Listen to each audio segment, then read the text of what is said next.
All video content on the Cultivation Audiobooks channel is summarized in the description. Please read carefully to choose a novel that suits you. Don't forget to like, follow, and share the channel. Thank you. Chapter 306 Exploration and Rescue. Luke firmly opposed the idea. I suspect that the spiders have taken over the mines as their nest. Bringing everybody in will just be sending them into the mouths of the spiders as food. Samantha was surprised, but Wade escaped through there. He worked in the mines before, and must be familiar with the territory. That guy is cunning. It's possible that this is the escape route he prepared for himself. Luke thought for a moment, but disagreed. If Wade really knew that the giant spiders were coming, he could have skipped town for a few days. Once everybody was dead, there would be nothing to stop him from selling the town.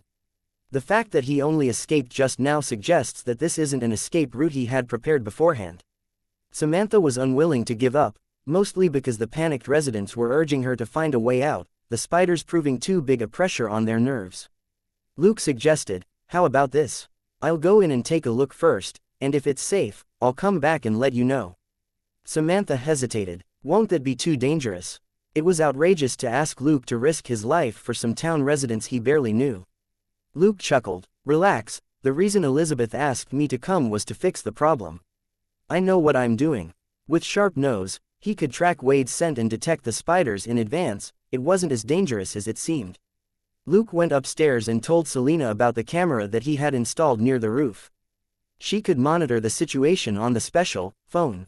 In addition, he gave Selena a huge bag of close to 1,000 bullets which he had taken out of his inventory in a hidden corner. The town residents had a lot of guns on them, but not many bullets. Many of them had simply grabbed their guns before they ran, and forgot to bring more bullets. Some of them were even carrying old gun models that Peter had brought with him, but there weren't many bullets either. Selena had just told Samantha to get bullets from the residents on the first floor, or there would be nothing that the defenders on the second floor could do. Luke told Selena to distribute the bullets, and reminded her that her safety took priority if anything happened. Selena nodded silently. She knew that Luke was saying that she could abandon the residents in an emergency. Luke didn't want her to get herself killed because of her soft heart. From his words, Selena was more important to him than the residents of the town. Luke then went to the storeroom in the basement. As examining the mine opening that was revealed after a huge cabinet was moved aside, Luke grew suspicious. This opening had never been completely sealed off. There were even tracks under the cabinet, which suggested that it was a secret door. Why would Mayor Wade build a secret door to an old cave in his shopping center? Drawing out the Glock, Luke ran into the cave with quick steps.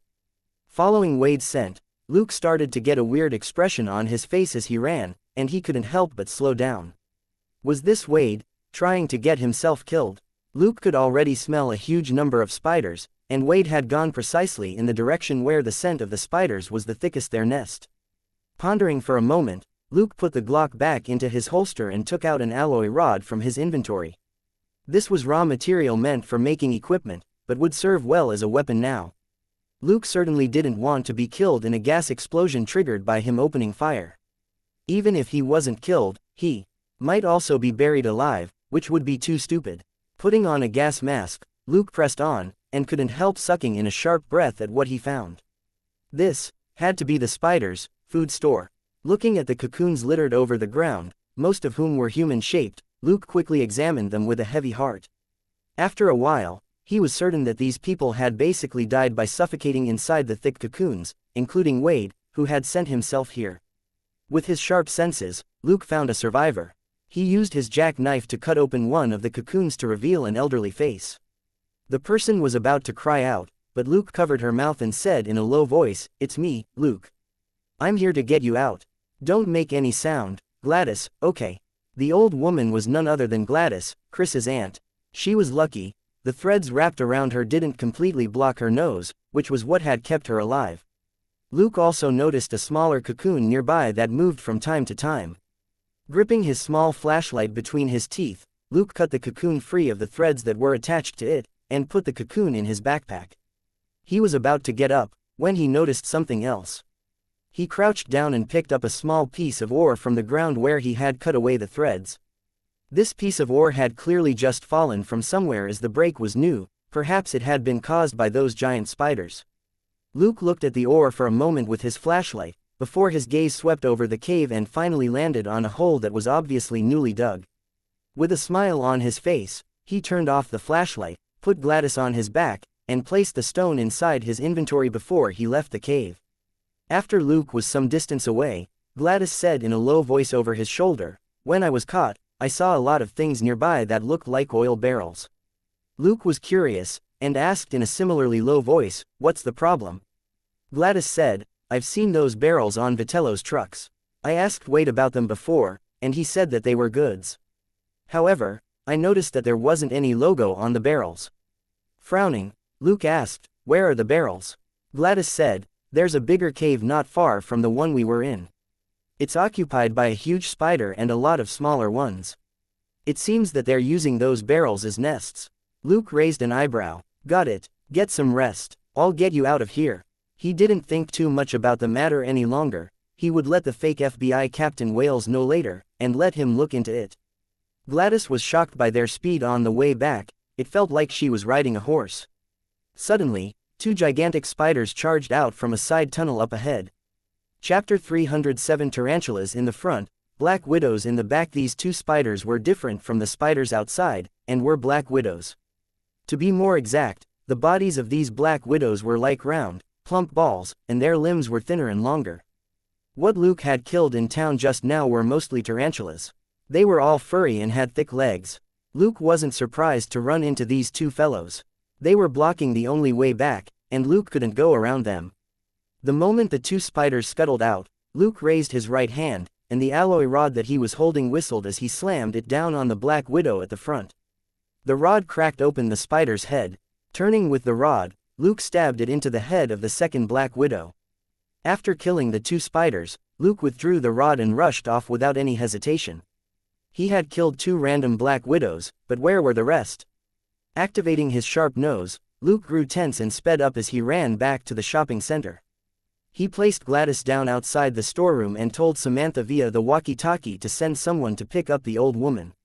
He then threw some tear gas grenades 20 meters into the cave, before he took out several malleable, clay-like objects.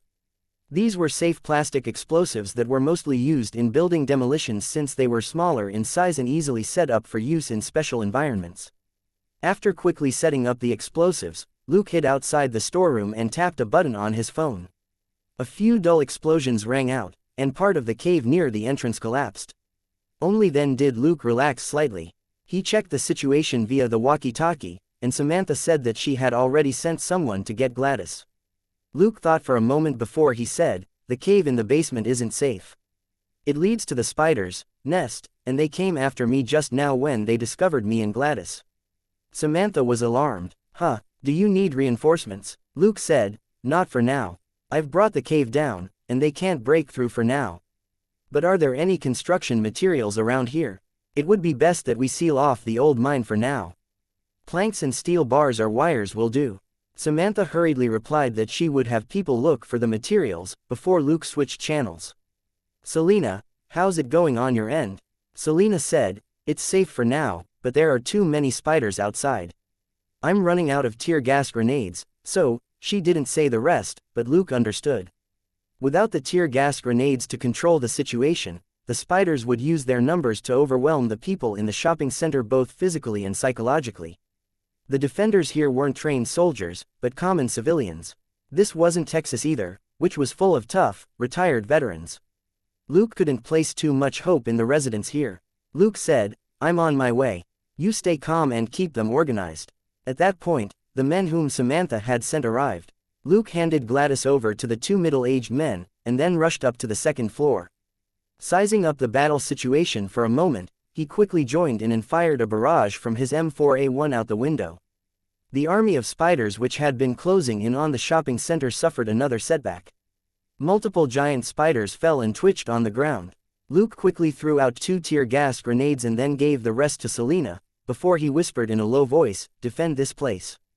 There's a leak in the basement storeroom that I need to take care of, otherwise more spiders will come through from there." Picking up the tear gas grenades with an ugly expression, Selena simply nodded. If another group of spiders emerged from the cave, she and Luke would probably be fine, but few of the residents, including Samantha's family, were likely to survive. Luke secretly stuffed 2 objects into her hands. Hide them well. Use them when you must. I can explain them later. Watching him leave, Selena looked at the heavy items in her hands, lost for words. Chris gave Samantha flowers. What are these things you gave me? That was right. Luke had given her 2 heavy grenades, which could only be used when her life was truly in danger. Luke was afraid that Selena might run into those gargantuan spiders, which couldn't be killed easily with a rifle. But with the grenades, Selena would at least have a chance to escape. Luke pressed the walkie-talkie and asked, Samantha, did you find anything? Samantha instantly replied, we tore up some counters, and the sportswear store has plenty of cables. Will they do? Luke said, yes, have someone move them to the basement. I'll wait for them there, and be quick. Samantha agreed, but couldn't help asking, I think everything here belongs to Wade.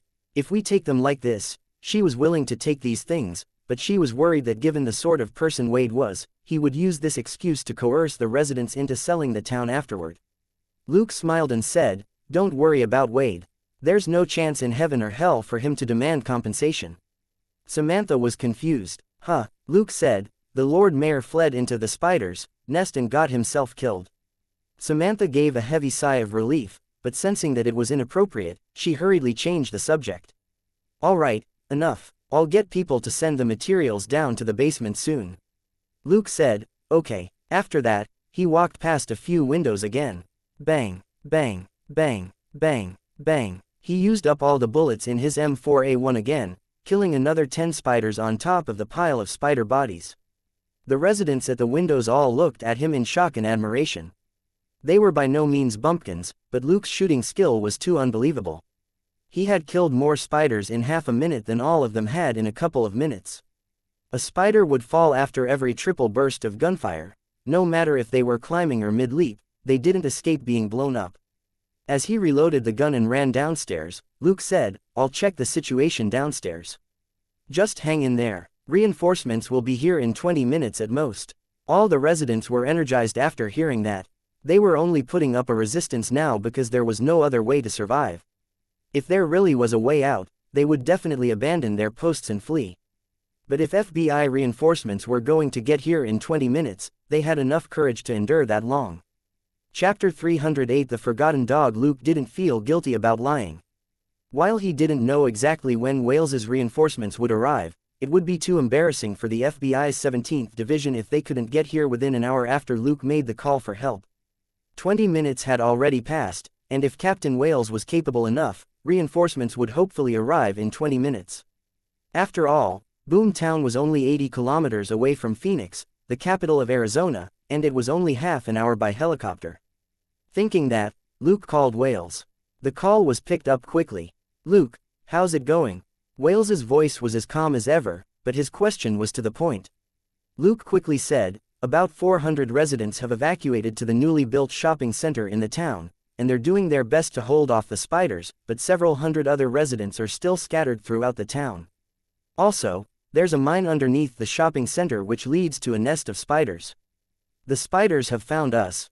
I've closed down the tunnel, but I doubt that will stop them for long. Wales said quickly, don't panic. We've deployed 2 helicopters and 16 agents. Also, we've informed the sheriffs of the towns in the vicinity. They'll probably be arriving soon. Luke was dumbfounded. What? Wales noticed that his tone wasn't right. Is something wrong? Luke said, more than 200 giant spiders have gathered around the shopping center, and still more are hunting people around town, but you've asked police officers from other towns to back us up.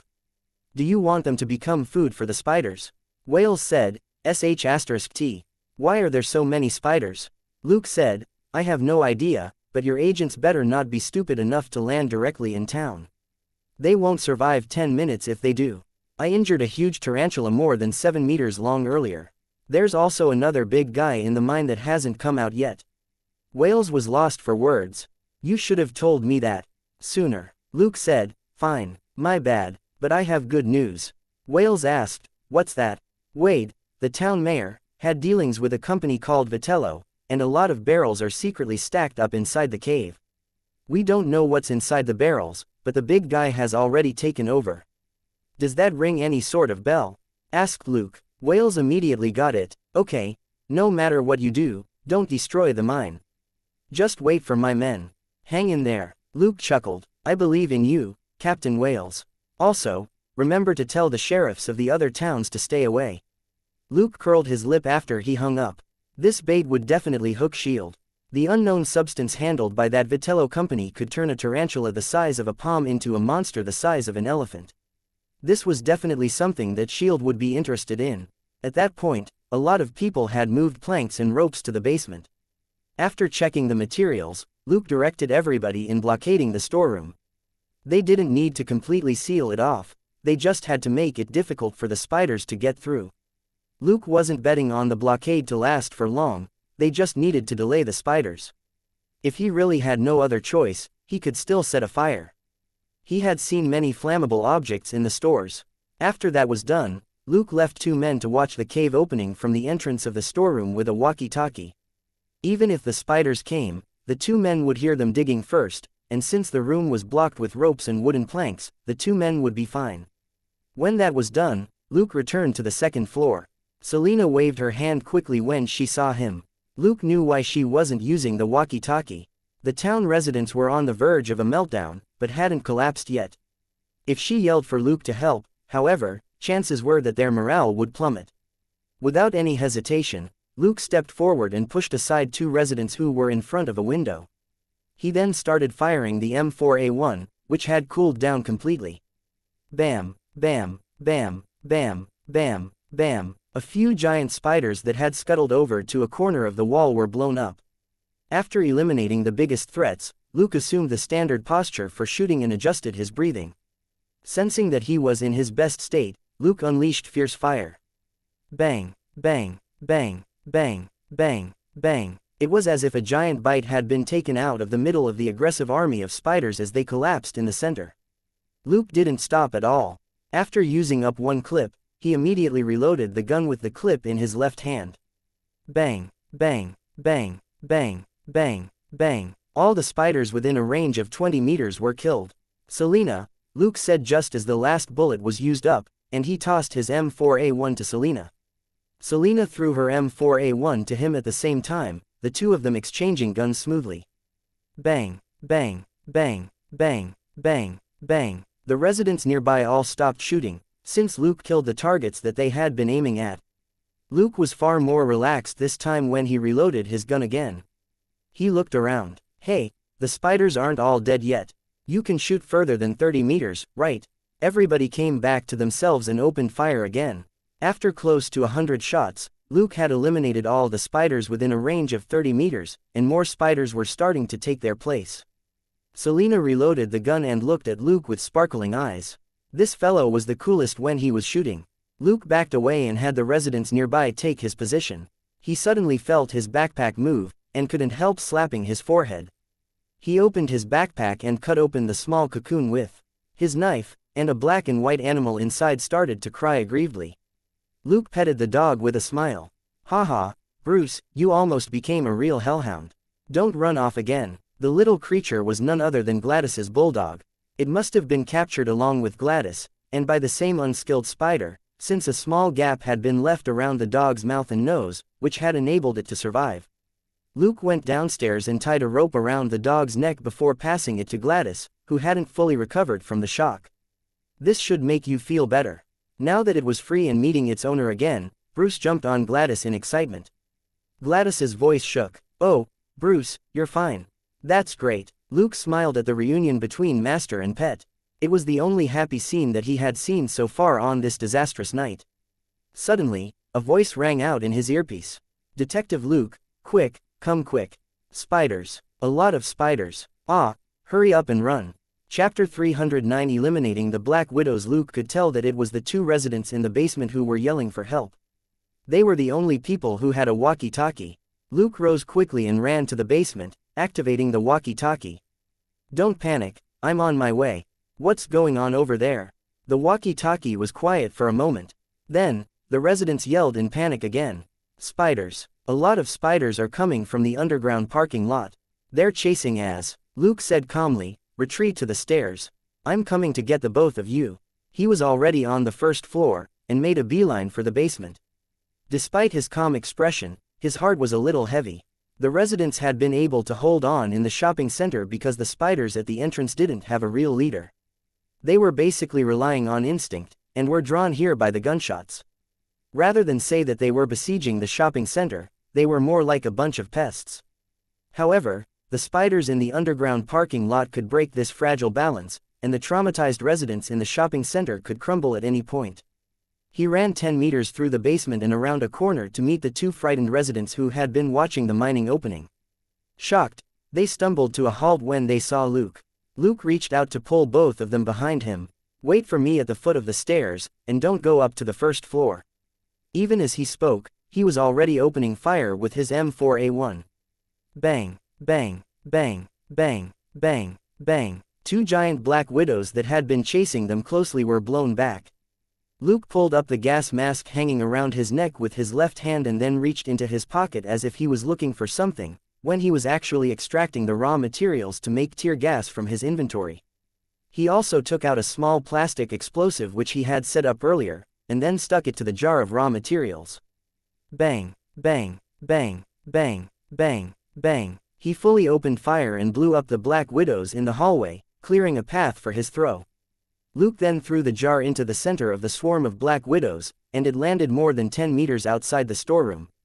Ducking behind a corner, Luke swiftly switched to the detonation interface on his fake phone and found the corresponding detonation number before pressing the button. Bang! After a small explosion, white smoke spread out in the hallway. It was chaos in the hallway, and the black widows scuttled around frantically.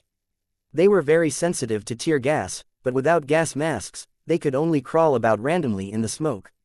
Luke in fact didn't like this situation, because tear gas also hugely affected his sharp nose.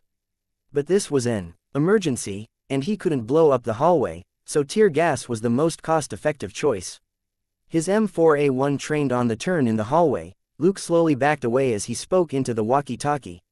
"Samantha, have Chris bring me a gun. I'll wait for him at the bottom of the basement stairs."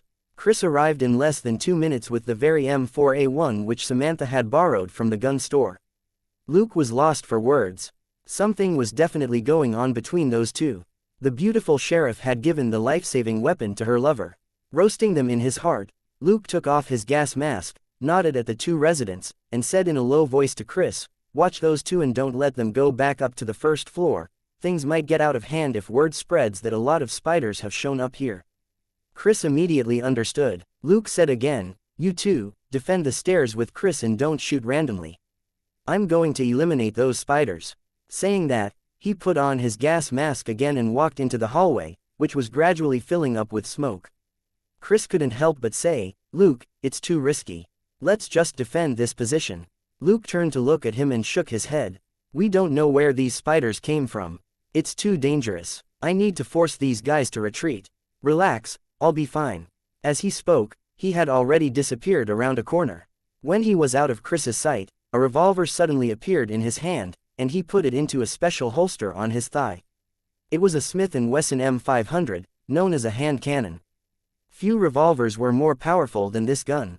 It was one of the most classic models. Bam, bam, bam, bam. The M4A1 fired at regular intervals, blowing up the enormous spiders that were struggling in the smoke one by one. Walking through the hallway enveloped in smoke, Luke glanced into the storeroom when he passed by, and there were no signs that the tunnel entrance had been disturbed. According to the two residents, the Black Widows had emerged from the underground parking lot. It seemed that they weren't making it up. At the end of the hallway, the smoke was a lot thinner. Beyond that was the underground parking lot. It wasn't large, but was still a lot more spacious than the narrow hallway. The smoke that came out of the hallway dispersed here, and was no longer a threat to the Black Widows. Luke immediately saw a bunch of giant spiders wandering around restlessly outside the hallway, not daring to charge into the smoke. Smiling, Luke lowered the M4A1 and drew out the M500. Bam, bam, bam. Outside the hallway, almost 10 Black Widows in 3 straight lines exploded at the same time. Their bodies obviously weren't very solid, and in the face of the hand cannon which had a caliber of 12.7 mm, they exploded like balloons full of water. Bam, bam. Seizing the opportunity, Luke shot at the spiders twice again. Quite a few of the spiders blew up. It was a complete mess. Shaking his head, Luke reloaded the M500 and put it back into the holster, before he raised the M4A1 again. There were too many Black Widows outside. An automatic rifle would be more convenient for dealing with them. Of course, it would be better if he had a machine gun, but Luke couldn't use any since it would be impossible for him to explain how he had one. Taking advantage of the tear gas in the terrain, Luke went on a killing spree and slaughtered the spiders outside. A moment later, most of the Black Widows subconsciously stayed away from the hallway entrance, giving Luke a better look at the situation in the parking lot. The underground parking lot's metal roller shutter seemed to have been twisted and bent out of shape by some enormous force, leaving behind a huge hole. The Black Widows were pouring through. This very opening, Luke quickly took out a 20L barrel of oil from his inventory and opened the top. While firing his M4A1, Luke quickly moved away from the hallway until he reached a medium-sized van, tilting the barrel to leave a trail of oil behind him. Chapter 310 Professional Weapons for Professional Men. Luke ignited the oil trail with a lighter. As the bright fire rose, the Black Widows stepped back in fear. They were scared of both fire and light. Luke then broke the window of the van next to him with a punch and poured the remaining oil from the barrel into the van. After that, he released the van's emergency brake and jammed the wheel in place with a club. Finally, he threw the lighter into the driver's seat. Very soon, the van was consumed by fire. Luke walked to the back of the van. He reloaded the M4A1, and holding the gun in his right hand, he suddenly lifted the back of the van with his left hand and turned it by 30 degrees. He craned his head to make sure that he was aiming in the right direction, and with a low yell, he unleashed all his strength.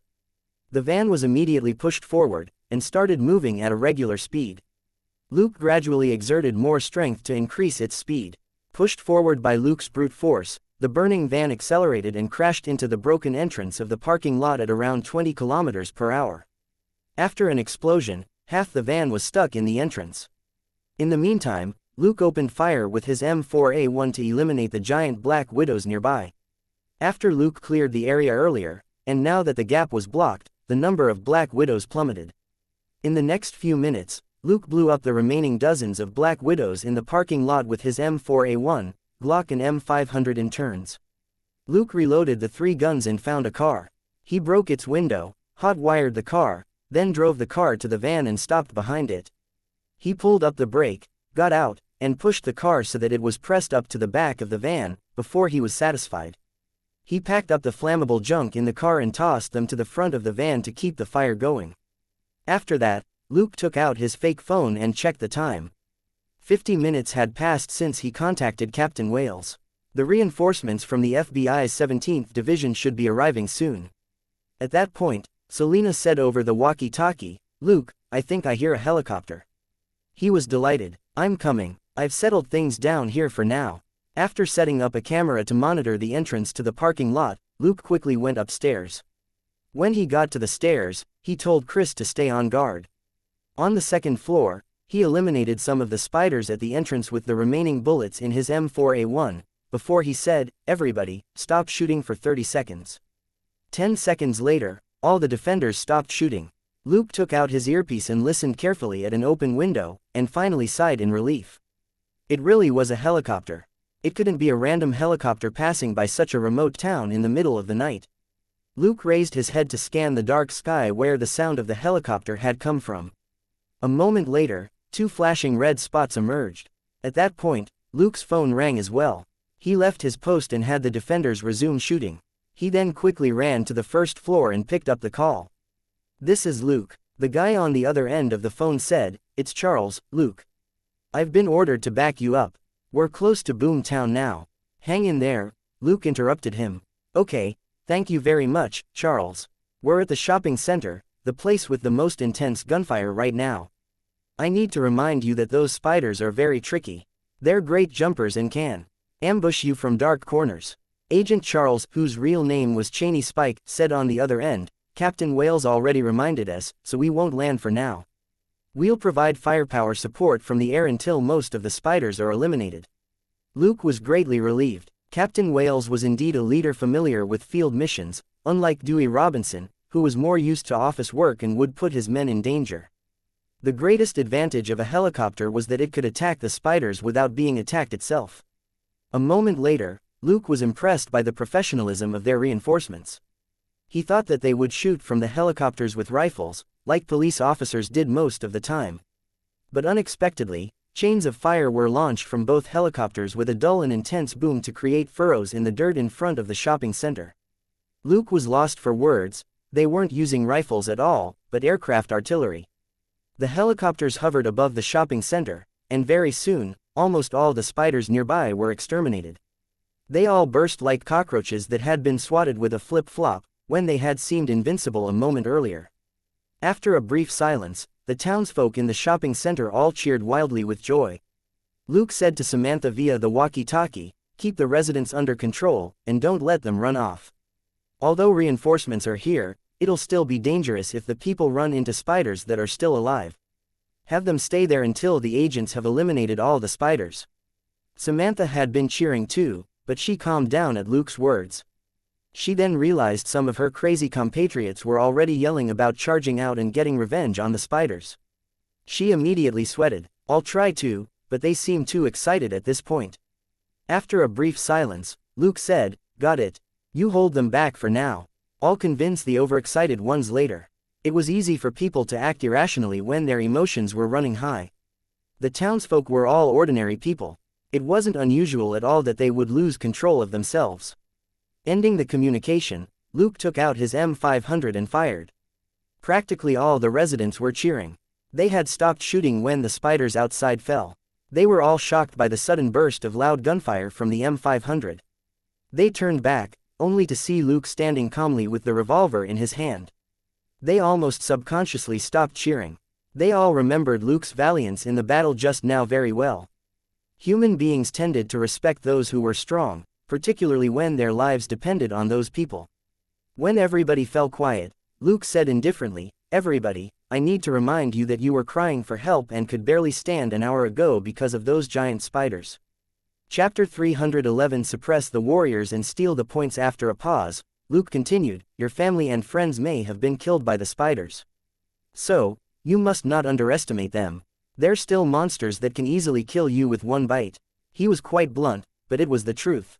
A moment ago, he had to maintain morale and couldn't have the residents getting depressed.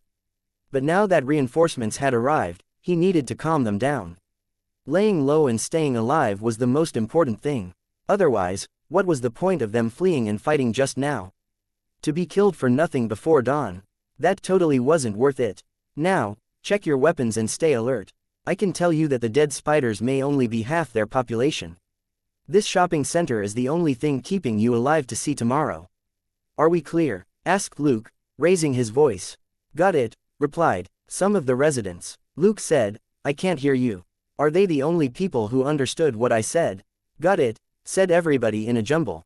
Are you all dead? Are you going to use that attitude to deal with those monstrous spiders? Answer me in loud voices, yelled Luke. Got it. All the residents finally yelled at the top of their voices. Their frustration at Luke's stern criticism earlier also disappeared. Luke nodded and put on a gentle smile. That's great, everybody. I hope that I can leave this place safely with all of you tomorrow morning. After that, he got up and went downstairs. When he passed Selena, who had a question in her eyes, Luke looked around and said in a low voice, their mindsets are very shaky. Suppress them with that air of yours from killing the Carlos family shooters in Shackelford so that they'll listen to you. Selena smiled and punched his chest. Don't underestimate me, little brother. Amused, Luke went to the first floor and saw that while Samantha was shouting anxiously, most of the residents weren't listening to her. Instead, they were all excited, as if they were about to charge out of the shopping center and fight the spiders outside. Luke raised his hand and fired. Bang! Everybody fell quiet. Since nobody here had been fighting, they weren't wearing earplugs. While the gunfire on the second floor was noisy, it wasn't entirely intolerable because of the distance. Everybody's ears buzzed at the M500's loud report. As he had done on the second floor, Luke rebuked all the residents on the first floor. Then, he declared that he could give a hand to the warriors who didn't fear death, and who planned to fight the spiders. How, exactly? By throwing them onto the street from the windows on the second floor, of course. Luke even promised to give those determined warriors a splendid weapon, say, a spear or a knife, so that they could demonstrate their valiance in front of their fellows. Everybody in the lobby fell quiet. It was human nature to follow the crowd, particularly in a crisis like this one. When someone proposed to attack, everybody grew bold. But if some idiots were picked out and told to take action alone, they would immediately chicken out.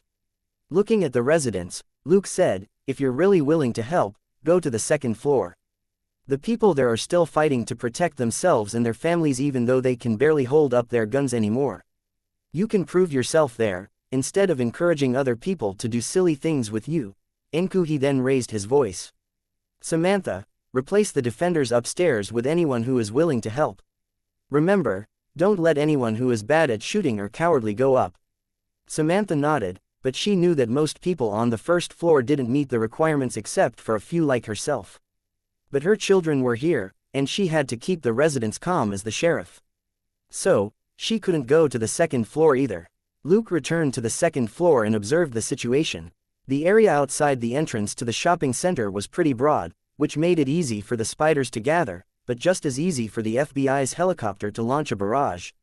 After the barrage, most of the spiders were wiped out, leaving behind stragglers who weren't a threat at all. So, Luke quickly deployed some manpower to the basement stairs to assist Chris with the defense there. While the entrance to the underground parking lot was blocked by the van, he didn't know how many Black Widows there still were outside, so there had to be a line of defense down there. After completing the arrangements, Luke said a few words to Selena before he quickly climbed out a window. All the residents on the second floor were puzzled, wondering what the young detective was going to do. On the outer wall where they couldn't see, Luke climbed up to the roof with the help of protruding bricks.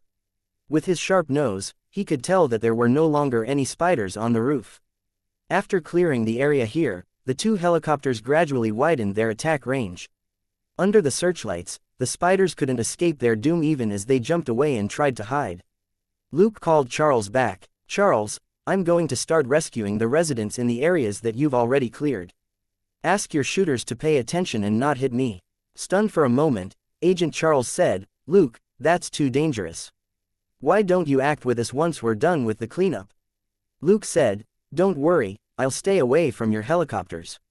I'll start with places close to the shopping center." He then hung up the phone.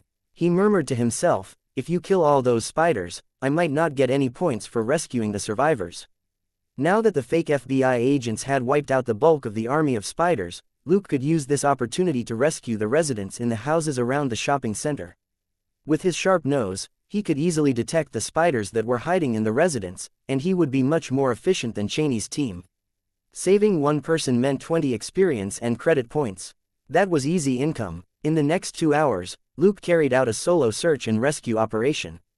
Half an hour later, after the helicopters sprayed the spiders that were still visible on the ground with bullets, it had become much less dangerous, and the agents in the helicopters joined the search and rescue. Luke asked Charles for 4 agents to cooperate with him. That way, he only needed to locate the survivors and kill the spiders, and the time-consuming task of bringing the survivors to a safe place could be given to the agents with him. Charles moved with another team, while the remaining agents all went to the roof of the shopping center, where they eliminated the occasional spider on the street with sniper rifles and protected the survivors who made their way to the shopping center. Chapter 312 Good rewarded with good. The shopping center was at a good height, and a straight street lay before it. Thus, 4 sniper rifles and 4 drones were enough for the agents to control what happened in a range of several hundred meters around the shopping center. The search and rescue operation didn't stop until midnight. After all the survivors were rescued, an exhausted Luke finally returned to the shopping center. Before he returned, he gave Agent Charles the maps of the mines and marked a location. "Here, this is the cave where that unknown substance is stored. According to the manager of the mines whom I saved, there's a super big guy in the cave as well as many smaller spiders." Agent Charles was reinvigorated by the information, since that was the reason why he was here. He hadn't asked Luke earlier, partly because they couldn't search the mines before all the spiders were killed, and partly because he didn't think that Luke knew the specific location of the unknown substance. After all, Luke had only been here 2 days. Who knew that Luke would directly verify the exact location? After Luke told him about Gladys, her nephew Chris, and the previous proprietor of the mines, Agent Charles had a lot of mixed feelings. It almost felt like fate. Gladys had refused to hand over the maps of the mines because they were her brother's lifelong work. However, Chris gave Luke the maps, which enabled the latter to rescue Gladys. So, was this good being rewarded with good? Hearing Agent Charles sigh, Luke whispered inwardly, "You're damn right, but you don't know what my real reward is." After that, Luke went to the shopping center to look for Selena, and found her bellowing at the residents and telling them to find a place to rest on the second floor. The town hadn't been fully purged of the spiders yet, so the residents couldn't go home. Even though they were in a safe place, they had to take turns keeping watch in case a spider snuck in and killed them. Luke observed them quietly for a moment, before he went downstairs with a smile. He cleaned himself up in a bathroom and found his car. Thanks to his foresight, he had gotten Selena to park the car on one side of the shopping center, and it was basically undamaged except for a few scratches. The cars that had been parked in a panic at the entrance to the shopping center were buried under the bodies of spiders and their disgusting fluids. Luke didn't even need to look to know that there had to be a lot of bullet holes in the cars.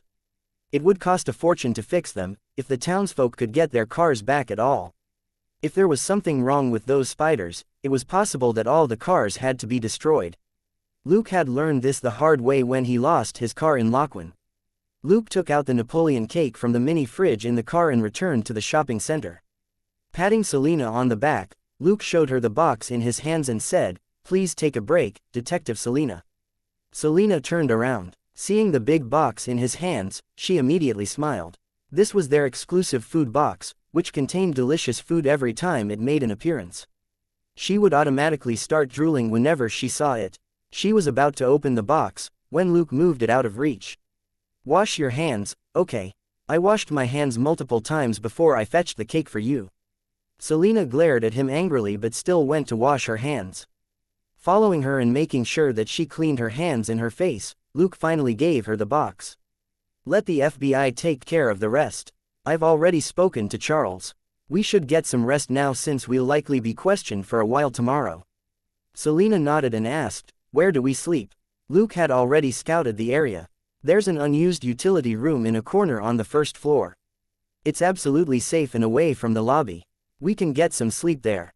Selena said, "Haha, that's good." As they spoke, they reached the utility room.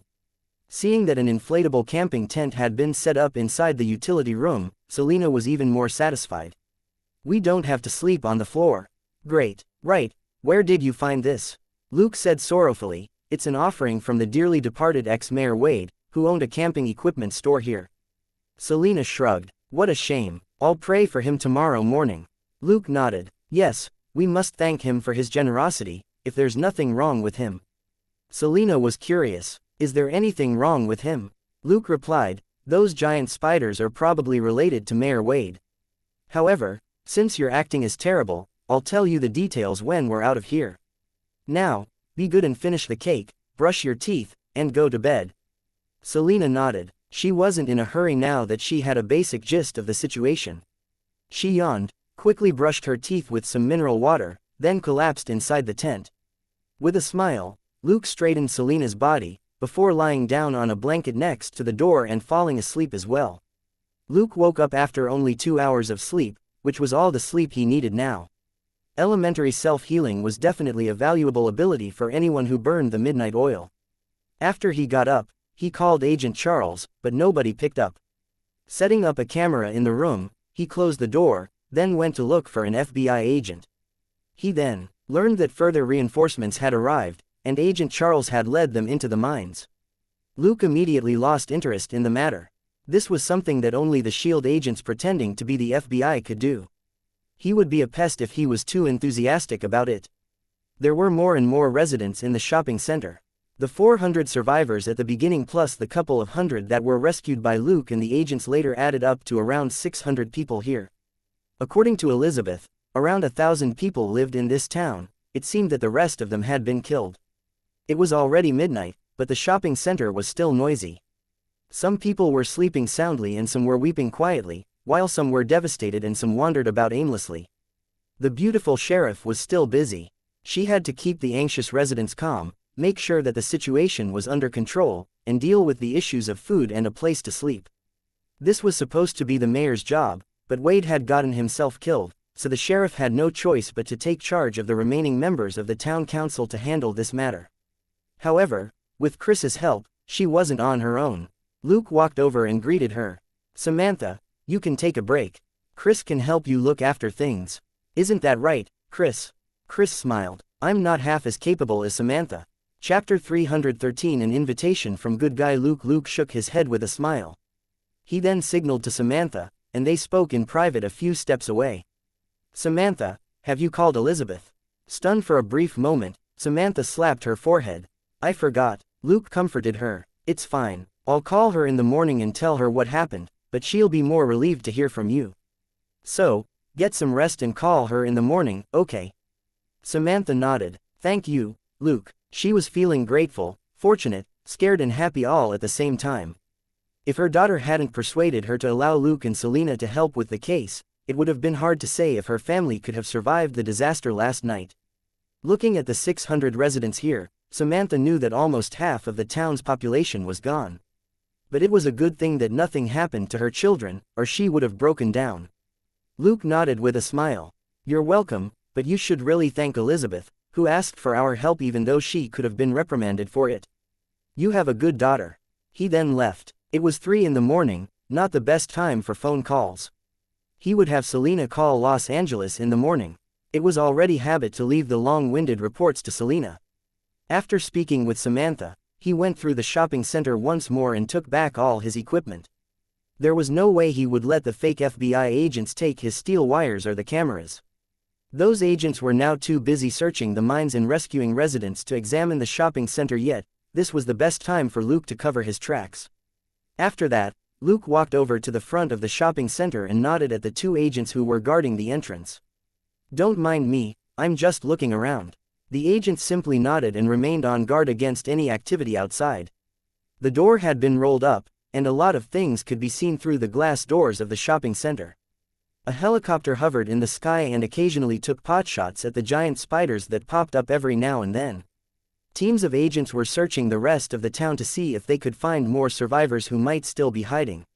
Luke shook his head slightly and stopped looking around. This town had been about to close down in the first place. After this incident, most of the residents would probably move away. However, there might still be a way to turn things around. As he pondered this, Luke returned to the utility room. Selena was still sound asleep inside the tent. Luke sat down on his blanket and examined his harvest from tonight. For each resident he saved, he got 20 experience and credit points. After a night of hard work, he obtained 4,200 experience and credit points. He was also rewarded with more than 300 experience and credit points for miscellaneous tasks that he had accomplished.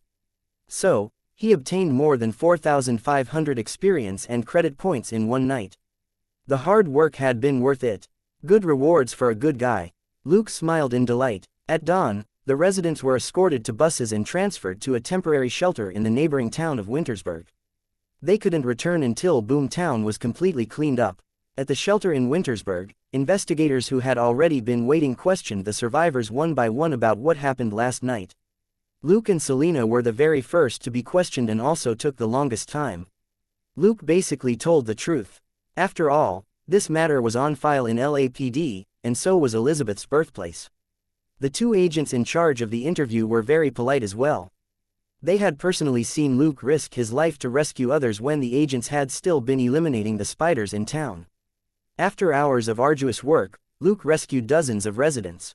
Everybody liked a hero, but of course, if the hero had died the moment he showed up, he would have only ended up as a name in the casualty report and would have been easily forgotten. The questioning was finally over by noon. Luke asked the agents if he could leave. The agents made a call and soon returned. Detective Luke, you and Detective Selena are free to go, but I'm afraid we might have to trouble you again during our investigation in the future. Luke thanked them with a smile. That's fine, we're in Los Angeles anyway, and you can look for us there at any time. They bumped into Samantha on their way out. After some thought, Luke greeted her.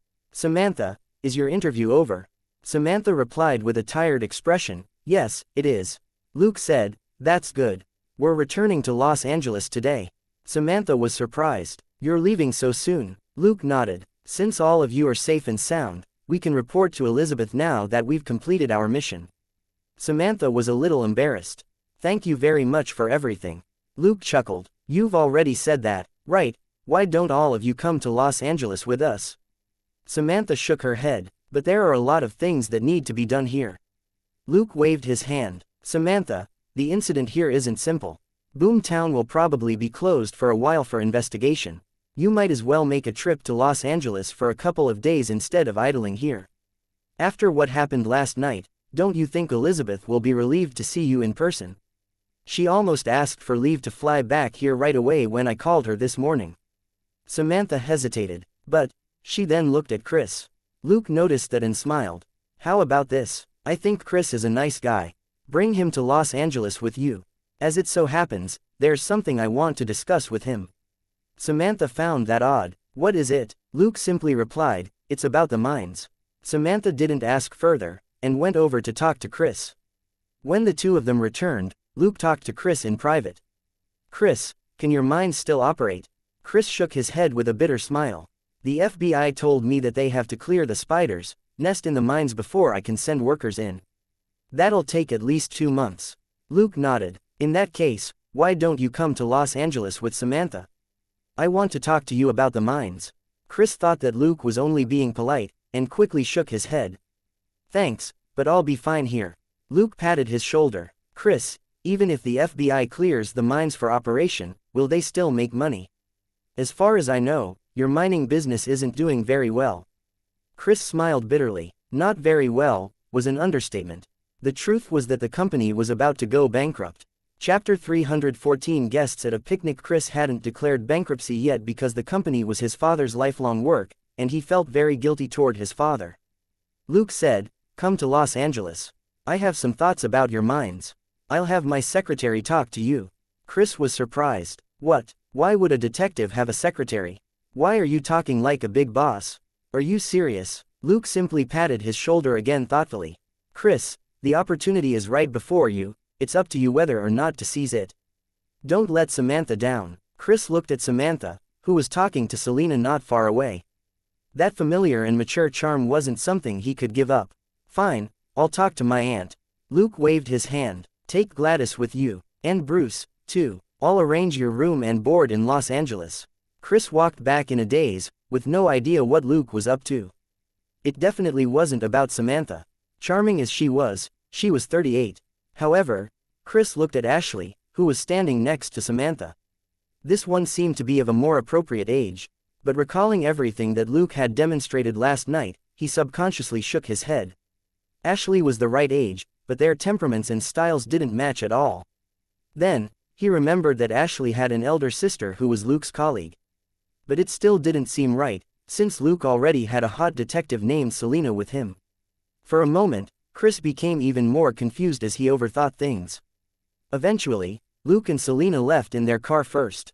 However, both Samantha and Chris promised that they would visit Los Angeles in a day or two after they dealt with the aftermath of this incident.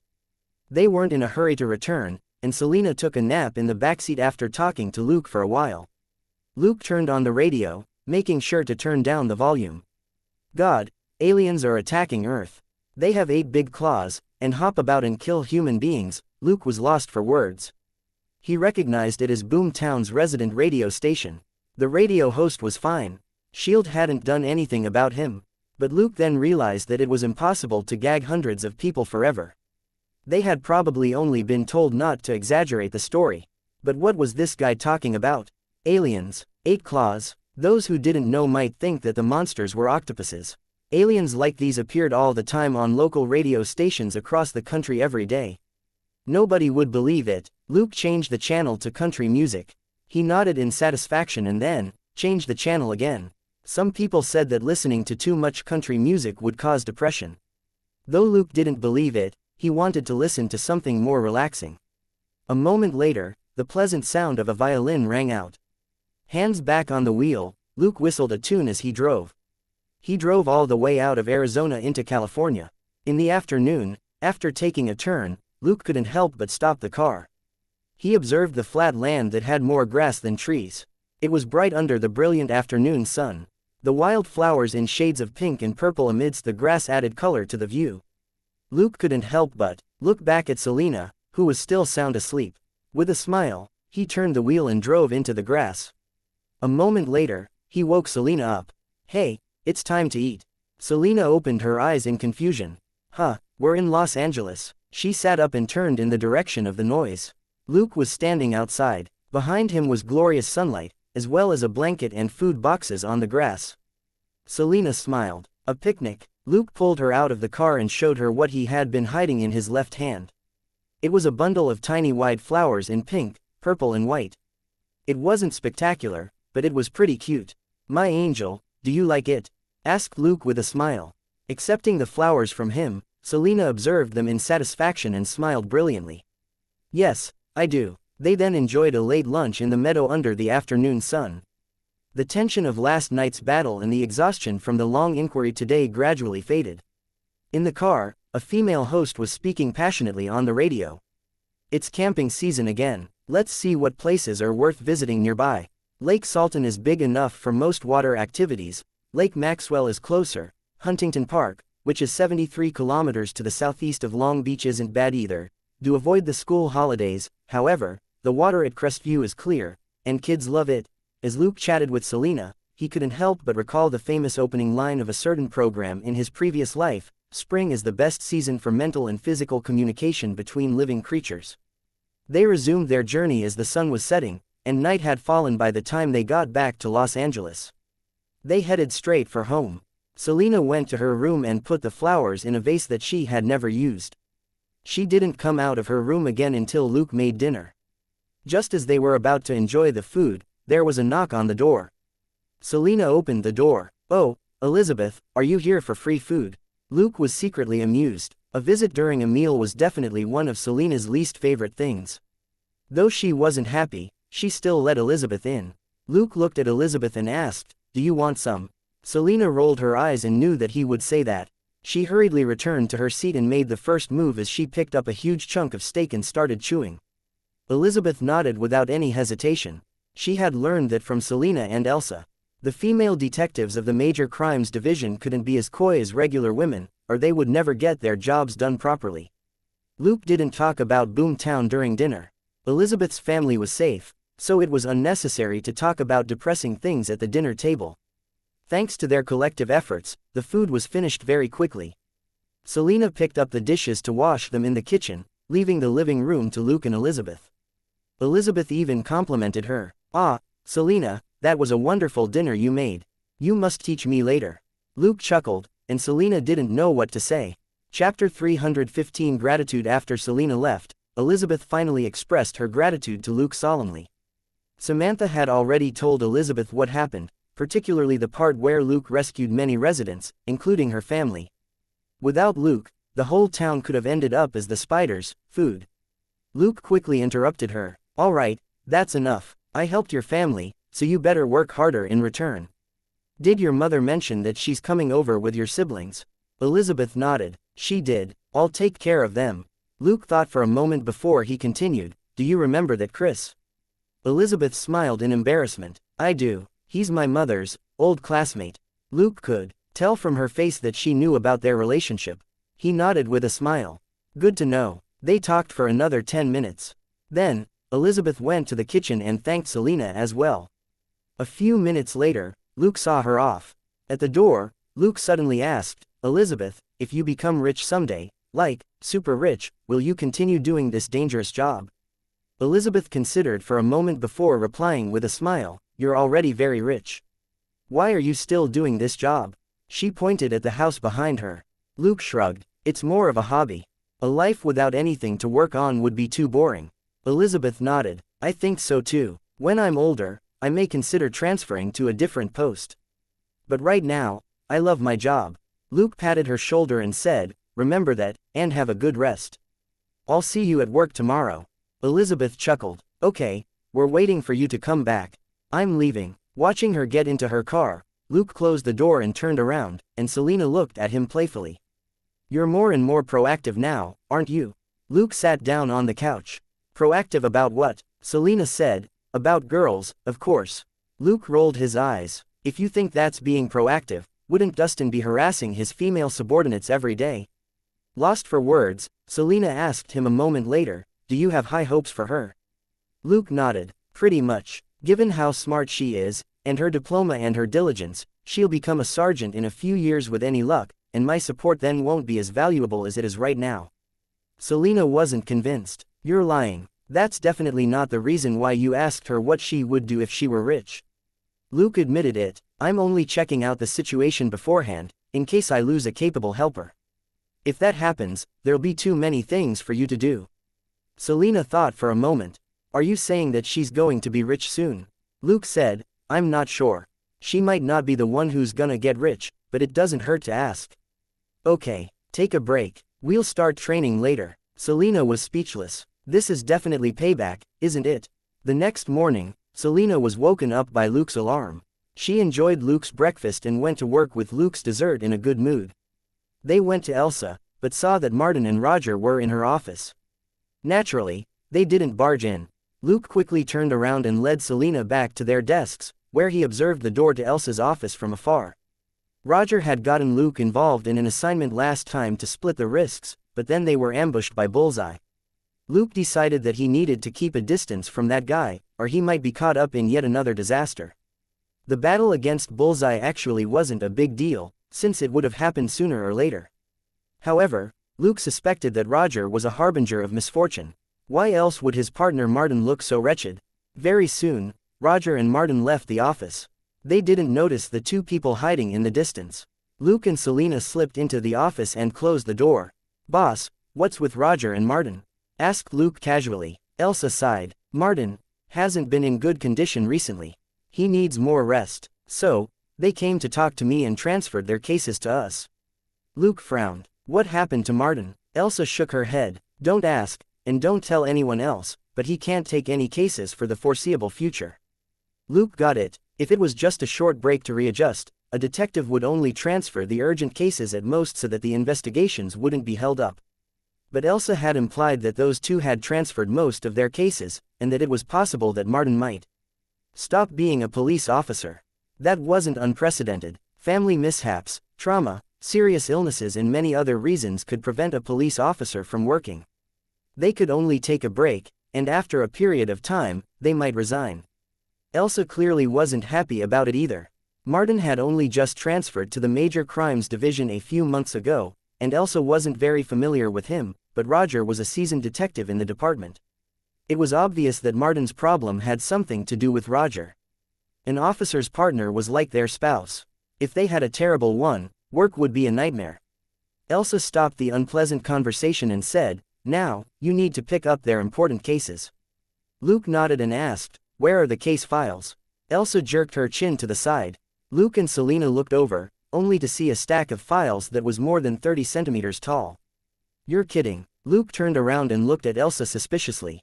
Elizabeth sighed helplessly. Sadly, I'm not. It's the boss's order. Yours are just the important ones. Actually, most of the cases have already been given to Elizabeth and Billy.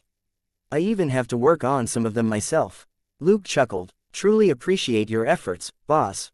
There was nothing he could say now. He couldn't avoid it since even Elsa herself had been assigned some cases. Luke picked up the files, and Selena put the dessert down as usual, before they returned to their desks. Elizabeth and Billy greeted them and said, Good to have you back. Luke threw the case files onto the table. We've got a lot of work to do. Elizabeth chuckled. That's why I said last night that we're waiting for you. Selena said, Thanks very much, Elizabeth. You let us have a good night's sleep, at least. Elizabeth said, You're welcome, I only did what I should. Naturally, Luke and Selena didn't blame Elizabeth for not informing them earlier, since they had already been assigned the cases. There were even more case files on Elizabeth and Billy's desks. Stacked together, the pile would be more than 50 centimeters tall. Chapter 316 Old Cases and Sticking Your Nose In. Although Elizabeth and Billy had more cases, that didn't mean that their burden was heavier than Luke and Selena's. Most of the cases were minor ones, and didn't have to be cracked within a certain period of time. The cases that Luke and Selena had received, in comparison, were the really tricky ones, as were all the cases that they had ever worked on. Luke didn't find it surprising. Martin was new to the Major Crimes Division, even if he was a great marksman who had retired from the Navy. Roger, on the other hand, was a true veteran. 5 years ago, Roger's partner was Dustin Hammond, who was now the head of the Major Crimes Division. He had worked with Dustin for 3 years, before Elsa worked with Dustin for another year. Roger was definitely one of the most experienced detectives in the Major Crimes Division. However, He didn't have the mental fortitude for more important positions, nor did he want to shoulder even more pressure. Thus, he had never chased a promotion, and stayed in the major crimes division. He was one of the people that Dustin trusted the most. Luke ran into Bullseye on the case that Roger had asked Luke for help with last time, which showed just how dangerous the cases that he worked on were. Luke and Selena stopped chatting with Elizabeth and Billy as they were all busy. Selena quickly screened the files and threw 3 of them to Luke. Check them out, especially the first one. She then continued reading the other files. After reading the first case file for a moment, Luke frowned. This case hasn't been closed yet. There were too many unsolved cases in the major crimes division, but this particular case had to do with the shooting in the donut store, which was related to Bullseye. Luke hadn't investigated the case further after he drove Bullseye away. After all, this case belonged to Roger and his partner, and his intervention might not be appreciated unless they asked for his help. Now, according to the file, Bullseye had only been following orders, while the mastermind in this case hadn't been found yet. Thus, the case hadn't been closed even though Bullseye had run back to New York. Palmer, the beautiful DIA agent who had something going on with Martin, had been in another shooting recently, but fortunately was unharmed. So, it was easy for Luke to reach a conclusion. It was Palmer, and not her unfortunate partner, who was the real target in the shooting at the donut store. Bullseye had taken action because of Kingpin. However, Palmer wasn't looking into Kingpin, but the head of a local drug gang which had major dealings with Kingpin. Luke didn't dive into the details, but browsed the other 2 cases first, only to find that they were just as tricky.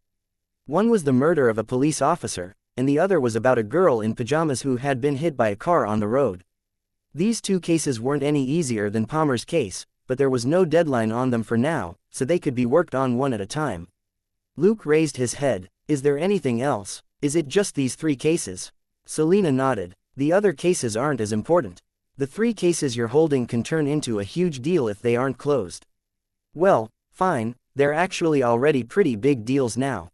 Luke grabbed his coat and said, let's go and talk to Martin's quasi-girlfriend. Selena didn't joke about Palmer with Luke this time. Anybody with the least bit of intelligence could see the sparks between Martin and Palmer. Also, Luke and Selena were still in the police department. There were eyes and ears all over the place, so jokes like that were inappropriate. Elizabeth raised her head. Do you need any help? Luke pointed at the case files in front of her and said, only come help out after you've handled your cases.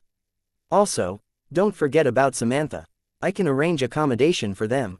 Elizabeth said, all right. As he walked to the parking lot, Luke murmured to himself, this is a case with psychos like Bullseye. If you get involved, you might die like that SWAT team. He had high hopes for Elizabeth and Billy, and didn't want them to get involved. While every case could be dangerous for a detective, the opponents in this case were too ruthless. Los Angeles now had a crime rate that was even higher than New York's, but cases were still rare where someone would spray bullets at a DIA agent with an automatic weapon. That was nuts. The FBI had targeted the Carlos family previously when the latter killed several police officers and FBI agents. The DEA was just as powerful as the FBI, and even tougher, since it was impossible to deal with crazy drug dealers without being fierce themselves. A lot of their people were retired Special Force veterans. Luke wouldn't be interested in getting involved if Roger and Martin hadn't handed them the case. It was possible that the DEA was about to eliminate some gang. They didn't need Luke going in to steal their credit. For the sake of Martin's girlfriend-to-be, however, Luke decided to work on this case first. He never felt guilty about wiping out drug dealers. He called Palmer, only to discover that she happened to be at the police department, and was with Martin. Selena blinked and asked, are we really going to go over? Wouldn't we be interrupting them? Pondering for a moment, Luke said, let's see what's the situation. If they're done, we'll stick our nose in. If they're still cuddling, we'll wait for 5 minutes. While whispering to each other about Martin and Palmer's love story, they reached the lounge. They found Roger standing forlornly outside the lounge, and saw that Martin and Palmer were talking in the lounge, which had tempered glass walls. Luke had no choice but to take a deep breath and walk over to Roger. How are they doing? Roger smiled bitterly at them. Thank God Palmer is here. A woman is much better comforting someone than I am. Looking at Roger's dark face and his bald head, Luke couldn't agree more. A man with a dark face and a bald head tended to leave the impression that he was a villain, even if he actually defended world peace. Chapter 317 Tailing the Beauty. Luke could only change the topic. I've read Palmer's case file. Did you find anything in your investigation? Roger said, a little bit. It's possible that Palmer found a thing or two about a guy nicknamed the Maker, which is why the guy's trying to kill her. Luke asked, exactly what did she find? I don't know, Roger said decisively. Palmer's been looking into him, but she can't share all her information with us. You know, she's investigating too many targets. If she gives us all the information, we would have 30 suspects at least. Luke sighed and didn't ask who the suspects were. The guys that the DIA investigated were mostly tricky vermin who baited and corrupted people. It wasn't unusual to investigate one suspect and then unearth a whole bunch of them. Luke looked inside and asked in an even lower voice, what's with Martin? Roger said bitterly, I hope that he can more or less recover after a month of rest. Luke hesitated. What about you? Roger didn't have to rest when Martin did. As an experienced detective, he could totally get a new detective to help him with the cases. Roger scratched his bald head. I'm old. With Martin's issue and my family situation. After a brief silence, Luke patted his shoulder and said, get some good rest, but you better come back soon, or I'm afraid Dustin will go crazy. Roger simply nodded and didn't say anything. After about 20 minutes, Palmer and Martin were finally done with their conversation, and they walked out of the lounge. Roger had a few words with them and then took Martin home to rest. Palmer managed a smile for Luke and Selena. Luke, Selena, how can I help you? Luke pointed at the lounge. Let's talk inside. They talked for half an hour in the lounge, before they came out again. Palmer said, Luke, you don't need to pay too much attention to this case. Our people are already working on it. Oh, I don't mean anything else by this. Luke knew that she was saying that she wasn't trying to drive them off the case. He nodded with a smile. Palmer, I understand, but we have to do what we can, for Martin's sake. At least, we can't allow those guys to wander around with automatic weapons and find an opportunity to shoot you, right? What could Palmer say? Naturally, she didn't want to live in fear every day and with the suspicion that anyone around her who didn't look right might be a shooter out to get her. Luke said, we'll follow up on the case for a couple of days and let you know if there are any updates. We won't meddle with any of the cases on your end. Palmer nodded. Thank you. Then, I'll take my leave. She knew that Luke was doing this for Martin's sake. Luke was only going to work on the assault case, and wouldn't steal the drug cases that the DEA was working on. Watching Palmer leave, Luke said, let's follow her. Selena was surprised. What? It was a serious violation to follow a DEA agent without official notification.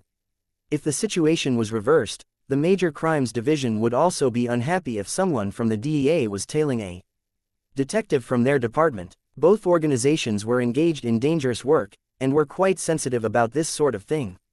Luke said, we don't need to follow her too closely. I just want to see if the shooters are still around her. Palmer was the perfect bait. He wouldn't be able to track the shooters without her. When he drove the car out, Selena was still at a loss.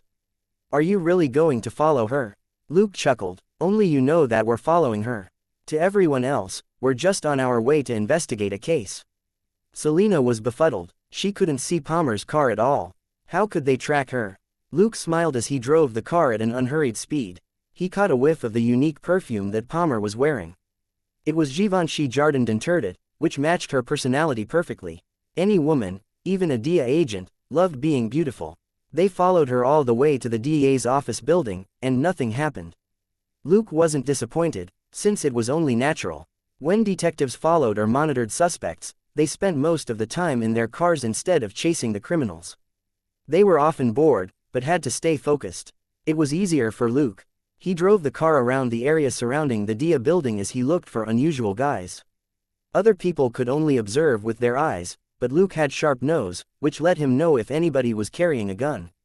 After all, it would be quite suspicious for anyone to be loitering outside the DIA building with a gun. He looked around and detected a few armed people, who were all DIA guards. If a shooter was waiting for their target to show, they would exhibit more unusual behavior.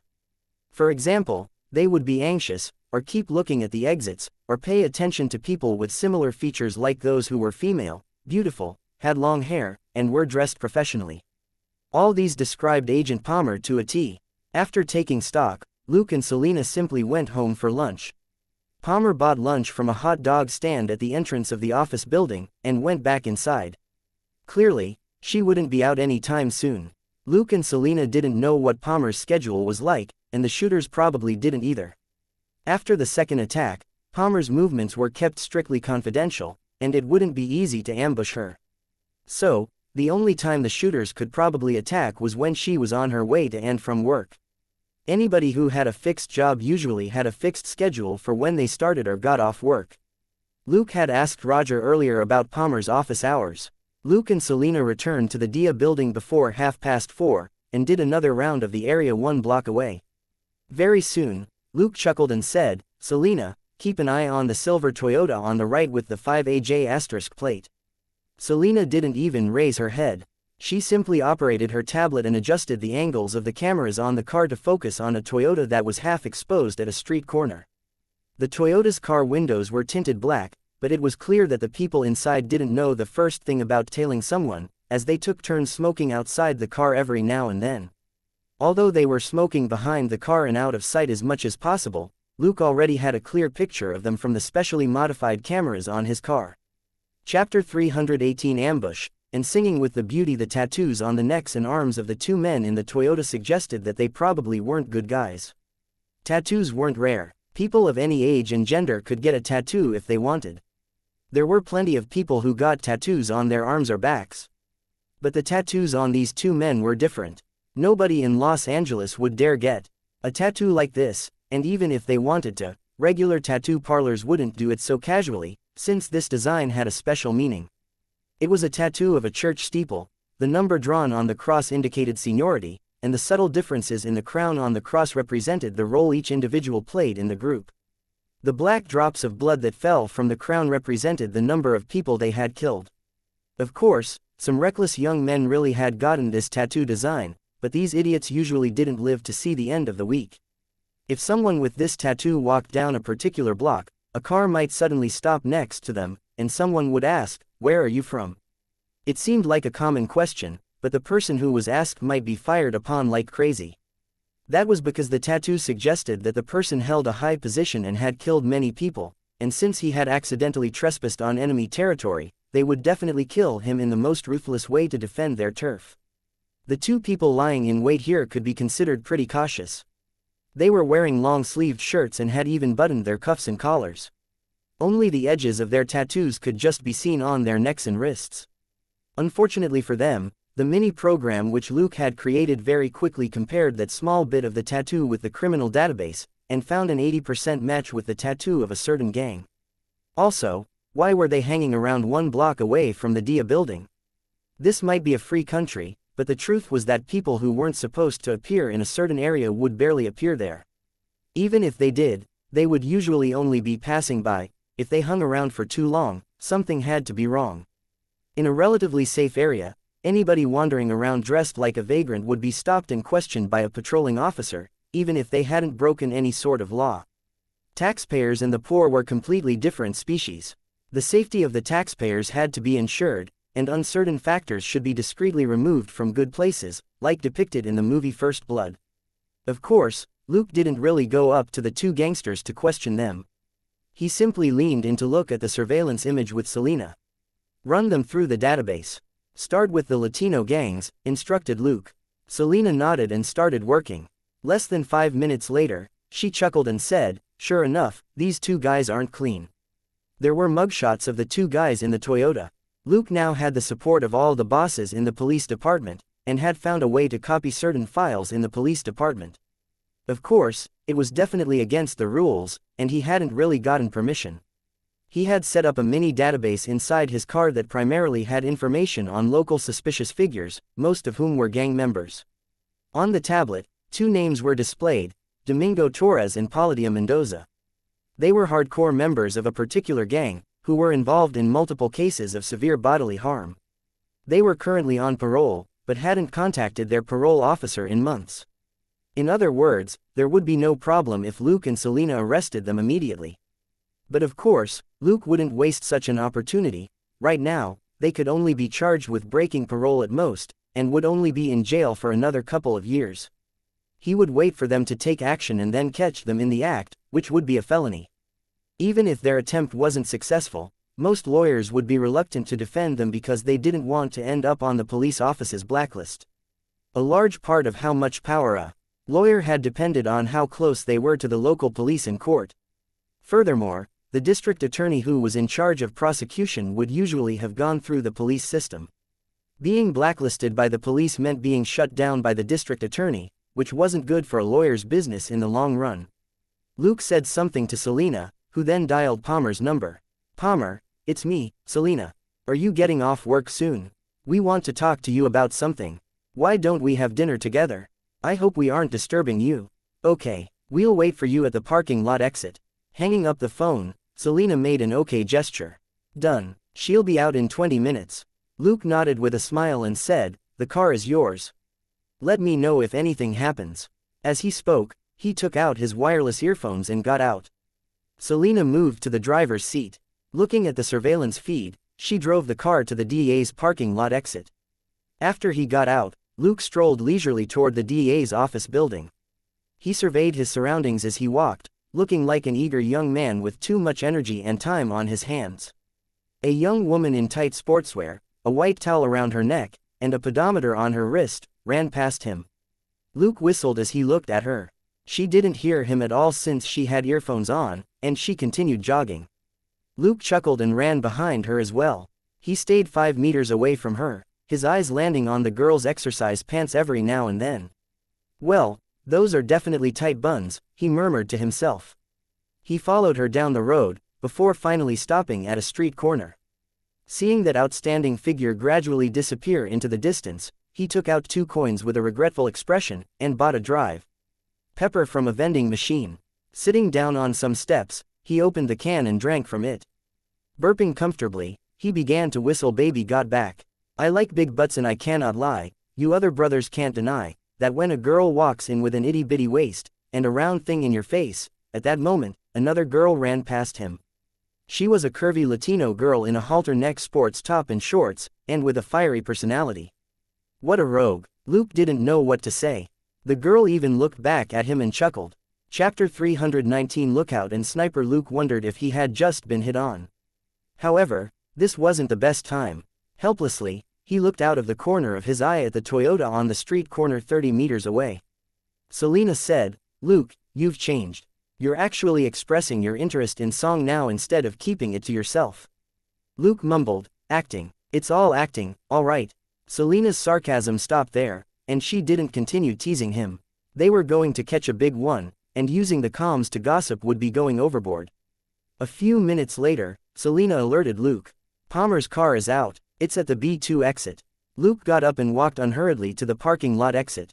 Almost at the same time, the Toyota moved as well. Luke narrowed his eyes. The parking lot exit couldn't be seen from here, so, did someone inside the DA let these 2 gangsters know, or was someone keeping a lookout nearby?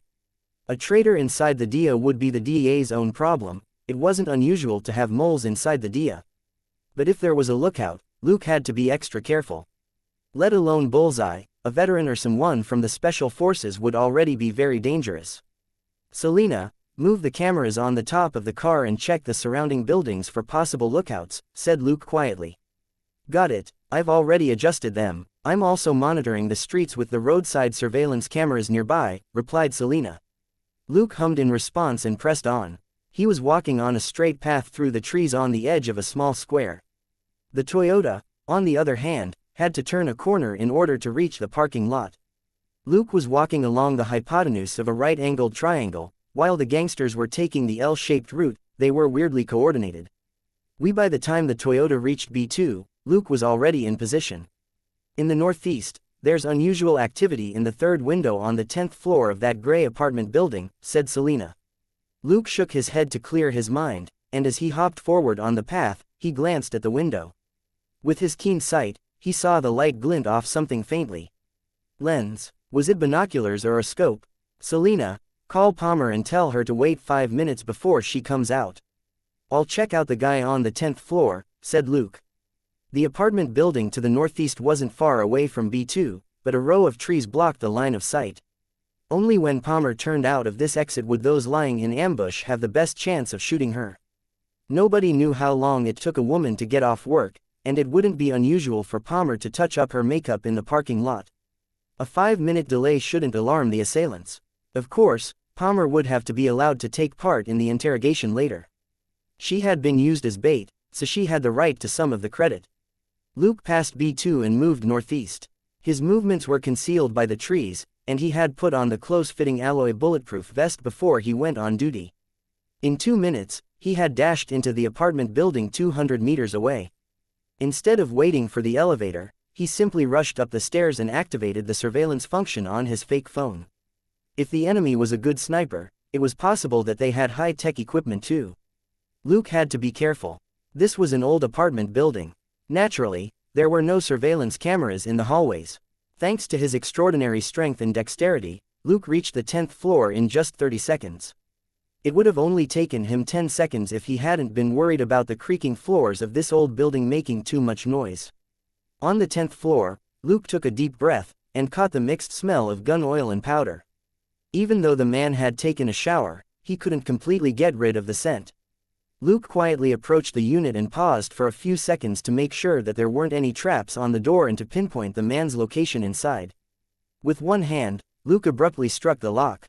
The lock was sent flying into the room with a bam, as if it had been hit by a battering ram, and the door was abruptly flung open.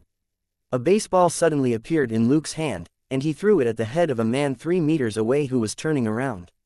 Bang! The man had only turned halfway when he was hit, and he fell over the table.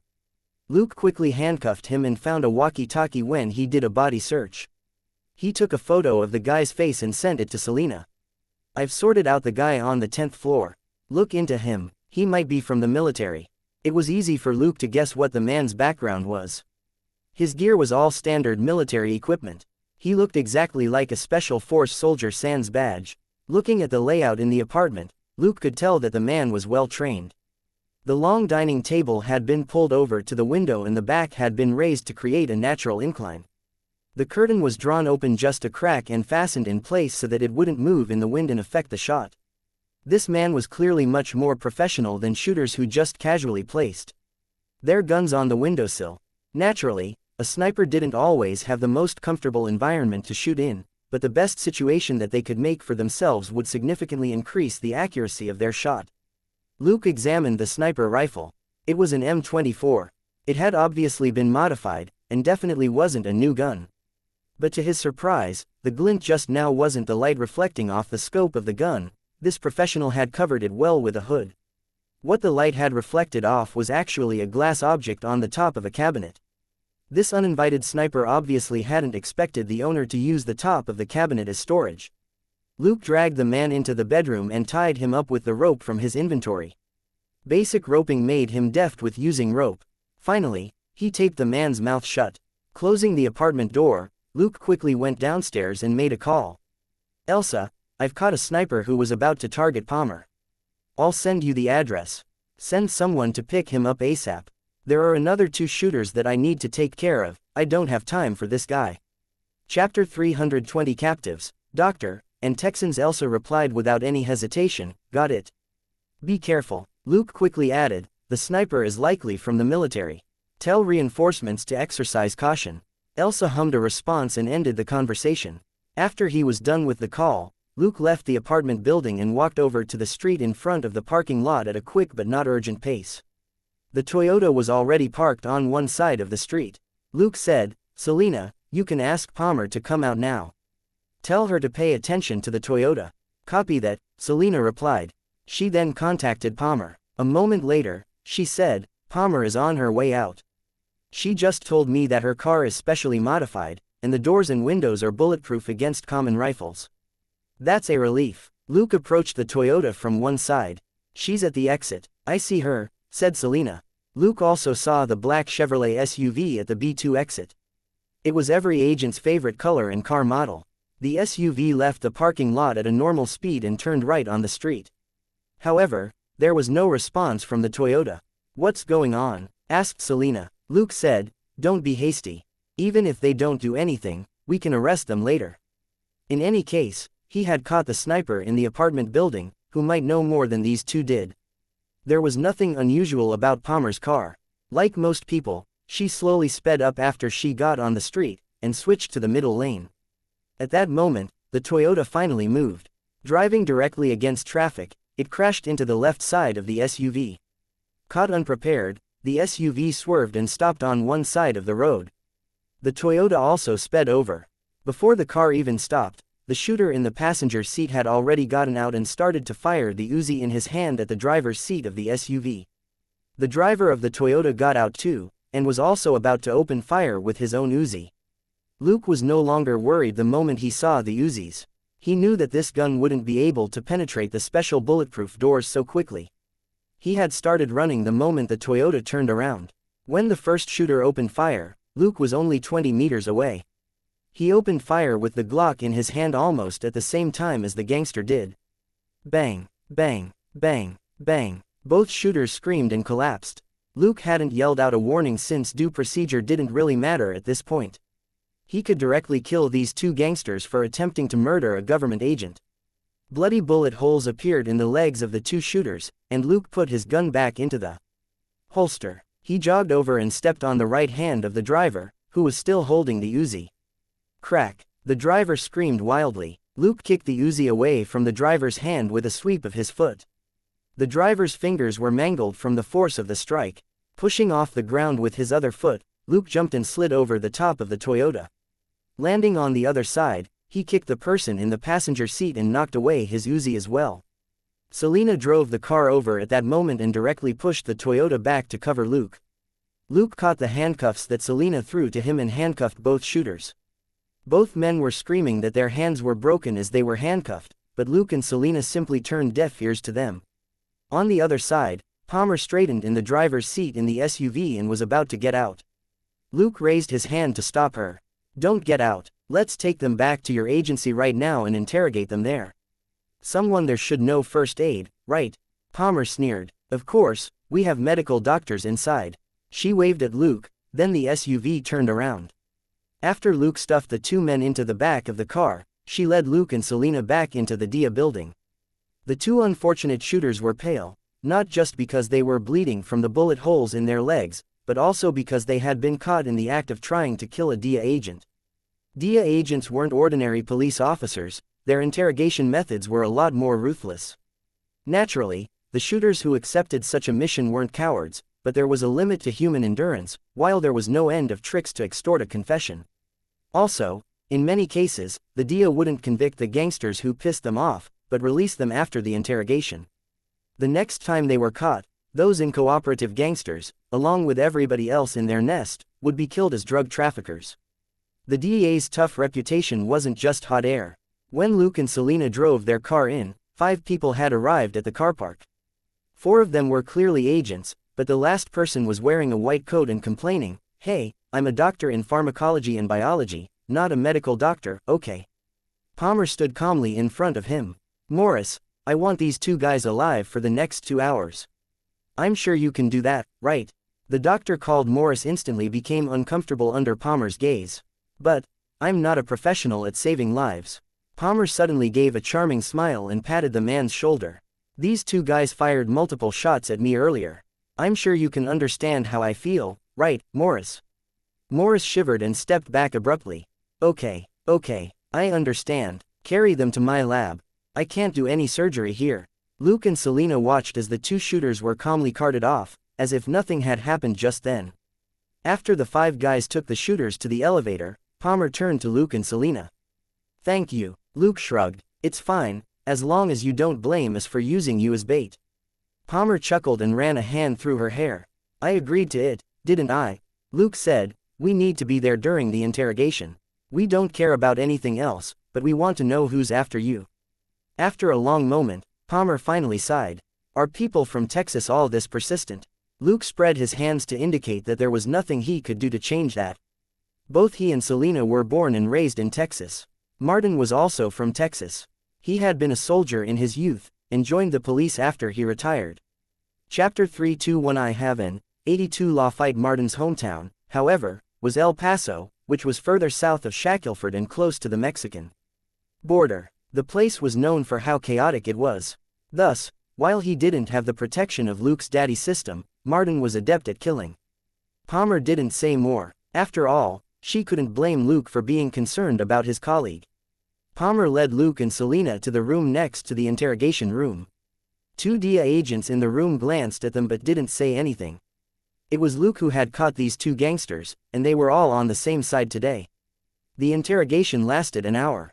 Luke observed the proceedings with a calm expression, as did Selina. Ever since the encounter with the Carlos family, they had no sympathy for drug dealers at all.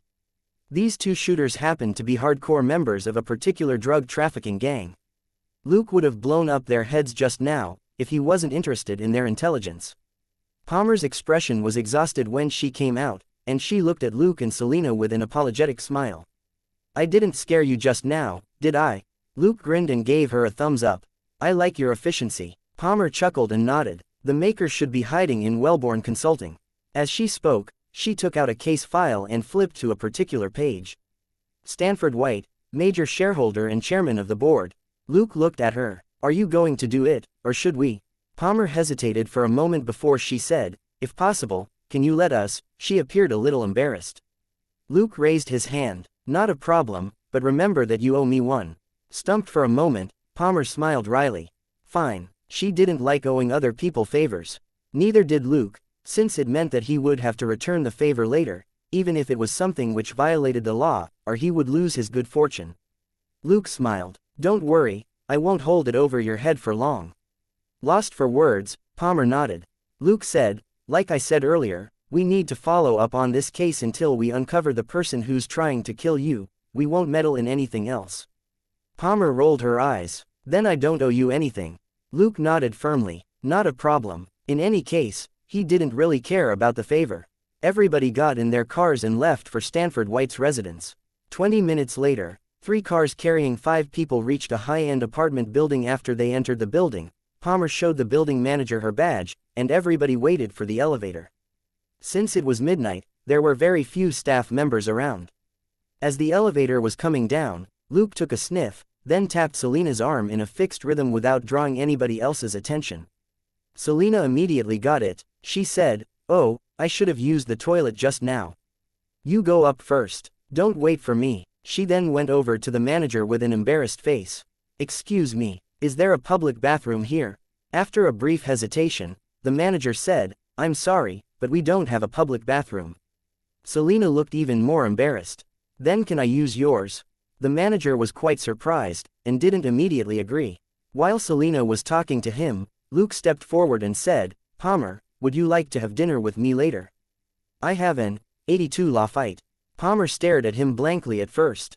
She then said, "That's impossible. You can't afford that." Luke leaned in close and grinned. "Maybe it's an 02. I don't know much about the numbers." The other 2 DIA agents looked at each in bewilderment. "What are you doing? Are you seriously discussing private affairs during an assignment?" At that moment, the elevator dinged and the doors slowly opened.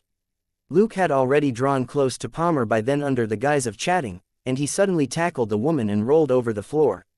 Pooh, pooh, pooh, pooh, pooh, pooh. The moment the elevator doors opened, 2 men inside opened fire with their Uzis. At the same time, the manager's face darkened, and he took out a pistol and aimed at Selina right in front of him at the reception counter. Selina's head was turned, as if she had been distracted by the sound of the elevator doors opening, and her guard looked like it was down. But the moment the manager pulled out his gun, Selina braced herself on the counter and jumped onto it, and her legs went under the man's armpits before she wrapped them around his neck. At the same time, she grabbed the manager's right hand that was holding the gun, and her entire body pulled and twisted at the same time. Crack! The manager howled in pain. But Selina didn't show any mercy. She fiercely twisted the man's wrist again. Crack! This time, the manager was in so much pain he couldn't even scream anymore, and could only gasp helplessly with his mouth wide open.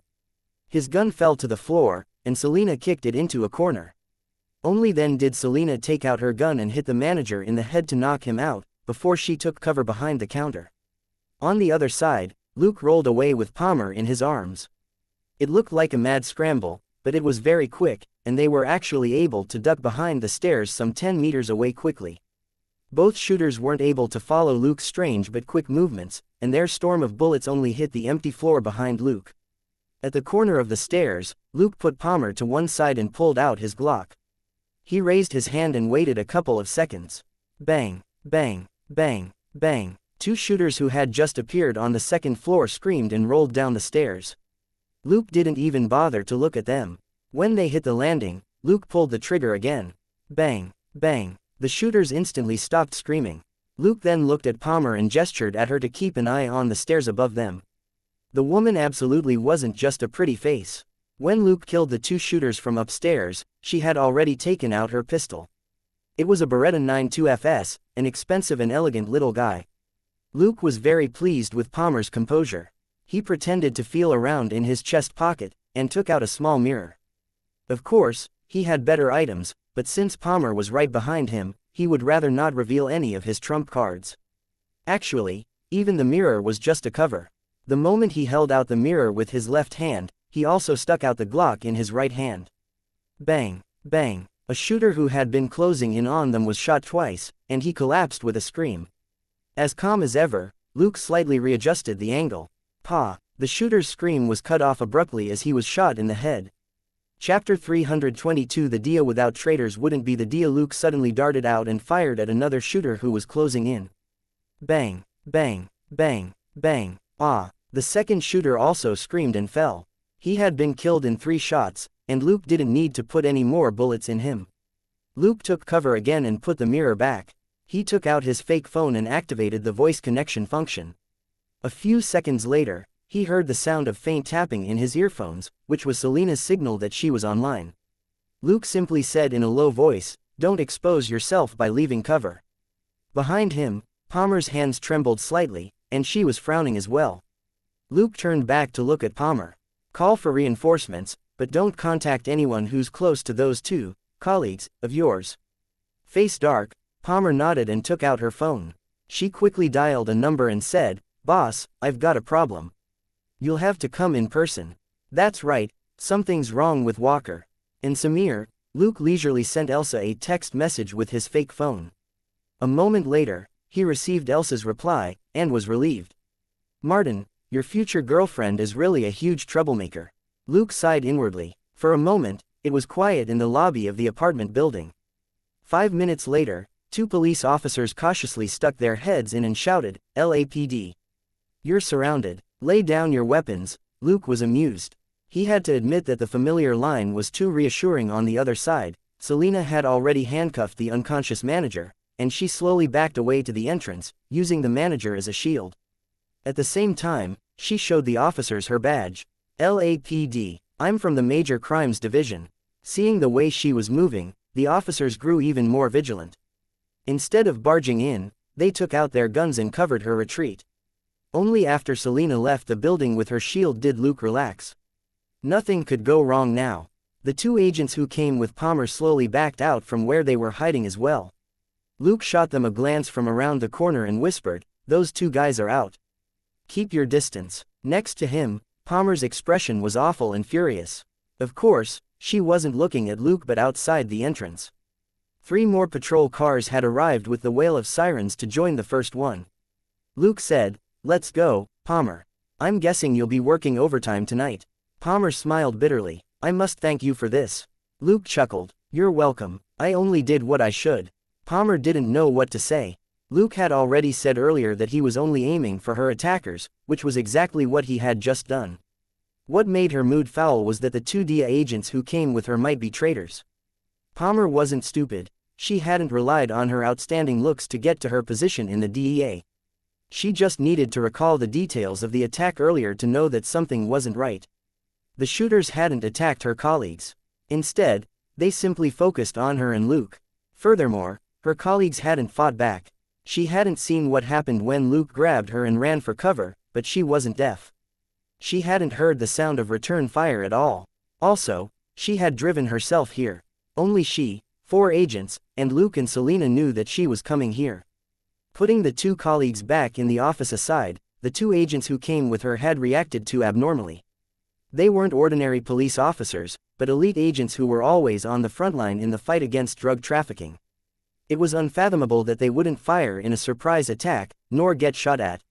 She also knew that the 2 shooters could have killed her easily if Luke hadn't grabbed her and escaped just now, in which case the 2 agents wouldn't have needed to do anything.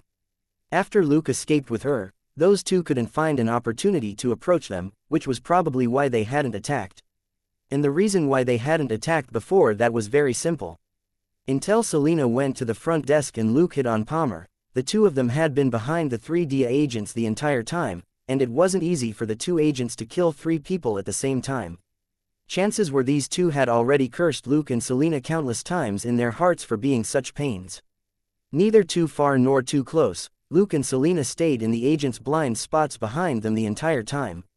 Experienced fighters that they weren't dumb, and could easily tell that Luke and Selena were very vigilant.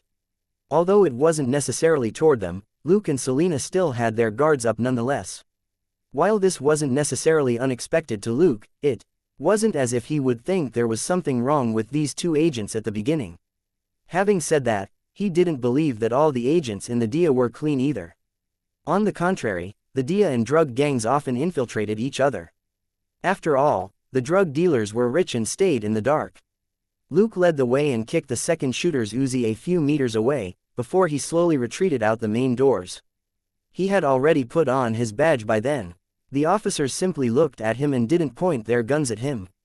Luke grabbed the nearest officer and said to him, "I need 2 men to go in with me and carry the wounded suspects out and take them to the hospital.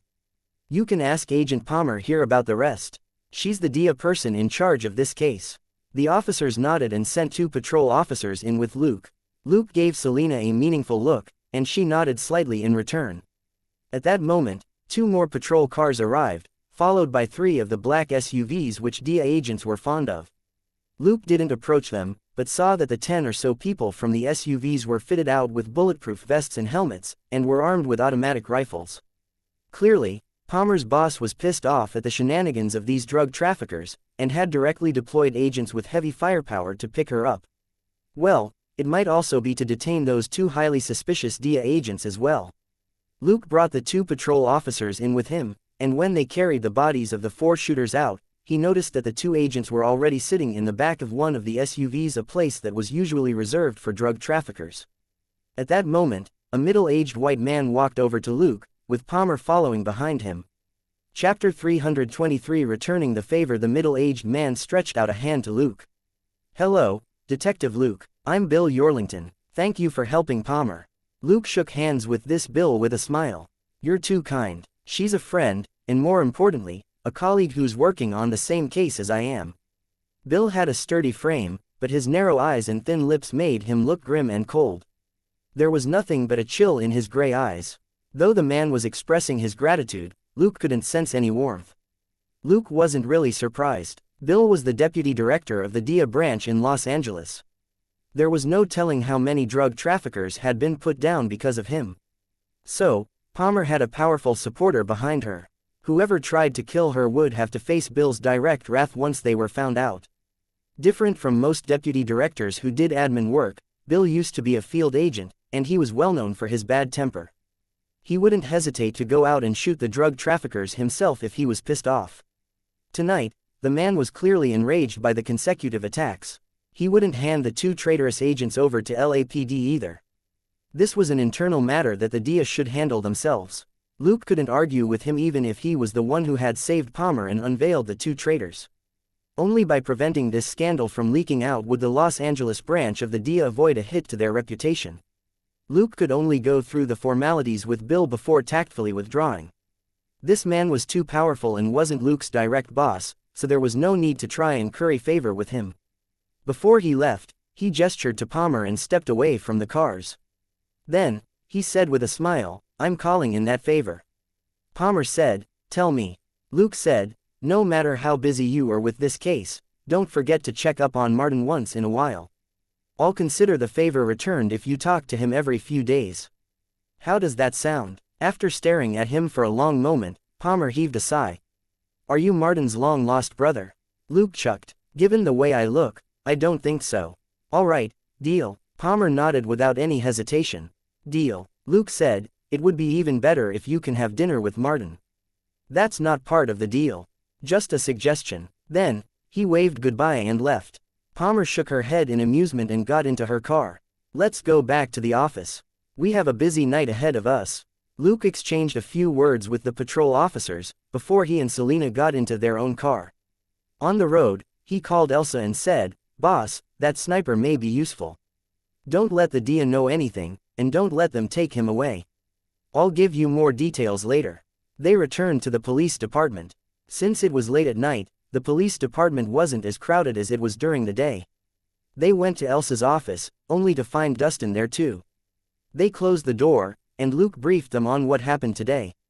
Elsa didn't say anything, but simply looked at Dustin, who was pacing and lost in thought. A few minutes later, Dustin nodded. "I got it, you can drop this case now." Luke shrugged. Deputy Director Bill was there. "I'm not qualified to look into this case even if I wanted to." Dustin looked calm but secretly scoffed. "You think I don't know how ballsy you are? If I didn't specifically say anything, you would be wiping the DEA's asses for them." Luke's earliest kill record was of 13 shooters from a drug gang in one night.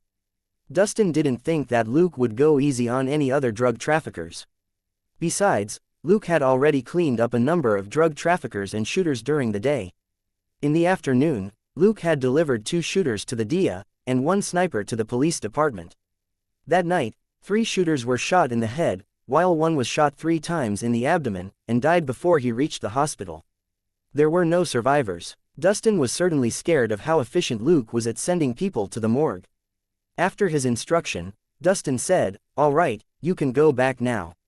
There's work to do tomorrow." He got up and left. The other 3 people rose and saw their boss off.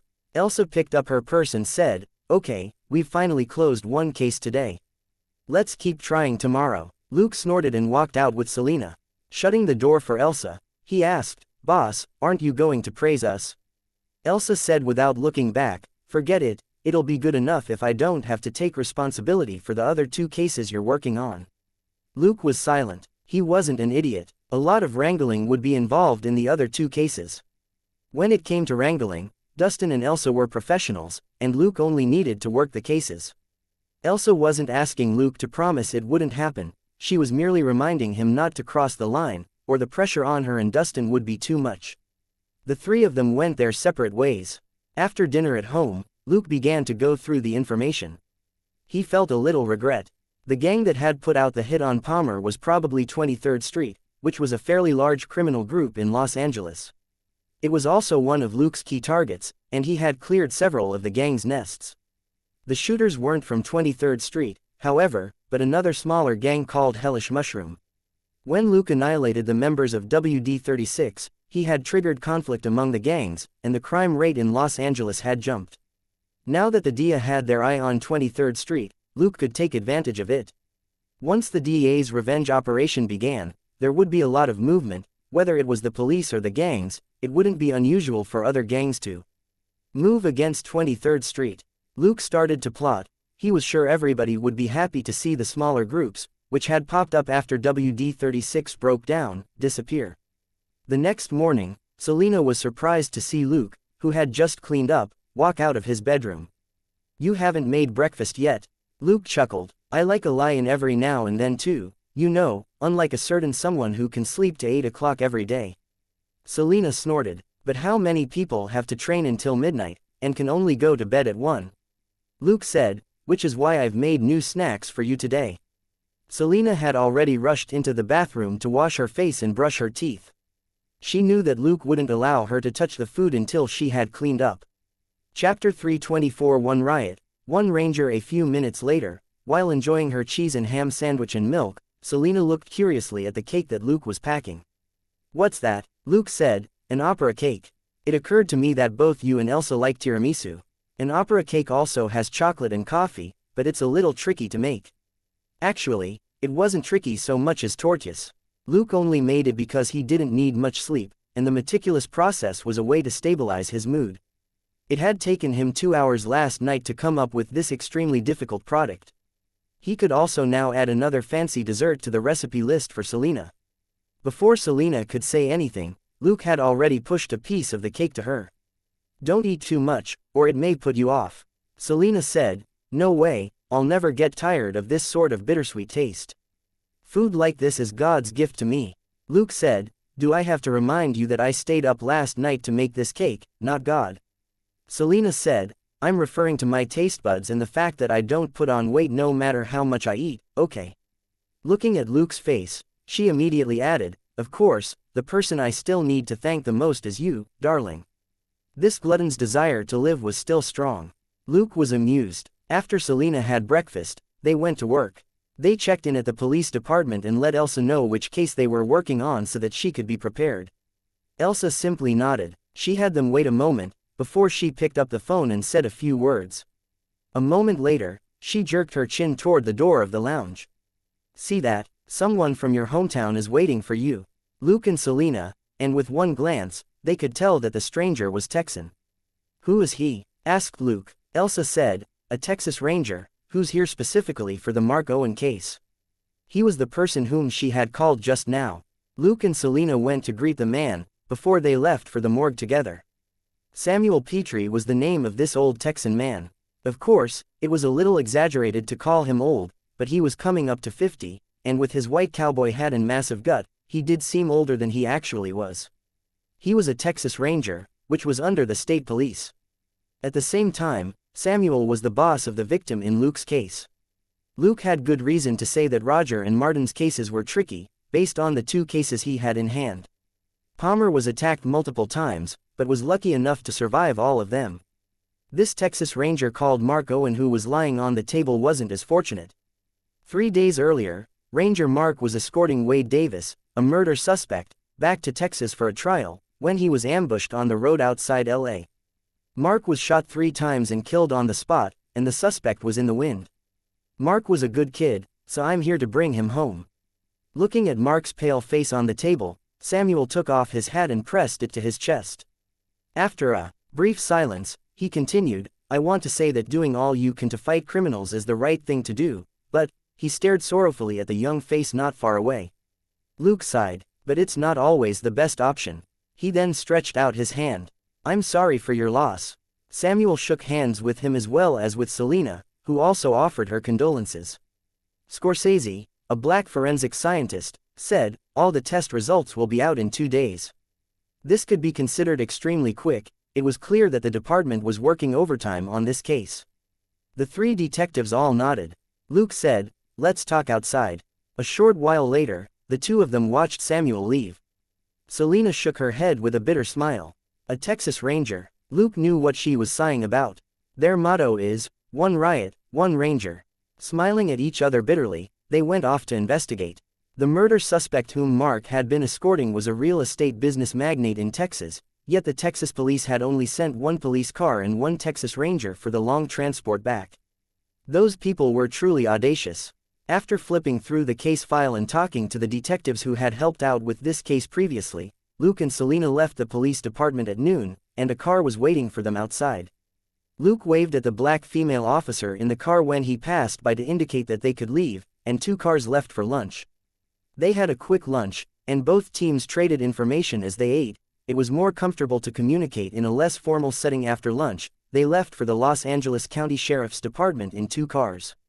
Luke frowned when he walked into the lobby. The place was utter bedlam, with people milling around and shouting. He nodded slightly at the other police detectives who had come with him. Sonia Belli, the black female officer, took her partner with her to the reception desk to explain the purpose of their visit. The receptionist, who was also a black female officer, looked at Sonia's partner in surprise. "Alessandro Cruz, thanks for helping me win $50. I bet that you'd be here again." "Fine, what did you do this time?" Sonia said without a change in tone. "Yes, he did the dumbest thing in the world. He became a LA police officer." The receptionist was speechless. "I know that LAPD is having a harder time recruiting people, and that you've been lowering your requirements, but this is absurd." With utter mocking and disdain, she picked up her phone, as if she didn't want to talk to them anymore. Sonia said calmly, "We're looking into the murder of an officer. So, we can wait until you've finished your important call to answer our questions." The receptionist paused, then put down the phone awkwardly. "I'm sorry, how may I help you?" Sonia said. 2 days earlier, a suspect called Wade Davis was transferred to a Texas Ranger. "We would like to know who was responsible for the transfer." The receptionist said, "Then you need to talk to Lila Jones. She was on duty 2 days ago." Sonia asked, "Where can we find her?" The receptionist pointed to one corner of the lobby. "She just went to Big Nick's office." Luke had been listening to the talk around them as he surveyed the situation. He suddenly asked, "What happened here?" Stumped for a moment, the receptionist asked, "You are?" Luke showed her his badge and said, "Luke, from LAPD's Major Crimes Division."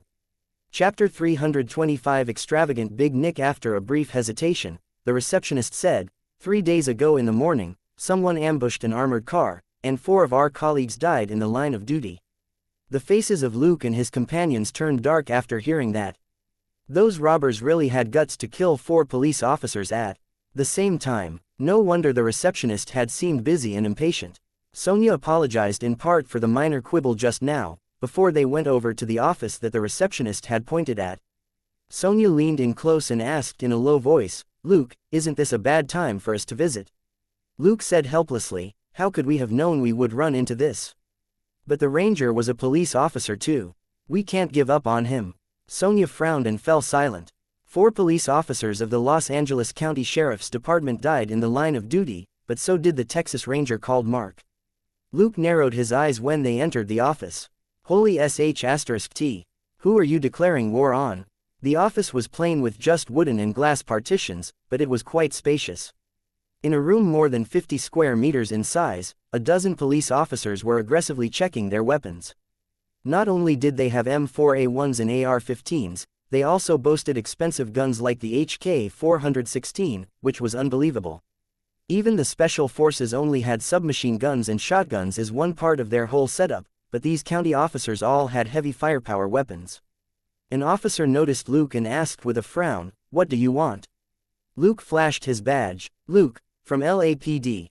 The man was stumped. "Why are you here?" Luke replied, "I'm here about the murder of the Texas Ranger." With an ugly look on his face, the man turned around and shouted, "Big Nick, a detective from LAPD is here on a case." Almost everybody in the office stopped what they were doing to look at them. A moment later, a tall, bearded middle-aged man approached them with a displeased expression. "What do you want?" Luke said calmly, "Do you remember Mark Owen, the Texas Ranger who was shot dead on the road 3 days ago?" Nick frowned. "Yes, so what?" Luke said, "So, I would like to know who approved the transport route." Nick grew cold. "It was me." "What are you implying? Do you want to take me back to your police department for an interrogation?"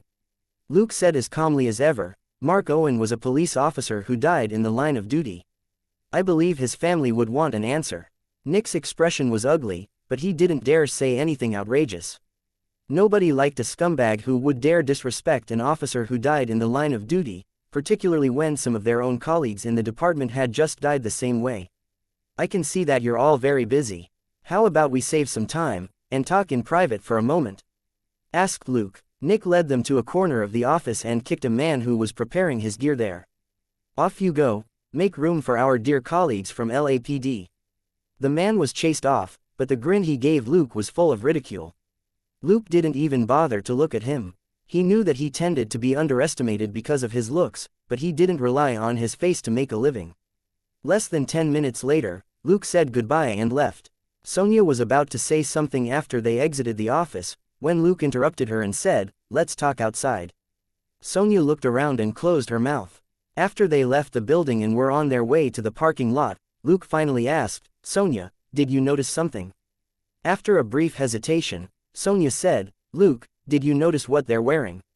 Luke nodded and said, "It's all custom made, it can't be cheap." "What else?" Sonia said, "Their shoes. I didn't recognize all of them, but I know the brand of the leather boots which Big Nick's wearing. They're from a particular boutique shoe store in Los Angeles." Luke chuckled. "Let me guess. The price is crazy, right?" Sonia nodded. "I wanted to buy a pair as a birthday gift for my father before, but even the cheapest cost almost $2,000. A pair. The calfskin boots that Nick's wearing, on the other hand, are at least twice that." Selena clicked her tongue. "Wouldn't that be weeks' worth of our wages?" She then looked at her own boots. Well, she was wearing custom-made boots too, but they weren't branded because they were modified by Luke. Nick's calfskin boots were nothing compared with her genuinely special pair of boots. The special alloy layer in them alone was worth almost $10,000, and didn't even include Luke's labor fee. The young police detective Alessandro, who had the same name as the son of a drug dealer that Luke had taken down, spoke up. "Quite a number of them are wearing pricey watches too." Luke looked at him. "How much are they?" Alessandro replied, some are worth thousands of dollars, and there were a couple that were worth over 10 grand. Selena and Sonia were utterly nonplussed. It wasn't unusual for the odd police officer or two to wear an expensive watch, but something was definitely off when so many field officers had them. Dirty cop. Everybody thought the same thing. In a seemingly strict police system, a lot of police officers in fact weren't clean. The Los Angeles County Sheriff's Department was the biggest county department and the fourth biggest police department in America. It was responsible for the wider LA district, and provided law enforcement services to 42 of the 88 cities in the district. It had as many employees as LAPD did, and the number of people in its jurisdiction rivaled the population of downtown Los Angeles. It was definitely impossible for every police officer in this enormous police department to be loyal and dutiful. Without sufficient diplomacy and skill, honest officers wouldn't be able to navigate the complicated web of affairs and interests inside the department. Dustin was about to be promoted as captain, but he didn't dare wear expensive clothes or watches at all. Big Nick was only a sergeant, but had the balls to wear them in public. Luke had also noticed even more details. With his keen sight, he had easily spotted identical tattoos on a handful of people in the room. These were only the ones that he could see that weren't covered. Who was to say that more people didn't have the same tattoo under their clothes?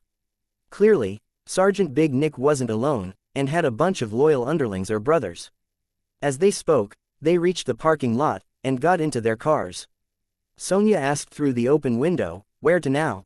Chapter 326 Bank Robbery. Luke looked back at the county police department and was about to say something, when a bunch of police cars suddenly charged out of the parking lot and headed northwest.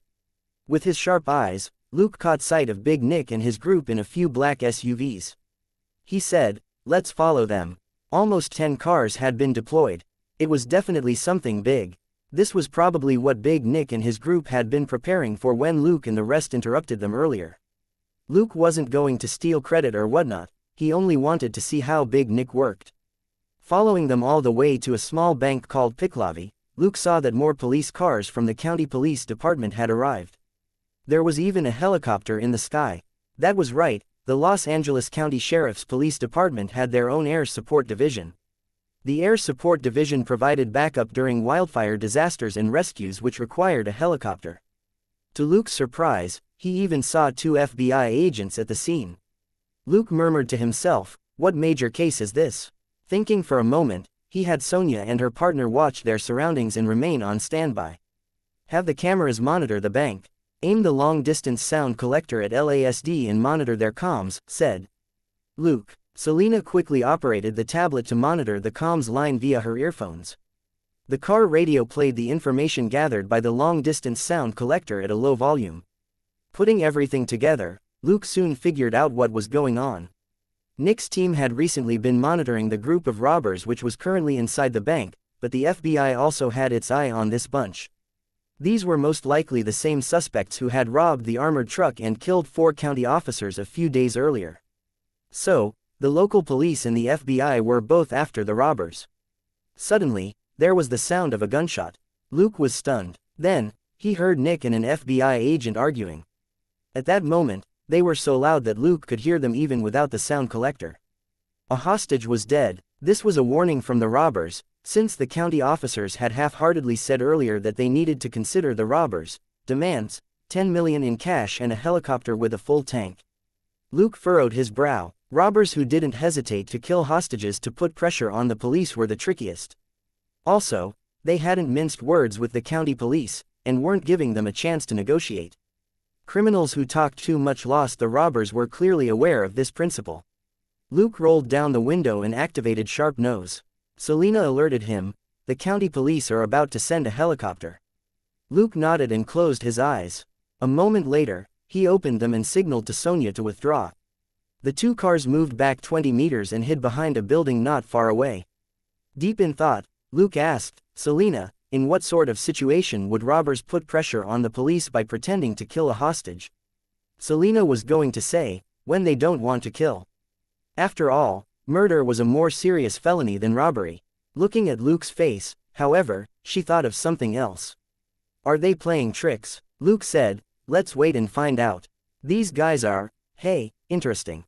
That being said, there was nothing but indifference in his eyes. He had no mercy for robbers who killed police officers in the line of duty. In the next few minutes, Luke kept his eyes closed, while Selena monitored what was going on around them. Suddenly, there was an explosion, which shattered the bank's windows. "Are they blowing up the vault?" Selena exclaimed in surprise. Luke simply hummed a response and didn't reply. A moment later, he suddenly said, "Selena, tell Sonia to follow us." Selena signaled to Sonia's car behind them, and Luke drove the car west. Luke stopped one street away and got out of the car. Checking some location on the side of the road for a moment, he had Selena give Sonia a walkie-talkie. "We're going to check out the robbers. Be careful and don't expose yourselves. Those guys probably have military backgrounds, and are too ruthless." Sonia said. What? She didn't expect this to be the reason for Luke's mysterious departure earlier. While the county officers were still arguing, her amazing colleague was going to lead them to the robbers. Thinking this, Sonia's palms were wet with sweat. She was both nervous and excited. These weren't simple robbers, and this could be a big case. The danger of getting involved in a case like this with Luke wasn't low, but it was still a lot safer than with anybody else. After all, Luke was the detective with the best fighting ability, not just in Westside, but in the entire LAPD. The two cars stayed 100 meters away from each other, and communicated via the walkie-talkies. Luke wasn't really counting on Sonia and her partner to back him up. Sonia could be helpful. She was only 24 and a fit woman, but her partner, Alessandro, was pitiful. Luke felt that one. Sonia could take down two Alessandros. Thus, he had them hang back to act as lookouts. Like he said earlier, the robbers might have military backgrounds, and Sonia and her partner might be killed in a matter of seconds at their level. After the Texas Rangers and LASD, Luke didn't want Westside LAPD to lose police officers too. "Don't lose your head, and don't be reckless. Follow my lead," said Luke. "Copy that," Sonia replied naturally, as if it was Dustin himself who was speaking. She didn't react adversely to the way Luke's words sounded like a command. As they talked, Luke sped up, before stopping the car 100 meters away from a building. He narrowed his eyes at the building, which was the Federal Reserve's Los Angeles branch. Selena looked at the building as well. Is that their real target? Working with Luke, her wits had gotten much sharper, and it was easy to derive the formula: bank robbers plus cover-up equals trick plus real objective. When she got a clear look at the sign on the building, she was shocked. Are they crazy? That's the bank of all banks. Nobody has ever robbed them. Luke's mind was whirling with thoughts, and he said, there are always some people with more guts than others. Chapter 327 Bank of Banks, and Garbage Trucks. Selena frowned. Whoever hangs around here for more than 10 minutes will be chased off by security. If they show up again, the FBI will look into them. How can they possibly succeed? Luke nodded and turned on the walkie-talkie. Sonia, do me a favor and find out which bank the county department's armored truck in the murder case was from. Sonia was good at gathering intelligence and at cybertech. She was a promising specialist in the major crimes division. 2 minutes later, Sonia replied, Luke, I think the armored truck belonged to the Picklavi Bank which was robbed this morning. Pondering for a moment, Luke said, check if the truck's route includes the L.A. Federal Reserve branch. Sonia's reply was even faster this time. Yes, the truck transports money there on a daily basis. Luke hummed in response and ended the call. Selena immediately realized what was going on. Are you saying that they hijacked the armored truck to use it to sneak into the L.A. Federal Reserve branch? Luke nodded, but then shook his head. To be more exact, I think they want to quietly take the money out. The Federal Reserve was the bank of banks. Pissing off the FBI wasn't as bad as pissing off this agency, which was America's moneybag. These robbers wouldn't be stupid enough to really force their way in to rob this place. One mistake from idiots like that and they would be killed on the spot. The Federal Reserve branch had extremely tight security to begin with, and if it really was attacked by dauntless criminals, thousands of police officers from LAPD and LASD would swarm them. There would be no way for them to escape. Luke checked the time, and it was slightly past 3. Telling Sonia and Alessandro to keep an eye on the building's exit, Luke drove the car around the neighboring area. After half an hour, Sonia suddenly contacted him. Luke, something's going on. Luke said, tell me. That big Nick brought 2 cars of county officers with him. They detained a black man who just came out of the Federal Reserve branch, and are now beating him up, said Sonia. Luke said, don't do anything. Just keep an eye on the environment. I'll be back soon. He turned the car, and just as he was about to pass the exit of the Federal Reserve Branch's underground parking lot, a garbage truck came out of the parking lot ahead of him. Luke took a sniff and smelled a lot of cash, but the scent was a little strange. "Focus the cameras on the garbage truck up ahead," said Luke. Suddenly, another garbage truck appeared and cut into their lane, before it sped up. Luke was stunned. 2 garbage trucks in a row. It wasn't entirely impossible, but it definitely wasn't common. Each garbage truck was responsible for a certain area. It wasn't too surprising that their routes would overlap from time to time, but it was unusual for 2 garbage trucks to gather outside the LA Federal Reserve Branch. Even more strangely, the second garbage truck also had an odd smell of cash. It was very similar to the smell from the first truck, but not the same. "Luke, Nick is taking the black man away. Do we follow him?" Sonia updated him. Luke closed his eyes and considered for a moment. "No need. I'll be back soon. Just stay where you are." At that moment, the garbage truck in the lead took a left turn off the street. The garbage truck in front of Luke, however, slowed down to 30 kilometers per hour. Luke slowed down as well and tapped the wheel unhurriedly. A minute later, the truck took a right turn off the street. Luke's car also took a right turn to follow it. Selena suddenly said, "Luke, someone's robbing the other garbage truck." Luke was surprised. What? Why would anyone rob a garbage truck? He took a quick glance at Selena's tablet, only to see a man pointing a gun at the driver in the other garbage truck several hundred meters in the distance, before he got in and drove it away. What a surprising move. Luke suddenly chuckled and looked at the garbage truck in front of him. He suddenly activated the walkie-talkie. "Sonia, stay on the garbage truck in front of me. Do you see it?" Sonia soon replied, "I'm on it." Luke said, "Don't get too close. Just follow it and make sure that it doesn't escape. I'll call the boss to come over, and the both of you can stop the garbage truck together." "Okay, don't worry, I'll keep an eye on it," replied Sonia. Luke turned off the walkie-talkie and made a call. "Boss, we've got a situation." Elsa asked, "What situation?" Luke said, "I have 2 suspicious garbage trucks. I suspect that the robbers are using the trucks to transfer their loot. On my side, one of the robbers has just hijacked a garbage truck, and I'm not sure about the situation with the other truck. I've asked Sonia to keep an eye on it, and to wait for you to back her up." Elsa said, "Got it. I'll contact Sonia right after this." "Anything else?" Luke said, "Those robbers probably have military backgrounds, and they're ruthless. For your safety, boss, you better bring more men and weapons with you." Elsa said, "Okay, I'll ask Dustin for enough reinforcements." Luke said, "It would be best if we get the garbage truck back to our department before we examine the stuff in it." "You copy, boss." Elsa said, "I know better than you do." It was very likely that the garbage truck was carrying a load of cash, which could be a major problem if it wasn't sorted out in the police department. The problem could be from the outside, or from the officers involved in the operation. Elsa knew that very well.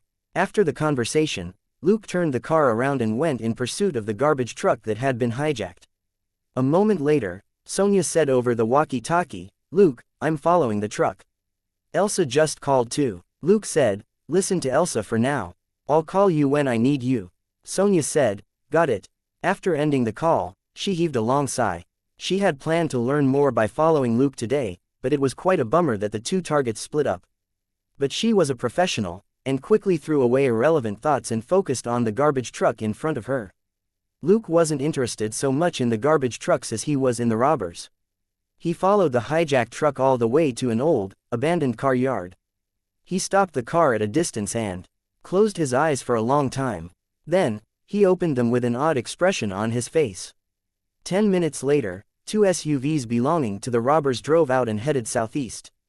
Chapter 328 Overly professional robbers. Luke didn't follow the SUVs until a moment later. On the road, Selena alerted him, "It looks like they're going to take Route 91. If that happens, they would be able to escape using either Route 605, Route 5 or Route 57. Luke agreed with her. Suddenly, 3 SUVs sped past them. He quickly checked the surveillance feed, only to see that it was Big Nick and his brothers. Frowning, Luke took a right turn at the next intersection and sped up, before turning back onto the earlier road. At that point, he was in front of the robbers, 2 SUVs. It was actually a good thing that the county officers led by Nick had arrived, or there would be a lot of bickering between Westside LAPD and LASD later. Suddenly, one of the tires blew on a big freight truck in the distance up ahead, and the car behind it crashed into the truck. The truck immediately swerved and scraped the cars next to it before it finally stopped. The driver of the truck got out and looked around with a worried frown on his face. He knew that he was in serious trouble. Sure enough, the drivers of the other cars got out to surround him and kick up a fuss. Some of them called the police, but the road was completely blocked. Luke's car was 50 meters away from the accident, and he couldn't move further. He looked at the surveillance feed with an odd expression on his face. Selena raised her head and looked at him. The robbers are stuck as well. Luke heaved a helpless sigh. Let's just hope that nobody gets hurt. There wasn't much he could do in this situation. The 8 fully armed robbers in the 2 SUVs probably had special force training, and were highly anxious at the moment. It was the middle of the day, so Luke couldn't reveal his full strength. More importantly, the county officers including Nick had reached the back of the traffic jam. Considering what Luke had seen, he didn't think that the bad-tempered Big Nick would be able to hold back. Let's change into our gear, said Luke. Selena pressed a button to recline the passenger seat, and she crawled into the back and quickly put on the gear which Luke threw to her. In the meantime, Luke darkened the car windows while he monitored the robbers and the officers behind them. A moment later, he couldn't help but curse. Are they crazy? There are dozens of cars and people here. He had considered waiting until the robbers drove to a less populated area, but Nick obviously wasn't as patient. The county officers had already gotten out of their vehicles. They were all armed with the heavy firepower weapons that Luke had seen in their office. Luke quickly checked his own guns and threw an M4A1 to Selena in the backseat, but didn't take a gun himself. It wasn't the first time that he had fought among cars. He had done it before when he eliminated Sergei's gang in New York. His opponents this time were stronger, but he had grown stronger as well. Luke was certain that in a range of 20 meters, he could attack faster with a pistol than the robbers could with their automatic rifles. The next moment, he was slightly relieved. The county officers, including Nick, weren't too crazy after all. Coming up from the rear, the 12 officers spread out and pushed forward slowly while they warned the people in the cars to stay low or run away ASAP. The green bulletproof vests and the yellow, "Sheriff," words on them were a clear indication of their identities to everyone. Seeing the heavy firepower weapons they were holding, almost everybody who was warned fled quickly. Hiding inside their cars wasn't safe, since there was still a chance that they would get hit. The officers weren't holding pistols but automatic rifles. Anybody with the slightest bit of common sense knew that apart from the engine, a regular car couldn't block a rifle shot. But a car only had one engine, and wasn't absolutely safe. Done changing, Selena examined her gun and asked, "When do we take action?" Luke frowned. He didn't really dare open fire in the current situation. This was Los Angeles County, not downtown Los Angeles. More critically, the county officers and the robbers were all heavily armed. If Luke was the first to shoot, all the casualties would be on his head. It would be impossible for him to immediately kill 8 fully armed, highly vigilant robbers with military backgrounds. "Wait a moment, don't be hasty," Luke said. But his tone changed the next second. **T. That was because he saw a robber get out of the passenger seat of one of the cars, with an M249 paratrooper machine gun. Lunatics. That was all Luke could think. Do you need such a lethal weapon for a robbery? This isn't a warring country. Thinking quickly, Luke took out a tear gas grenade from his inventory. Getting out of the car, he threw it out. With his current strength, 50 meters was nothing. A moment later, smoke suddenly spread out from the robbers' SUVs with a bang. Alarmed, the county officers immediately went low. But the robbers were too professional. A few gas masks were thrown out of the cars, and everybody put them on. Luke was lost for words. Are you here for a robbery or to fight terrorism? Why would you carry gas masks for this operation? But his tear gas grenade had achieved its purpose. The robbers' pace was disrupted, and the county officers behind Luke were now more vigilant and had slowed their approach as they became even more cautious. Luke sat back inside his car and closed the door in relief. If he hadn't thrown the grenade out just now, it was possible that some of the county officers might have been killed. Though they might be dirty cops, there was no evidence to prove it yet. Besides, they were doing their duty to catch the robbers, and Luke certainly couldn't watch them die. Bang, bang, bang, bang, bang. Selena was quite shocked by the deafening gunfire. Her mouth was wide open as she watched the surveillance feed on the tablet. A machine gun, Seriously, those who had never seen a machine gun barrage could barely imagine its power. Machine guns appeared in countless movies, but their force tended to be weakened for plot purposes. A burst of hundreds of bullets from a machine gun could easily suppress dozens of foot soldiers. This was something that the county officers were all too well aware of. Almost everybody was lying on the ground, and didn't dare raise their heads at all. Even so, there were still 2 screams amidst the gunfire. Luke looked carefully at the surveillance feed. It seemed that 2 unfortunate officers had been hit by stray bullets. Chapter 329 Stubborn Robbers and Luke's Secret Weapon. The screams were good, since it meant that the injuries weren't critical hits and that the officers would still live, even if they might be disabled. Luke frowned. He didn't dare casually stick his head out now. After this setback, the county officers returned fire the moment the robbers' M249 stopped firing. Their dozen automatic rifles were almost as powerful as the machine gun, and had a wider range. Unfortunately, Luke's car was in the way of their bullets. Bending down, Luke whispered to Selena, "Stay low." He had already changed the car's windows so that they were bulletproof, but they still weren't as safe as the reinforced steel and Kevlar in the car's frame. Naturally, Selena listened to him and lay almost flat in the backseat, her eyes fixed on the tablet as she observed the battle outside. The battle was heated and desperate the moment it began. After the robbers injured 2 officers with the M249, the other officers were enraged. With their advantage in numbers, they suppressed the robbers with a storm of bullets. However, the robbers were well organized, and covered each other in turns as they yelled out when they were moving or reloading. The county officers were obviously well trained too. Not a second went by without gunfire. But luck seemed to be on the county office's side, as they hit 2 of the retreating robbers first. One was hit in the thigh and then in the head while he was struggling. He was killed on the spot. The other was shot in the neck. He clamped a hand to the injury and gasped for breath on the ground, but it was clear that he was dying 10 against 6, the county officers had the clear advantage. But the robbers' battle training was exceptional. They covered each other and continued to retreat at a steady pace despite their 2 fallen comrades. Their formation didn't collapse, nor did they scatter. Soon, another 2 officers were shot. They screamed and fell, but they were lucky they could scream at all, when the 2 robbers who were shot were already growing cold 8 against 6. The situation seemed to be at an impasse once again. Luke saw the officers split up on the surveillance feed. 2 officers jumped over the guardrail and ran to an abandoned factory next to the road, hoping to flank the robbers from behind. The robbers were gradually drawing close to Luke's location in their retreat. Luke could hear the thuds of multiple bullets hitting his car. The number of police officers and robbers dropped, but the battle grew even more intense. A robber collapsed with a scream. He struggled but couldn't get back to his feet, and his rifle had also been sent flying. One of the officers also screamed at the same time and fell, gripping where he had been shot in the leg. 7 against 5. At that moment, the robbers were only 4 cars away from Luke. One of the robbers shouted, "Moving," but was only able to take 2 steps before he was shot right in the head. The other robbers couldn't check on him at all, and continued to retreat. The situation was clearly becoming more and more disadvantageous for them. They were in the territory of the county officers, who had reinforcements coming. Luke narrowed his eyes as he observed the positions and movements of the 4 robbers.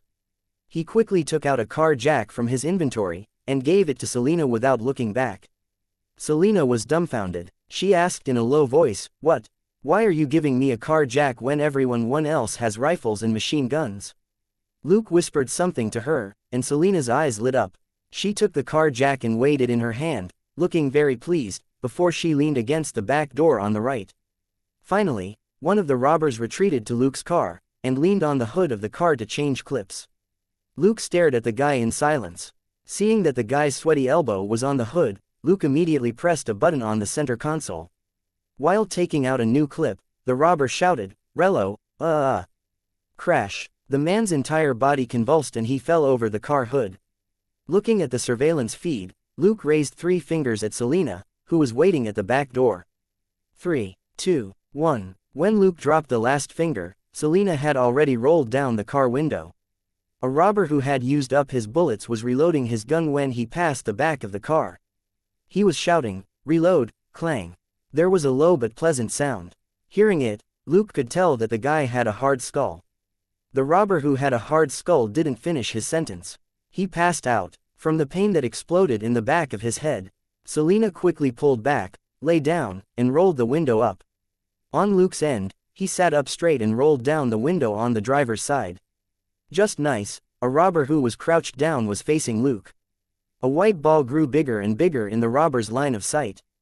Bang! The robber's head jerked up violently, and he was knocked into a car on the side before he fell to the ground. Only the whites of his eyes could be seen, and blood oozed from his mouth and nose. All of a sudden, the gunshots became sparse. The last robber turned around, only to see the robber who had just fallen on the left side of Luke's car, and his eyes turned red. McCourt. He dashed over to check the robber who had just fallen, and completely missed Luke, who rolled down the window once again. The car on Luke's left was slightly to the back, and the driver's seat of Luke's car was parallel with the other car's front hood. The last robber was only 1 meter away from Luke. As he rolled down the window, Luke stretched out his right hand, and Selena immediately passed him the car jack which she had used to knock out a robber just now.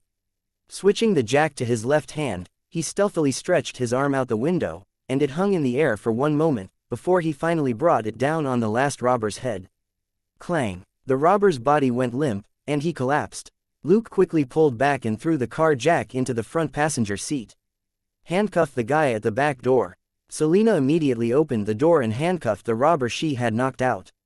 Luke shifted over to open the front passenger door and quickly got out.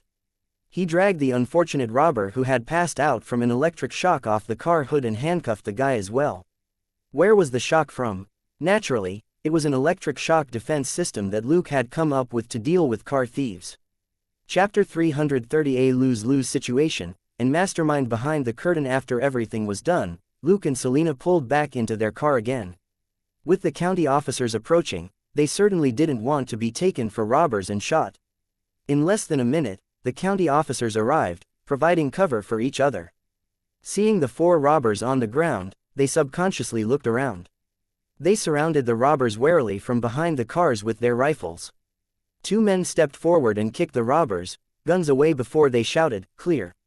At the shouts, the county sheriffs approached the robbers warily, and 2 people quickly collected the robbers' guns. It was only now that the 2 county officers who were going to attack the robbers from the rear finally arrived. All of them were stunned. What the heck? Big Nick's expression was a mix of surprise and vexation. Who handcuffed them? You. The 2 officers who had just arrived quickly shook their heads. They were panting hard from running. They weren't capable of capturing 4 tough criminals alive without getting hurt. Luke finally sat up straight and rapped the car window, before rolling it down a little. Immediately, all the guns were trained on him. Luke was as calm as ever. After all, his car was bulletproof, and he would be fine even if any of the guns went off. That was also the reason why he was still in his car and had yet to fully roll down the window. Big Nick narrowed his eyes and stared at him in disbelief. "You're that guy from LAPD." Luke raised his hand to point around, and Nick came back to himself. "Put down your weapons. He's with us." In the current situation, Luke was without doubt on their side. Seeing them put their guns down, Luke finally opened the window. "Those people were planning to hijack my car, so I fought back. There's nothing wrong with that, is there?" Nick was stunned. But looking at Luke's calm face, he suddenly realized what was going on. Big Nick wasn't some good, naive cop. He was even more familiar with dirty tricks than Luke was. He knew that by saying that, Luke was giving away the credit for arresting the robbers to Nick's team. Nick immediately looked much friendlier. "Not a problem at all." "So, how did you?" Luke interrupted him. "Nick, your men are injured. I happen to know some first aid, and I have some medicine and bandages with me. Do you need help?" Nick slapped his own face in annoyance. FCK. He had been so surprised just now that he had forgotten about his colleagues who were still lying on the ground. At Luke's reminder, he nodded quickly. "That would be great, thank you." Luke picked up the first aid kit that Selena passed to him and gestured subtly at her. Selena nodded slightly. After Luke got out of the car and closed the door, Selena moved into the driver's seat and continued observing their surroundings. In the meantime, she called in and reported to Elsa. She would have done so even without Luke's subtle reminder. These county officers weren't entirely trustworthy, and it would be safer for both her and Luke if she stayed in the car. 10 minutes later, the ambulance arrived to take Nick's injured men away. Luke stopped to greet Nick when he drove the car past him. "Nick, I'm sure you're very busy, so I won't waste any more of your time. Nick nodded wryly. He thought for a moment, then said, about that thing you asked about, call me tomorrow. We can talk about it later. Luke nodded and drove away. Just now, Nick and his men uncovered a huge amount of cash in the robbers' truck, but they discovered it was counterfeit. Watching Big Nick disappear in the rearview mirror, Selena asked, so, did the robbers play the county officers? Pondering for a moment, Luke shook his head. Not necessarily. If they were so smart, they wouldn't have been stuck here. From what we saw, they didn't expect Nick to catch them at all. Selena asked, then what's with the counterfeit money that Nick found? Luke chuckled. Why don't you make a guess based on the information we have? Deep in thought, Selena said in a low voice, the county officers suffered severe casualties and the robbers were all caught. Obviously, both parties thought that the money was real. Is there something wrong with the other garbage truck? Just then, Luke picked up a call. Hey, boss, what's up? Elsa said a few words on the other end before hanging up. Luke said, good news. Elsa stopped the other garbage truck and brought it to our department. Just now, they found several large bags of $100 bills in the truck. Selena was stunned. So I was right, Luke chuckled. No, they investigated the truck driver. He was just driving his usual route and didn't act out of the ordinary. According to his schedule, he moves the trash to a dump an hour after leaving the Federal Reserve. He didn't act unusually at all during questioning. Selena frowned. If he was one of the robbers, or knew that we had intercepted the money, it would have been difficult for him to hide his emotions. Luke nodded in agreement. That wasn't something that one could rationally control. It would be impossible for anyone to control their feelings with so much money at risk. Luke had told Elsa to take more men and even Dustin with her to intercept the garbage truck, precisely because he was scared that someone would embezzle the money if there weren't enough people around. A huge pile of cold hard cash was much more attractive than a dull number on a check. Selena frowned. So, who's behind this? Luke chuckled. Do you need me to give you an answer? Selena raised her hand. Wait. I'll figure it out on my own. The answer can't be so complicated, otherwise you would have told me directly. Wait, one of the robbers escaped, the black guy who was at the Federal Reserve branch. Luke didn't say anything. Encouraged and inspired, Selena declared, he was there when the robbers used the armored truck to enter the Treasury, and also at the Federal Reserve branch. He's clearly an important part of the operation, but he didn't leave with the robbers. Just now, he took advantage of the fight to secretly undo his handcuffs and escape from Nick's car. Luke nodded slightly. Anything else? Selena closed her eyes and leaned back in her chair, as she subconsciously tapped the car door with her right hand. The black man was caught the moment he left the Federal Reserve branch. Nick then came here to intercept the robbers. Now, his companions are either dead or have been caught. Chapter 331 Firmly evading non-beneficial matters. Wait. Selena suddenly opened her eyes. If we hadn't intervened, none of the robbers might have survived. 4 robbers were caught alive because of her and Luke. Considering the fierce battle between the police and the robbers, it was unlikely that they would have surrendered. They would probably have all been killed. Big Nick wouldn't have let them go when so many of his men were wounded. Selena's eyes glittered. So, the black guy is the mastermind behind the curtain. He intentionally led Nick to this place to try and get his companions killed. While the robbers he sold out thought that the counterfeit cash was real, he could hijack the other garbage truck and take the money for himself. After that, she looked at Luke. Is that the case? Luke applauded her with a smile. Correct, my thoughts exactly. Just now, he had received the system notification.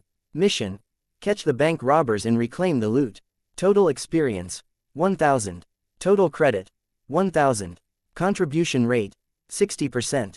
EXP plus 400. Credit plus 600. Express 16,890. Selena asked, shouldn't we go after him?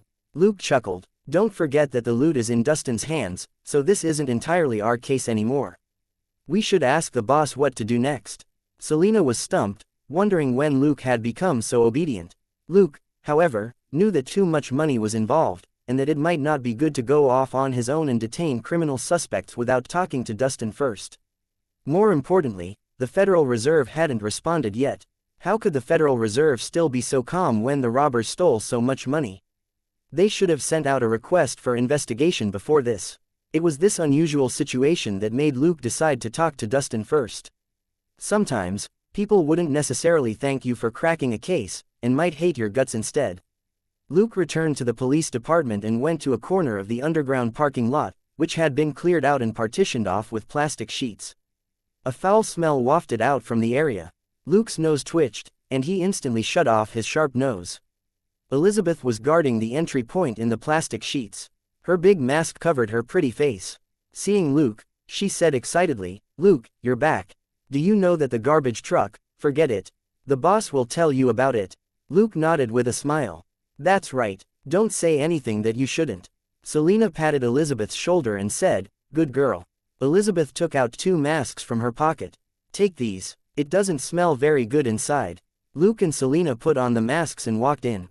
Both Dustin and Elsa were inside. Billy and Simmons were going through the trash meticulously.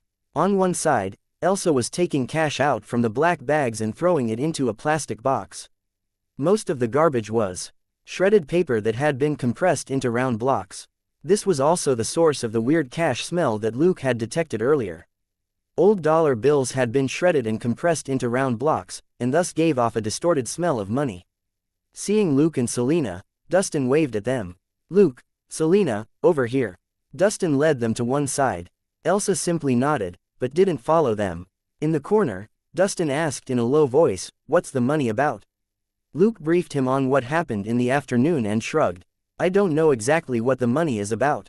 I only found the garbage truck suspicious because it was in the wrong place. I don't dare guess where the money came from."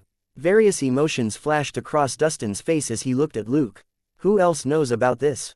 Luke said, "Just us, Sonia's team, and the people who were with you, boss." Dustin nodded and said, "Keep this under wraps, and you don't have to follow up on it." Luke hummed, "Got it. This wasn't our case in the first place." Dustin was stumped. "Huh," Luke chuckled. "It was Sonia who watched the truck and you who examined the garbage. We didn't have anything to do with it." Dustin was lost for words.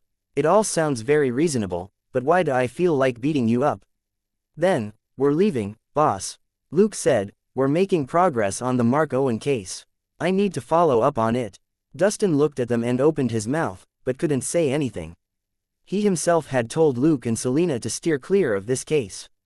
Luke had also made it very clear that the money had nothing to do with him, and that he had done nothing more than ask Sonia to keep an eye on the truck.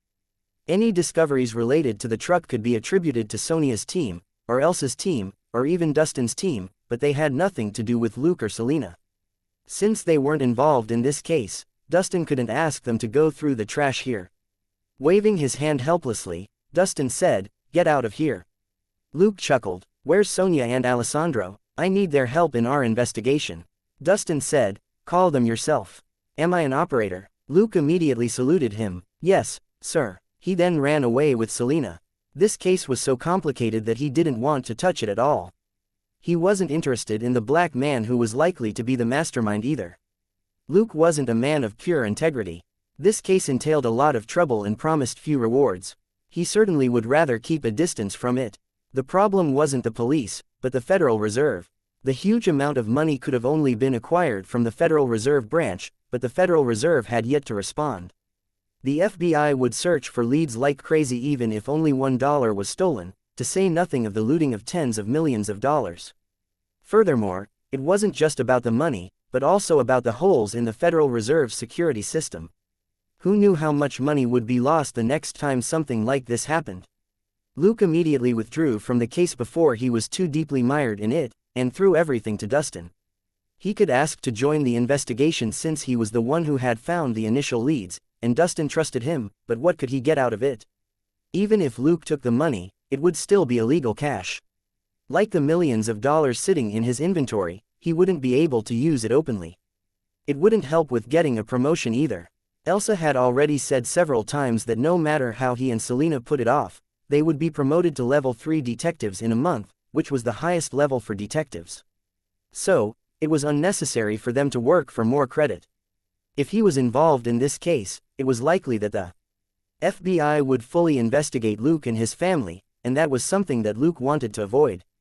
Chapter 332 Communicating Important Business Matters. Luke decisively let Dustin take responsibility. Dustin was a professional at dealing with complicated situations. Plus, he had director Brad behind him. Luke walked out of the parking lot and threw his mask to Elizabeth. Get a good taste of the daily life of a forensic scientist. It'll be good for you. Elizabeth didn't know what to say. Gee, thanks very much. Luke and Selina went back to the Major Crimes Division to look for Sonia. Luke said, "We're following up on the officer's murder, but what happened today will be handled by someone else. Just keep it between us, okay?" Sonia nodded and asked, "Luke, exactly what happened on your side?" Luke was too lazy to explain. He simply gestured to Selina, before going off to buy a few drinks from the vending machine. He got soda water for himself, drive, pepper for Sonia, juice for Sonia, and milk for Alessandro. Looking at the milk in his hand, Alessandro was stumped. "This is for me." Luke snorted and looked around. "I think you're below average in terms of body build. Milk will be good for you." With a bitter smile, Alessandro could only drink the milk.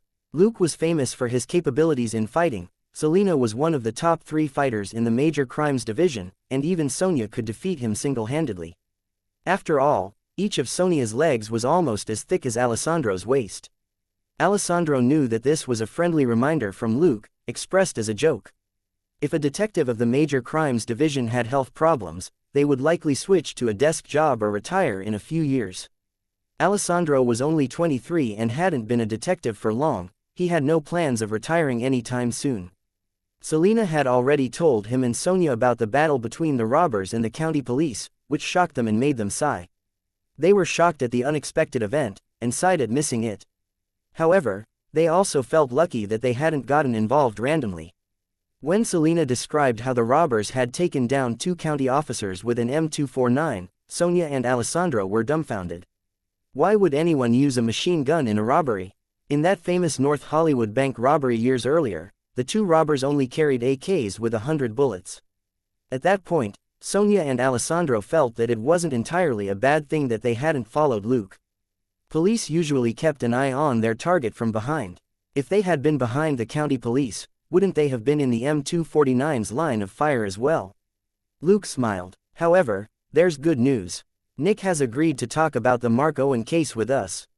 Sonia was delighted at first, but then her expression turned heavy.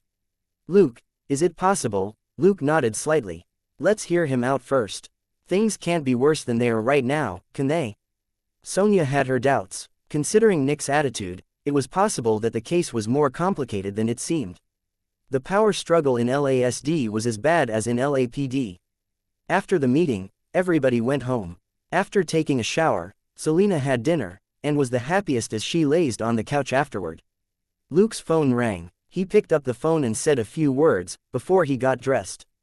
"Well, I'm going out for a business negotiation."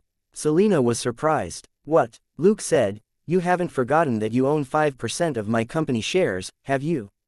Selina was astounded. "Seriously, my $200,000 really turned into shares in your toy company?" Luke was speechless. "Let me tell you some good news. Jenny reached out to a VP at Google and is going to sell 2 products to them." Selina wasn't entirely convinced. Luke didn't try to convince her, either. He was only letting her know in advance, to prevent her from trying to extort new snacks or food out of him in compensation for her shock later. Selina said, "So, I can lock up the house tonight?" Luke hummed in assent. "Also, turn on all the alarms, and don't sleep too deeply." Selina nodded her head listlessly. "Okay, get the hell out of here." Luke didn't forget to remind her, "Don't skimp on your training today." Selina said, "And you'll be training in bed tonight, I'm guessing." Luke shrugged and drove off. He went to the hotel in Beverly Hills again and knocked on the door of a suite, which was answered very quickly. He hugged Jenny, who jumped on him, and entered the room with a smile. They sat on the couch and talked business first. On Google's side, Jenny directly found her uncle Lamarck instead of talking to the staff at the lower levels. The VP of the company had better foresight than the Google staff whom Bobby had met. He confirmed that Luke's products were very valuable. However, this VP Lamarck also felt that Luke's asking price was excessive. Luke wasn't surprised. He said with a smile, "Don't worry about it. Also, do you mind if we use your uncle Lamarck's name?" Jenny asked, "How, exactly?" Lamarck said, "For example, we can tell EasyGo that Lamarck is very interested in our technology." Jenny didn't get mad, but pondered the idea. Business was business. If Lamarck refused because it was too expensive, there was nothing to stop her from marketing it elsewhere. Luke didn't interrupt her musings. He sipped on his wine. He wasn't a fan of wine, but he would drink some since he was with Jenny. A moment later, Jenny nodded and said, "It shouldn't be a problem." Luke smiled. "It's just a suggestion. If you're not keen, then forget it, you can keep negotiating with Google. I'm not in a hurry, anyway." Are they interested in the touchscreen technology? Jenny said, "Yes, but the problem is the price as well, isn't it?" asked Luke. Jenny nodded. Luke thought for a moment and said, "They're not involved in manufacturing phones yet, so I don't have to sell it to them." "Well, Jenny, are you interested in becoming a CEO?" Jenny was surprised. "What?" Luke chuckled. "Smartphones. We can create them ourselves." Jenny was lost for words. "Do you have any idea how much money that requires?" Luke said, "That's fine, we can take our time. You can lay the groundwork first." Looking at Jenny, who was deep in thought, his hands started to move sneakily. Chapter 333 Cooperation, and the Ellsworth family. Jenny exclaimed and looked at him in surprise. Luke used a little more strength. "Let's forget the boring stuff for now and communicate on more important issues." Jenny blushed slightly. What more important issues?" Luke said solemnly. "For example, mutual cooperation between a CEO and his personal secretary." Jenny took a deep breath. I thought you were going to talk business with me the whole night." Luke said, "This is business too. Show me your work attitude, Secretary Jenny." Jenny said, "Okay, Mr. CEO." As they talked, the secretary began doing her job. The next morning, Luke knocked on Selena's door. "Rise and shine." Selena grumbled, "Beat it." She threw a police baton at Luke. Luke caught the baton and threw it onto the bed with a smile. "Breakfast will be ready in 10 minutes. It won't taste good once it's cold." Selena immediately sat up and asked, "What is it?" "A traditional Chinese dish," Luke said casually, before he went back to cooking. 10 minutes later, Selena sat at the table and said, "You may serve the food now, Chef Luke."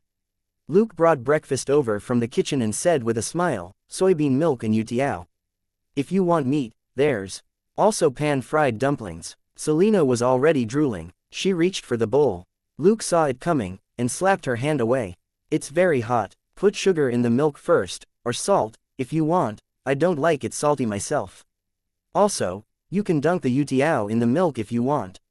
You can have the pan-fried dumplings first, and see if you like those."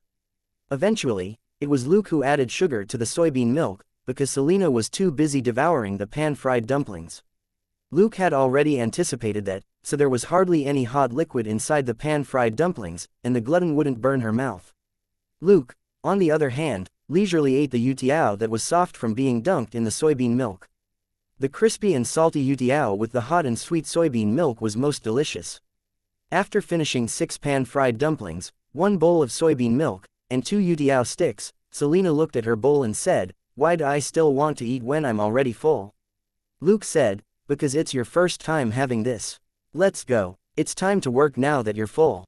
Selena had already gotten her reward from Luke, so she couldn't goof off. Elizabeth greeted them when she saw them at the police department. "The boss wants to talk to you in her office." She then nodded at Elsa's office. They went to the office and Selena gave the snacks to Elsa first, while Luke leisurely sat down on the couch. Elsa told Selena to close the door, before she asked, "Are you trying to dig me a hole?" Luke chuckled, "Of course not. When I considered the benefits, the first person I thought of was you." Wearing a complicated expression, Elsa glanced at Selena before she said, "All right, pretend that you don't know what happened yesterday, and so will I." Luke nodded. Elsa then continued, "What's the progress on the Mark Owen case?" Luke nodded with a smile. "A sergeant called Big Nick may be willing to tell us something." Elsa asked, "Who is he?" Luke said, "He's the man who transferred the prisoner to Mark Owen. Selena and I helped him a little when they caught the robbers yesterday, and I think he wants to return the favor." Pondering for a moment, Elsa nodded, but then reminded him, "Don't trust them too much. Things are a lot more complicated in the county police than here." Luke understood that very well. While the population in the county office's jurisdiction was similar to that of downtown Los Angeles, the area that the county office was in charge of was much bigger, and covered 42 cities. A person had to be shrewd to thrive in that sort of environment. Luke could only blame himself if he was naive enough to believe that this sort of person had good intentions, and he later wound up in a trap for it.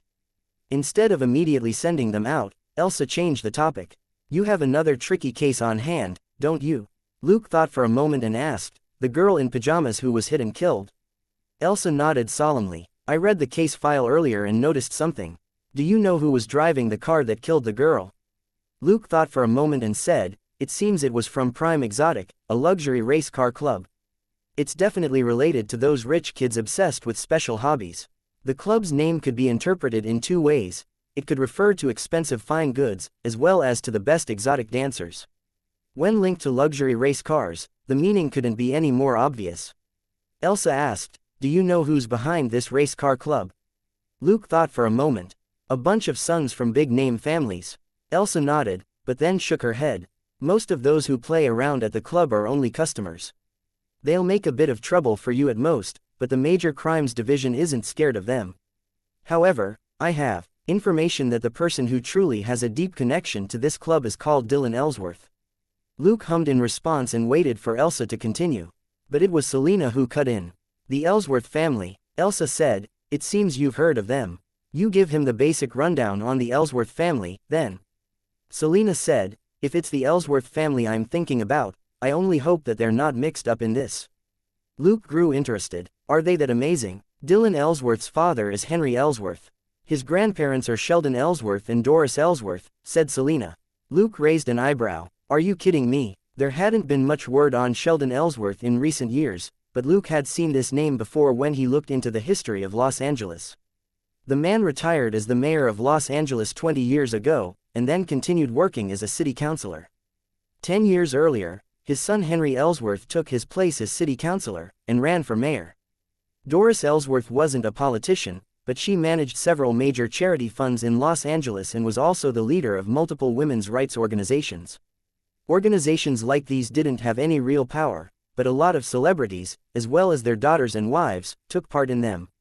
Selina nodded. That should be them. You know Ellsworth Avenue, right? Or visited Ellsworth Park in the east. Both are named after their family. Elsa interjected, if you're not familiar with the roads or don't go to parks, California also has a city called Ellsworth. Chapter 334 Feeler, and an unsavory meeting place. Luke's and Selina's eyes widened. Their families, city, Elsa nodded. Back then, their ancestors found a gold mine and built Ellsworth on it, making them one of the top families in California to this day. Selina drew in a sharp breath. It wouldn't be good to provoke families like these which were still going strong even more than a century later.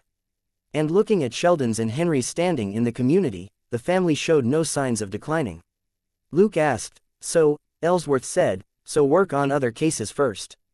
Unless you're absolutely certain, no, as long as the Ellsworth family is involved, you must let me know first before you touch them. Luke looked at her and suddenly smiled.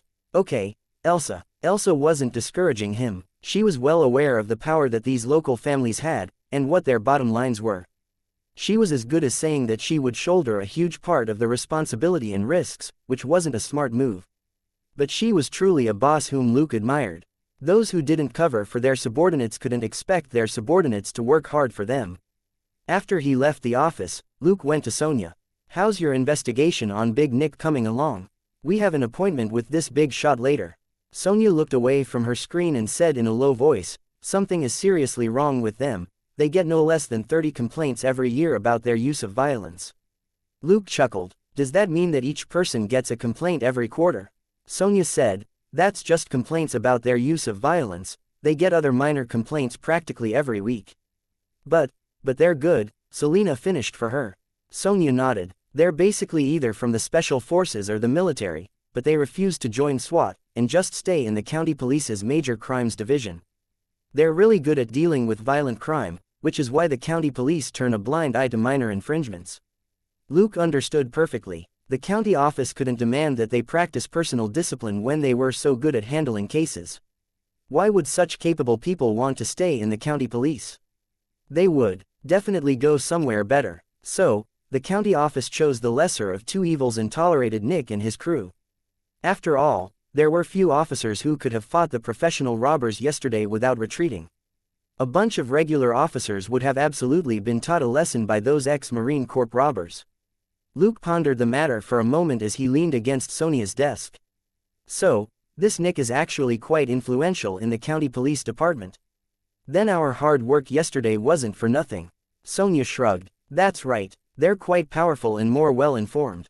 Luke was amused. Nick's crew absolutely worked in the gray area, they didn't come across as decent police officers. He looked at his watch. Since it was already 11, he called Big Nick. After a few simple words, Luke got up. Let's go. But later, only Alessandro and I will be asking the questions. Both Sonia and Selena were confused, but neither of them said anything. They got into their cars and drove off. In the car, Selena asked, what did Elsa mean? She was puzzled by what Elsa said earlier. They hadn't started working on the case of the girl in pajamas yet. If it was troublesome, they could just put the case aside. Why would Elsa warn them but not stop them from working on the case? After some thought, Luke sighed. Those with power and influence will naturally have enemies, who might use us as a feeler. Selena hadn't expected that answer. Are we going to follow up on that case? Luke nodded. It's our duty to work on cases. We certainly should investigate it. But he himself would decide how to investigate or even close the case. He wasn't foolish enough to become someone else's gun. That was what Elsa had been implying earlier. But someone who could go toe-to-toe with the Ellsworth family certainly wasn't someone she could piss off, nor could she speak explicitly about it. She could only tell Luke to talk to her before he did anything. This was the knowledge and insight of a seasoned detective. Luke was still a stranger here compared with Dustin and Elsa, and he wasn't as sensitive to the power struggles that were taking place. After another year or two, however, he should be able to establish his own information network, and not just anyone would be able to manipulate him then. Very soon, the two cars reached their destination, and Selena's eyes bulged when she saw the sign. You didn't get enough last night. We're coming here during the day. Luke said, it was Nick who chose to meet here, okay. Also, I'm very healthy. One night is nothing. Selena was lost for words. True, Luke would never be desperate enough to come here during the day. When he got out of the car, Luke said, you and Sonia stay here. Keep the comms open and pay attention to your surroundings. Selena nodded and took the driver's seat. Luke and Alessandro gave Nick's name to the security guards at the entrance, and they entered the club called South American Jungle. It was very quiet inside. It was only just past 11, which was still time to rest for places like these. The two security guards at the entrance shouted at them and pointed at one corner. Luke and Alessandro went in that direction and passed through a hallway to reach what looked like a room. 1024, this is the place. Looking at the number on the door, Luke knocked. A moment later, the door opened with a click. Nick opened the door in jeans and a tank top. Luke could only turn down his sharp nose and try to keep his distance from the bearded man. But the smell in the room was even more vile. For safety reasons, he couldn't turn off his sharp nose, so he could only try to decrease its sensitivity. Nick stared at Alessandro. He's with you. Luke glanced at Alessandro and nodded. Yes. Nick made way for them. Come on in. Luke and Nick finally entered the room. It turned out to be a suite, with a lounge that was more than 30 square meters in size and which was connected to 4 or 5 other rooms. It wasn't especially lavish, but it definitely had class. The leftover wine and food around the suite also clearly illustrated how expensive this place was. Chapter 335 The Real Suspect, and taking you for a spin. Thank God there wasn't any weed or meth. That was good, since it would be a big problem if the police officers were collectively indulging in these two things. Also, the doors to 2 of the rooms were wide open, and Luke noticed pale and dark skin entwined around each other. Fortunately, these people were just sleeping and not doing anything else. Luke also smelled blood, which belonged to the 2 officers who were injured in the gunfight yesterday. Luke could only admire their lackadaisical attitude toward life. But women and alcohol weren't things that officers had to avoid. On the contrary, Luke himself had to count on Jenny and Jamina to help stabilize his mindset, and he couldn't despise these officers for doing the same. He didn't wait for an invitation from Nick before he sat on the cleanest part of the couch that he could find. Alessandro didn't sit down, and simply stood next to him. Nick lit a cigarette and poured himself a glass of wine. After drinking a mouthful, he said to Luke, "Do you want some?" Luke shook his head with a smile. "I don't drink." Disdain flashed across Nick's face, but only for a moment. This detective who just looked like a boy was a tough character who had taken down 4 robbers yesterday without getting hurt. Both Nick's team of 12 along with the 8 robbers suffered more casualties, so he really couldn't look down on this young man. Mark Owen, Texas Ranger. You're interested in him, right? Nick looked at Luke and asked. Luke nodded. Nick was silent for a moment as he played with the glass he was holding, before he said, "Are you sure you want to investigate this?" Alessandro couldn't help but hold his breath. Something about those words didn't sound right. Luke nodded again. He was a police officer who died in the line of duty in Los Angeles, and I'm a police officer too. Nick fell silent again, before he said, "A word of advice, if you don't have a boss who's got your back, you should give up." Luke smiled. As it so happens, I do. Nick stared at him, then suddenly grinned. Ridicule flashed in his eyes, but it clearly wasn't aimed at Luke. Leaning back against the couch, Nick had another mouthful of wine before he said, "Lucas Barton is a level 2 deputy sheriff. He's a little below me and I've never crossed paths with him before. However, he was the one who handed the Wade Davis matter to me, you get it?" Luke nodded. Nick was a sergeant and a level higher than Lucas Barton in the county police system. If Nick was telling the truth, Lucas Barton had obviously used him as a shield, which was why Nick had given out his name so easily. Luke had done Nick a great favor yesterday without asking for anything in return, while Lucas Barton had set him up even though he was a colleague, so Nick didn't hesitate to sell him out. Luke got up now that he had a name. "Thank you very much, Nick. I won't waste any more of your time. Goodbye." Nick didn't ask him to stay. Luke had helped him out a lot, but from their brief encounters, Big Nick vaguely sensed that the young detective wasn't the same type of person as he was. The best would be if they went their separate and opposite ways. Just as Luke was about to disappear from view, Nick finally said, "Hey. A piece of advice." Luke turned his head. Lucas Barton isn't a one-man show," Nick said. "Don't cross the line." Luke chuckled and walked away without saying anything. What was the line? Nick was giving him a warning as a cop who wasn't clean himself, so he clearly wasn't referring to the issue of Lucas Barton being a dirty cop, but was more likely implying that there was someone behind Lucas Barton. Mind whirling with these thoughts, Luke walked out of the club with Alessandro. Before he got into his car, Luke said to Sonia, "The two of you go back to the police department and look into Lucas Barton. He's a level 2 deputy sheriff in the county police RT Ment. Investigate the people related to him as well." Sonia nodded silently. It was clear that this Lucas Barton was the real suspect in the officer's murder. Big Nick and his crew, on the other hand, were more blatant about being dirty, and the probability that they were the ones who had killed the officer was very low. The intelligence showed that Nick and his crew hadn't gotten rich overnight. They clearly had their own source of income, and didn't have to break a prisoner out for money. Besides, they were very flashy in their police department, and an enemy would definitely seize the chance to mess with them if they had killed an officer. These were Sonia's thoughts, which were more or less in line with Luke's. The two cars split up on the road, and Selena asked, "Now what?" Luke said, "Let's go for a spin." Selena chuckled. She didn't believe him. Luke had always been a boring old fogey. She didn't think that he would ever take her for a ride. Some time later, Selena was surprised. "You're really taking me for a ride?" Luke stopped the car on the edge of a park with a smile, and fetched Selena's regular snack from the mini fridge in the backseat. "Let's go. How about an afternoon picnic here?" Selena asked. "Where are the drinks?" Luke patted his head and took out a few drive peppers and 2 cups from the trunk, which he gave to Selena. He then rummaged around for 2 thin blankets. "We've got everything now." Selena cheered and pulled him into the park. "Haha, I spotted a great place for sunbathing earlier. Let's hurry, otherwise somebody else will take it." 10 minutes later, Selena was blissfully lying on her stomach on the blanket, a small dish with the opera cake on it in her hand. She had been obsessed with the cake recently. Luke wasn't in a hurry to eat.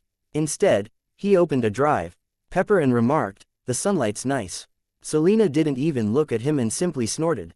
"Of course the spot I picked would be good." Satisfied, Luke smiled at the 3 girls in their 20s who were several meters away. They were basking in the sun in their bikinis. Luke was generous with his praise. "Of course, you're an expert."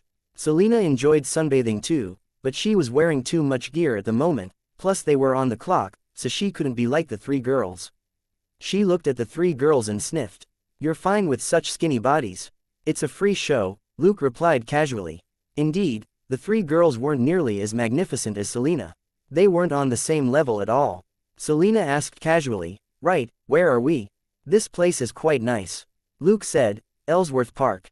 Chapter 336 Baby, and Unexpected Gunfight. Selena was surprised.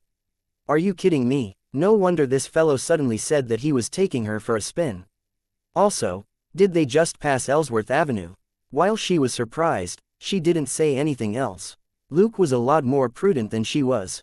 Looking at the people who were enjoying the bright sunshine in the park, Luke remarked, "What a quiet and peaceful, oh God, why is there a baby here?"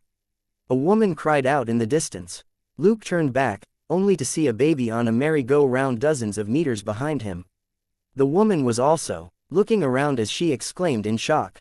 She was too far away for Selena to hear her, and Selena was still enjoying her cake. Luke frowned and got up. He wouldn't have bothered if it was any other minor issue, but a baby had been dumped in the park, and he had to at least go over and confirm the situation. "Selena, it's time to work," he called out to the glutton. Selena raised her head in confusion, and followed his gaze. "A baby? What's going on?" Even as she said it, she was already putting down the cake and getting to her feet. Right then, 4 men in black ran toward the merry-go-round. The woman picked up the baby and raised her voice. "Whose baby is this?" The 4 men in black quickly ran over. "Give us the baby." The woman subconsciously stepped back when she saw the 4 men. No matter how she looked at them, they didn't look like guardians at all. Luke sped up and shouted, "LAPD. Don't move." The 4 men abruptly looked at him, and 2 of them reached under their armpits, while the other 2 lunged at the middle-aged woman. Luke's expression turned grim. He was too far away. He was 30 meters away from the 4 men, who were too close to the middle-aged woman carrying the baby. He wasn't confident that he could kill them all at once. He could only push off of his feet with a burst of speed. Bang! There was a sudden gunshot, and the woman holding the baby screamed and fell as blood burst out of her thigh. Luke's face turned cold, and he took out his gun. Bang! Bang! Bang! Bang! As he opened fire with his Glock, he began to zigzag instead of moving in a straight line. 2 men fell before they could aim their guns at him. One was shot in the abdomen and the other in the head. They were killed instantly. Luke came to an abrupt halt. Bang! Bang! Bang! Bang! The other 2 men who had planned to steal the baby also collapsed from a shot in the abdomen and the head respectively. In those 2 short seconds just now, Luke had closed the distance to 20 meters, but the woman had also been shot. But the moment she fell, the woman broke free of their hold. Luke no longer had any qualms. These men were simply scum, to shoot an innocent woman holding a baby. Selena had already closed in from the side, but she didn't say anything, and instead looked around warily. She never doubted Luke's ability to crush criminals. Her responsibility was to make up for anything he might miss. 3 o'clock, 50 meters, the black SUV, she suddenly shouted. Luke moved swiftly as he threw himself behind a nearby tree. Bang! Bang! Bang! Bang! Grimly, Luke yelled, "LAPD. Everybody lie down and don't move."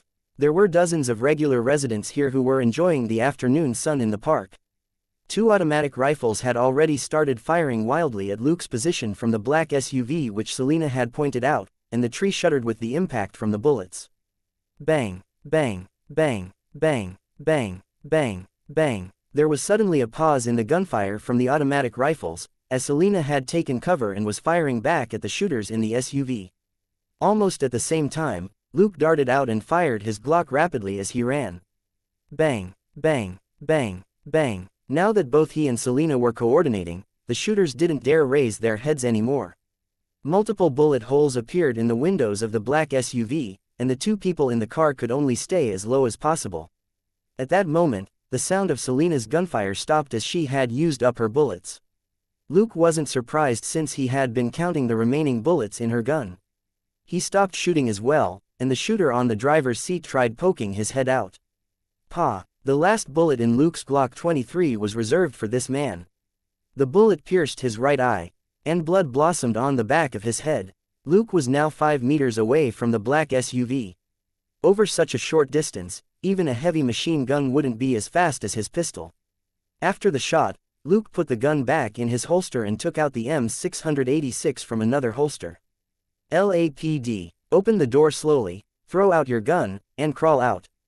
As he was yelling out the instructions, he saw that Selena had closed in, and was behind a tree 10 meters away as she stayed on high alert. If she hadn't noticed the black SUV beforehand, the two of them might have been seriously injured in the ambush just now, and they couldn't let their guards down yet. There was no response from the black SUV. Luke wasn't impulsive. Shifting his gun to his right hand, he observed his surroundings while he put on his badge. "I'll shoot if you do not surrender on the count of 3, Luke said calmly. 1, 2, 3, just as he finished counting down, the door of the black SUV opened on the other side, and a man in black tried to run away.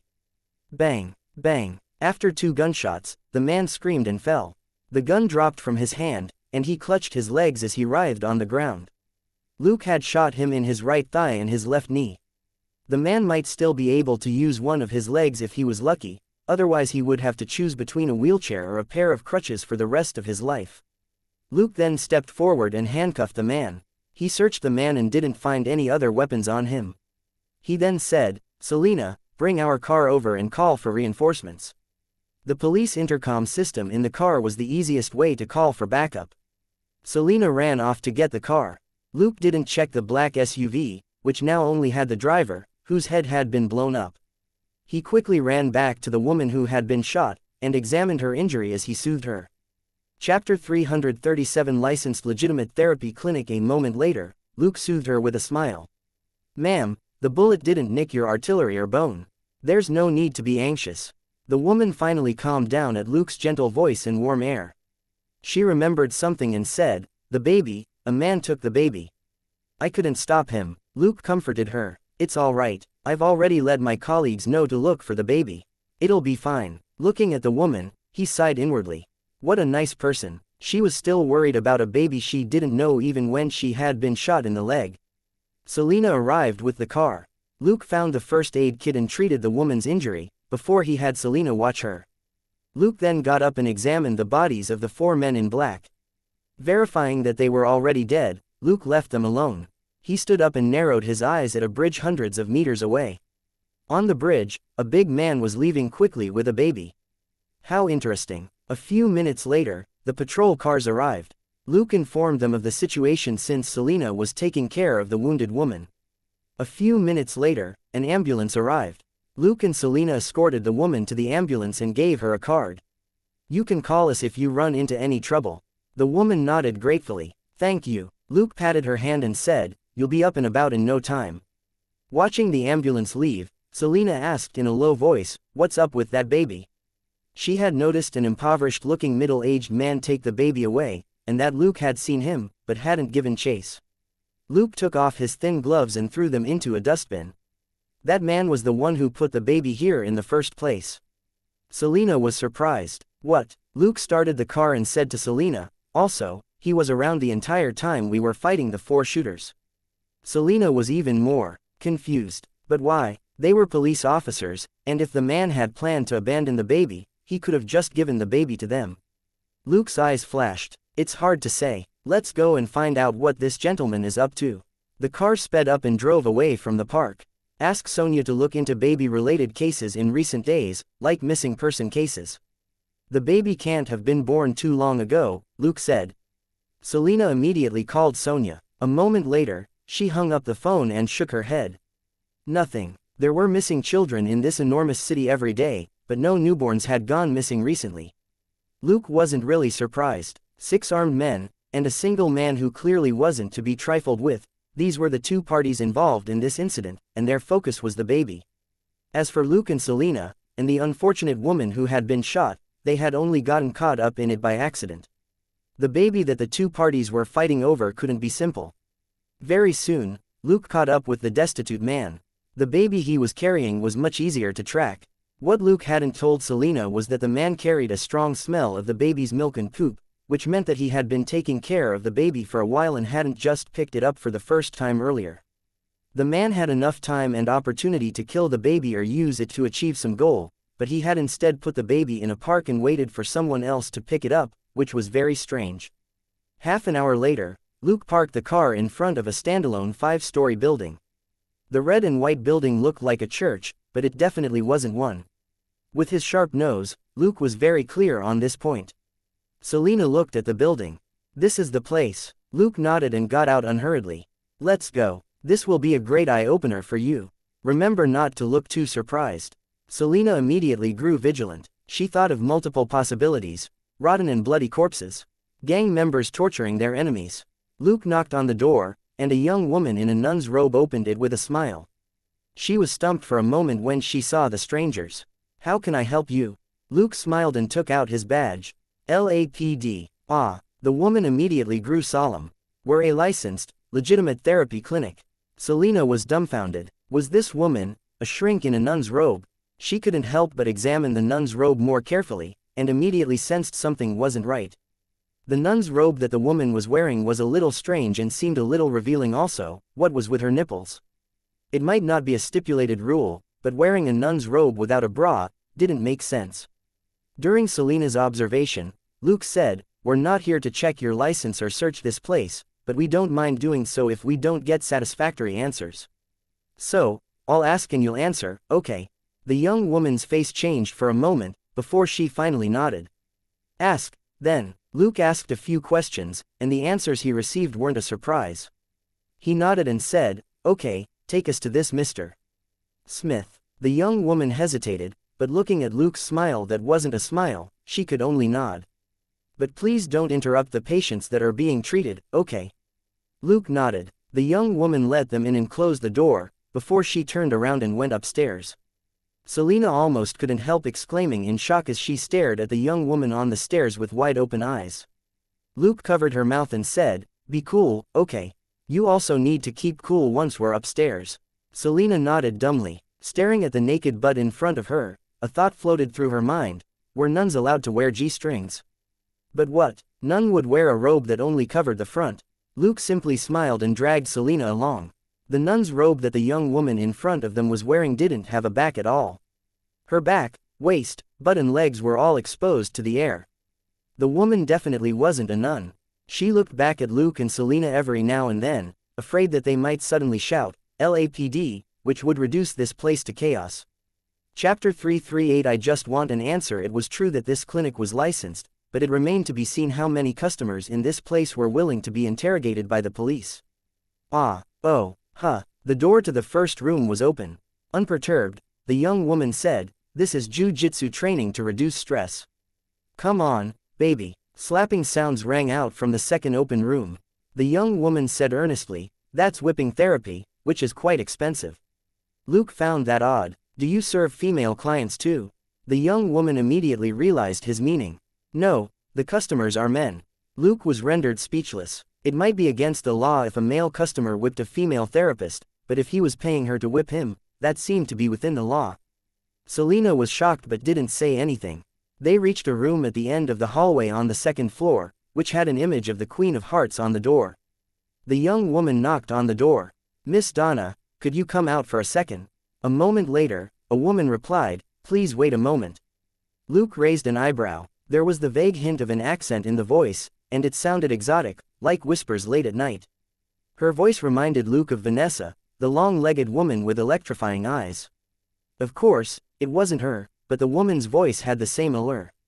Luke chuckled and patted the young woman's shoulder. "You can go now. I don't think you'll be interested in what happens next, right?" After a brief hesitation, the woman went downstairs, but didn't forget to add, "We have a proper license, so don't mess around, all right?" Luke nodded wordlessly. While the woman had started off sounding righteous, she trailed off into a gentle plea, maybe it was an occupational disease. After the woman disappeared down the stairs, the door of the room finally opened with a click. Luke gave a few hand signals, and Selena dutifully stayed back and hid behind the door of another room. Luke smiled at the woman at the door. She had long, straight, black hair and large, slanted eyes which made her look a little like a fox. Her lips were plump and attractive. She asked, "Are you here for therapy?"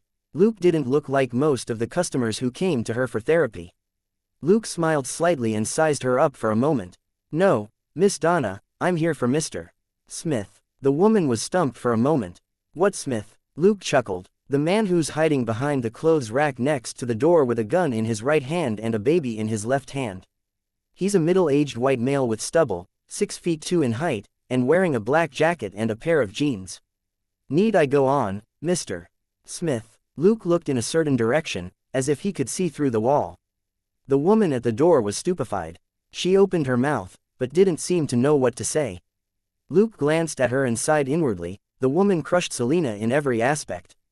She was wearing a dark red bondage outfit, which set off her breasts magnificently, black silk stockings, and a pair of knee-high boots.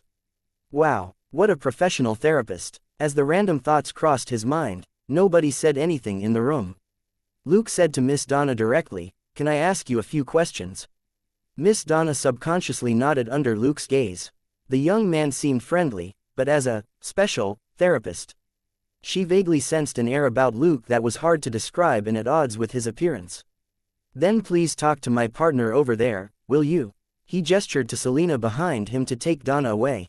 Watching Miss Donna leave, Luke continued peaceably, "Mr. Smith, you had a chance to shoot us in the park, but you didn't.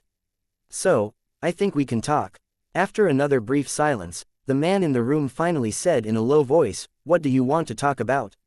Luke said, "The baby. Because of him, I killed 5 armed criminals in the park, and they shot an innocent woman, who's now in the hospital. I think I deserve to know the reason for all of this." Hee, you're a police officer." The man chuckled but didn't sound happy. Luke said, "What's the problem? I'm sure you saw my badge in the park."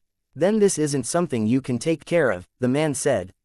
"You should go now." Luke narrowed his eyes. "The police couldn't take care of it. I haven't received an order to stay away from this case yet," Luke replied calmly. There was a low sneer in the man's voice. "A pregnant woman and more than 20 armed gang members died in an abandoned factory last night. Have you seen the news?" "No, I think you'll receive a call soon." At that very moment, Luke's phone rang. He looked at his phone and picked up the call. "What's wrong?" A moment later, Luke hung up with a cold expression. Pondering for a moment, he walked into the room and closed the door. Turning to look to his side, Luke chuckled. "Mr. Smith, it seems that you're right. I was just told that the case has been transferred." Next to the door was a tall man who was holding a gun, but he didn't have it raised. This Mr. Smith smiled when he heard that. "So, I guessed right, but that doesn't make me happy." Luke observed the tall man for a moment before he said, "Me neither. Let me ask you something. You must need money, and maybe weapons too, right?" Smith narrowed his eyes. "What are you getting at?" Luke told him an address and then took out a wad of cash from his pocket. "There are a few guns in the basement of that abandoned factory. You can have them since I won't be using them. As for this," he threw the money onto the bed. "Consider it a reward." Smith frowned. "What do you mean?" Luke kept smiling. "I'm a curious man, so when you find the answer, do let me know." Although he was smiling, there was no emotion in his eyes. Chapter 339 Rules and Violence. After a brief silence, Smith asked, "How do I contact you once everything's over?" Luke took out a card and flicked it toward Smith. Smith caught it easily. "What do you want, exactly?" Tilting his head, Luke thought for a moment. "Maybe, just an answer." As he spoke, he opened the door. "One last question. Why are you protecting this baby?" Smith said, "No women, no kids. Those are the rules." Hearing that, Luke nodded at Smith in the dark corner, and stepped out of the room. Smith frowned and listened to the footsteps fade away. A moment later, when Miss Donna returned, he asked, "Quintano, are they gone?" Donna Quintano was the woman with even more magnificent breasts than Selena. She said in confusion, "Yes, I watched them leave." Smith sighed heavily with relief. He put the card in his pocket and memorized the address he had been given, before he grabbed the wad of cash that was on the bed. Donna's eyes bulged. "Where did you get that?" After a brief silence, Smith said, "A commission." He then put the cash into his pocket. "Now, $5,000 for taking care of him for a day." "Deal." He held up the baby and looked at Donna. Donna bit her lip and didn't say anything. On the other side, Luke turned to look back at the building after he and Selena left, and curled his lip. "We've been running into a lot of rich people lately." They went home instead of returning to the police department. After Selena took a shower, she found Luke bustling around in the kitchen. She hesitated for a moment, before she asked, "Is there anything you need to tell me?" Luke asked, "About that call." Selena didn't say anything. Luke continued chopping vegetables swiftly but not carelessly. He was precise and efficient. Nothing could be heard except the rustle of vegetables being cut. "Dustin called to tell me that someone from HQ is taking over the Ellsworth Park case," Luke said calmly. Selena was surprised. As Dustin, Luke paused for a moment, before he continued, I thought about it. It's probably unrelated to him. He's not a captain yet, and he was probably only relaying the order of some big shot. That was a huge relief to Selena. Dustin and Elsa were really good bosses whom she liked, especially compared with Petty Brock. Selena abruptly stopped, then changed the topic. When will dinner be ready? Luke chuckled. In 20 minutes at most. You can watch TV for a while. Selena nodded and returned to the living room. She turned on the TV. Henry Ellsworth has recently proposed a new motion in favor of gun control to make school campuses peaceful once more. Stunned for a moment, Selena turned down the volume and watched the broadcast for a few more minutes before she picked up her phone and made a call. Sonia, how's the investigation on Lucas Barton coming along? After dinner, Luke told Selena to train on her own as he went to the garage. Looking at his back, Selena curled her lip as she took care of the dishes. To save time, they now had a modified dishwasher. All Selena needed to do was put the dishes inside, and once they were sparkling clean, take them out and put them away in the cupboard. Half an hour later, Luke stopped a black Ford SUV outside a rundown apartment building. He lay down comfortably in the driver's seat and watched a video recording on his tablet. Another tablet that had been placed on the middle console had an image of the apartment building on it. After going through the footage that he had just received, Luke sneered. These people are really well informed. They found the therapy clinic so quickly. Murmuring to himself, he checked the surveillance feed on the middle console. The apartment building on the screen had already been abandoned, but there were lights in a few windows on the 5th floor. At that moment, there were 5 men in black outside the main entrance. One was trying to open the door while his companions looked on. Luke's sound collector caught their conversation loud and clear. There are so many abandoned apartment buildings in this city. Why do you think he's here, boss? Another lucky guess. No, he doesn't guess. He can sense things we can't see. He used to be a behavioral analyst with the FBI. The man who was opening the door turned back with a resigned expression on his face. I was a behavioral consultant, as I've told you countless times. Can you stop giving me new titles? Details. The details matter. While talking, he exerted strength, and the door opened. He was about to walk in, when his underlings stopped him. Don't you think you should stay at the back, boss? The boss, who was wearing glasses and had a thick beard, grinned. The leader who stays in the back can only eat leftovers. As he spoke, he walked in first. Luke raised an eyebrow. This guy was quite interesting. Luke sat up, but wasn't in a hurry to get out of the car. Instead, he merely adjusted the voice collector. Violence is the most interesting thing in the world that's worth watching. The man's voice was full of expectation. Luke sneered. That was only true when you weren't the victim of that violence. Get me at least 50 men. Mr. Smith is an expert marksman. He won multiple quick shooting championships in the UK when he was just 16. The man gave the order in a low voice. Luke realized why Mr. Smith had left such a unique impression on him. In some sense, the man and Luke walked similar paths. Precise, efficient, cold and steady. No wonder Mr. Smith's expression had been so composed when he said that he had killed more than 20 shooters. He was a natural assassin. Interestingly, while Mr. Smith was supposed to be a heartless man who would do anything for money, he was trying to protect that little baby. Luke shook his head in amusement and pulled the hood of his shirt over his head before he got out. Do you know what I hate most in a movie? The bearded man asked the group of people who quietly entered the lobby of the apartment building. The shooters all looked at each other in bewilderment.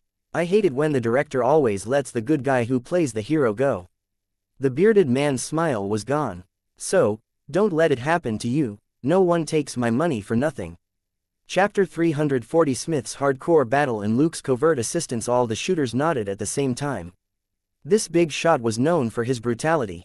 They couldn't afford to piss him off. One of the subordinates approached him. Sir, the men on the roof are ready. Now, go up and kill that baby as well as Mr. Smith. Right, kill that nanny too. The bearded man rose and waved his gun.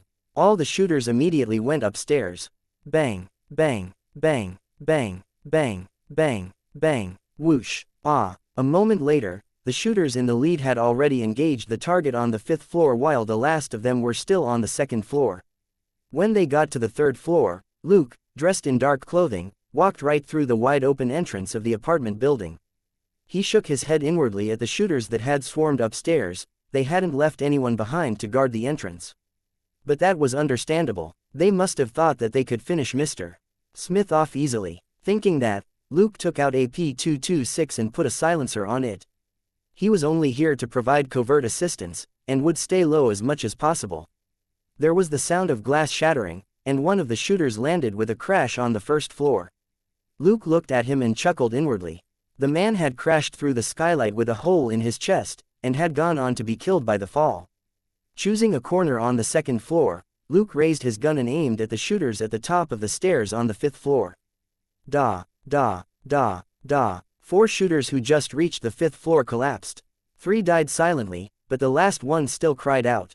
Luke knew that the silencer affected his accuracy a little, and it wasn't really unexpected. A silencer couldn't completely cancel out the sound of a gun. With the silencer, his P226 sounded like a nail gun, and also masked the burst of fire from the barrel. In the apartment building that was full of chaos, it was as good as a soundless pistol. Luke wasn't greedy. He stopped for a moment after eliminating 4 opponents. He paid special attention to the shooters' responses, particularly that of the bearded man. The guy had an ugly face that was wan and bloated, but he was quite the professional. When he had the time, Luke would ask old Grayson if he knew this behavioral consultant. It was clear that this bearded boss hadn't thought about the possibility of a sneak attack. His attention was completely focused on the fierce exchange upstairs. Luke continued decisively with his attack. Da, da, da, da. Another 4 shooters went down without anyone struggling this time. Luke swiftly retreated. The bearded man glanced downward. He had clearly sensed that something wasn't right. Luke smiled. The man really was an expert. Luke swiftly left his position and exited the building through one of the rooms. Throwing out his grappling hook, he climbed to the top of the building. During his earlier ambush, 4 shooters had rappelled down from the top of the building. Luke didn't think that they had anybody left on the roof. When he got to the top, Luke took a deep breath before he flipped over the edge of the roof. Looking through a broken skylight, he moved to another one that was several meters away. This was close to Smith's position. He raised his gun and pointed downward. Pa, da. 2 guys who were firing wildly with their Uzis were shot in the back of their heads. Luke quickly moved to another skylight. Pa, da, da. 3 shooters were shot down one by one. This was like a game of shooting the balloons for children. Luke chuckled to himself. While he was shooting the enemy from the dark, Mr. Smith went on a rampage down below. He stepped onto a table and jumped as he opened fire with the 2 guns in his hands. The 4 shooters who surrounded him screamed and fell with sprays of blood. Smith hit the floor and rolled over to a flatbed cart, before he pushed off with a burst of energy to get the cart moving. Bang, bang, bang, bang. Another 2 shooters who had just reached the 5th floor rolled back down the stairs. The cart collided with a shooter who ran out, and when the man doubled over, Mr. Smith aimed a gun at the man's head. Pa. Rolling over to some shelves nearby, Mr. Smith tossed his HK-P7 and P226 aside, and grabbed a HK-416 that was on one of the shelves. Bang, bang, bang, bang, bang. 2 shooters who appeared at the other end of the shelves were blown back. Smith grabbed a long skateboard and lay down on it, before he pushed off of a shelf.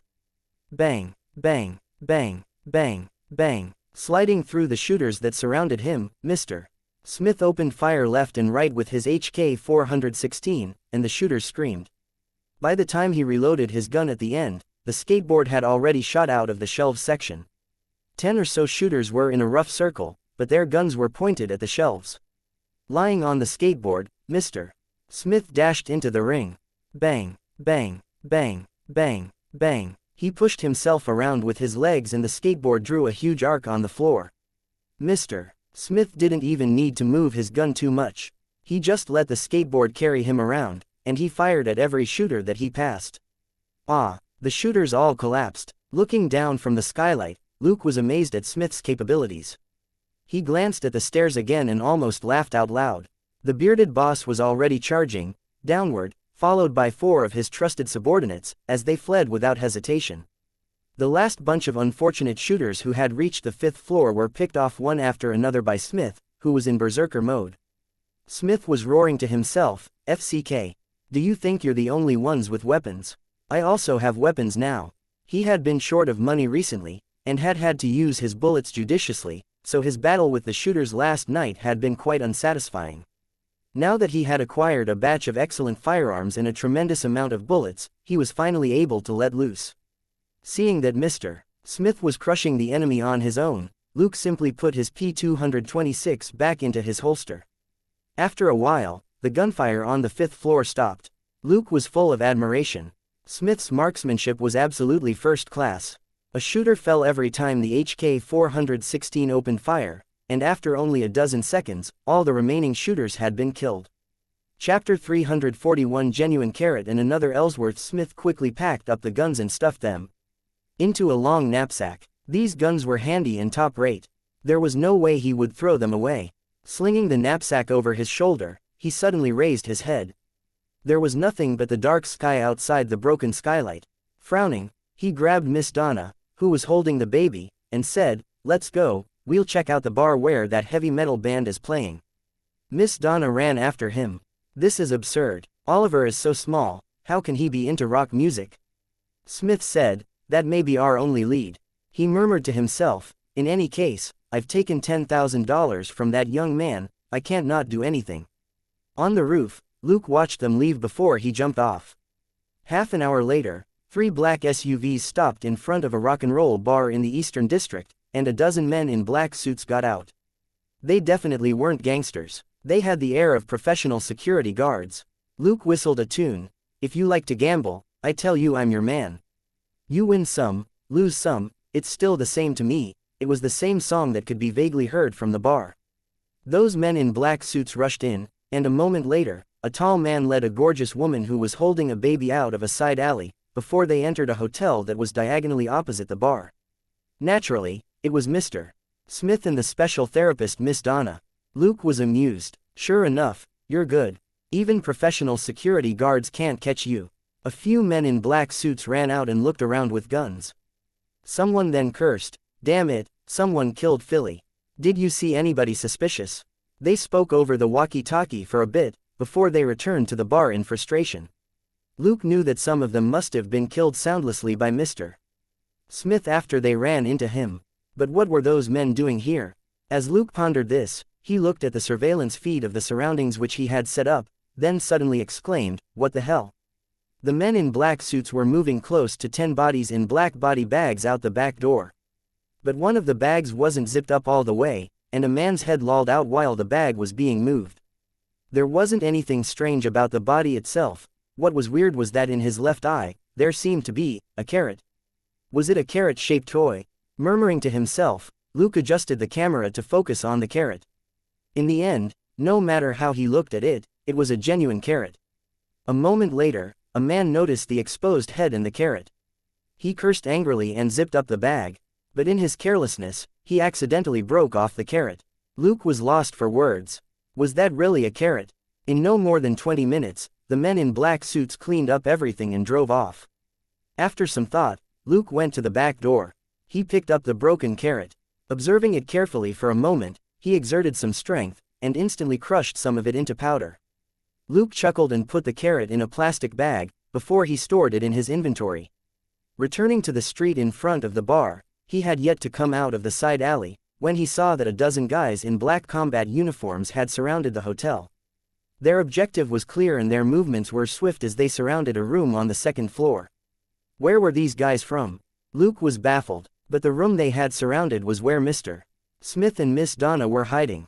Luke rolled his eyes and chuckled, before he took out his P226 and aimed. Bang! Ah! One of the men who was creeping forward on the 1st floor screamed and fell. Luke ran off immediately after the shot.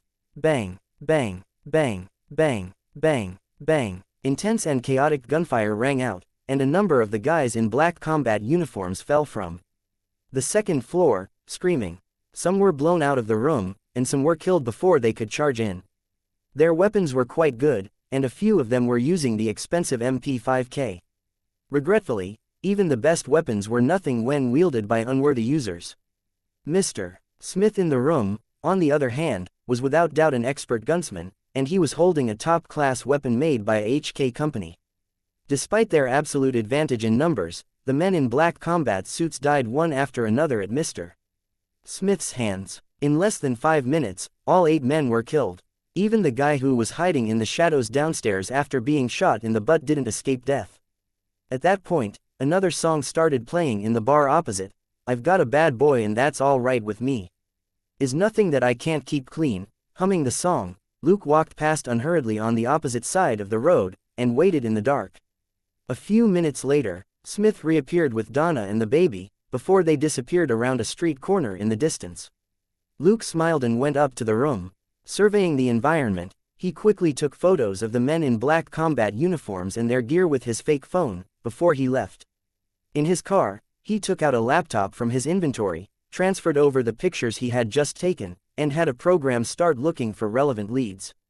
He started up the SUV and drove off. When he got home, Selena was wearing a bathrobe and drying her hair in the living room. She simply looked at Luke and didn't ask anything. After Luke took a shower and came out, Selena said, "I checked Lucas Barton's files. His record's clean." Luke hummed a response and looked at the information that the program had just put together on the tablet about the weapons and equipment of the men in black. He saw a name, Hammerson Defense. Selena continued, "This Lucas Barton is practically a model officer compared with Nick. There've been no complaints about him in the last 2 years." Luke began to search for Hammerson Defense while he asked, "He sounds like an upstanding officer, then. Does he not have any medals from the county office? But there's some information here which indicates that Lucas Barton is very close to someone from the Ellsworth family," said Selena. Luke paused and raised his head. "Who is it?" Chapter 342 Ellsworth again, Wolf Ellsworth, Henry's biological brother. Also, what's interesting is that this Wolf Ellsworth has been working with a real estate company in the last few years to try and break into the real estate market in Los Angeles, and a big project was just launched recently. Does that ring any bells?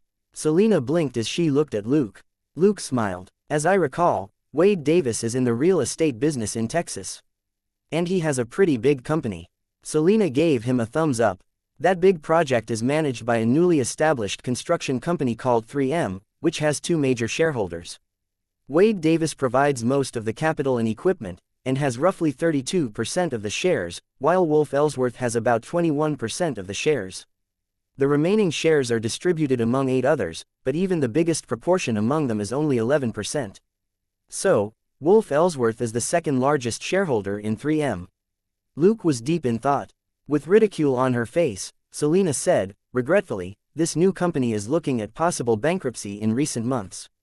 Luke had some tea and said casually, "Wade Davis is a professional real estate businessman, but has been accused of 2 first-degree murders and will stand trial in Texas.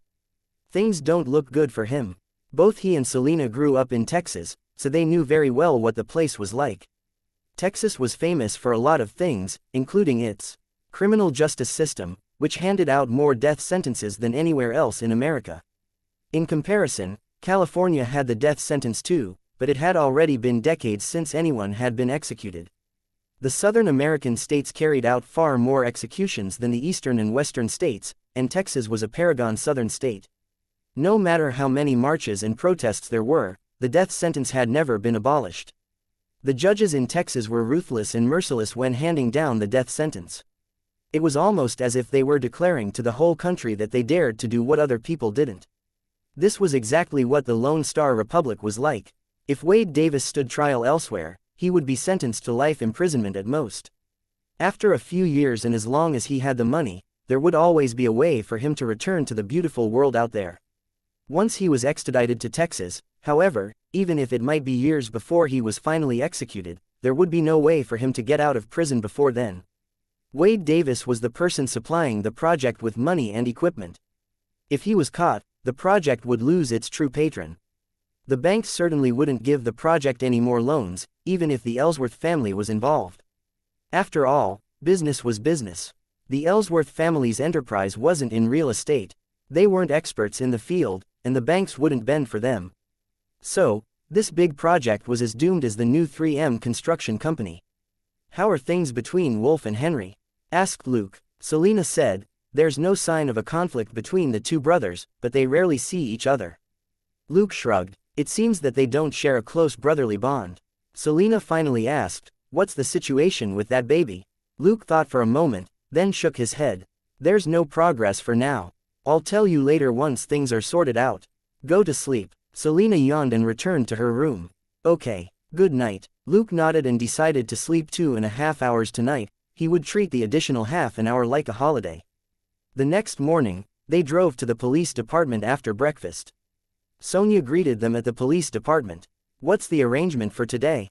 Luke nodded. I'll go see Elsa first. Sonia went back to her own desk after hearing that. Luke and Selena entered Elsa's office and shut the door.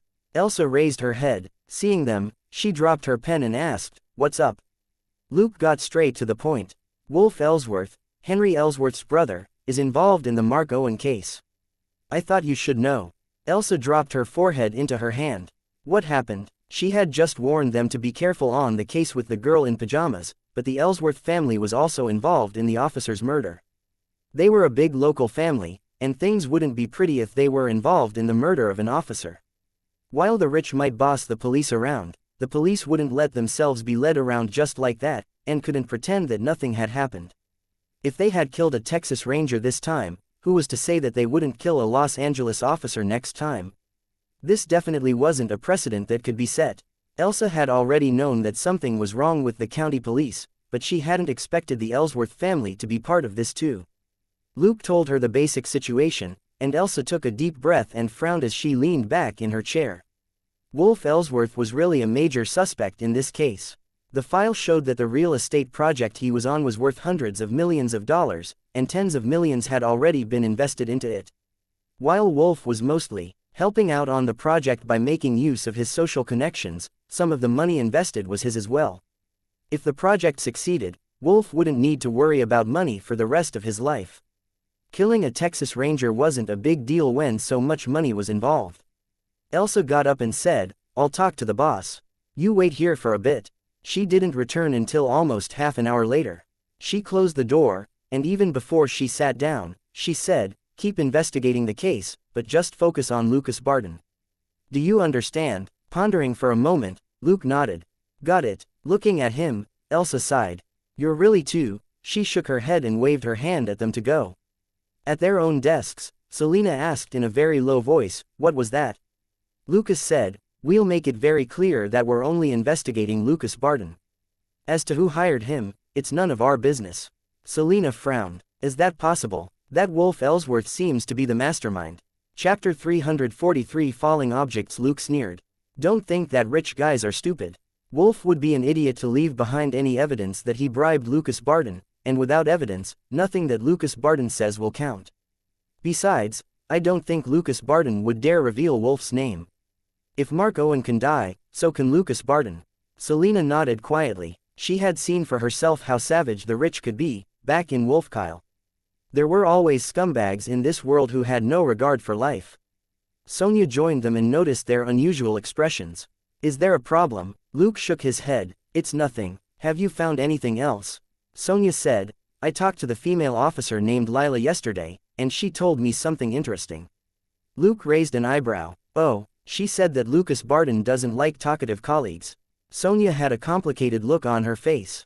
"And?" Selena grew curious. Sonia took a picture out of a dossier. "And not long ago, the dog of a talkative officer died." Selena glanced at the picture before immediately giving it to Luke. "Damn it, this guy killed a golden retriever." Sonia didn't say anything, but she was obviously angry. Many Americans regarded their dogs as part of the family. For example, the old golden retriever called Dollar was the darling of Selena's family, and had been with them since Selena was a young girl. Dollar was old now, but still a loyal playmate for her brother and sister, and absolutely a part of the family. Selena would have no qualms shooting whoever hurt her Dollar. Luke was also fond of dogs, but not as much as Selena. Staring at the picture for a moment, he asked, "Has anyone examined the dog's body yet?" Sonia said, "That's why I'm here. Let's go check out the autopsy results." Luke rose and said, "Let's go and see what Officer Barton did to this dog." In the forensics department, they found the forensic scientist Scorsese, who was a young black man with curly hair. "Did you find anything?" Luke got straight to the point. Scorsese's complexion didn't look good. "A little bit." Sonia stared at him and said, "Wow, you don't look very well." Luke was curious. "Hey, Scorsese, isn't it your job to dissect bodies every day?" Scorsese said, I specialize in dissecting human bodies, not dogs. Luke was speechless. Clearly, this man was a dog person too. Scorsese avoided the uncomfortable topic and said, all in all, we found 2 bullets in this golden retriever called Lightning. They're from a Mini 14 assault rifle, which is a standard gun in the county police department. Selina asked, is it the same gun that killed Mark Owen? Scorsese shook his head, it's the same model, but not the same gun. Luke asked, are there other leads? Scorsese shook his head again. This is all we have. Luke nodded and said goodbye. Sonia said in a low voice behind him, during my investigation on Lucas Barton, I found out that a charity group called County Police's Home for Boys recently bought 4 Mini 14 assault rifles. Luke nodded and said, but it isn't strange for a charity organization under the county police to buy some guns for training, right? Sonia sneered and said, but this County Police's Home for Boys is actually a private organization, established and run by that level 2 deputy sheriff. Luke paused for a moment. A private charity group using donations to buy guns. Is that their usual practice? Sonia said, not really. From buying records, this is the only time that the county police boys bought guns in the last 2 years. Pondering for a moment, Luke asked, but the bullets in Mark Owen don't match these 4 guns. Sonia said, no. Luke wasn't really disappointed. Lucas Barton was an experienced officer who wouldn't make such a rudimentary mistake. Let's go and visit this Officer Barton of honor and integrity, said Luke. They drove east. They asked the receptionist at the county police department, only to learn that Officer Barton had gone off to host a fundraiser. Ha, what a great philanthropist, Luke couldn't help but remark when he got into his car again. Selina, however, was focused on something else. The county officers are pretty good, they can go bowling together. Why doesn't our department have anything like that? Luke was as calm as ever. Actually, there was something like that once, but we went straight home after work and didn't join them. Selina said, what, why didn't you tell me? Luke coughed and said, my bad. I'll let you know next time.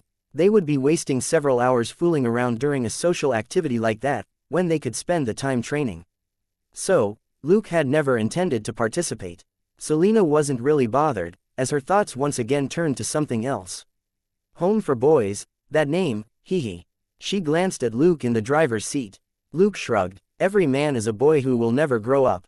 That's definitely true. Selina couldn't help but remark, do you really think the county officers are boys? She recalled the huge beard on Big Nick's face. At the venue for the fundraiser, Luke had a lot of mixed feelings when he saw the big dinner sign above the bowling alley. This is a swanky fundraiser, isn't it?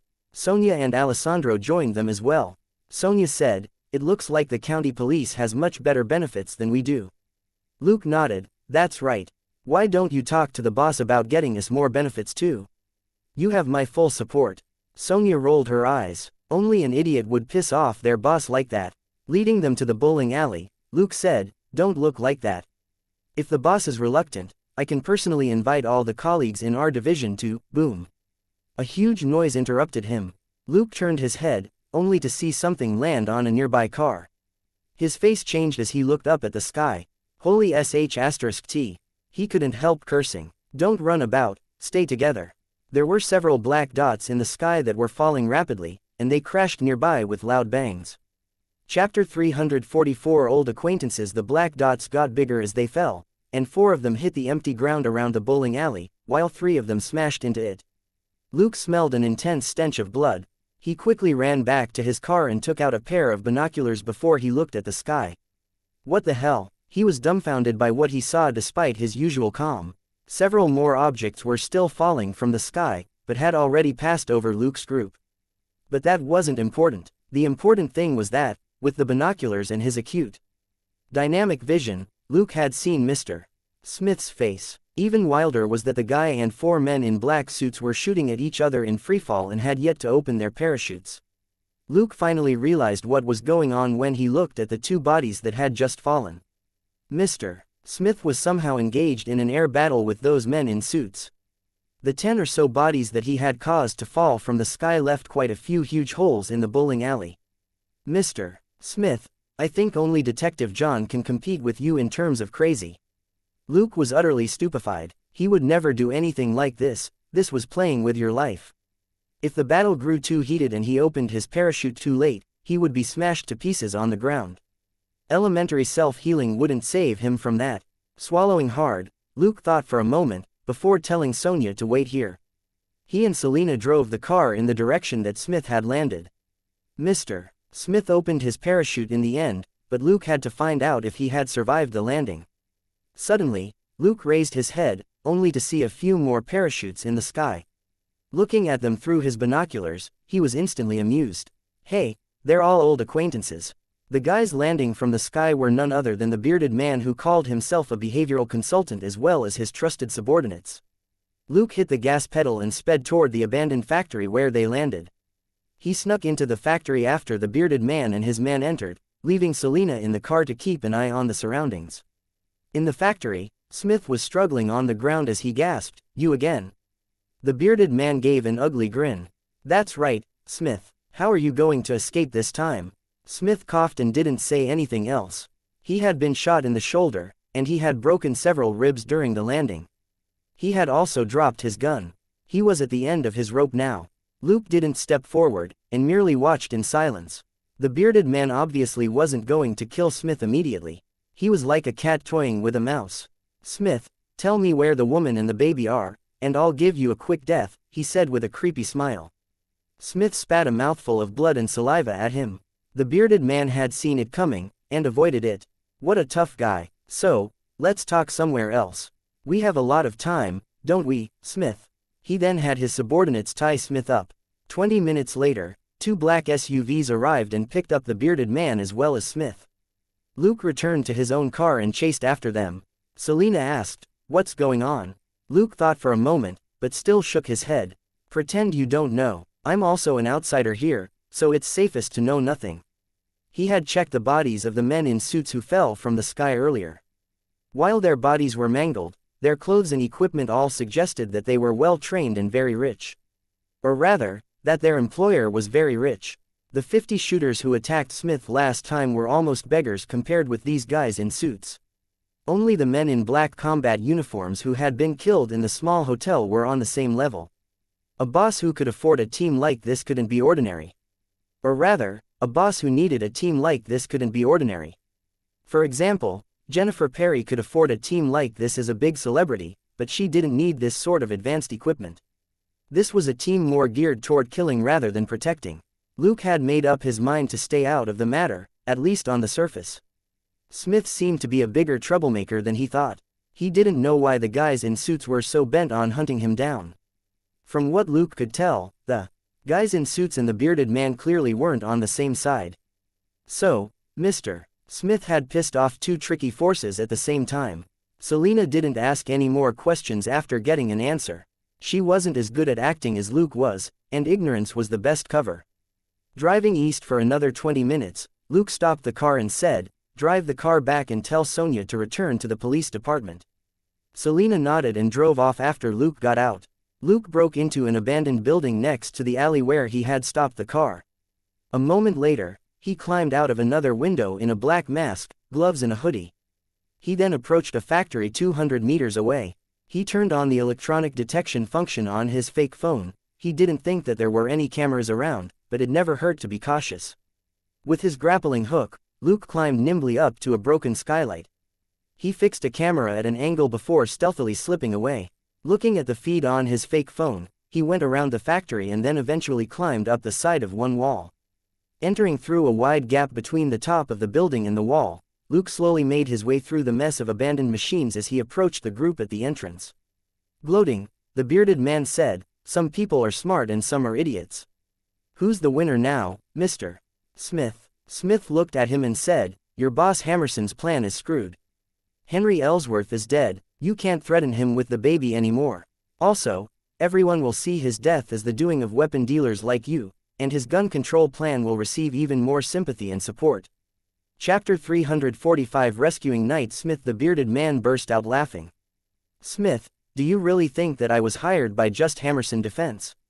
Counselor Henry's gun control plan affects more than one person. Also, I'm sorry to have to tell you that Counselor Henry's plane just crashed into the ocean, and his body can't be recovered." "How about that?" Smith found that hard to believe. "That's impossible. You can't cover this up." The bearded man grinned sardonically. Yes, we can. The people behind me are more powerful than you can imagine. Now, tell me where the woman and the baby are. Smith was suspicious. If you've succeeded, why are you still looking for them? Chuckling, the bearded man was about to say something, when another group of men entered the factory. He rose and greeted the newcomers with a much more sincere smile. Oh, boss, you're here. Luke raised an eyebrow at the boss, who had just arrived. It was none other than the chairman of the board of Hammerson Defense. After inheriting the weapons manufacturing company from his father 20 years earlier, he became the new leader of the company. He was someone who had been born with a silver spoon in his mouth. When Luke had examined the black combat uniforms of the men who attacked Smith at the hotel, he had discovered that their arms didn't carry any branding, but were quite advanced. After doing a search with his program, Luke discovered that those guns had the same functions as some of the latest models that Hammerson Defense was about to release. Recalling the conversation between Smith and the bearded man, Luke now had a faint idea why the chairman of the board of Hammerson Defense was involved in this. One of Henry Ellsworth's campaign promises was a large-scale clean-up of illegal weapons. The focus was on illegal weapons, but less people buying weapons illegally would also lead to less legal purchases of weapons. Money was also needed to buy illegal weapons. Henry's proposed bill wouldn't affect just Hammerson Defense, but also the livelihoods of other arms companies. If the gun control plan proved to be a success in Los Angeles, which was plagued by crime and gangs, other districts would definitely follow that example. After all, gangsters had much fewer votes than regular citizens. Hammerson Defense was a fairly large company, but most of its market was based in Los Angeles and nearby cities. Councillor Henry's proposed bill thus unavoidably shook the foundations of Hammerson Defense. Even more critically, several new weapons which Hammerson Defense had developed at great cost were about to be released. If they couldn't make a profit in the Los Angeles market, Hammerson Defense might risk losing a lot of money. It wasn't a complicated situation. Luke's only question was, why was the baby the center of everyone's attention? While Luke was pondering this, Hammerson had joined the crowd. He was close to 50 years old, and had a long and thin, sickly pale face. Unexpectedly, he had brought a German shepherd with him to this unsavory affair. Hammerson stepped forward with the dog, ignoring the bearded man. It was clear that Hammerson didn't think much of the bearded man, although the latter had been so cocky a moment earlier. Mr. Smith, do you think yourself clever? There are so many things you can do in this country, as long as you have money. For example, Hammerson waved his hand. A gorgeous woman with a baby was dragged in by two men in black combat uniforms. The moment he saw the woman, Smith's eyes widened and he struggled violently. Hammerson chuckled. The bearded man also started laughing out loud. Oh, Smith, look at you now. How humiliating. Hammerson waved his hand and stopped the bearded man. All right, since Mr. Smith wants to play the knight, let him watch the person he was protecting die. That will be the perfect ending. Hearing that, Luke knew that this Hammerson was scum as well. The bearded man smiled maliciously. As you wish. Saying that, he raised his pistol. Bang, bang. After 2 gunshots, everybody was stunned. Miss Donna and the baby in her arms were safe and sound. The bearded man, however, screamed. His arms dangled at his sides, a bloody hole in each of his shoulders. It was he who had been shot. The 4 men in black combat uniforms that had come with Hammerson immediately raised their guns. Bang, bang, bang, bang, bang, bang, bang, bang. They fell at the same time before they were able to spread out. They were all shot in the chest and the head. The bearded man's 4 trusted subordinates finally came back to themselves, and protected him as they ran out of the factory. Bang, bang, bang, bang, bang, bang, bang, bang. Gunshots rang out once again. The loyal lackeys of the bearded man finally ran out of luck. They collapsed, as blood sprayed from their chests and heads. Smith had the keenest senses although he was heavily wounded. Almost the instant the gunshots rang out, he raised his head and saw someone lurking in the shadows. Hammerson, this weak pansy, looked around in fright and shouted, "Who is it?" He had barely yelled the words, when a wooden stick flew out and hit him in the head. Hammerson's eyes rolled back and he passed out. Gritting his teeth, the bearded man roared, "Who are you? What do you want?" "Money. We can give you a huge amount of money." Luke curled his lip. People like this always like to use money as a last-ditch attempt. While it worked most of the time, it was useless for a man who had a system. Bang, bang. The bearded man screamed again, as a bloody bullet hole in each of his legs.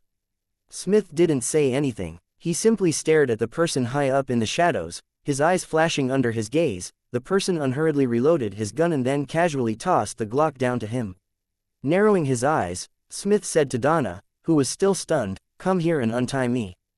Donna, who was holding the baby, jerked out of her stupor.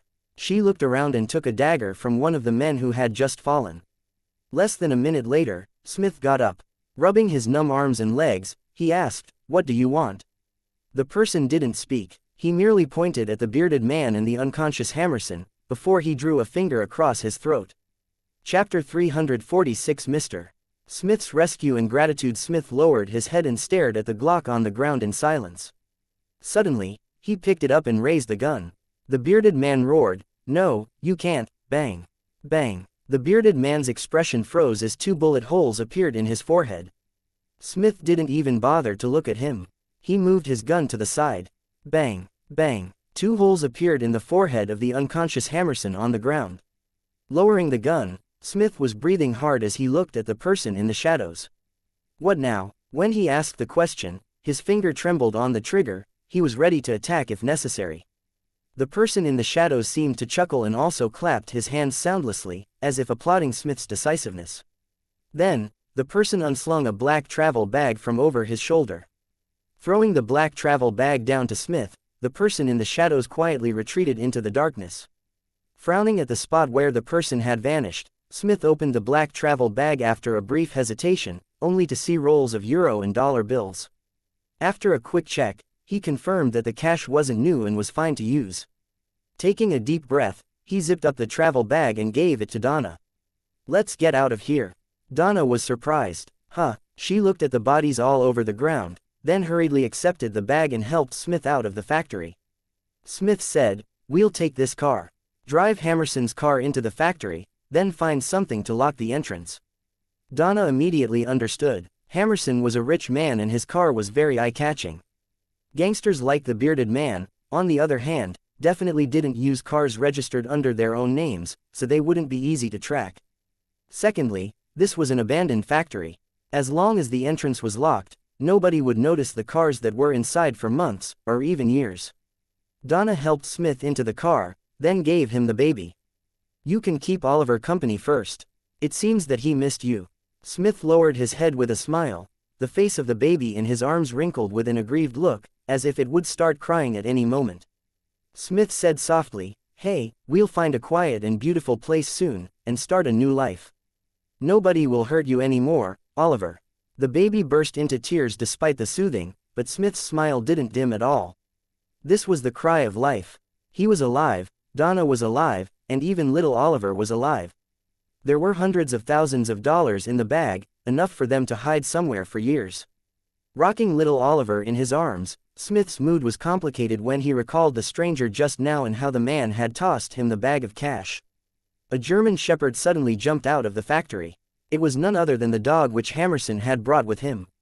It circled Smith and sniffed Oliver, and it whined as it wagged its tail in delight. Smiling, Smith touched the dog's big head and said, "It seems that you don't want to stay either. You can come with us." A few minutes later, Donna drove the car away from the abandoned factory with Smith, Oliver and the German shepherd dog. Soon after they left, Luke returned to the factory. Watching them go off, Luke chuckled. "In the end, I'm still the one stuck with cleanup. Hitmen really aren't professional at getting rid of trash." 10 minutes later, both the bearded man and Hammerson, as well as the men that had come with them, disappeared completely from this world, although their cars were still parked inside the abandoned factory. Who was to say that these two didn't suddenly receive enlightenment, and decided to go on a journey with their subordinates? Not long after, Luke waved his hand on the side of the road as Selena came to pick him up. Recalling everything that had just happened, he secretly murmured that it was quite nice to be a spectator once in a while. He checked the system and was quite satisfied. Mission: eliminate Hertz's gang. Total experience: 2,000. Total credit: 2,000. Contribution rate: 80%. EXP plus 1,600. Credit plus 1,600. Mission: kill Hammerson. Total experience: 500. Credit: 500. Contribution rate: 80%. EXP plus 400. Credit plus 400. 20% of the experience and credit had gone to Mr. Smith for being the one to actually kill the two bosses, which was understandable. And this was just Luke's earnings for today. He had also obtained 200 experience and credit points for killing the 5 shooters in Ellsworth Park, and 350 credit points for providing assistance last night. He had earned 2,550 experience and credit points from Hammerson and the Bearded Man in just one day, and his experience had reached a total of 19,440 points. More importantly, Mr. Smith would take the blame for all the kills. Suddenly, a system notification popped up. System, you have received Smith's appreciation. You may now learn all his abilities. Smith's abilities: Basic Firearms, Basic Special Combat, Basic Intelligence Gathering, Elementary Penetration, Special Mental Class. Luke was stunned. What was that? Closing his eyes, he studied Smith's ability in the system carefully. Elementary Penetration, Special Mental Class Prerequisites: 20 mental strength and 10,000 credit points. There wasn't much information, but Luke didn't think that the ability could be bad, based on both its value and the simple explanation. An image popped into Luke's head: the man in black in the body bag, who had a carrot sticking out of his head. Luke smiled. It seemed that there was one more ability for him to buy after his level up. He was running out of credit points again, which was so exciting. Selena noticed his smile. You ran into something interesting again. It wasn't even a question. Luke nodded and said, let's go back to the police department first and see if there's any news. Selena didn't question him further. This definitely wasn't a small matter, and confirming it through official channels was also a good thing. What was an official channel? For example, private information straight from Elsa and Dustin's mouths, which would be very trustworthy. Back at the police department, Luke wasn't in a hurry to see Elsa. Instead, he fetched 2 drive peppers and enjoyed them with Selena. If it was big news, it would take time for it to be confirmed first, and Elsa and Dustin wouldn't get word so quickly. No more than an hour had passed since Smith's skydiving act. Sonia and Alessandro joined them. Luke looked at them and smiled. Do you want one too? Sonia thanked him but declined, and Alessandro said, I think I need more calcium. In other words, fizzy drinks were bad for the bones. Luke chuckled and opened his desk drawer. Chapter 347 Rich Man Luke. Ascetic Luke. Pa. Dumb. A carton of milk and a bottle of juice were placed on the desk. The milk is for you, and the juice is for Sonia. Alessandro was lost for words. Sonia picked up the juice and had some, before she said in a low voice, we ran into Lucas Barton when we were checking out the bowling alley just now. It almost turned into a fight. Luke didn't stop drinking as he hinted with his eyes for her to continue. Sonia said, the guy was almost killed by a body that smashed through the skylight. When we ran into him, he interrogated us like we were prisoners. He certainly didn't look like an officer who hadn't received a complaint for 2 years running. Luke was amused. After encountering this massive incident, the mask that Officer Barton used to fool the rest of the world had crumbled. Also, after he inspected the men in black who fell from the sky, Officer Barton's expression was pretty ugly, Sonia added. Luke nodded calmly. Anything else? Sonia shrugged. Then, the guy kicked us out. Luke wasn't surprised at all. The place where the fundraiser was held was the county office's turf. There would be dozens of county officers in the bowling alley. Sonia and Alessandro certainly wouldn't be able to do anything. Sonia looked at Luke. After this incident, I don't think Lucas Barton will be in the mood to deal with us. Luke nodded. Then let's drop the case for now. Are you working on any other cases? Sonia shook her head. Only minor ones. She still wanted to work on a few more cases with Luke, as Luke was very capable and wasn't greedy for credit. Luke nodded and said, have you looked at the case of the girl in pajamas, who was hit by a race car? Sonia shook her head. Luke gestured at Selena, who gave the case file to Sonia. Luke said, you can study it first and do some background research, but don't alarm the family. Sonia asked, which family? The Ellsworths, Luke replied. Sonia paused just as she flipped open the case file. Them again. Luke nodded but murmured to himself, no need to be scared. There's one less Ellsworth to worry about, let's see when the obituary comes out. For now, he was the only person in the police department who knew that Henry Ellsworth was dead. Checking his watch, Luke rounded up Sonia and Alessandro, as well as Elizabeth and her partner, for lunch together. When they returned from their early lunch, their colleagues at the department were headed out for their own food, so Luke and Selena didn't have to hide the takeaway boxes as they brought them to Elsa's office. Alessandro sighed in his seat. I want to be rich too. Sonia was freshening up. She laughed when she heard that. He doesn't smoke, drink or go to bars. He works hard during the day and works out when he's off work. You better learn from Luke's lifestyle first instead of envying his wealth. That way, you'll be a lot stronger, and you'll save a few $1,000 a year on your social expenses while you're at it. Alessandro was lost for words. Was that how a human being lived? Besides, how would she know that Luke didn't have any hobbies? In any case, even if Alessandro drank, smoked, and went to bars to pick up girls, he was a good officer, so why did he need to change? It wasn't like Sonia had investigated Luke, she was drawing her conclusion from her daily contact with him. So, a lot of her assumptions were wrong. For example, Luke had so many hobbies that he was always busy after work. He had to craft equipment, familiarize himself with all his abilities, practice shooting and combat skills, and relax with Jenny or Jamina once in a while. Not knowing that his colleagues viewed him as an ascetic, Luke entered Elsa's office and gave her the lunch takeaway. Boss, here's your lunch. Elsa hummed a response. A moment later, she raised her head. What's wrong? Luke gestured at the takeaway Selena was holding. That's for Dustin. Elsa dropped her pen. Really? What's wrong? Luke's face didn't change. Nothing's wrong. I treated Sonia's and Elizabeth's teams to lunch, and I thought I should bring some for you and the boss. Elsa looked at him suspiciously and got up. Put mine in the drawer. She then took Dustin's lunch, and went off to give the lonely middle-aged man some warmth. Selena watched Elsa walk past the lounge to Dustin's office in a corner opposite, and said in a low voice, Did you really plan for her to deliver lunch? Luke chuckled. Who knows? Let's just wait and see. In any case, you can't return takeaway. They waited for more than half an hour before Elsa finally returned from Dustin's office with a strange look on her face. With Luke's eyesight, he had easily been able to see Elsa and Dustin conversing. From their expressions, he knew that they were talking about something important. Elsa closed the door the moment she came back. You knew. Luke was confused. Huh. Elsa glared at him and sat back down in her chair. Enough. Don't play dumb in front of me. Luke still looked at her innocently. Elsa could only give up. Fine, let's talk business. Henry Ellsworth is missing. The word is that his plane crashed, and the Coast Guard is now searching where the plane went down. Luke looked shocked. Really? Elsa said, yes, but it's unclear exactly what happened to Henry. Also, he's not the only Ellsworth.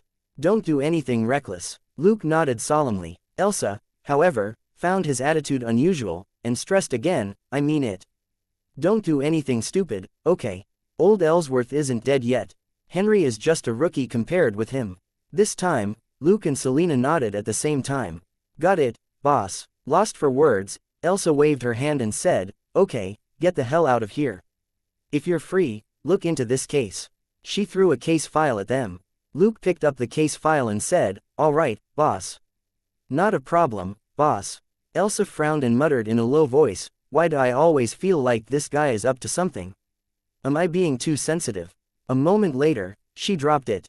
Luke had always been diligent and prudent, and had never committed any grave mistake, which was one of the reasons why Elsa and Dustin trusted him. Chapter 348 An idea, and a plan for college. When they left, Selena asked him a question with her eyes. Luke simply grabbed her coat and her purse. Let's go and look for leads. Selena was stunned. Huh. Luke patted the case file in his hand. Don't we have a new case? Selena was lost for words. Really? We're going to go out and investigate a case that we still don't know anything about. Sonia looked at them curiously when she saw that they were about to leave. When Luke passed her desk, he looked at her computer screen and nodded. You work on this for now. It may be very helpful in a couple of days. Sonia nodded, showing that she understood. Luke and Selena were about to leave, when Elizabeth coughed and walked over to them. Seeing her expression, Luke greeted her and asked, Is something the matter, Elizabeth? Elizabeth smiled awkwardly and said in a low voice, I just received a call. My mother will be here in a day or two. Luke didn't think much of it. No problem, I'll pay for their stay here. Elizabeth was speechless. That's not what I want to talk to you about. I've already found a place for them to stay. It's Chris. Didn't you say that you need to talk to him in private? I'm telling you in advance that he's coming, in case you become too busy. Luke slapped his forehead. Elizabeth naturally knew how busy Luke had been in the last few days. Roger and Martin's unexpected hiatus had caused the three teams under Elsa's command to become especially busy. Even Sonia's team had to help them out. Elizabeth's reminder was quite timely. Luke had almost forgotten about the thing with Chris. That was because whether Chris succeeded or not, it was only a bit of money to Luke. Now that Elizabeth had mentioned it, however, Luke simply had her follow them to the parking lot. When they got into the car, Luke and Elizabeth sat in the back, while Selena was in the passenger seat. Luke asked, "Elizabeth, do you have any personal savings that you can use?" Elizabeth was surprised, but then shook her head with a bitter smile. "I don't have any money. I haven't paid off my college loans yet."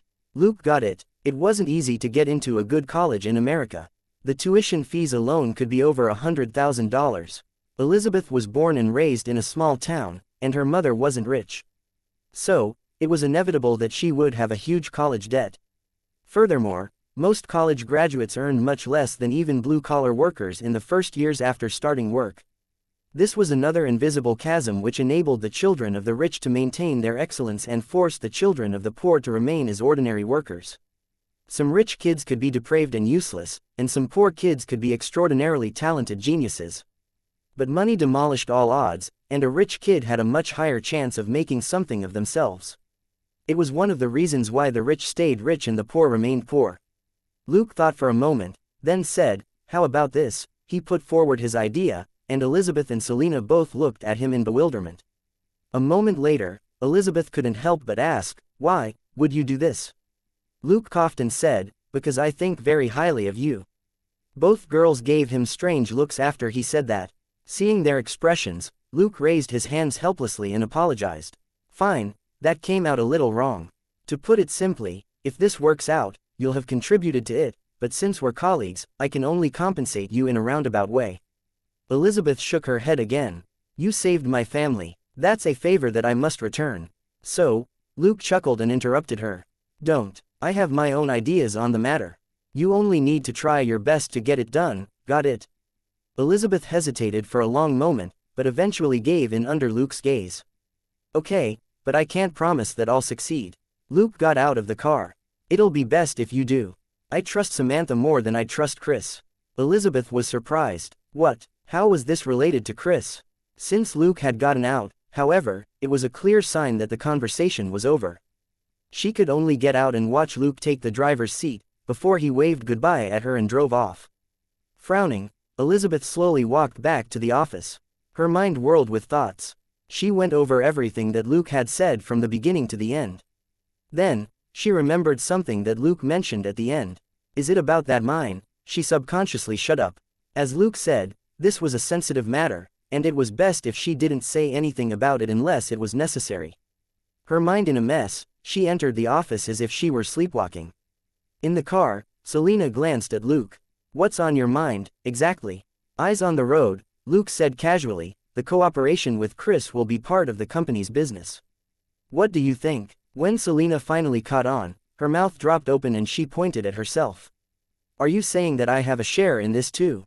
Luke nodded. "That's right, you're the second biggest shareholder of the company with 5% of the shares." Selena said, "Just keep bragging. I really shouldn't have traded $200,000 for shares in a minor workshop." After a brief silence, Luke said, "Do you want more shares? If you don't want to be a police officer anymore, you can supervise the company."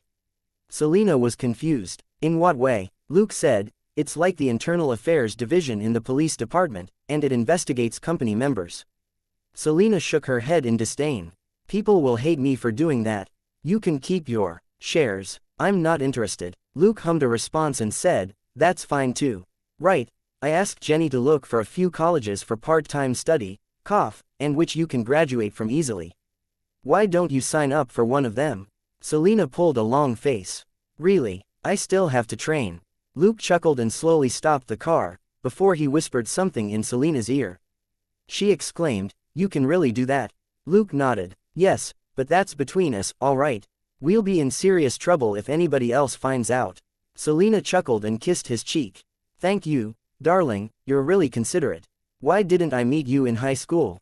Luke rolled his eyes. "Come on, I didn't go to high school until you graduated, all right.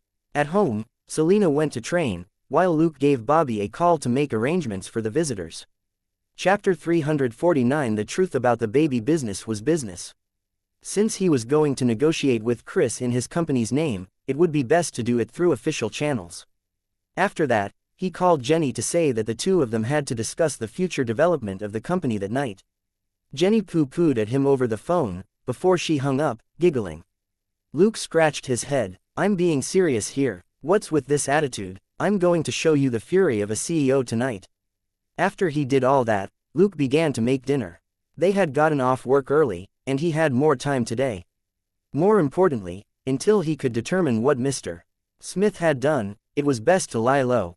When he was searching for suspicious activity online with the mini program he had created, he received a notification on his laptop.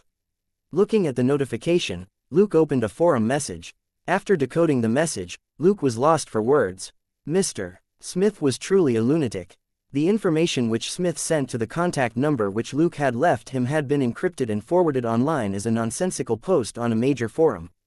The content wasn't very complicated, but it was quite thrilling, and divulged the details about baby Oliver. That night, Smith had run into a young pregnant woman who was carrying a baby. He had killed more than 20 shooters who came after her, but the woman still died, and Smith could only leave with the baby. To his surprise, nothing about the gunfight appeared on the news, and it seemed that the media hadn't caught wind of it at all. At noon the next day, while passing by Ellsworth Park, he thought about using a stranger to get the baby sent to an orphanage. That was when the gunfight which Luke got caught up in burst out. Unwilling to see the baby fall victim to the shooters, Smith took him away again. After that, Smith ran into another group of killers, which struck him as even stranger. That night, thanks to Luke's help from the dark, Smith killed all the shooters who attacked his temporary shelter.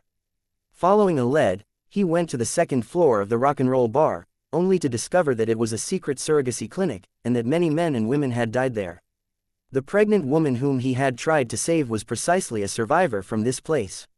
After the battle, Smith looked for leads in several places, and finally discovered where the bearded man and the men in black had come from. The bearded man worked for Hammerson Defense, and the men in black suits were part of Henry Ellsworth's security force. Henry Ellsworth had leukemia, and needed a bone marrow transplant. Who knew if he had talked to his son or his brothers at all, or if there wasn't a match, but eventually, Henry decided to create a matching bone marrow for himself with a newborn baby through surrogacy. The bearded man and Hammerson Defense learned of this.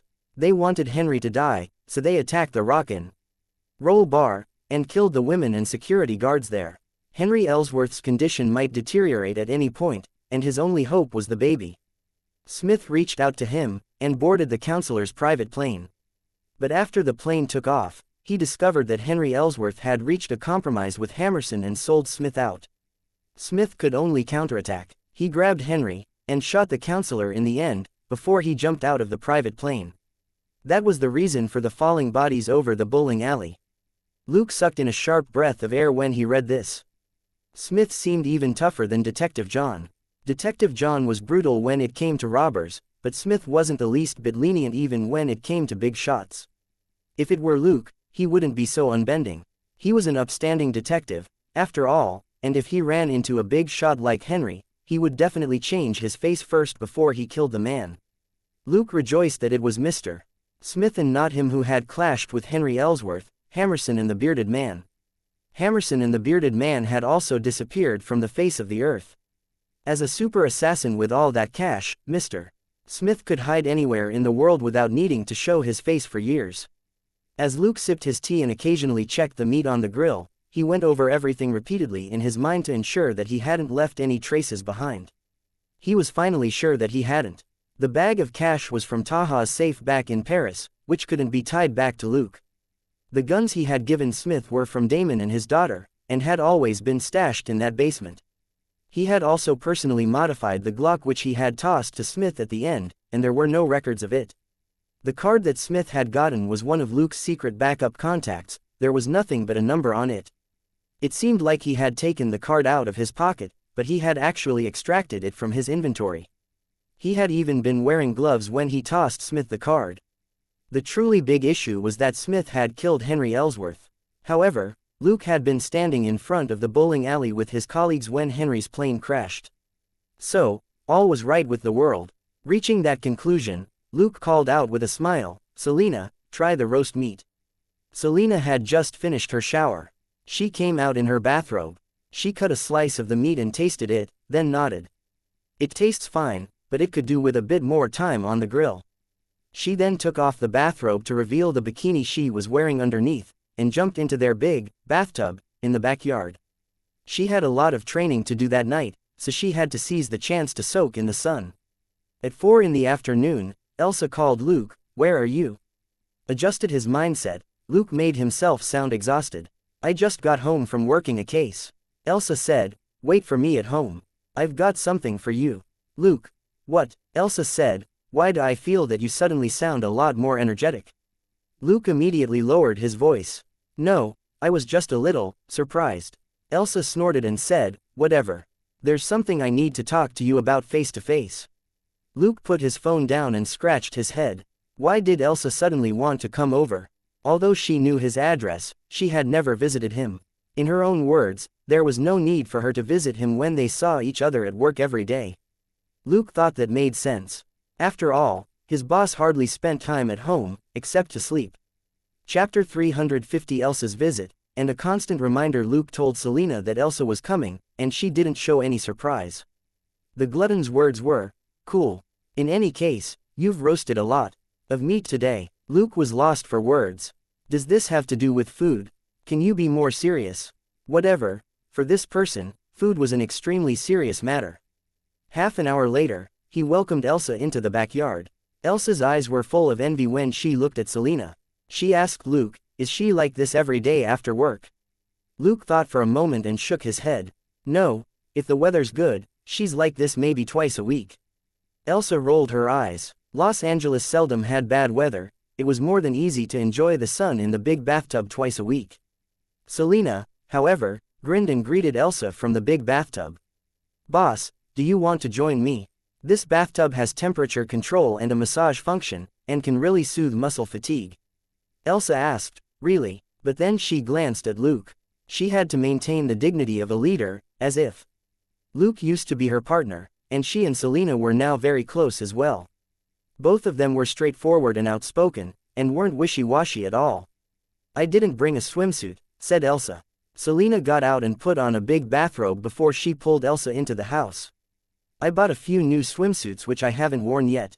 You can choose one for yourself." 10 minutes later, Elsa came out in a bathrobe too. Luke smiled and gestured at the barbecue. "Do you want to eat something first?" Selena quickly proposed a better idea. "It's more comfortable to eat in the big bathtub." Elsa looked at Luke, and he shrugged. "It's possible, as long as you don't expect me to prepare a whole table of dishes for you." A moment later, Luke delivered roast meat and salad to the two women in the pool, while he sat on a deck chair nearby and ate leisurely. Elsa never paid attention to what she ate, but what Luke made was quite delicious, and the place was nice too. Los Angeles was no longer as cold in March. In the warm afternoon weather, Elsa's exhausted body was massaged by the water in the big bathtub in the backyard. She moaned comfortably. "No wonder you go home the moment you get off work." She would stay home more often too if she had such a big bathtub. She might even consider getting off work 2 hours early to enjoy a soak in the sun. Finishing a plate of roast meat and salad, she finally got out and dried herself, before she sat down in the chair next to Luke in a bathrobe. Enjoying the peace and comfort of the afternoon for a moment, she finally said, "Somebody wants you to do your best and chase up on that case about the girl in pajamas." Luke hummed a response and waited for Elsa to continue. Staring at the sunny sky, Elsa lowered her voice.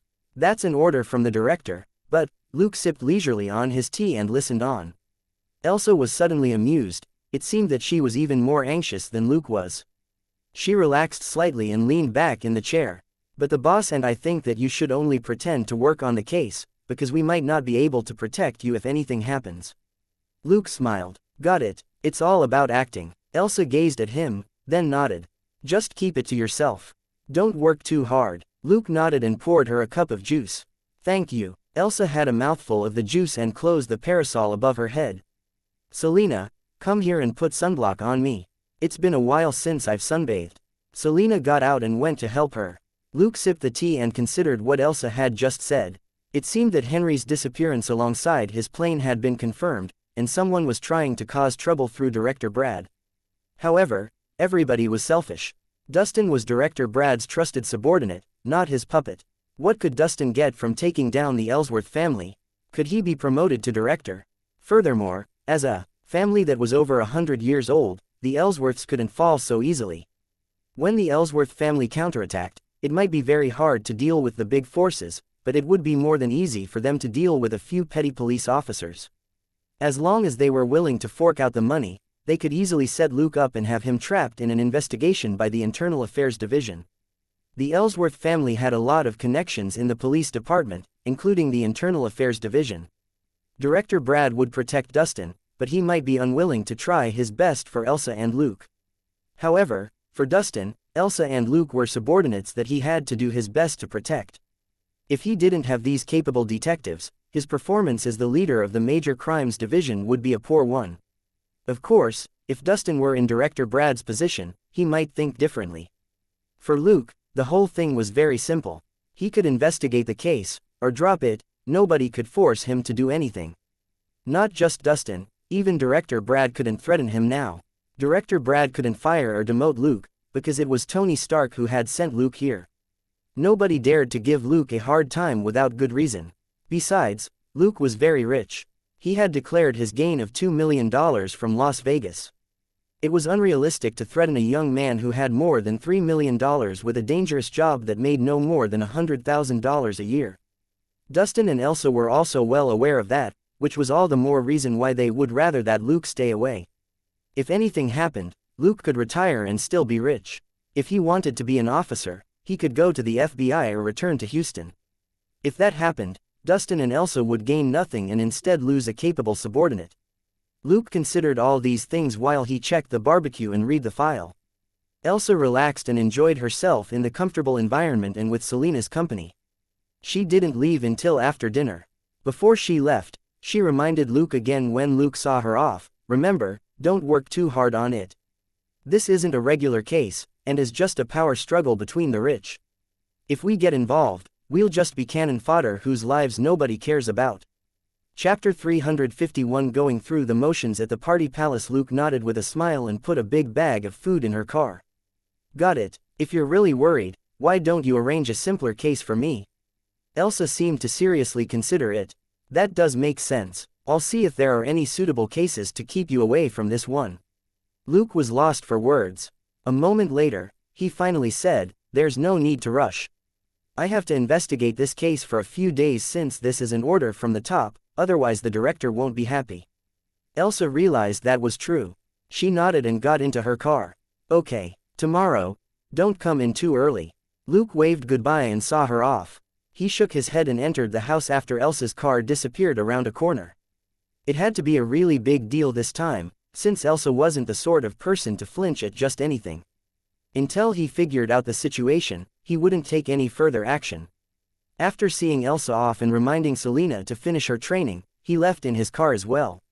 He had to discuss the company's new business venture tonight with Jenny. Elsa's unexpected visit had delayed him, but his appointment with Jenny was set for after dinner, so it wasn't too late. When he met up with Jenny, he told her about Chris and told her to finalize the details of the cooperation regarding the mine. After that, all Luke would need to do was find a lawyer to go through the contract or run it through his mini-program before he signed it. Jenny also brought up the navigational map and how she had reached out to several companies, but had made little progress. That was fine with Luke. If he couldn't sell it, he would just build it into his phone software. He had already created a web version. To get his foot in the door before Keyhole Inc., Luke had invented a simple and practical map technology, and applied for a patent. In any case, with Tony's skills, it was only the work of a few more hours each day, and as it so happened, Luke had a lot more hours than other people did at night. At the same time, since Luke had brought up making his own phones, Jenny had asked around. A lot of companies were interested, but their offers were very unreasonable as they wanted to buy out Luke's patent for just several $100,000. Luke chuckled. "Did you acquire that company like I asked you to?" Jenny said, "Yes, but its technology is several years out of date, and anything of value has already been sold off. It's mostly a shell now." Luke shrugged, "But it was very cheap, and we have the patent for its cell phone technology." Jenny said, We couldn't have acquired it so easily if the company's chairman of the board hadn't died from illness and his children weren't desperate to get rid of the mismanaged company. Luke said, what we need is just a shell. When I have more time later, I'll be able to create the phones, and you can be the CEO of the company to sell phones. Jenny said, can you stop talking about selling phones like it's selling off-season clothes at a huge discount in front of a mall? Luke said, okay, we'll be ushering in a new age of phones and leading everybody into a new world. How does that sound? Jenny said, much better. Luke, hee. Once they were done with these minor matters, Luke finally got down to real business with Secretary Jenny. It was of paramount importance that a CEO and his secretary had good and frequent communication with each other so that they were on the same page about the future development of the company. At 10:30 the next day, Luke drove home and called Selena to come out. Unsurprised, Selena munched on the cake that Luke had bought from some dessert shop and asked, what are we doing today? She had also heard what Elsa said yesterday. It seemed a little early for them to go to work. Luke turned the car in the direction of the west coast. Let's pay Mr. Dylan Ellsworth a visit first, he said. Selena paused in eating her cake and looked at him in surprise. But didn't Elsa say? Luke nodded with a smile. We have to pretend to investigate the case. If we don't publicly visit this guy, how will the big shots know that we're doing the work? Selena asked. Then where can we find this gentleman? Luke said, at his party palace. After getting onto the Santa Monica highway, they drove all the way west. Selena said suspiciously, he doesn't live in Malibu Beach, does he? Luke burst out laughing, as if, he's not his grandparents, he's not at an age where he enjoys nature. 10 minutes later, they arrived at a seaside villa. Luke parked the car along the road before they reached the villa. He checked their surroundings for a moment via the car's cameras, then flipped through some information. He rolled his eyes before he got out of the car and said, let's go. Our target is on the beach. Selena clicked her tongue in wonder at the blue sky, the white clouds, and the bikinis and shorts. Is this the life of the rich? It's still the morning. Luke chuckled. So what, we can have lunch on the beach later as well. Selena nodded in satisfaction. That's a brilliant idea, darling.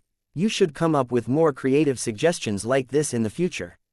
As you wish, said Luke with a smile. Approaching the beach, he didn't find a sign to indicate that it was private property. This beach probably doesn't belong to our target. You can choose a place for lunch first. On the beach, more than 30 men and women were horsing around. Women made up the majority, and only 1/4 were men. Furthermore, each man was accompanied by at least 2 women. Selena said in a low voice, is this what I think it is? Money is the root of all evil. Luke nodded slightly. After working so many cases, they had realized that money could make anything happen. Girls who dreamed of becoming famous overnight flooded into Los Angeles every day. The successful ones would become the examples that later girls aspired to, while the failures were like rain from the sky. Some would flow into the sewers and become dirty and filthy. Some would return to the rivers and seas to find their real selves. And some would be processed and packaged into goods to be sold. The girls on the beach were clearly between the sewers and the packaged goods. Unfortunately for the girls who hung around this metropolis, they were much more likely to end up in a sewer than to succeed as a star. Chapter 352 Arrogant Man and kind-hearted, Sister Selena had an odd expression on her face as her voice dropped even lower. He's holding a party at this time. Is he really in Ellsworth? Luke's expression didn't change, but he was a little puzzled as well. It didn't make sense at all for a man to hold a party at his seaside villa the day after his father was confirmed missing. Looking at the joyous party, Luke said, what do I feel like, this is a celebration? I think so too. Selena immediately agreed with him. They had reached the partygoers on the beach by then, and 2 security guards noticed them. The security guards blocked them and said, this is a private party. No entry unless you have an invitation. Luke craned his head and looked behind the security guards, before he flashed his badge with a smile. LAPD, we need to talk to Mr. Dylan Ellsworth about a case. The security guards turned wary. He isn't available. You can go now. Luke nodded and said, then I'll bring Mr. Dylan Ellsworth in for drug abuse in a public place and talk to him at the police department. How about that? One of the security guards frowned and asked grimly, do you know where you are? Luke grinned brilliantly. Of course I do. I'm in my jurisdiction. I don't usually pay attention to illegal drugs, but with your attitude, sticking my nose in it once in a while isn't so bad. Just nice. I also know Bill, the DEA's deputy director. The security guard's face turned dark. Finally, he said, fine, please wait a moment while I let him know. If Mr. Dillon really was taken to the police department, the security guard didn't know what would happen to this young officer, but he knew that it wouldn't end well for him. Fake smile still in place, Luke said, thanks very much. They watched the security guard say a few words to Dillon, who simply waved his hand impatiently. The security guard returned with a resigned look on his face. Mr. Dillon has invited you in, you better not try anything. He had realized that Luke wasn't as harmless as he appeared. Smiling, Luke put his badge on, and Selena did the same. She knew that it was time to put on a show. When they reached Mr. Dillon, Luke greeted him politely. Hello, Mr. Dillon Ellsworth. He sounded polite, but he didn't stretch out his hand nor bow, and was clearly just going through the formalities. Dillon didn't really care. He didn't look at Luke and continued to flirt with the young girls next to him. Ignoring that, Luke continued, you own a red Ferrari F355, don't you? Dillon cocked his head, as if trying to recall, but then smiled. Unconcernedly, I don't know, maybe. I have too many cars. Luke was almost amused by this pretentious show of wealth. He simply nodded and said, this particular car appeared on the road 2 kilometers away from this villa. A young girl in pajamas similar to the girls next to you was hit by the car and killed when it crashed into a tree on the roadside. Are you aware of this incident? The 2 girls looked shocked and doubtful when they heard this. Dillon didn't seem bothered at all. He asked, hey, Toby, do you remember where that race car of mine is? The security guard replied solemnly, sir, the F355 that this officer mentioned was stolen a week ago. We made a police report back then. Luke raised an eyebrow. Is that so? Someone stole your car and drove it back to your villa 2 days later to hit the girl. Dillon laughed in amusement. You're a cop. What are you being paid for if I have to tell you everything? To eat sh*t. Ha. He then looked at the security guard. Where are the newcomers today? Aren't they here yet? The security guard said, they're over there. Unperturbed, Luke took a casual glance in the direction they were looking at, and was stunned. Selena was dumbfounded. What the heck? Another security guard led a group of girls over. They were all gorgeous and dressed beautifully. One of the girls exclaimed in delight. Huh, why are you here? Luke narrowed his eyes. I'm here for work. And you? The girl said with a smile. A senior told me about a party here and brought me with her. Luke sighed and pulled her away, before he asked in a low voice, Jamina, do you really not know what sort of place this is? Jamina was confused at first, but then seemed to realize something. Are you jealous? Don't worry, I won't let them take advantage of me. Paramera is a senior from my school, and we have a pretty good relationship. She said I would be able to meet a lot of financial experts here. Luke was convinced by Jamina's genuine delight. She didn't look flustered at all. She was now a part-time clerk at Nakatomi Corporation. For Luke's sake, Takagi had arranged a position for her with much better pay than for regular employees. Luke often gave her little pragmatic gifts, like phones, perfume, makeup, purses, and so on. These gifts were mid-range products that were suitable for her job, so Jamina was able to save quite a bit on necessary expenses. They had been meeting several times a month, and she wasn't a Secret Service agent. It was impossible for her to hide any changes from Luke. His sharp nose would have easily detected any abnormalities in her. So, that Paramera Senior had tricked her into coming here. This was how treacherous a person could be. Jamina wasn't short of money. Anybody with a brain would be able to tell that from her clothes and her daily expenses. Then why would Paramera bring her here? Luke didn't believe in a pure and kind-hearted senior. This was more a person who wanted to drag down someone who was living a better life than she was into the abyss with her so that they could be ruined and filthy together. There were always people who felt happy when they saw other people doing poorly in life. Blacklist that B*TCH. She's trying to set you up, said Luke. Jamina gave an of surprise, but already had a faint inkling of what was going on.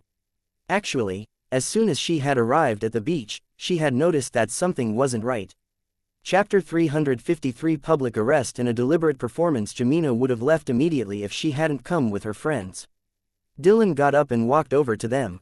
Hey, this is the playmate I called over. Get lost and don't disturb us, got it? As he spoke, he reached for Jamina's arm. Jamina subconsciously hid behind Luke. Luke slapped away the man's hand, and this young master cried out in pain. FCK, what are you doing? Luke turned to Jamina and blinked at her. Are you here to party? Jamina was stumped for a moment before she caught on, and she quickly shook her head. No, my senior told me that this is an upper-class party for business elites to discuss recent financial trends in Los Angeles. I'm only here to learn. Luke turned back to Dylan. Playmate. Dylan smirked. Prude. He then returned to his original seat and took a deep whiff of a small pile of white crystals with a rolled-up $100 note. Lifting his head with a contented look, he seemed even more deranged. You're just a third-rate B*TCH who's here to sell yourself. Who are you pretending to be? Just because you know a small police officer, you won't admit it now. Everybody whom that SLT Paramera brings is also a SLT. Haha. Looking at Dylan, who was high and crazy, Luke suddenly laughed. He stepped forward and knocked away the two security guards next to Dylan, before he pressed Dylan's face into the crystals on the table. You are now suspected of illegal drug possession and use, Mr. Dylan. You have the right to remain silent. Anything you do say can be used against you in a court of law. Luke unhurriedly recited the necessary lines for an arrest. He then handcuffed Dylan and pressed down on the guy's neck with his left hand. Dylan, who had been cocky a moment ago, couldn't say a single word now. He could barely breathe under Luke's hand. Everybody who noticed the scene was shocked. A young officer had actually arrested Dylan Ellsworth in his home. Was this some kind of show? Grimly, the two security guards tried to pull Luke off of Dylan. Pressing down on Dylan's neck and forcing him to stoop before Jamina, Luke raised his badge with the other hand. Guys, don't tell me you aren't armed. The security guards immediately stopped and pulled back their hands. Luke and Selena had been wearing their badges since they came to the beach. Anybody who wasn't blind would have seen them. Luke was within his right as a police officer to kill the security guards if they tried to stop him when they were armed, since he could argue that they had intended to assault him. The beach was a public venue, after all, and Luke had law enforcement power here. Watched by dozens of people, the magnificent Dylan was hauled off the beach and stuffed into the backseat of a car like a dog, and Luke sat next to him. Jamina followed Luke out, and sat in the passenger seat. The two security guards were making phone calls with unsightly expressions, but neither of them dared to stop Luke. Luke certainly didn't seem easy to deal with. Nobody knew what the Ellsworth family would do to the young officer, but for now, the security guards didn't dare try anything. In the car, Selena looked at Dylan in the backseat and sighed helplessly. My beach picnic was ruined by this sort of person. Jamina lowered her head. I'm sorry, Selena, it was my bad. Selena glanced at her. Enough, you better be smarter in the future. You're lucky you met us today, otherwise, she remembered the girl in pajamas who had been knocked down on the side of the road. Jamina was also from Texas, after all. She wasn't a bad person, and she and Luke were close.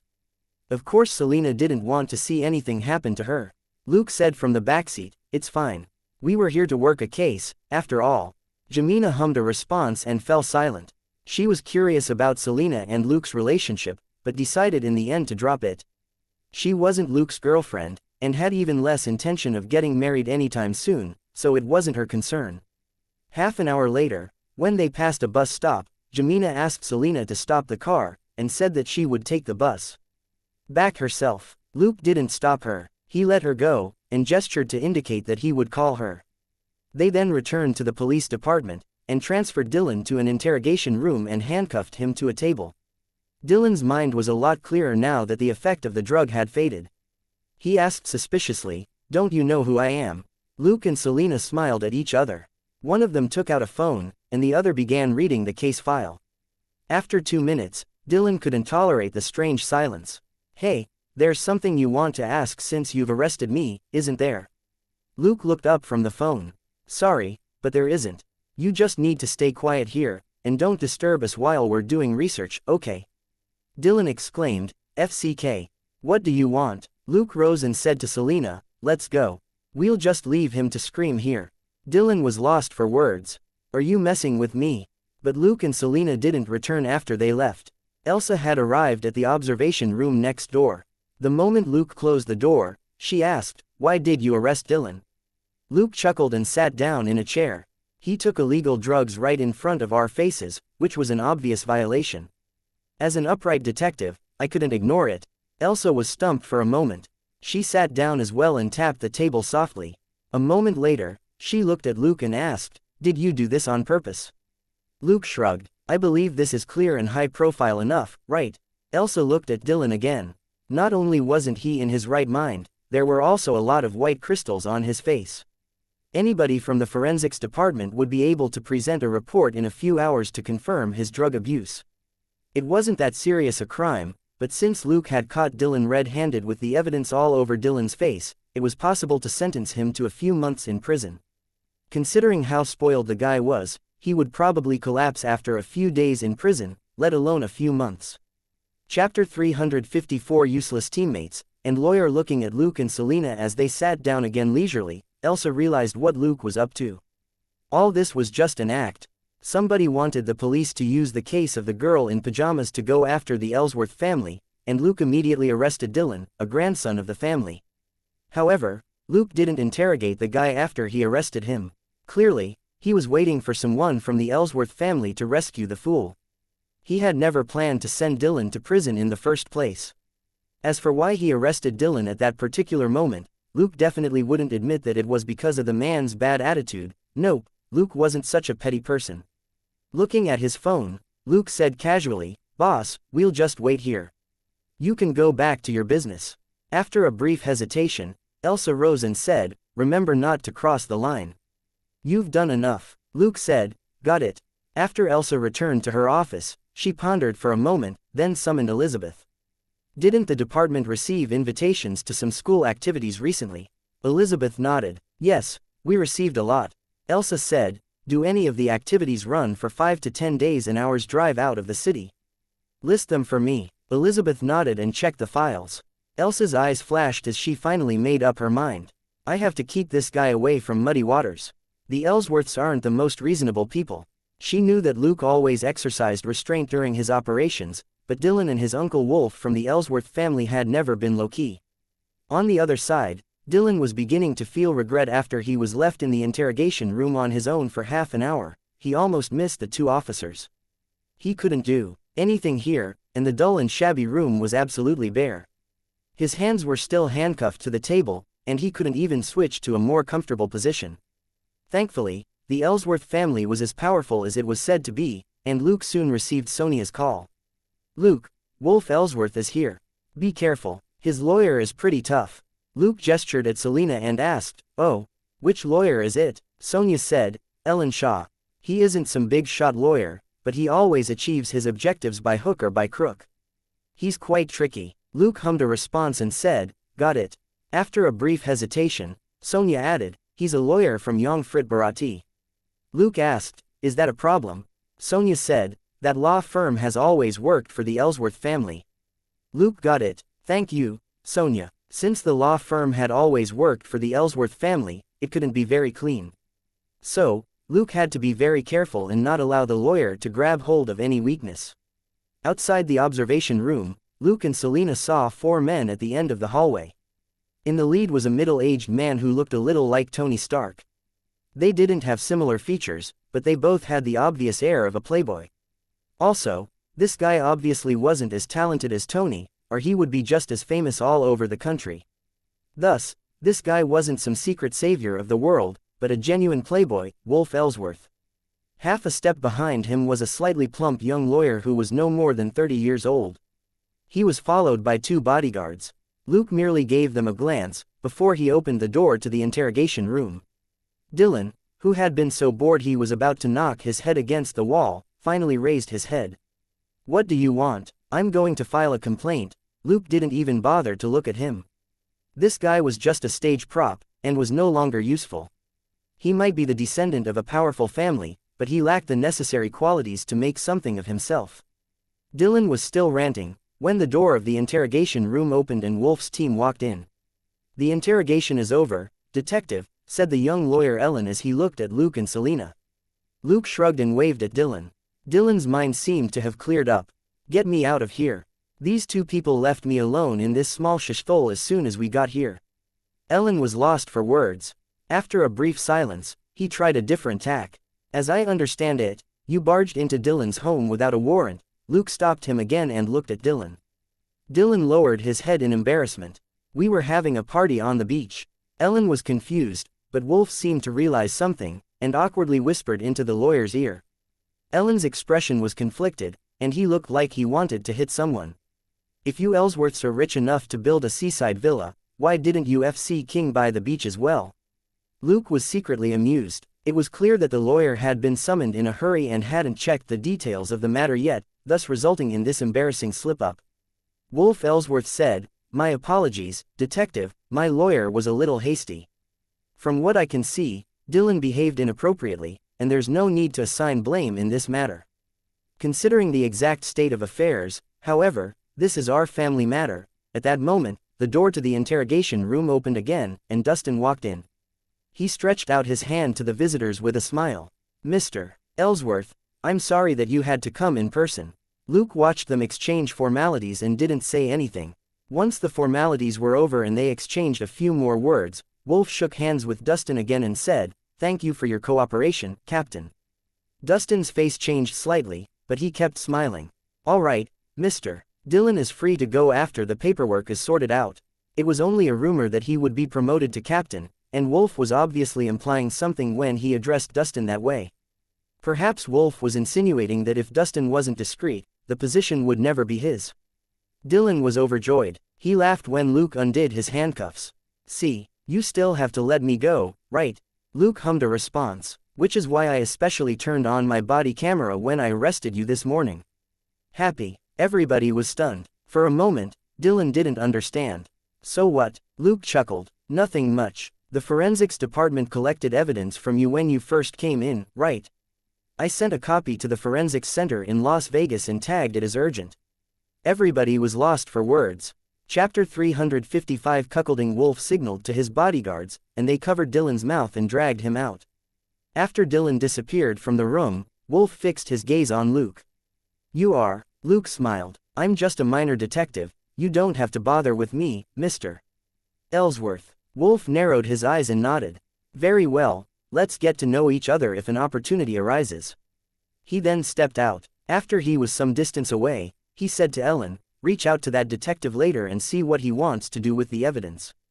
Ellen nodded. It was impossible for a lawyer to earn the big bucks without doing the dirty work. On the other side, Luke watched Wolf slap Dylan in the face while they waited for the paperwork to be sorted out, before he hugged his nephew and left the police department. Staring at the backs of the uncle and nephew, Luke suddenly asked Selena, "Don't you think they're very similar?" Selena subconsciously nodded. "Yep, their temperaments, their looks, their way of doing things." "Wait, are you saying?" Luke raised his hand to stop her from saying it out loud.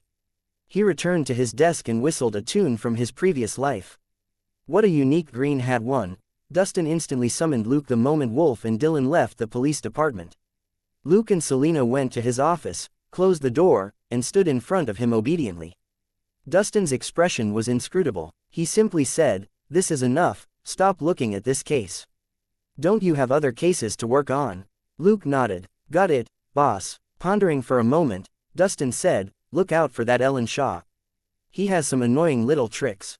Luke looked puzzled. Dustin didn't really care for the young lawyer, and said bluntly, "He often uses tricks that aren't entirely legal to achieve his goals, like framing someone or sensationalizing groundless accusations, but once a compromise is reached, he'll stop and wipe the slate clean, which is why nobody is willing to pick a bone with him." Luke understood and nodded. "Got it, then we'll work on other cases first." Dustin nodded and went back to his own work. Luke and Selena dropped in on Elsa before they left in their car. It was already noon. Luke and Selena had lunch, then headed for the outskirts. This was the case that Elsa had given to them earlier. Now that they were done with their song and dance opposite the Ellsworth family, they could resume working on regular cases. Flipping through the case file, Selena said, "It happened the day before yesterday. A driver reported that someone attempted to carjack the fuel truck he was driving." Luke nodded. Selena added, "However, this fuel truck wasn't registered, and his cargo clearly wasn't clean either." Luke remarked, "Robbing a fuel truck? Are they crazy? How much fuel can it hold?" Selena checked the file and said, "The driver didn't say, but according to the field report, this particular fuel truck was a big guy with a 50-ton capacity. Truly a huge sum of money."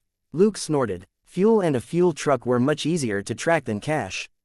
Also, There had only been slightly more than 10,000 gallons in this truck, and at $2 a gallon, the fuel would only have been worth $30,000 at most. Furthermore, if the price had to be lowered given that it was stolen fuel, then the gains would be even less. As they spoke, they arrived at their destination, which was a high slope. They stopped the car to look at the long road that ran downward as well as the fuel truck that had flipped and burned on the side of the road. "Looks like it was a violent robbery," Selena remarked. Luke nodded, and both of them walked down the slope. They found scattered parts of the fuel truck on the way, and there were clear traces of burning here and there as well. Fortunately, this was a remote hill with basically nothing but dirt and rock. If there had been any trees around, the burning might have caused a mountain fire. Luke and Selena circled the fuel truck and examined it. Luke finally said, "The fuel truck blew up completely, those robbers wasted their efforts." Selena answered casually, "Who knows, it might have been just for thrills, they would get more money from stealing a few luxury cars." Luke looked around and said, "This place actually has a nice view. How about we catch some rays on the peak later, since we didn't get to do so at the beach yesterday?" Selena was only dazed for a moment, before she smiled. She had her own guess as to whether Luke had been putting on a show yesterday or doing it for Jamina. But since he was willing to make up for it today, Selena decided to forgive him. She turned back to look at the mountain ridge behind her, which did have great sun. They weren't really concerned about the fuel truck robbery. Nobody died, and only a truck had been burned. In Los Angeles, this wasn't really a big deal. As they walked back, Selena started looking for a good sunbathing spot. Suddenly, two black SUVs drove up the road. Luke was stumped for a moment, before he smiled. "Yo, fancy running into a familiar face in this wilderness." The black SUV stopped next to them, and a tall, beautiful woman with braided hair got out from the passenger side. "Hey, Luke, Selena." Luke and Selena nodded and smiled. "Hi, Palmer." It was none other than the DIA agent. She gestured and the three of them walked over to some shade on the side. She then asked in a low voice, "Are you here about the fuel truck robbery?" Luke nodded. "It's a huge robbery case with explosions and fires, we just had to check it out." After a brief hesitation, Palmer said, "Do you have any leads?" Luke shook his head. "No, we just arrived. We haven't even examined the field yet." He was amused when he noticed Palmer's expression. "If you have something to say, just spit it out. We're friends, after all." Palmer smiled awkwardly. "This case is related to a lead that we've been working on." Noticing Luke and Selena's curiosity, she nodded helplessly. "All right, it's actually about the maker. We suspect that the guy hired someone to smuggle in goods from Mexico." "So," Luke asked, "so, you're worried that us following the trail will alert the maker?" Palmer smiled and said nothing, but it was clearly a yes. She murmured in her heart, "At your level, if that group runs into the both of you, all our leads on the maker will disappear completely." One in Chinese, "If someone's wife cheats on him, he's said to wear a green hat." Chapter 356. A piece of cake, and personal gratitude. After Luke saved Palmer last time, the DIA had cut a deal for the sniper to be transferred from Westside. It was from this sniper that Palmer and her colleagues had learned more about the maker. Although they still didn't know the maker's true identity, they had been able to suss out an important drug transportation route. At the same time, Palmer had gotten a deeper understanding of Luke's combat ability. That sniper was a special force veteran, but he didn't even see Luke before the latter knocked him out. Palmer didn't think it would take Luke long to crack this case. Luke chuckled and said, "This case isn't important. We can drop it if you want. So, how has Martin been?" Palmer was quiet for a moment, and seemed a little down. "Martin isn't in the best shape. Rogers already helped him contact a quiet nursing home in the countryside where he'll get more complete therapy." Luke was stunned. Is Martin's condition that serious? He had been too busy in the last few days with the cases that Roger and Martin had transferred to them to notice. But thinking about it, he understood. The fewer people who knew about Martin's condition, the better. If word got out, Martin might not be able to go back to work even if he recovered.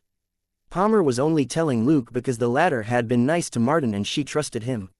Luke nodded. "You know him better than I do. Consider this a favor. We haven't started working on this case yet. You can have it." Palmer looked at him and said, "Thank you." Luke waved his hand. "All right, don't let us take up your time. Selena and I are going to have a picnic on the ridge. Feel free to have some food with us if you have the time." Palmer. A moment later, 4 DIA agents, including Palmer, started their investigation. A 30-year-old male agent turned back to look at the ridge and remarked, "Young, beautiful, and free to do what they want. I'm jealous." Palmer glanced at the two of them and quickly looked away. "He's called Luke." The male agent was her new partner and didn't really react to her words. "Skywalker." Palmer chuckled. "Luke Coulson, from the Major Crimes Division." The male agent was stunned for a moment. "Wait, that name, he's that Luke." Palmer continued examining the field as she said, "Yes. If you've heard about the Nakatomi Plaza case, that's him." Thinking for a moment, the male agent immediately shut up. The Nakatomi Plaza case was a big deal. More than $640 million in bonds, more than 50 hostages, explosions, and heavily armed robbers pretending to be terrorists. It had all the elements of a headliner. To protect the officers involved in the case, Luke and McLean's personal information wasn't made public, but as another policing agency, the DIA knew a bit of the inside story. For example, they knew that one of the detectives was from Los Angeles and had contributed significantly to the battle. The rumors were never officially confirmed, but the police officers in Los Angeles had all heard some things, such as how there was an officer in LAPD who was crazy good at fighting. The male agent had a lot of complicated feelings when he saw such a legendary person catching some rays on the ridge. He didn't dare comment on Luke anymore, or he might appear jealous and leave a bad impression on Palmer. On the ridge, Selena enjoyed her drink and looked at the detectives who were searching for leads. "Is it really all right that we're taking it so easy?" Holding a piece of opera cake in his hand, Luke said, "I don't think Agent Palmer would be happy if we're more proactive." Selena asked, "Hey, are you always this unrestrained in front of a beautiful woman?" Luke chuckled. "This one has Director Bill behind her." Selena nodded and said, "What are you thinking?" Luke shrugged. "This isn't a big favor, and Palmer can't refuse when I ask her to do something for me later." Selena thought for a moment, and realized that it did make sense. The DIA wasn't simple, it was more like a combat unit compared with regular police departments. At the same time, they had dense intelligence networks in the Americas and parts of Asia. It was definitely worth doing this favor for Palmer, who had powerful supporters in the DEA. Luke and Selena spent a leisurely afternoon, and Palmer waved at them before she left. She was too busy climbing the mountain to say goodbye to them in person. Luke had planned to take it easy until 5 o'clock before they returned home for dinner, but his phone rang slightly past 4. He said something over the phone, and then said to Selena, "Let's go to the hospital." Selena asked, "What for?" She began to pack up. Luke said, "Do you remember the woman who was shot when that baby was taken? She called me and said that her husband wants to thank us in person." Selena found that odd. Why thank us? After the gunfight in the park, they could have easily sued Luke for causing her to be shot, and it wouldn't be a surprise. Luke shrugged. "For saving her. Her husband insists on meeting us." They got to the hospital and met the woman in a regular ward. Luke hugged her with a smile and asked, "How's it going, May? Is your leg better?" The woman called May grinned, showing off her gleaming white teeth. "Much better. The doctor says that my leg will be fine with enough rest and recuperation." Luke nodded. "That's good to know. Do you have any other problems? Like medical costs or whatnot?" May quickly shook her head. "Everything's fine. I have insurance." Luke said, "Do tell me if you're in any trouble. I can raise some funds for you." May nodded. "I'll go to you for help if I need it." Chapter 357. Beautiful and kind-hearted woman. At that moment, a middle-aged man walked into the ward with a boy who was about 3 years old. The boy was playing and pretending to shoot a toy gun. May raised her hand. "Ben, come here." She then turned her head and said to Luke and Selena, "This is Benjamin, my husband." Luke and Selena smiled and shook hands with Benjamin. Benjamin was a nice guy, who sincerely expressed his gratitude after the formalities. Luke said with a smile, "Actually, I quite admire May. She wasn't scared at all when she was faced with 4 robbers." Benjamin smiled bitterly. "Thank you, but I wish I was the one who had encountered them instead." Looking at his expression, Luke smiled and said, "No, it's best if this doesn't happen again. You're not a police officer, and it's not your duty to crack down on robbers." While they were chatting, the boy suddenly asked Luke, "Are you a police officer?" Luke nodded with a smile. "Yes. Did you save May?" the boy asked again. Luke pondered for a moment before he shook his head. "No, May saved a baby, and I only helped her deal with the bad guys." The boy frowned. "So, May beat up the bad guys too?" He was obviously doubtful. Luke was amused. "To me, She did. The boy nodded. I'm going to be a police officer, and I'll help May beat up the bad guys too when I grow up. Everybody looked at each other in amusement. Luke rubbed the boy's head and said, Is he your son? He's cute. May chuckled. He's our child, and lives with us now. Looking at May's and Benjamin's faces, Luke had a faint inkling. He immediately changed the topic and asked, What's his name? Benjamin replied, Peter. Luke said, Haha, he's a smart boy. After a short chat, Luke and Selena got up and said goodbye. Little Peter followed Benjamin to the door and waved at them as they left. At hospital reception, Luke flashed his badge and asked for May's bill. Looking at the figure on the bill, he asked, Has the bill been paid? The receptionist shook her head. They only paid the deposit. Luke thought for a moment, and then called Jenny to give her a few instructions. Outside the hospital, Selena asked curiously, Why are you covering her medical bill? Luke thought for a moment and answered, Because she's beautiful and kind-hearted. Selena snorted. She is indeed beautiful, but she's already 39, all right. She does look like she's only in her 20s, so many women would be jealous. Luke nodded in agreement. So, we should help the beautiful and kind-hearted people of this world. Selena stopped asking and simply rolled her eyes at him. Usually, when a man said that a woman was beautiful and kind-hearted, he was implying that she was gullible. Luke had called Jenny to find an excuse and pay off the rest of May's medical fees in the name of his company. From what Luke could see, he knew that May's family wasn't exactly rich. They might be able to cover the medical fees, but it would severely affect their quality of life. In the meantime, medical insurance companies had a lot of tricks, such as demanding that patients use a doctor on the list they provided, or they might refuse to cover the costs. May's injury was an accident. It remained to be seen when and how much the insurance company would cover, or if they would at all. Luke didn't want to see May fall into an awkward and troublesome situation for doing a good thing actually. A large part of May's injury could be blamed on Mr. Smith. On the other hand, Mr. Smith did Luke a great favor by finishing off Henry, an important member of the Ellsworth family, and making a very special ability available to him. Now, Luke was returning the favor by lending a hand to May, who had unfortunately been caught up in it, for his peace of mind. If he just needed to spend some money to fix a problem, he wouldn't hesitate to do so. They drove home. Elizabeth then called to tell them that Chris was here. Luke asked and learned that the visitors had arrived in the afternoon, so he invited them to his place for dinner. Elizabeth hesitated for a moment. Is that all right? Luke chuckled. It's fine, I'll be able to talk to Chris then. Recalling Luke's earlier proposal, Elizabeth agreed. All right, we're on our way. 40 minutes later, 2 cars reached Luke's house. Luke and Selena opened the gate for them and let the cars in. The visitors got out of the cars, and Luke hugged the mature and charming sheriff and kissed her cheek.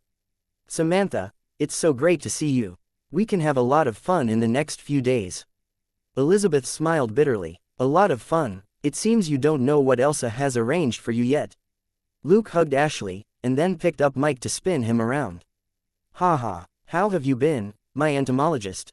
Mike struggled. I'm doing fine. Don't treat me like a little kid. Luke put him down with a smile. Okay, then learn to take care of yourself and your mom. Then, it was Chris. Luke shook hands with him and patted his back. You look sharp, Chris. Chris smiled at him. You too. Luke lowered his head and picked up a black and white animal that was tugging at his pants. Wow, our hellhound Mr. Bruce is getting tougher. He then pressed down until the little dog stopped squirming. Luke then reached out with one arm to hug Gladys, who was smiling on the side. I'm glad to see you here, Gladys. Gladys took Bruce back with a smile. Me too. Let me take this naughty guy. Selena greeted each of them, before they all went into the house. A moment later, they moved to the back of the house to have dinner, where everybody was more used to the bigger space. Very soon, the group was clearly divided into 2. Chapter 358 New Weapon and New Case. Although Samantha was almost 40, she was still very charming. Of all the women that Luke had met, only May could compare with her. Ashley was a younger version of her mother and even more attractive because of her youth. If Luke approached them, it might cause a misunderstanding, so it was Selena who kept them entertained. Gladys was old and smart and could take care of herself. Elizabeth was the best bridge between the 2 parties, and could also look after her siblings. Luke, on the other hand, pulled Chris aside to talk to him in private. Nobody else joined them, although they glanced at the 2 men chatting over alcohol every now and then. Mike had wanted to go over, but was stopped by Elizabeth, the sister he idolized. Luke and Chris talked for about half an hour. In the end, Luke patted Chris's shoulder and said, "If you're willing to accept my offer, call my secretary, Jenny.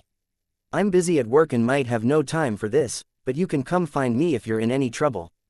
Chris accepted the card which Luke gave him, and went back to dinner, but he was clearly absent-minded. An hour later, Luke and Selena saw them off at the gate, where Bobby was already waiting for them in his car. Luke said with a smile, "I told you that I would cover your stay here. Mr. Bobby Max will take you to the hotel. I've already booked the rooms." Elizabeth was about to say something, but seeing Luke's expression, she decided to keep quiet. Luke was gentle and firm. Eventually, with Elizabeth's persuasion, her family finally went to the hotel with Bobby. After the two cars left, Selena asked, "You're not exactly someone who likes to take risks. Why are you so enthusiastic about this?" Luke chuckled and walked back into the house. "Let's go in first. I'll tell you about it." In the house, he explained everything to Selena, and she was shocked. "Are you kidding?" Luke shrugged. "No, actually, I brought back evidence and personally verified it." Selena was speechless. "I knew it. You wouldn't be so proactive if you weren't getting anything out of it." Luke chuckled and didn't say anything. He then called Jenny and told her about Chris. They then trained respectively, and after that, Selena went to bed, while Luke kept working. After the battle at Smith's apartment building, Luke had realized some problems. He needed to take the environment into consideration when he used his weapon, and using subsonic bullets was one example. Subsonic bullets were bullets that were slower than sound when shot. Since they weren't as fast as the speed of sound, the sound of the gunshot was substantially reduced. In order to achieve this effect, subsonic bullets usually had less gunpowder in them. But this would affect the gun's accuracy, and quickly tarnish the inside of the gun barrel. To overcome this problem, the shape and weight of the bullet had to be changed. Thus, Luke's gun and bullets would all be custom-made. Naturally, he wouldn't go out to buy them. It wasn't easy to find suppliers who sold this sort of unique bullet, plus they wouldn't be as effective as whatever he modified himself. With the subsonic bullets and the special silencer, his pistol would be as close to being soundless as it could get. That was right, this would be Luke's exclusive weapon for sneak attacks. Since it was for sneak attacks, the various shortcomings of the subsonic bullets weren't too important. Generally speaking, his target would be within a 50-meter range when he needed to use these bullets. In the battle at Smith's hideout, Luke had been no more than 20 meters from the shooters. Thus, he was fine with a gun that had less precision and power. He just needed to practice and get used to the special bullets. Also, the key to sneak attacks was to hide oneself. He couldn't attack too frequently if he didn't want to expose his position. Thus, he only needed several hundred of these special bullets. Luke couldn't think of any situation where he would need to use so many subsonic bullets. It didn't take much effort to make these bullets, and he had churned them out in the last few days. He tried the bullets with a modified P226 and felt they were fine. Pleased, he then went to bed. When Luke and Selena got to the police department the next morning, they had barely sat down when Elsa summoned Luke to her office. The moment he entered, Elsa slapped a piece of paper on his chest. Luke took the paper and asked, "What's this?" Elsa said, "Your new case." Luke unfolded the sheet of paper, only to see that it was a poster. He was suspicious. "Spring camp, what's this got to do with me?" Elsa explained, "Our Westside department interacts with LA. No, 37 public school every year. For example, we send elite detectives to give daily training and safety lessons as part of the school's camp activities, and at the same time to keep an eye on the overly exuberant kids. You know it's not unusual for some to get lost or fall into pits every year." Luke was lost for words for a moment, before he said, "Seriously? Boss, you're actually kicking me out to Crystal Cove State Park. That's 80 kilometers from Los Angeles. After I get off work, I still have to drive 2 hours back home." Elsa's expression was serene. "The camp committee will give you a dorm free of charge. The department will also reimburse you for food expenses." Luke said, "You've got everything covered, don't you?" Elsa nodded at him. "You've done a good job. The boss and I both feel that it's better for you to stay away for a couple of days." Luke said resignedly, "When do I leave?" Elsa said, "Today. The officer over there will wait to do the handover with you before leaving. It would be best if you get that done by 4 in the afternoon." There was nothing Luke could do but nod and prepare to leave the office. Leave Selina behind. The camp only has a quota for one police officer, Elsa added. Luke turned his head. It's a waste that you don't work in HR, boss. Elsa said, that was my major in college. Do you have a problem? Luke was speechless. He told Selina about the arrangement, and her face filled with despair. What am I going to do when you're gone? Luke said, relax, I'm going to go home first and get ready. While I'm at it, I'll make you some snacks and food for the next few days. You won't starve. Selina was gloomy. But you'll be on vacation while I still have to work.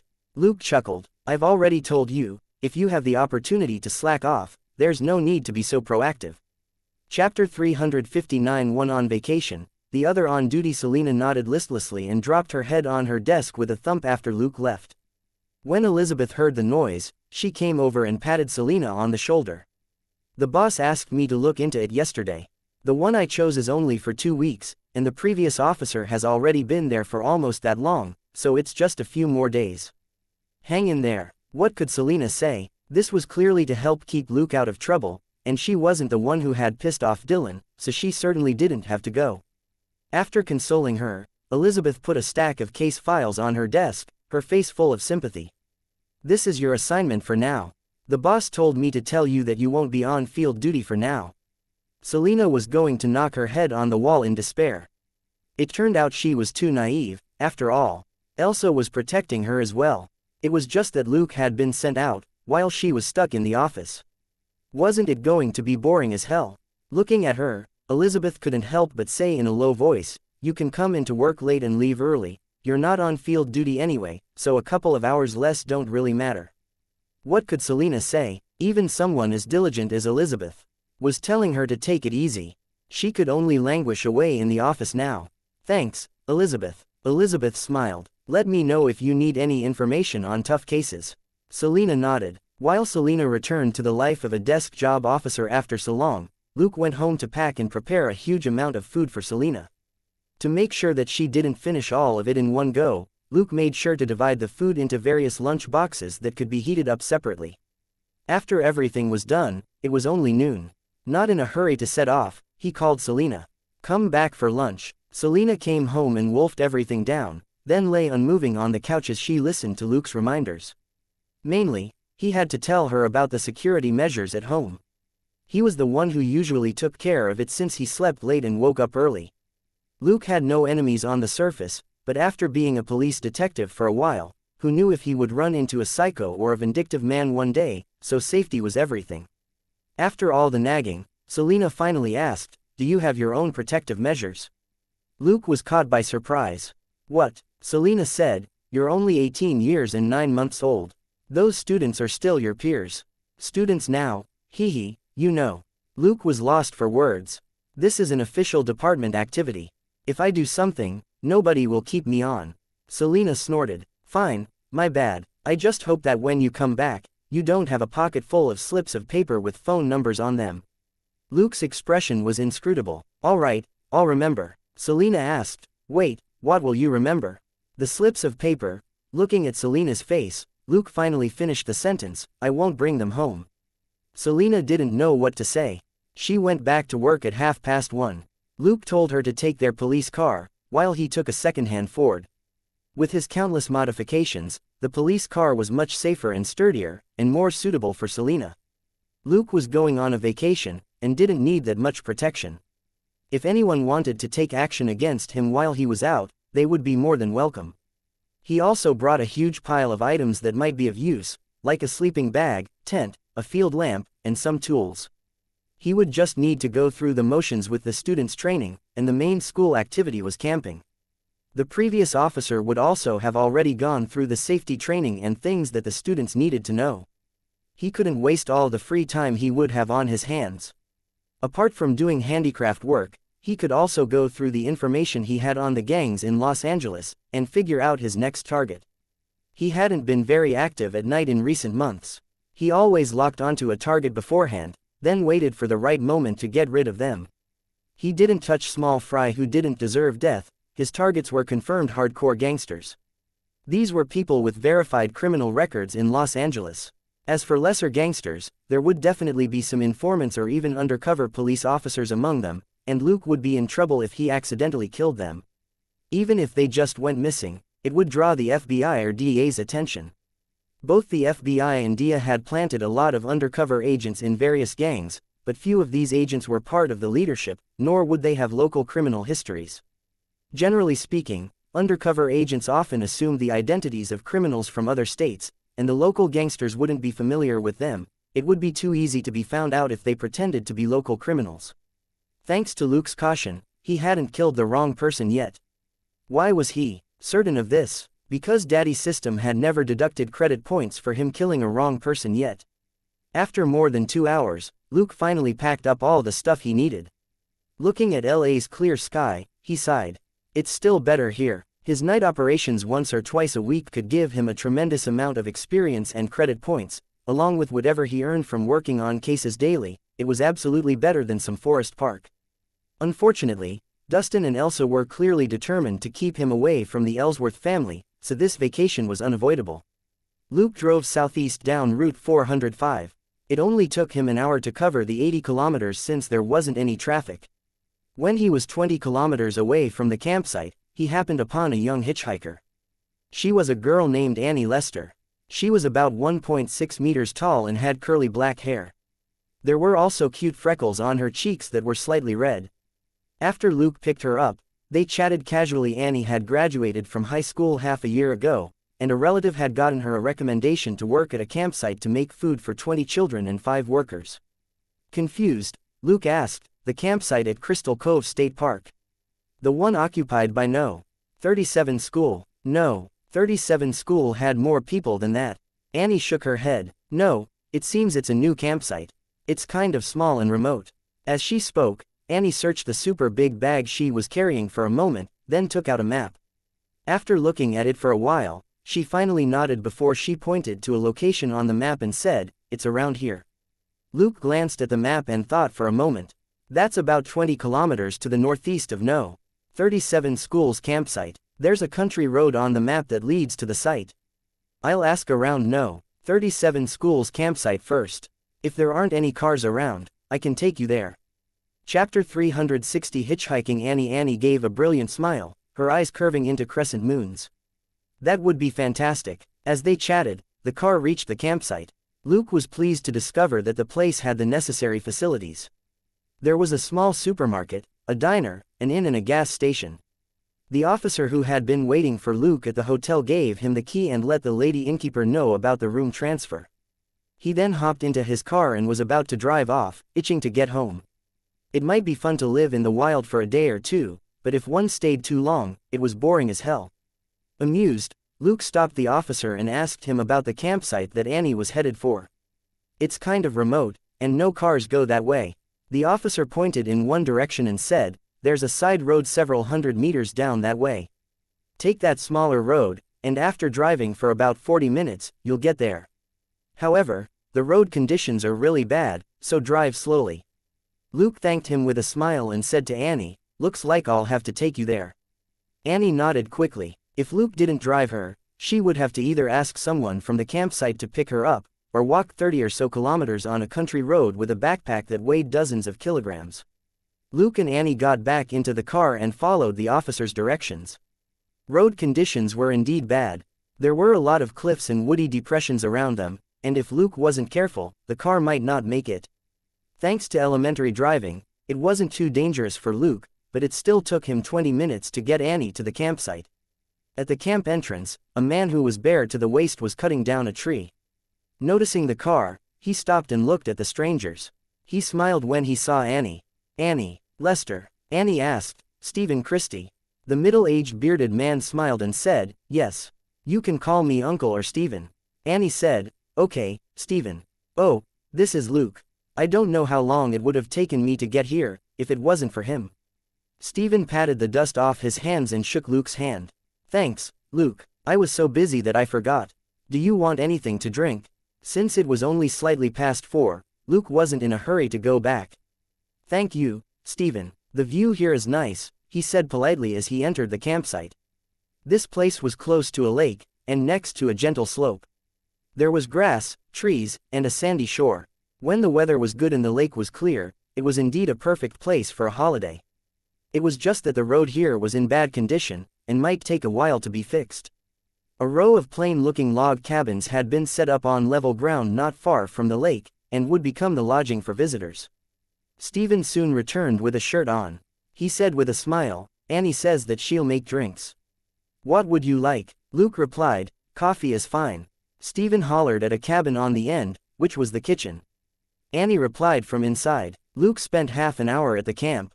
He didn't talk with Stephen for very long, since he was clearly busy as the camp manager. When Annie delivered the coffee, Stephen simply smiled and told them to have a chat, before he went back to business. Luke soon left the campsite with an additional number saved into his phone. Well, it wasn't on a slip of paper. When he left the campsite, he noticed its name on the way out. Camp Cries. Fine. Stephen hadn't replaced the old and ragged sign. Annie had told him earlier that it would be another 10 days before the camp was officially up and running. Obviously, a lot of things weren't finished yet. Actually, the 20 kids wouldn't arrive until the summer holiday at the end of May. Stephen had secured this big business himself. It was only the end of March right now, and there were still 2 more months to go. Luke shook his head with a smile. It would be a while before the camp started making money. Who knew for how long that chirpy Annie could endure here? But that wasn't his concern. He sped up on his way back, and returned to the campsite just as the middle schoolers were let out for a break. The kids were all in the 9th grade. Most of them were 15 or 16. Selena's outrageous notion was really too much. Practically everybody here were minors. Even if Luke was only 2 years older, it was a discernible gap. Fortunately, nobody saw Luke as a classmate. However, a lot of the young girls huddled together to stare at him and whisper to each other. Luke looked young, but he was clearly far more mature than a regular middle school student. It wasn't unusual that he would catch the attention of the girls who preferred that sort of thing. After questioning 2 of the girls who were sneaking peeks at him, Luke finally found the person in charge of No. 37's camp activities. She was a middle-aged woman named Juliet Norton, and she was pretty fit. She was 1.75 meters tall and had dark brown hair and a square, plain face. She was wearing a tight t-shirt, which highlighted her muscles. Luke knew that she must work out a lot. They exchanged greetings, and Luke showed her his badge and explained that he would be replacing his colleague for the rest of the safety training. Juliet was a little surprised. After sizing him up, however, and even feeling his arm up and down, she said with a smile, "This physique, you've undergone special training, haven't you?" Luke smiled but didn't say anything. He didn't want to deal this lady a blow. Juliet recalled how his ID said that he was a level 2 detective in the Major Crimes Division, and her faint resentment disappeared. Generally speaking, those who worked out and kept fit the way Luke did couldn't touch drugs or anything, otherwise they wouldn't be able to maintain a proper body-fat ratio. As a level 2 detective from the Major Crimes Division, he would be under a lot of internal supervision. That was enough to prove Luke's integrity and professionalism. It wasn't a big deal that Luke was younger. Actually, it was easier for a bigger boy of around the same age to restrain the other teenage boys. He could intimidate any of the boys here with sheer strength alone. For youngsters, strength and their fists were the simplest and most straightforward form of authority. Chapter 361 Barbecue Chef. In a chat, Juliet summoned the rest of the teachers to explain the change in police officers. They were a mix of men and women, and between 20 and 40 years old. They were clearly both experienced and energetic, or they wouldn't be able to keep 100 kids under control. After they exchanged greetings, Luke asked what he should be doing the next day. Juliet said with a smile, "Actually, the officer's training is done. You just need to help keep an eye on the kids. Also, if there's an accident, we may need your help. You're a professional, after all." Luke nodded. "Okay, I'll have dinner first." Juliet said, "Let's go together. We usually eat at that small fast food place." Luke quickly shook his head. In such a beautiful environment, he wasn't keen on having fast food. "I can barbecue something. Would you like to join me?" he asked with a smile. Juliet hesitated. Luke looked at her expression and said, "The other teachers can all come if they want, but I don't have that many ingredients with me. Is there a place here where I can get fresh meat?" Looking at his friendly face, Juliet eventually accepted. "Thanks, I can buy some meat from the fast food place. There's firewood behind the building. I'll let them know, and you can take some first. So, she would be supplying the meat, and Luke just needed to cook it. After all, they weren't that familiar with each other yet for Luke to treat all of them to dinner for free. Luke nodded. I'll get started first. He had seen a flat area near the lake that had no grass or trees. It was the perfect place for a barbecue or a bonfire party. Luke found firewood, and moved equipment from his car to the empty area near the lake. He then set up the grill. By the time he was done, Juliet had come over with 2 male teachers, and they were carrying a lot of meat. Juliet left after dropping the meat off. As the camp supervisor, she was quite busy, and the 2 male teachers were left behind to help Luke. It only took Luke 20 minutes to marinate the meat. Then, after telling the 2 teachers what they should pay attention to next, Luke was free. He took out a folding chair from his car and sat down by the lake with his laptop. He brought 2 bottles of beer over for the 2 male teachers in passing, while he sipped on hot tea that he had just made and read his files. The 2 teachers chatted over the cold beers in the evening breeze from the lake. Just like that, the sky turned dark after 6. Nothing except a faint red glow could be seen on the horizon. Luke put his laptop away, and after asking the teachers, learned that the kids were having dinner, which meant that it would soon be time for the faculty to take a break. He had the teachers skewer the marinated meat and start the fire. While the 2 teachers roasted the meat, Luke continued reading the files.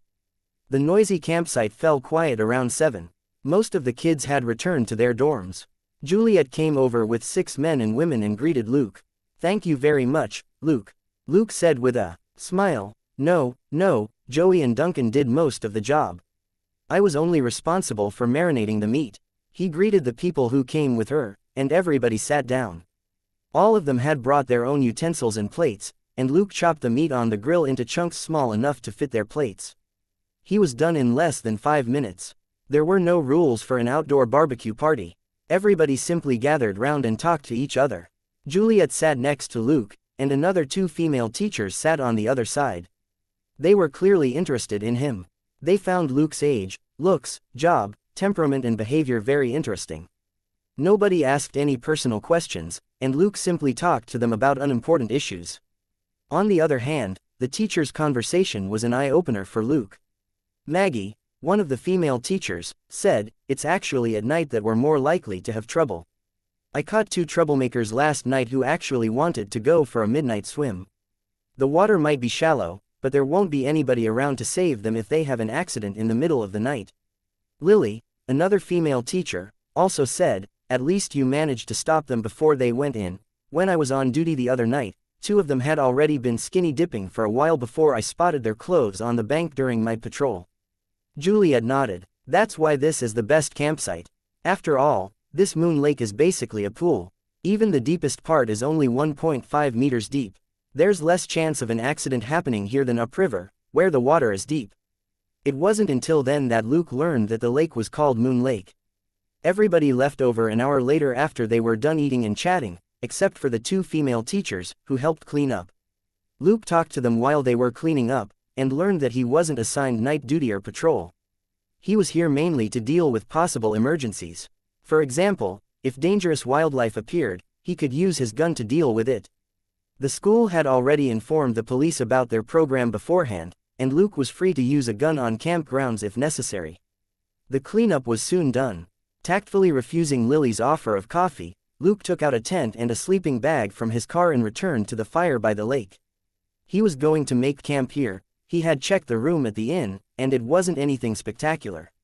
He also couldn't be bothered changing the previous officer's bedsheets, so he decided to camp out next to the lake.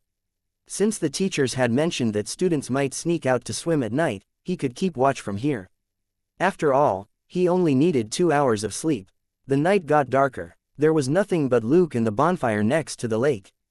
The insects were blocked by the tent's mosquito netting, and Luke enjoyed hot tea and read files inside the tent. Except for the lack of a beautiful female companion, all was right with the world. At midnight, the fire outside the tent died out, and Luke pulled open the tent's outer layer. He crawled out of the tent and walked to the edge of the lake, looking at the ripples on the surface of the peaceful water. Suddenly, he heard faint footsteps on the other side of the lake. Luke turned his head silently, and couldn't help being amused.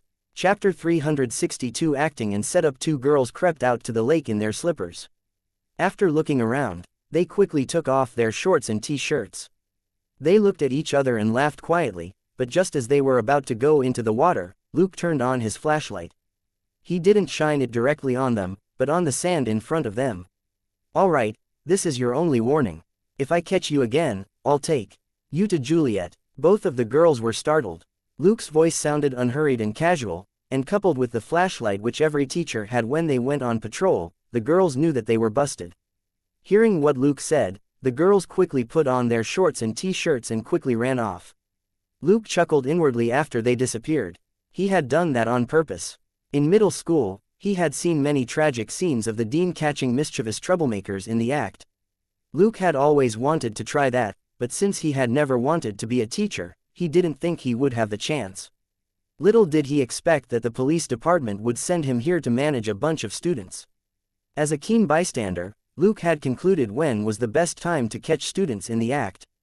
It had to be when they were just about to make a mistake and before they fully succeeded. That halfway mark when students were trapped in their dilemma was the best. After that fully deserved bit of mischief, Luke didn't feel like sleeping. He simply locked his tent and started patrolling. He didn't need to check the campsite, as 2 teachers were on patrol duty every night. He focused on the lake, where mishaps were more likely to happen. Although the water was less than 2 meters deep, people could still drown, especially if they were short and were panicking. After walking for several hundred meters, Luke trained the flashlight on a tree. "I'll give you 10 seconds to put your clothes back on. If I catch you again, I'll take you to Juliet." With his keen ears, he could even hear 2 people putting their clothes on in a flurry behind the tree. Actually, Luke was only bluffing. He didn't think it was necessary to turn the kids in. He had graduated high school just a year ago, and knew that kids flushed with hormones wouldn't learn their lesson even after they were reprimanded, since they couldn't control themselves. Luke then turned off his flashlight. "What are you waiting for? You want me to see your naked butts?" There was rustling behind the tree, before a boy and a girl poked their heads out to look at him. "What are you looking at? Go back to camp, I'll be watching you until you enter your dorms." Luke continued to scare them. They lowered their heads and quickly ran back to camp. Luke followed them and watched them return to their respective dorms before he resumed his patrol. What energetic adolescence, Luke thought to himself. After making 2 rounds of the lake, Luke caught 5 kids who were up to no good. It wasn't until 4 o'clock in the morning that Luke finally returned to his tent and got some rest. On the second day, Luke finally saw what a typical day at camp was like. His biggest impression was that it was noisy. These 9th grade students were, to a large extent, still kids, and when they came together, it was bedlam.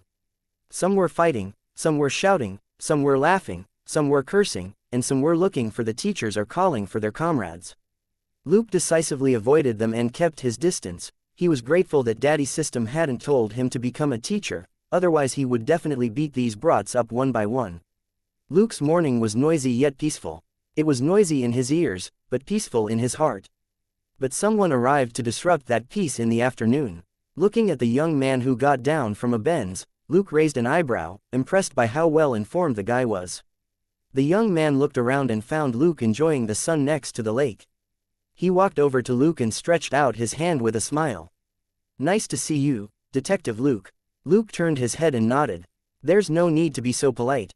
We don't exactly want to see each other, right, Mr.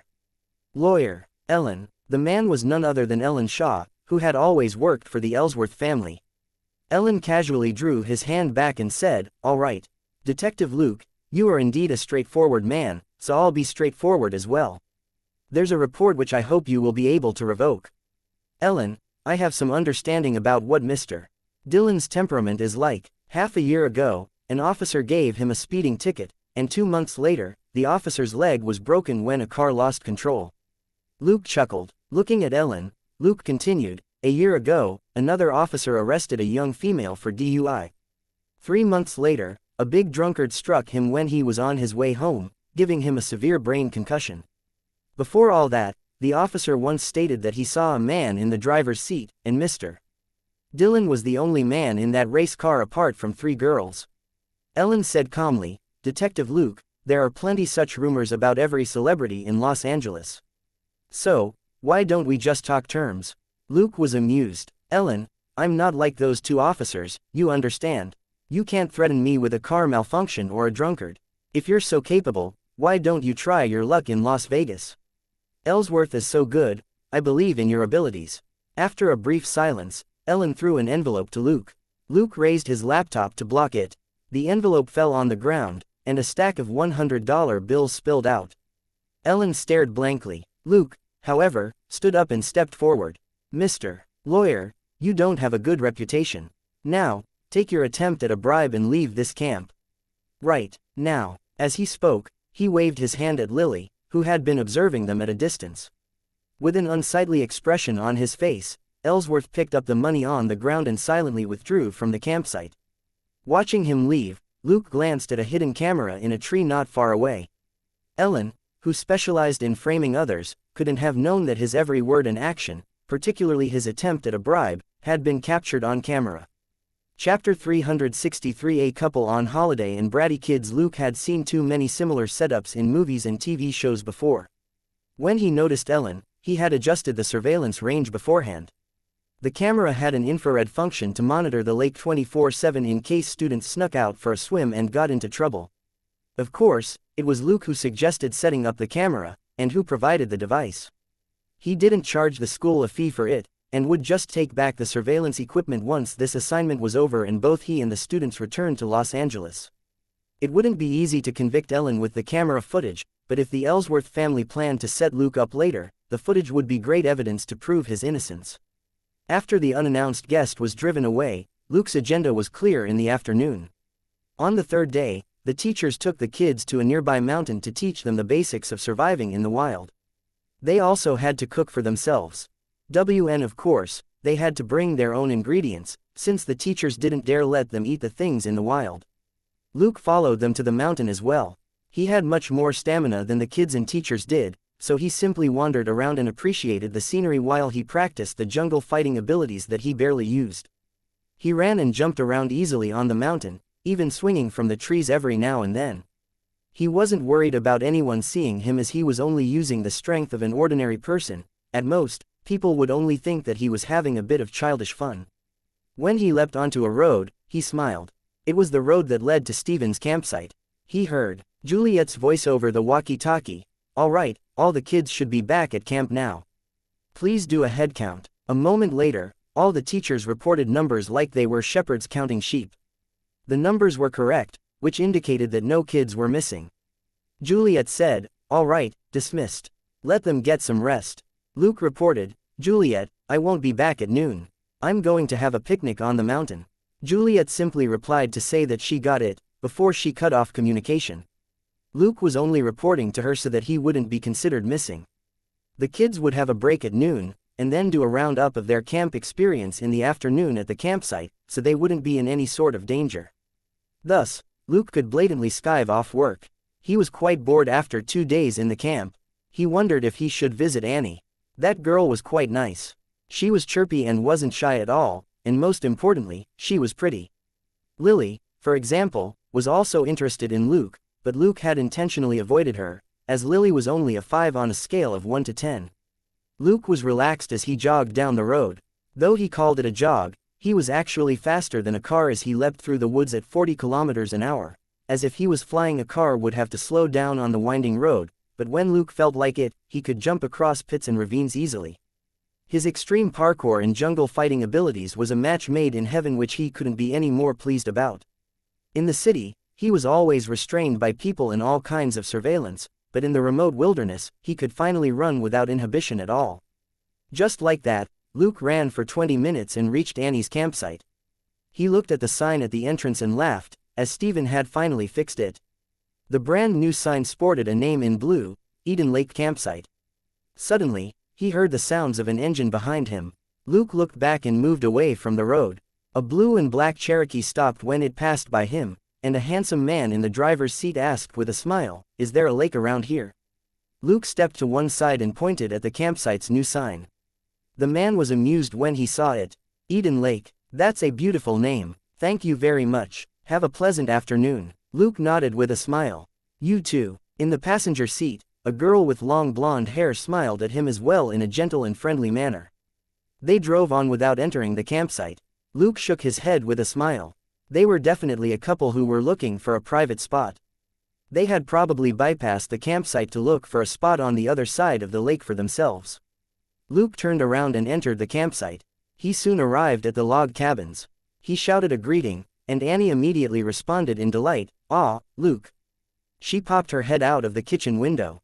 "It's really you. Why are you here? Don't you need to teach those kids?" Luke waved his hand. "The kids are having their afternoon break. It's going to be noisy later, so I've decided to hide out here." Annie smiled. Her crescent eyes suggested that she was quite happy. "Just a minute, let me finish washing the dishes." "Right, do you want anything to drink?" Luke patted his backpack and said, "I brought beer and wine. Would you like to join me?" Annie giggled. "What about food? Or have you had lunch already?" Luke shrugged. "Not yet. I'm counting on the charity of the kind-hearted Chef Annie." Annie laughed. "Okay, then give me 10 minutes. 10 minutes later, Luke got up from where he was sitting on the porch and took a tray from Annie. They then walked to the lake together. He asked, "Where's Steven?" Bouncing ahead of him, Annie replied casually, "He's out checking the electric line. It seems it was messed up by some brats in the town down the mountain." Luke asked, "Which town?" "The one we passed through." Annie shook her head. "No, it's a town in the northeast. There aren't any direct roads from there to here. Those kids took the trails." Luke hummed a response and asked, "Do they often cause trouble?" Annie sighed. "Steven mentioned a thing or two. It doesn't happen very often, but they've destroyed a water pipe, a fence and the electric line." Luke frowned. "Did Steven not talk to their parents?" Annie shook her head. "I've never talked to them, but according to Steven, their parents aren't exactly friendly." Luke didn't continue asking. Chapter 364 Rubbing on oil and dog without a leash. It wasn't unusual for remote towns which lacked access to the outside world to have unconventional mindsets. Some towns changed for the better, where their people were more kind-hearted and innocent. But some towns changed for the worse, with people losing their sense of morality. In Wolfkyle, the residents of the nearby town had willingly worked for the killers in the game for money. Luke and Annie put the unpleasant topic aside and sat down on a couple of deck chairs by the side of the lake, and Luke ate the lunch which Annie made. Lunch for Americans was very simple, as generally, it was dinner when they had a proper meal. They usually only had an hour for lunch, so they basically had simple sandwiches, hot dogs, hamburgers or salad. Thanks to good quality ingredients, the sandwich which Annie made was above average. After Luke finished the sandwich, they opened a bottle of wine to enjoy. According to Annie, she had only had beer at most, and had never had the chance to enjoy wine. Luke knew that she was implying that no man had ever hit on her with wine. What could Luke do? Happily teach her the basics of drinking wine, of course. As they chatted, they put their deck chairs right up to each other. That was the advantage of chairs without arms. Luke told her what the kids at his campsite did, and how he kicked 5 young couples out of the woods in the middle of the night. Annie giggled and punched him when she heard about how awful he was to them. She had only graduated school half a year ago, and was basically Luke's age. She couldn't help but blush when she remembered the students who were caught naked by their dean during her time at school. It wasn't bashfulness, but pure embarrassment and a bit of excitement. She couldn't help imagining what if she were the one Luke caught, and she felt hot all over. It was another sunny day. She was wearing a long-sleeved shirt because it was slightly cold on the mountain before noon. But on the shore of the lake with the sun right above her, she suddenly felt hot. She took off her shirt to reveal a short-sleeved t-shirt underneath. She paused as she looked at the other side of the lake. "Ah, they're sunbathing." Luke looked at them and said, "They're a couple. They passed by the camp entrance earlier, and asked me for directions. They seem quite nice." He then turned and looked at Annie. "Do you want to sunbathe too?" Annie hesitated for a moment, but still nodded in the end. It would be a waste if she couldn't bask in the sun on such a beautiful afternoon and with such a perfect man. Luke asked with a smile, "Do you have a swimsuit?" Annie nodded quickly. "Yes, it's in my room. I brought suntan oil as well." She had known that there was a lake here, which was one of the reasons why she had chosen to come here to work. Luke got up with a smile, and so did Annie. He carried her on his back and said, "Haha, you're too slow. I'll take you there." He then carried her to the cabins. Annie exclaimed at first, before she burst into laughter. Luke dropped Annie off at her cabin so that she could put on the swimsuit, and they wound up dawdling for half an hour. When Annie finally came out, she blushed at the way Luke stared at her. "What's wrong? It doesn't look good." Luke chuckled. It's very pretty and suits you. It would be nice if it was smaller though. Annie. Pooh. A while later, Annie was lying on the deck chair while Luke rubbed the oil on her back. Feeling comfortable, she turned her head and said, "This feels really nice." Luke chuckled but didn't say anything. He, too, felt it was quite nice. Annie's legs were smooth and fair, except for a few uneven dots on the back. Clearly, she had shaved during that half-hour delay in her room. Everywhere else was clean, but she had missed a few spots on the back. They didn't eclipse her beauty, however. What could Luke say, when she had tried so hard? He could only meticulously and conscientiously finish rubbing the oil over her. He couldn't be any more satisfied as the skin under his hands felt even smoother with the suntan oil. Suddenly, there was the vague sound of a dog barking. Luke turned his head and saw a group of teenagers horsing around close to the couple from the Cherokee. A big dog which the kids had with them ran over to the couple, who were sunbathing, and barked loudly at them. Luke frowned. The couple were quite friendly, but those had to be the brats from the town down the mountain whom Annie had mentioned earlier. And it was clear that those unruly kids were the problem now. It was extremely ill-bred to walk a dog without a leash, particularly when the dog was a Rottweiler instead of a small breed. It might be loyal to its owner and could keep the kids company, but it could be dangerous to strangers. It was poor behavior to bring such a big dog out to a place with strangers without putting a leash on it. Furthermore, the dog had been barking for quite a while, but the kids showed no signs of restraining it at all. Luke had hated people like this the most in his previous life, as they rushed out to protect their darling dog at all costs, but only after the other party was driven to clash with the dog because they were frightened by it. If those people loved their dog so much, why didn't they do something earlier? Annie raised her head. She sensed that Luke's hands had stopped, and she heard a dog barking. Turning her head and looking at the opposite side of the lake, she cursed. "It's those brats and that dog again." Luke hummed a response and picked up the suntan oil again. "What's wrong with the dog?" Annie lay down and complained, "I like dogs too. I have a Labrador and a Beagle back at home, but they're not as nasty as this one." Luke understood very well. Labradors were easier to train and pretty obedient, while Beagles liked human company and were fond of barking. Since Annie kept a Beagle, it couldn't be the barking that she was unhappy about. As Luke expected, Annie went on, "The dog isn't the problem. It's because its owner didn't train it when it was young, and let it act hostile toward strangers. That's a bad habit. The dog isn't bred for hunting. Do they have to train it to be so fierce?" Chapter 365 Conflict, and do you have any more questions? Luke nodded in agreement. How obedient a dog was depended largely on innate talent, but still on training in part. A key factor which determined a dog's habits was proper training by its owner. The dog barked for quite a while, before one of the naughty kids finally called the dog back. Luke could only shake his head. Looking at the dog's movements, he knew that it had pooped not far away from the couple. That was really disgusting. The man was clearly angry. He stood up and said something to the kids. They confronted each other for a moment, before the man helplessly walked back. Judging from their body language, the kids had clearly gotten the upper hand. Luke could only feel sorry for the man. What else could the man do? Fight the kids? If he beat up minors, he would certainly be put in prison. But when he quarreled with them, it was impossible for him to suppress 6 aggressive and forceful hoodlums. The couple then moved over 100 meters away from the kids, and the conflict finally came to an end. Luke didn't pay any more attention to them. After all, this was too common, and he had seen dozens of similar cases in less than a year as a police officer, all of which basically ended like this. Once the kids turned 18, however, the world would no longer indulge them. A lot of people with nastier characters wouldn't hesitate to curse them out even more viciously, or simply punch them at the slightest provocation. This, too, was all too common. At that time, they would have to become obedient and honest citizens, or they would end up becoming the dregs of society. While he was mulling over this, Annie leaned in close and asked, "What's on your mind?" She was petite next to Luke at just 1.6 meters tall, but she wasn't skinny. Luke relaxed and chatted with her. At 6 in the evening, Luke said goodbye to Annie. He had to return to the campsite. He could skip the afternoon since the students were all together, but he couldn't skip the night patrol. Annie was reluctant to let him go, but Luke just smiled. "Don't you have my number? We'll talk when we're free. I'll be spending a few more days at the campsite." Eden Lake campsite was in the mountains and wasn't covered by a base station, but Luke's campsite was a popular one and had a phone signal. Annie could use the landline to call him. Luke waved goodbye at Annie and returned along the lake. He could have taken Annie back to her cabin that afternoon. But Luke wasn't in a rush.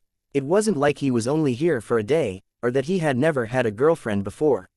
Some fruit tasted more delicious after a wait. Walking along the lake, Luke soon reached the opposite side. The couple had started a fire on an open area near the lake, so Luke found them quite easily.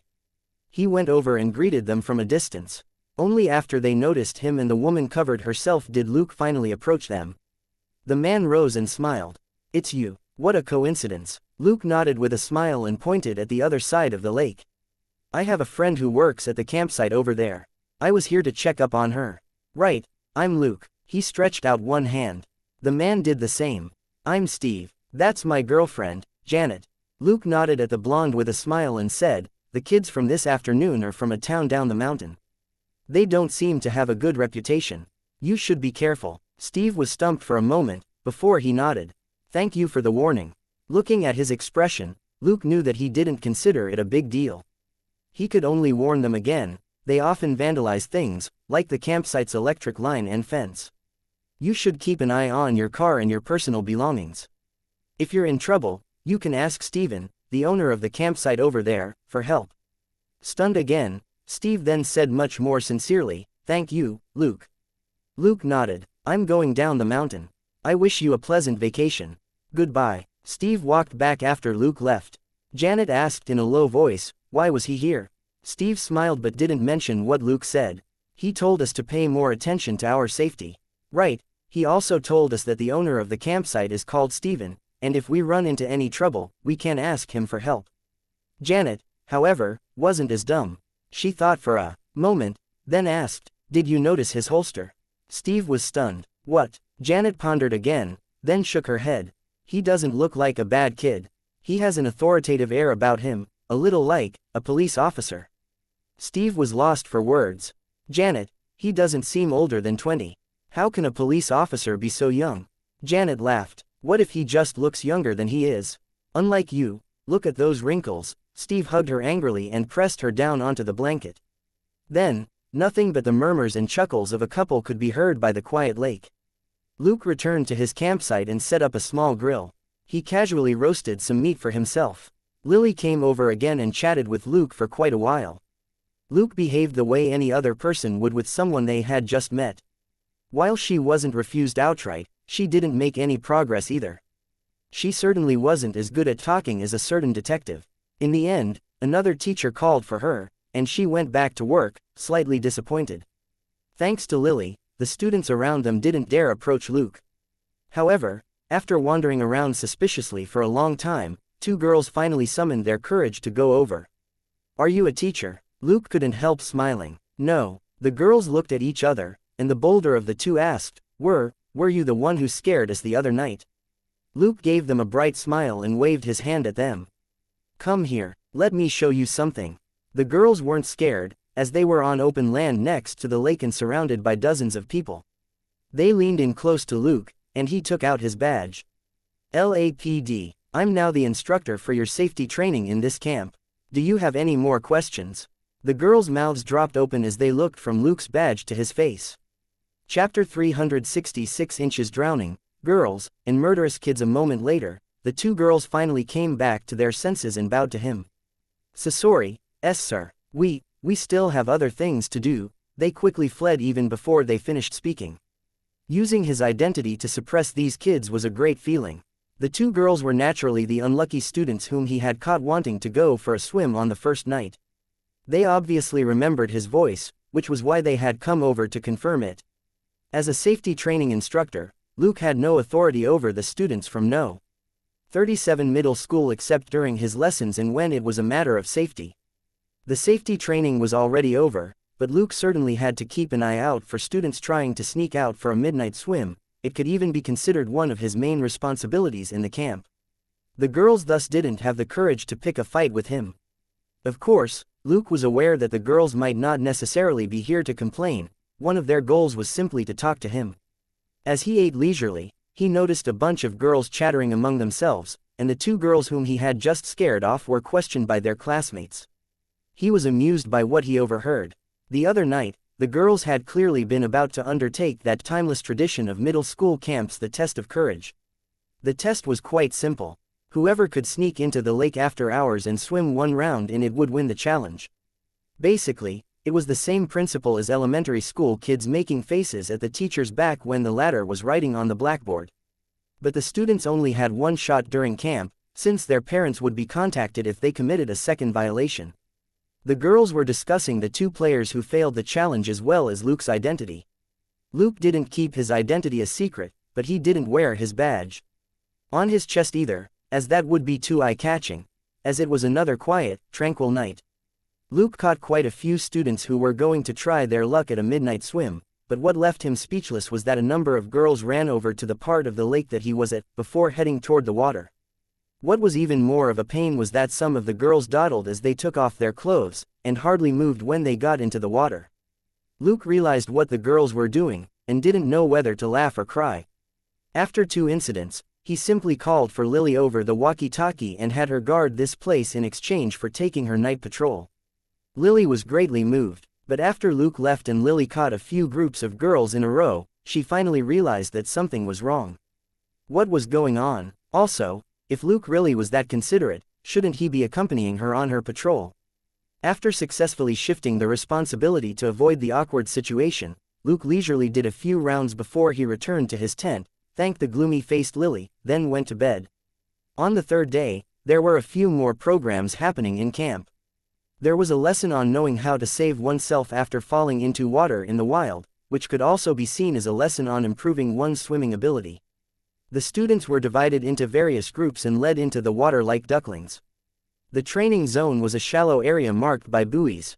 Luke and a few other male teachers patrolled the shore to make sure that no students drowned or swam out of the designated area. But for a period of time, a few girls almost drowned, one after another. Luke had no choice, and could only go into the lake to pull the girls with poor acting skills back to shore.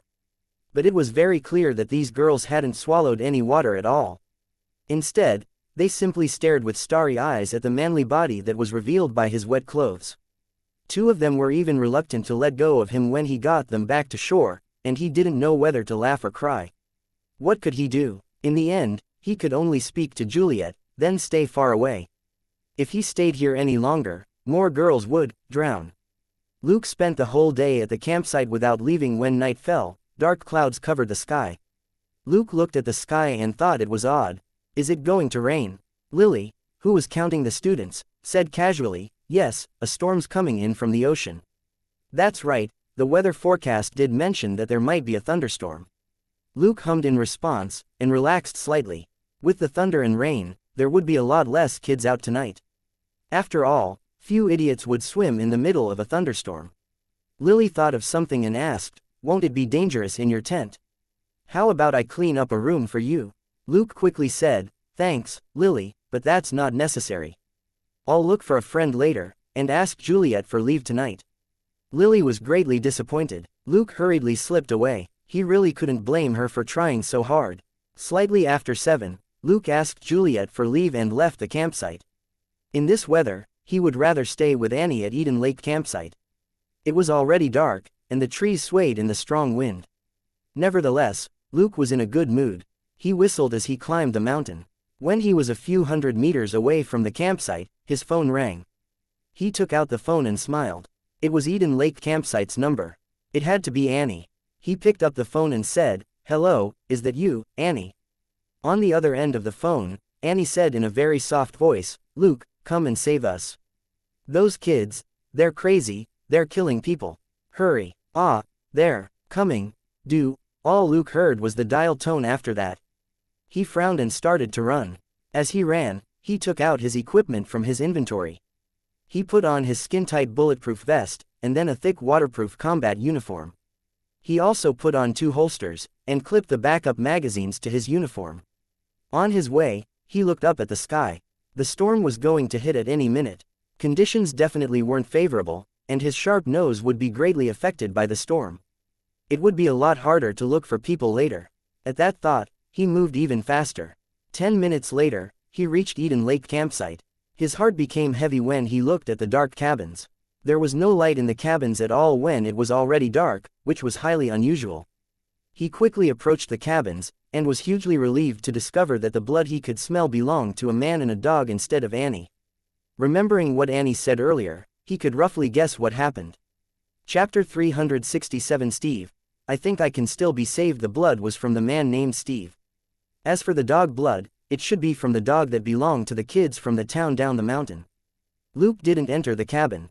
Instead, he quickly tracked Steve's blood into the woods. Janet and Annie's scents were mixed in with the smell of Steve's blood. Annie had called Luke probably because the couple had asked for her help. When he spoke with Annie, Luke had mentioned that he was a police officer and the safety instructor for No. 37 Middle School's campsite. If she called 911, it would take forever for the police officers to arrive. This wasn't a town, but the woods in a mountain, and the police officers had every reason to be wary of accidents. Luke moved quite fast. He covered several hundred meters quickly and stopped in front of a dilapidated cabin near a pool. He approached the cabin and whispered, "Annie, don't make a sound." "It's Luke." Annie still let out a small cry of surprise, but forcefully swallowed the sound halfway. Luke then opened the shabby door and walked in. The situation inside was quite grim. Steve's entire body was bleeding as he lay on the floor, fright and desperation in his eyes.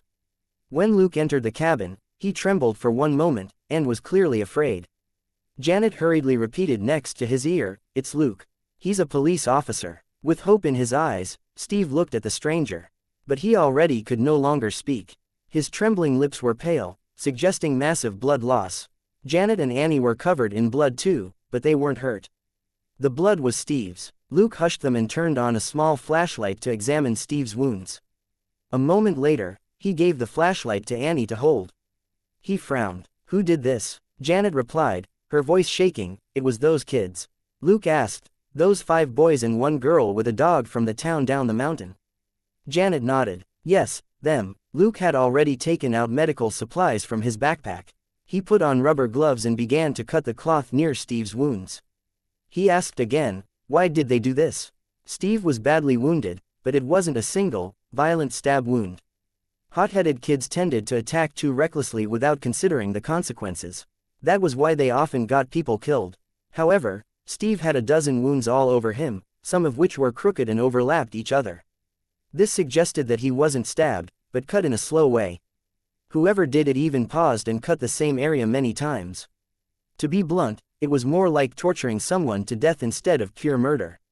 The wounds were horrifying. Hope flared in Janet's heart when she saw Luke start to treat Steve, and she told him what happened earlier. They stole our car. We searched for it." Steve found where they had planted weed, and tried to take our car back. "They let the dog go. Steve stabbed the dog, and they grabbed him, then they tied him up and took turns cutting him." Luke simply listened and didn't interrupt her. What Janet said might not necessarily be the truth, or not the whole truth. But he did detect the scent of a minute amount of fresh weed on Steve and Janet. Annie added that Janet came over with a wounded Steve for help, and when she was calling Luke, that was when the kids came after them. At Annie's reminder, Janet discarded the clothes which she had been using to stop Steve's bleeding on another trail. After that, the two of them helped Steve into this old cabin to hide from the kids who were hunting them. From what they said and what he was seeing, Luke had reached a rough conclusion. Steve and Janet might have clashed fiercely with the kids, but that didn't justify the way they had tortured Steve. Normal kids would go to their parents or the police, instead of capturing their enemy and taking turns to cut him with a knife. No normal kid could be so brutal. While Luke was thinking this, his movements sped up. After giving Steve painkillers, he washed out Steve's wounds and wrapped them with bandages. This was a temporary measure to stop Steve's bleeding. The good news was that Steve's main arteries hadn't been nicked, so he might still live if he got to the hospital in time. After Janet told him what happened, Luke asked Annie, "Where's your uncle, Stephen?" It was highly unusual for Stephen to not stop the kids, as the owner of the campsite. Although Stephen was alone, he had an old shotgun in his cabin, which should have been enough to threaten a few kids. Annie shook his head. "Those kids seem to have destroyed another line. He left in the afternoon to check it out, but hasn't come back."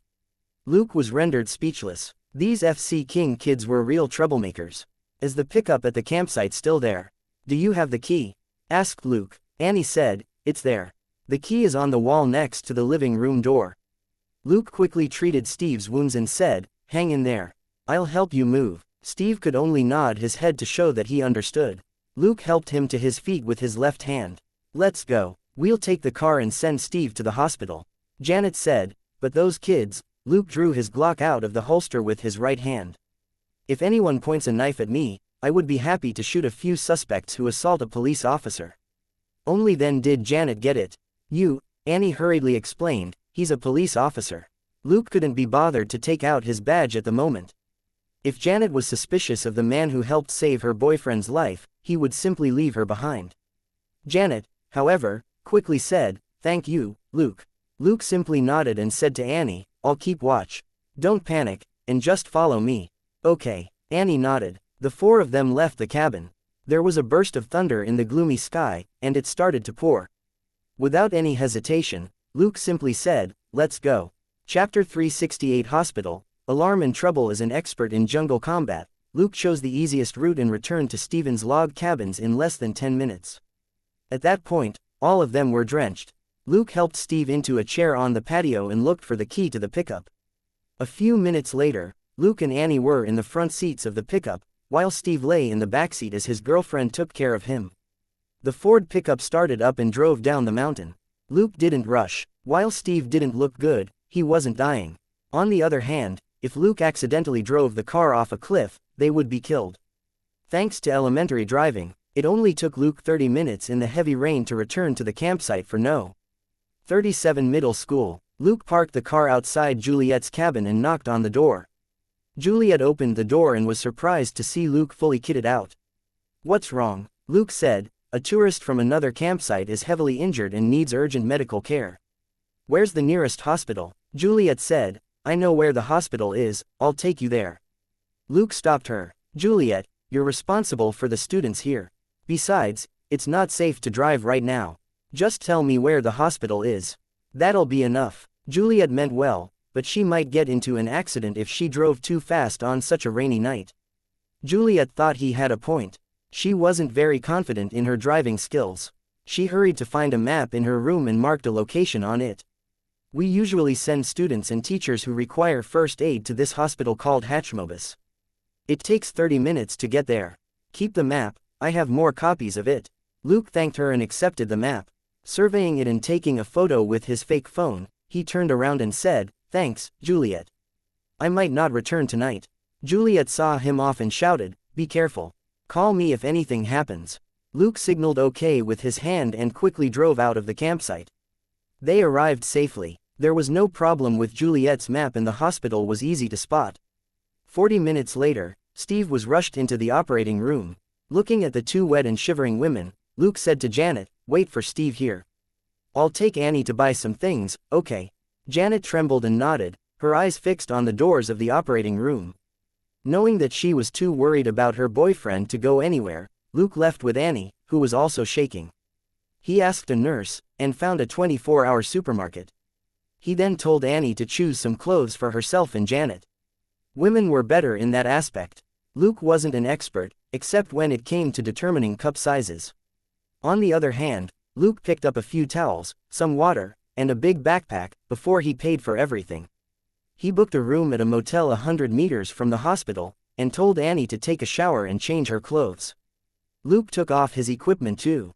He put away his guns, his holsters and his bulletproof vest. After Annie came out in a big bathrobe, Luke took a quick shower as well. He then smiled at Annie. "Can you keep going? If you can, let's go to the hospital to keep Janet company. She should change out of her clothes at the very least, and it would be inappropriate for me to take her to do that." Annie was amused even though she hadn't recovered from her shock yet. Dream on. She had gotten completely drenched during the storm, and Janet was no exception. She certainly wouldn't let Luke watch her change. Refreshed, Luke and Annie returned to the hospital, and Luke persuaded Janet to find a place to change into dry clothes. After the two girls left, he took out his phone and called the police. Actually, the hospital should have already called the police. Luke was only making another call to make sure. 10 minutes later, a local constable arrived. Luke showed him his badge and told the constable what he knew. While they were talking, Annie and Janet came back.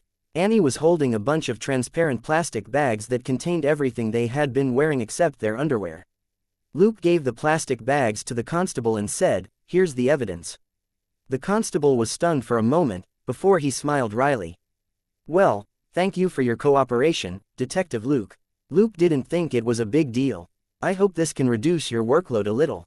The constable naturally agreed. A lot of things were easier with the cooperation of someone in the same field. Another constable showed up, and the two of them questioned Annie and Janet separately. After a while, neither of the constables had good expressions. The older of the constables came over and asked to speak to Luke in private. They talked for a while, and Luke knew that this matter was a little tricky. Those kids were from another town on the other side of the mountain, which wasn't in the constable's jurisdiction. If the constables wanted to arrest the kids, they had two options: climb the mountain right now, or talk to the constable of the other town first before they arrested the kids. Looking at the storm outside the window, Luke didn't think that the constables had the courage to climb the mountain in this weather. As for arresting the kids from another town, that was a completely different matter. Luke had no interest in telling the constables what to do. He made it explicitly clear that he was only a passerby in this case, and that the constables should do as they saw fit. He had never liked to stick his nose into someone else's business, even after becoming a police officer. He had accomplished his objective of saving Annie, Steve and Janet. Given Steve's wounds, if he was determined to sue those kids, there was a high chance he could get them sent to juvie, and bankrupt their parents in damages. This type of case, which involved serious bodily harm, was something that professional lawyers would be very interested in taking on. Luke would naturally follow up on the case as well.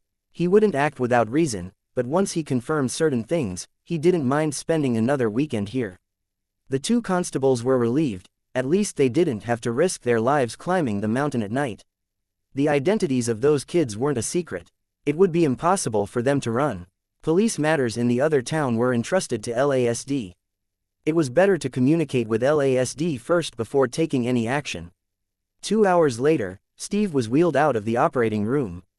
Chapter 369: Unexpected Call in Abnormal County Police. Luckily, Steve's main arteries weren't severed, and after his wounds were cleaned and stitched up, he was finally out of danger. After escorting Janet and Steve to a ward, Luke put down the backpack which contained various necessities and gave Janet some cash before he left with Annie. It was already midnight when they returned to the motel. After he closed the door, Annie suddenly said, "I want to take another shower." Luke hummed a response, not entirely surprised. Many people would feel uncomfortable after returning from the hospital, and wouldn't get into bed until they got cleaned up. Annie took off her coat and looked at Luke. "You're not going to join me?" Stunned for a moment, Luke then chuckled. "With pleasure." A moment later, the shower turned on. In the middle of the night, Luke fished out his phone from his clothes, and stared blankly at the number on it. He opened the door and left the room, before he pressed a button on his vibrating phone. "Nick." On the other end of the call, a man said hoarsely, "Lucas Barton just left with a few men. They mentioned your name. You should be careful." Before Luke could say anything, the call was cut off. He frowned. The call was from that big Nick from the county police, and he had said something strange about Lucas Barton. Luke narrowed his eyes. This was LASD's territory. The county police offered policing services in the area which the hospital was in. So, Level 2 Deputy Sheriff Lucas Barton was here for the case on the mountain. However, Big Nick had especially called Luke to let him know, which suggested that Barton wasn't entirely friendly. Contemplating these things, Luke returned to the room. Looking at Annie, who was sound asleep, he thought for a moment, then put her clothes back on her.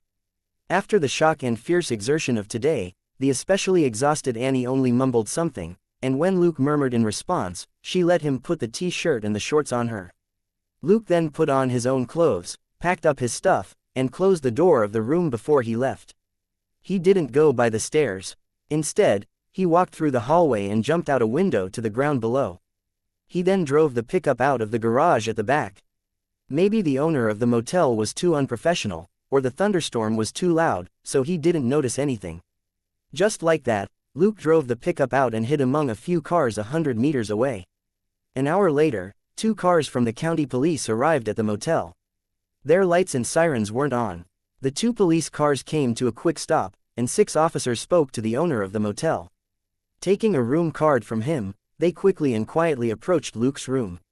Then, the door was opened, and the officers broke in. Luke heard the conversation in the room through his earpiece. Where is he? He's not here. Only the girl is here. Where did he go? Who are you? Where is Luke? I don't know. The officers interrogated her, but didn't get any information on Luke. They then asked her about Steve's assault. 20 minutes later, Luke started the car and followed the police cars up the mountain. Annie was fine. The officers were here for Luke, and since he had disappeared, they wouldn't be so rough. But if Luke had been trapped in the room just now, who knew what they would have done? They didn't state their identities at all when they broke in, and only told Annie who they were when they threatened her for information on Luke's whereabouts. The county office's actions were very clearly against regulations. Coupled with Big Nick's warning call, Luke concluded that Lucas Barton's men were probably here to kill him directly, not to arrest him. Luke then recalled how old Grayson had called him yesterday to let him know that someone had tried to bribe his subordinate to destroy a certain evidence report. But what that person didn't know was that the report was a task assigned by old Grayson himself. The subordinate didn't just refuse the bribe, he also let old Grayson know about it. Clearly, the Ellsworth family had indeed sent someone to Las Vegas. Were rich people nowadays all so short-tempered? Luke sneered. Since it was impossible to bribe him, they had gotten the county police to follow him here and kill him. They were far more vindictive than Luke was. Tailing the police cars, Luke recalled their questions just now. He himself was a professional when it came to interrogating a suspect for information. Something hadn't been right about the county office's questions. They didn't care about the details of Steve's case, and instead asked and verified where the incident had happened again and again. That was highly unusual. The location in this case wasn't unimportant, but it was just a side detail. This was a random mountain in the wild without any landmarks. It wouldn't be much of a difference if it had happened elsewhere. Why did the county police care about the location so much? The county police entered No. 37 Middle School's campsite. Not long after that, they rushed out again and headed up the mountain. Luke was even more puzzled. Were these people really after him? It was natural that they would search for Luke at the campsite when they failed to find him at the motel. But why were they going up the mountain again? Did they think that Luke would escape there? How was that possible? Luke wasn't really a fugitive. He was more likely to return to Los Angeles than to climb the mountain on such a stormy night if he didn't want to get himself killed. Frowning and thinking for a moment, Luke slowly followed them. Half an hour later, Luke arrived at Eden Lake campsite. He saw the county police's cars press forward without entering the place. He kept following them. At this point, he was already certain that Lucas Barton's objective might not necessarily be Luke, or they would have at least checked the campsite. After driving another kilometer, he vaguely saw the two cars stop in the distance. Thinking for a moment, Luke reversed the car into the trees next to the road and quickly put on his equipment in the car. Tracking the faint and fragmented scents of the officers in the air, he followed them. Their route suggested that they were here with a clear destination in mind. Following the officers on a footpath for about 500 meters, Luke saw a small cabin in the woods. From the officer's movements, Luke knew that these guys had already taken out their guns as they felt their way toward the cabin. Chapter 370 Help Me. I'm just a kid. This small cabin was obviously the true destination of the county police officers. The officers had split up into two groups as they looked through the windows. Luke stopped behind a slope 10 meters behind them and observed the officers as well as the cabin. He had far better sight than a regular person, which allowed him to clearly see what was inside the cabin even though he was far away, and he exclaimed inwardly in surprise. Inside the living room of the cabin, a few kids were interrogating a man. Their expressions were aggressive and they were gesturing wildly. Because of the heavy thunderstorm, however, Luke couldn't clearly hear what they were saying. However, Luke could see that the man was tied to a chair, with several fresh cuts on him. Thanks to his sharp nose, he had already detected that the blood was a mix of two familiar scents. One belonged to Steve, and the other belonged to the dog. The scents were mixed in with that of the kids, which indicated that the kids had brought them here before. Looking at them, Luke confirmed that they were the kids who had almost killed Steve. They had also changed clothes, and weren't wearing the same ones as when Luke had seen them for the first time. Luke was also very familiar with the middle-aged man who had been tied up. During his observation, the county police had started moving, gesturing at each other. They split into two teams and silently approached the front entrance and a window on the side. Suddenly, Luke frowned. He smelled a weird scent with his sharp nose. It was almost like the stench of rotting bodies. In the storm, however, the smell was fleeting, and seemed to blend in with the rain. Luke glanced around the woods, but didn't notice anything out of the ordinary. The next moment, his eyes twitched as his gaze moved back to the living room. Inside the living room, a tall and large person had appeared at the back door. The kids and the man that had been tied up were too busy arguing to notice that there was an extra person in the house. The county officers attacked at that moment. They broke in and shouted, "Police! Freeze!" Everybody inside instantly turned to look at the officers. The officers also noticed the tall and large figure, and paused for one moment. Then, this figure who had quietly appeared suddenly raised a weapon high and slashed it down. The kids all had their backs to the hallway, while the middle-aged man, who was the only one facing the hallway, had turned his head to the side to look at the officers. They had no idea that someone had appeared behind them. Suddenly, one of the kids lowered his head in surprise. A line of blood had been drawn from his right shoulder to his left rib, and a tremendous amount of blood instantly sprayed out. Everybody around him was stunned. The unexpected rain of blood covered the people nearby. The tall stranger, however, raised his arm again. Turning pale with fright, Lucas Barton shouted, "Open fire! Kill him!" Bang, bang, bang, bang, bang, bang. They fired a storm of bullets, which hit the kids in front of the stranger. Luke was rendered speechless. He had seen a sheriff who was terrible at shooting back in Wolfkyle. At that time, he thought that nobody could be worse at shooting than that guy. But now, Luke realized that the guy wasn't the only constable who didn't know the first thing about shooting. The 6 officers fired at the same time, and most of the bullets simply missed their target, leaving holes in the furniture and the wall. Some of them did hit the kids, who were still staring blankly. 3 immediately collapsed. 2 of them could still scream while clutching their wounds, but one kid had been instantly killed after being shot in the head. Lucas Barton and his men were certainly talented at shooting. The fierce barrage didn't achieve its purpose at all, and the tall stranger swept his weapon down without hesitation. The middle-aged man in the chair was frightened, but there was nothing he could do except shout, "No!" His head was sent flying, and it rolled over the floor like a ball. There was another fountain spray of blood, and the 2 surviving kids screamed in utter fear and ran toward the front door. They had noticed Lucas and his men when they broke through the door. Although they didn't recognize the officers, they were all too familiar with the police uniforms they were wearing. They yelled, "Help! Help!" As the 2 kids ran, the tall stranger strode after them. Lucas Barton and his men reloaded their guns in a fluster. They had all fired together and used up their bullets at around the same time. They couldn't even ensure continuous gunfire. Those officers were third-rate compared with Big Nick and his crew. At that moment, the tall stranger had reached the door. He swung his weapon again. Like a baseball that had been hit, one of the kids who had been crying for help flew out of the open door in a long arc and smashed into a tree 10 meters away. The officers were stupefied at this scene. Many of them even stopped reloading. Suddenly, one of the officers yelled, "I'm done with this. I'm done. That's a monster. A monster. Ah!" While shouting, he turned around and fled after throwing away his gun. His escape triggered a chain reaction. Another 3 officers ran after him. Lucas and the last of the officers hesitated for a moment, before they fled as well. They didn't have the courage to face the horrible monster when it was just the 2 of them. A creature who could hit a person a dozen meters away like a baseball was too much for them. The last kid screamed in shock as the county officers ran. Don't run. Help us. We're all kids." There was no response to her cry. The 6 officers simply ran off with their heads down, and didn't even turn to spare her a glance at all. A thought flashed through Lucas Barton's head, "You kids, tying a man to a chair and cutting him all over, can you still be considered kids? If that's the case, you should just die." The last of the kids, who was also the only girl among them, ran in a panic, but barely took a few steps before she tripped in the mud. She struggled to get up. She couldn't help but look back, and her eyes instantly widened. The tall stranger was right behind her, with his weapon raised again. Chapter 371 Night Massacre in the Wet Mountain Woods Stab.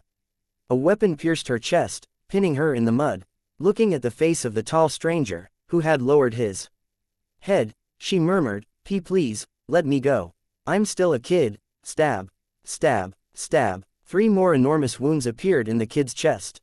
Her eyes widened, and she struggled to exhale one last breath, Before she stopped moving, the tall stranger pulled his weapon out of the mud and didn't even give her a second glance before he strode off.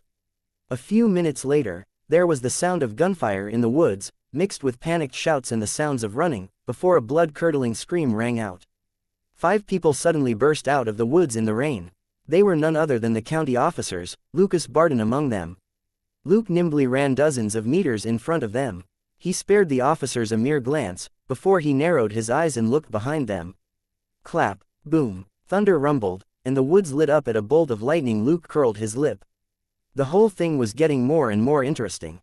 Under the lightning, a large man who was 2 meters tall approached the 4 officers in huge strides. He suddenly paused, and turned his head to the side. Surprised, Luke quietly moved from the side up ahead until he was in front of the officers. It wasn't an exaggeration to say that in this situation, he would still be faster than the officers, even if he were running backward. The tall stranger paused for only a moment before he started moving again. That was understandable, since Luke was now moving in the same direction as the officers, and the stranger could only follow. Looking at the 5 officers running in a panic behind him, Luke stayed ahead of them and moved unhurriedly. He wasn't interested in becoming the scapegoat for these officers who meant him harm. The tall person didn't run, but his steps were astonishingly steady and he never fell, so he was about as fast as a regular person jogging. The officers could put on a burst of speed for a short period of time, but they couldn't keep it up for very long. Also, due to the storm and the mud, they fell every now and then, and couldn't maintain their momentum. At that point, the 5 officers were scared witless and panting for breath as they looked back at the dark woods behind them. Suddenly, one of the officers cried out in alarm, He's here. He's right behind us." Swoosh! A dark object flew out of the woods and hit the officer in his chest, sending him flying. Dumb. He was pinned to a tree several meters away by the thing, eyes wide open. The officer looked at his chest wound, blood bubbling out of his mouth. Help! His head dropped, and he stopped moving. Led by Lucas Barton, the other officers simply looked at the dead man, then ran even faster. As outstanding examples of dirty cops, these officers all understood one thing. In the face of an undefeatable enemy, the best solution was to outrun your comrades. Better they die than you. The tall stranger was still pressing forward. When he passed the body of the officer pinned to the tree, he drew the weapon out of the officer's chest and continued his pursuit. Seeing this, Luke rejoiced that he hadn't joined the battle recklessly. This guy could unexpectedly throw his weapon with such terrifying power and speed. At that moment, Lucas Barton and the rest had finally reached their cars, and they hurriedly fumbled for the keys. Luke was hiding on the other side of the cars. He looked at the dark, wet woods behind the 4 officers. Clap, boom, there was another burst of thunder. Lucas Barton finally found his key and pressed it. The car beeped, and the doors unlocked. Thunder rolled again at that moment, and he suddenly sensed something flying away next to him. He turned to the side, only to see that his loyal subordinate next to him had disappeared. He subconsciously looked to the front, only to see his subordinate pinned to the ground by a black weapon in his neck. In the light of a lightning strike, he could see the desperation in his subordinate's eyes. The man was trying to speak, but could only cough out dark red blood. All of Barton's pores contracted. Moving faster, he opened the door and tried to stick the key into the ignition with a trembling hand. But it took him several tries to do something that was usually so easy. Not far away, another of his subordinates got into the other car and started it. Lucas Barton could even hear his joyful cheer. Gritting his teeth, Lucas Barton calmed down and lowered his head to see where the ignition was. Feeling it out with his left hand, he finally stuck the key in with this right hand. Suddenly, there was a cry of fear. Lucas Barton raised his head, only to see the tall stranger punch through the window of the other police car that had just started up. The next moment, the officer was hauled out through the window and flung backward. After a drawn-out scream, Lucas Barton's subordinate smashed heavily into a tree 10 meters away, and no longer made a sound. Looking at his subordinate, who was wrapped around the tree in the shape of a reverse C, Lucas Barton thought he could almost hear bones breaking. Hurry up and start, damn it," he muttered as he turned the key violently and stepped on the clutch and the gas pedal. It felt like it was taking forever for the engine to start up. The car finally started up, and Lucas Barton immediately started to drive off. But the tall stranger suddenly appeared in front of his car and thrust an enormous tree branch at the windshield. Lucas Barton cried out in shock and leaned to the side. Bang! The windshield shattered. Sensing excruciating pain in his right shoulder, he screamed and subconsciously stomped on the gas pedal, propelling the car forward. The tall stranger was hit and fell to the ground. But Lucas Barton failed to escape. He had hit the gas pedal so hard that the car struck a tree next to the road and spun a few times before coming to a stop. The other officer was so frightened that he fled immediately when Lucas Barton was attacked. He completely forgot that he couldn't outrun the tall stranger on foot. He just wanted to get as far away from this place as possible. Luke stared calmly at the tall stranger on the ground. He had no intention of taking action. The tall stranger was still for a moment, but suddenly straightened, and slowly got up. Chapter 372 Battle and True Invulnerability. The tall stranger took a few steps and then bent down to draw out the weapon from the officer's neck, before he walked to Lucas Barton's car. He swung the weapon and broke the driver's window to reveal Lucas Barton's face, which was full of fear and desperation. "Go to hell, you monster." Bang. The tall stranger staggered back and fell down. Lucas Barton seemed stunned for a moment, before he burst out laughing. "Ha ha, you're dead, you monster. Come again if you think you're good. Ha ha ha ha." He was holding the Remington that had been stored in the police car, and which he had used to shoot the tall stranger. Narrowing his eyes, Luke continued observing the battle in silence. 2 seconds later, the tall stranger on the ground sat up and got to his feet again, putting an end to Lucas Barton's laughter. He cried out, "That's impossible. Why aren't you dead, you monster? Die." Bam, bam. The shotgun fired twice more, but the tall stranger only staggered a little before he regained his balance. He stretched out his hand. Ah! A moment later, the tall stranger pulled a wretchedly screaming Lucas Barton out of the car with brutal force. He had been unable to move because the tree branch had pierced his right shoulder. He was free now, but at the cost of leaving his right arm behind in the car. Lucas Barton writhed and screamed as he struggled to crawl away from his inevitable doom. The tall stranger silently raised his weapon high. Shua! Lucas Barton stopped screaming and moving. His body was still in the act of crawling away, but his head had already been sent flying. Thud! Lucas Barton's headless body hit the muddy ground. Crack! Boom! The world was lit up by another lightning bolt. In the dark, wet woods, the tall stranger slowly raised his head and looked at Luke, who was dozens of meters away. Luke smiled and quickly slipped away. Without hesitation, the tall stranger gave chase. A few minutes later, a scream rang out. Luke stopped and observed the tall stranger, who was striding forward again. Not far away behind the tall stranger was the last fleeing county police officer. It was just that his body had been split into two. Luke took a deep breath and looked at the tall and large stranger who was approaching him at a steady pace. He raised his hand with a smile and pulled the trigger. Bang! Bang! The tall stranger staggered and paused for a moment, before he started moving again with quick steps. Luke sweated. Looks like the rain affects my shooting accuracy. He had been aiming at the tall stranger's eyes, but had hit the guy's cheeks instead. But the guy had been absolutely fine after being hit by a car, and had resumed his killing spree just 2 seconds later, so Luke didn't really expect to kill him in just 2 shots. The tall stranger rushed at Luke and raised his weapon again. Luke curled his lip and pushed hard off of his feet to retreat rapidly while he fired his Glock again.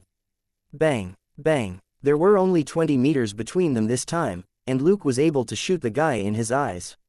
He could see dark fluid gush out of the tall stranger's eyes, but that only stopped the latter for a brief moment, before he started chasing Luke again. Huh! Luke exclaimed in surprise, and quickly retreated. Bang! Bang! Bang! Bang! Luke aimed at the guy's eyes again. This time, the tall stranger lowered his head and the bullets didn't hit his eyes. His head jolted slightly at the impact of the bullets, but he was already bringing his weapon down. Pushing off of his feet to retreat several meters away, Luke frowned.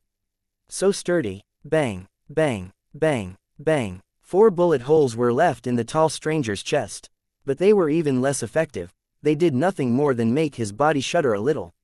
Luke was lost for words. Don't tell me this damn thing is invulnerable. He had shot the stranger's vital parts 12 times, but the stranger was still as alive as could be.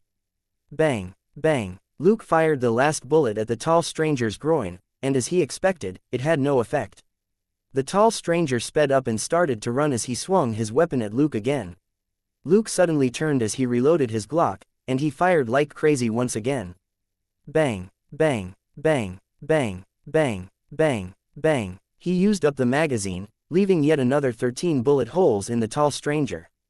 From the neck to the chest, then the abdomen down to the knee and ankle joints, they were all hit with bullets, but apart from rocking slightly with the impact, the man didn't seem affected at all. Luke sped up to increase the distance between them, before he pulled out a long alloy rod from his inventory. It was one of the things he had used to skewer and roast meat with at the campsite. He had been planning to use the metal for a special gun barrel, but for now, it would serve as a long weapon. Luke suddenly turned around and swung the rod hard to meet the tall stranger's weapon. Clang! After an ear-piercing metallic clash, Luke was flung back several meters through the air. When he landed, he had to step down hard on the ground several times to stop his momentum.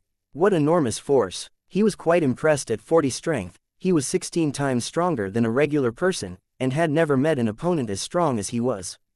No, this guy was slightly stronger.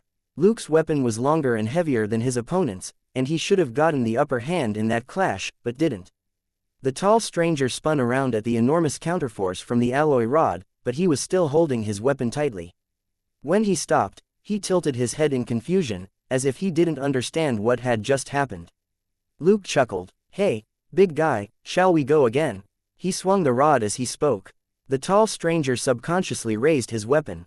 Clang! Bam! There was the shrill sound of another metallic collision, followed by a heavy thud.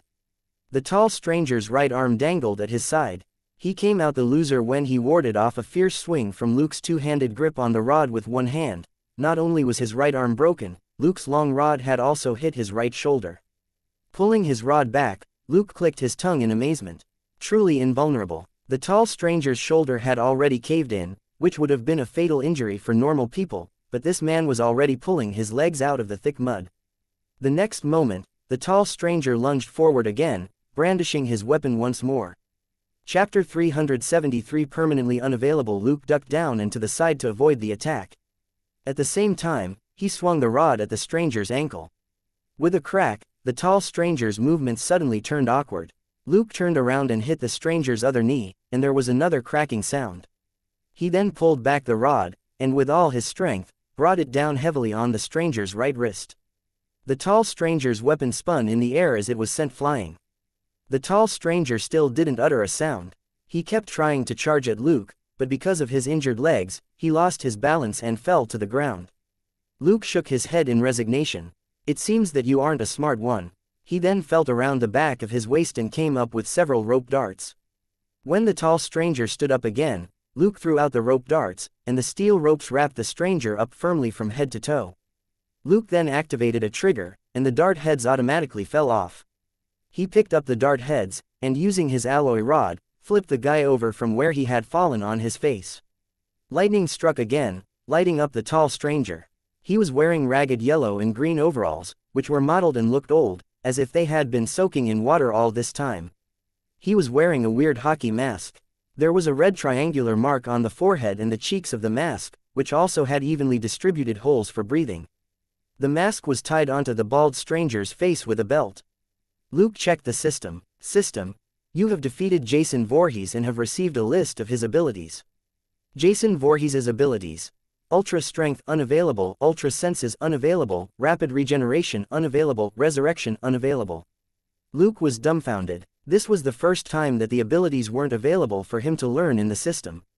All the abilities of this Jason Voorhees weren't grayed out, which would mean that they were temporarily unavailable, but instead were black, which meant that they were permanently unavailable. Luke was surprised but not especially so at this result. This Jason Voorhees in front of him didn't look like a human being. Without a heartbeat or breath, and smelling like a decaying corpse, the guy was more like a zombie. Who knew if Luke would end up bald and smelly? After learning this guy's abilities, Luke picked up the weapon which Jason had dropped. It was a rusty and broad machete that was more than 60 centimeters long. To Luke's surprise, there wasn't even a dent in this seemingly old machete after so many intense collisions with his alloy rod. He estimated that the machete was 2 times heavier than a regular machete. Throwing the machete away, Luke lifted Jason's weird hockey mask with his alloy rod. He then flung it deep into the woods. Luke lowered his head for a look, and frowned subconsciously. This Jason Voorhees was really creepy looking. His features were distorted and bloated, like that of a pale corpse that had been in water for days. No wonder the guy had the stench of a corpse on him. Thinking for a moment, Luke took a mountain rope out of his inventory. Dragging the guy to his pickup, which wasn't far away, he tied the guy to the tow hook at the back of the pickup. Luke got into the car and drove to Eden Lake campsite. In the campsite, he found the landline in Steven's cabin and called Dustin. After a moment, Luke hung up the phone and chuckled at Jason, who was still struggling. Let's see if the FBI's 17th Division will take over. He searched the tool shed, and found steel cables that were as thick as his thumb. Grinning, Luke tied Jason up with the steel cables and took back the alloy wires. Those alloy wires were his special creation. They were expensive and unique, and couldn't be allowed to disperse in the outside world so easily. He also set up a camera in front of the cabin in passing to monitor Jason. When he was done, Luke clapped his hands. All right, Mr. Jason, you're all wrapped up now. Luke then started moving again. He went round the lake to the other side. Crossing a hill, Luke saw a cabin in the woods. This was the cabin where Lucas Barton and the kids had gathered earlier. It was behind the hills opposite Steven's hotel and was only accessible by foot. In a straight line, however, it was only 1 kilometer from the hotel. The front door was wide open, and Luke walked into the cabin, which was still in a mess.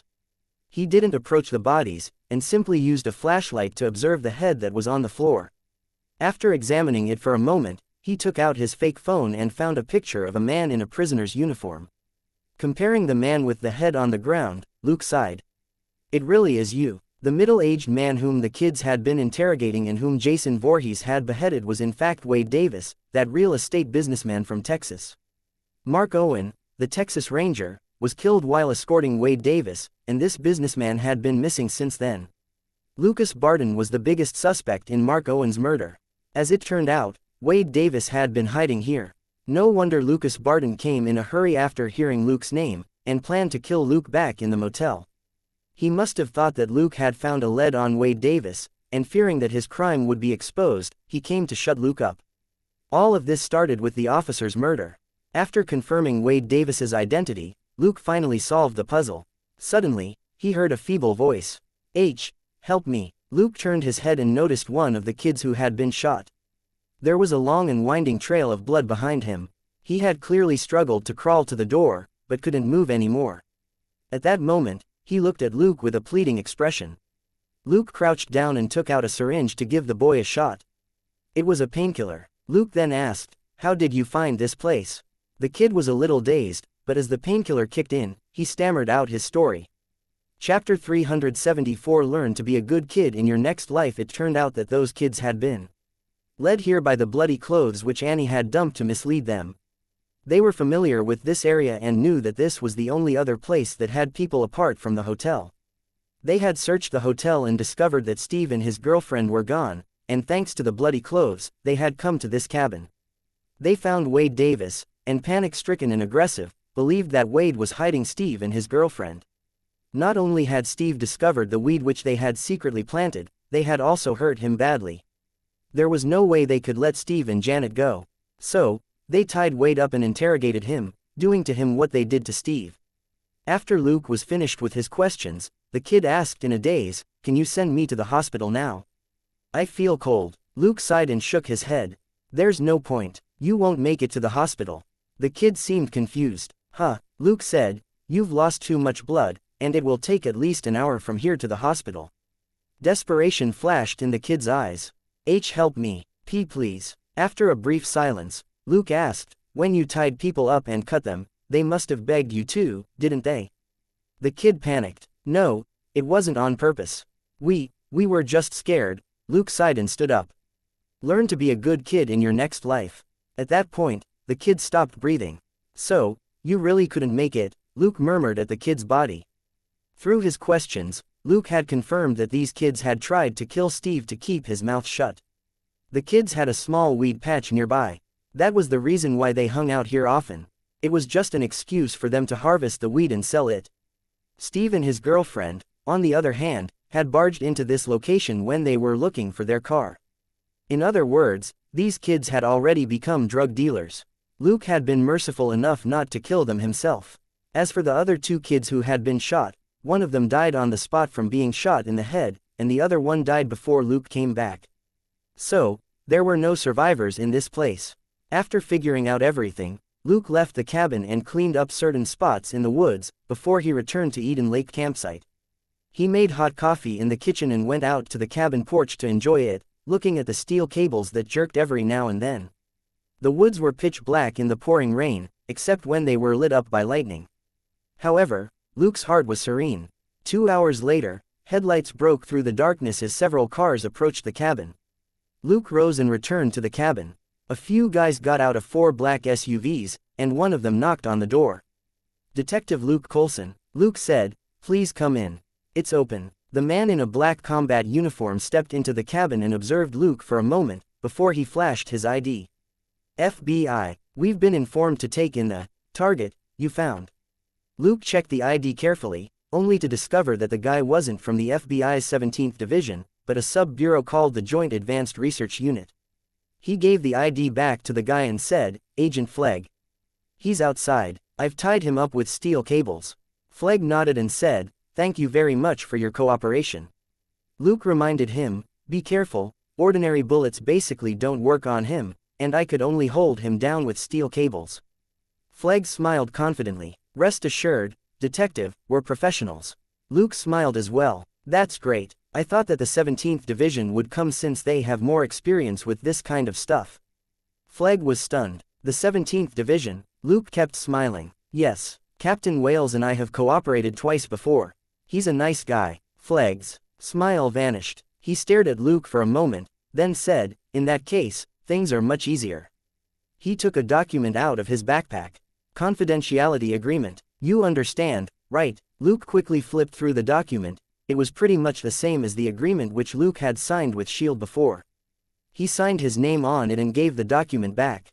It happened in a cabin behind the hills on the opposite side of the lake. The victims include a few kids who were camping and a few county officers. A fugitive suspected of murdering an officer was killed by that thing as well.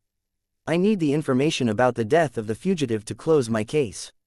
Will that be all right? Flegg took back the document and said casually, "We'll take over the investigation. A report will be sent to you in a couple of days." He then remembered that this detective had mentioned the 17th Division as well as Captain Wales. After a pause, Flegg added, "The report will state that the victims were killed by unknown criminals. Do you understand?" Luke nodded his head with a smile. He knew that the description in the report would be the official conclusion. He didn't really care much about that, as long as he could close the case of the officer's murder. More importantly, he planned to spread the word about Wade Davis's death. He wondered how much longer Wolf Ellsworth's company could survive. An hour later, Luke returned in the pickup to the motel near the hospital. When he went upstairs, he smiled at the owner of the motel, who was clearly astonished. The owner of the motel shivered and felt a little scared. After Luke went upstairs, the owner dialed a number after a brief hesitation, but nobody picked up. After a nervous moment of thought, he called 911. "Hello, there's a suspect here." A few minutes later, the owner of the motel put the phone down in a daze, the operator's reply echoing in his head, "The county police never sent any men to your place. Please stop making prank calls. This is a line for emergencies. If you take it up again, we'll record it down and send you an infringement notice." The owner of the inn was lost for words. Recalling the faint smile on Luke's face when the latter went upstairs, the owner felt that he had become involved in something dangerous. Luke returned to his room and knocked on the door. "Annie, it's me." There was the sound of hurried footsteps, and when the door opened, Annie's face was full of panic. "Why are you here? Some officers were looking for you. Hurry up and hide, before they find you." Chapter 375. What are you doing? Luke hugged her with a smile and shut the door. "It's fine, I've already taken care of it." Annie was astonished. "Huh?" Sitting on the bed with her, Luke said, "Just pretend that you don't know anything. If anyone asks you, have them talk to me directly. Right, here's my contact. Keep it." He gave her his card. They had only exchanged numbers before. Luke hadn't given her a card, which had his title on it. Annie read the card, only to be surprised. "The Major Crimes Division of LAPD. You're a level 2 detective."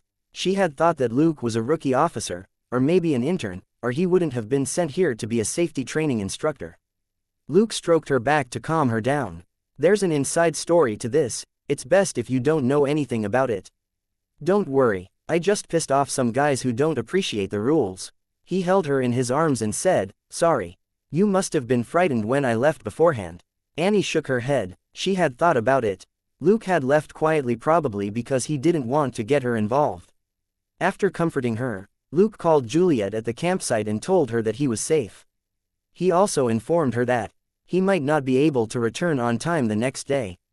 Lucas Barton and his men had been to the campsite, and had indeed made Juliet uneasy. But Luke was the only one who could say anything now, and the dead officers couldn't cause him trouble any longer.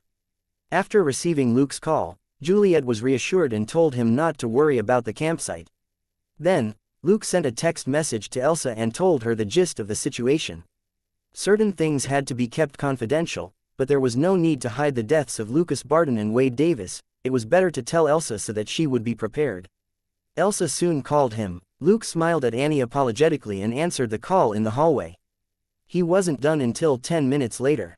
After returning to the room, Luke hugged Annie, who was still in a daze. Annie exclaimed, "What are you doing?" "Ah," Luke said, "I think I need another shower." "You jerk." "Ah." Stunned for a moment, Annie moaned soon after. The next morning, the sun found its way through the gaps in the curtain to create 2 bright strips of light in the room. Luke woke up early and checked the system notifications. He had been rewarded 20 experience and credit points each for rescuing Steve, Janet and Annie, for a total of 60 points. There were also a bunch of other notifications.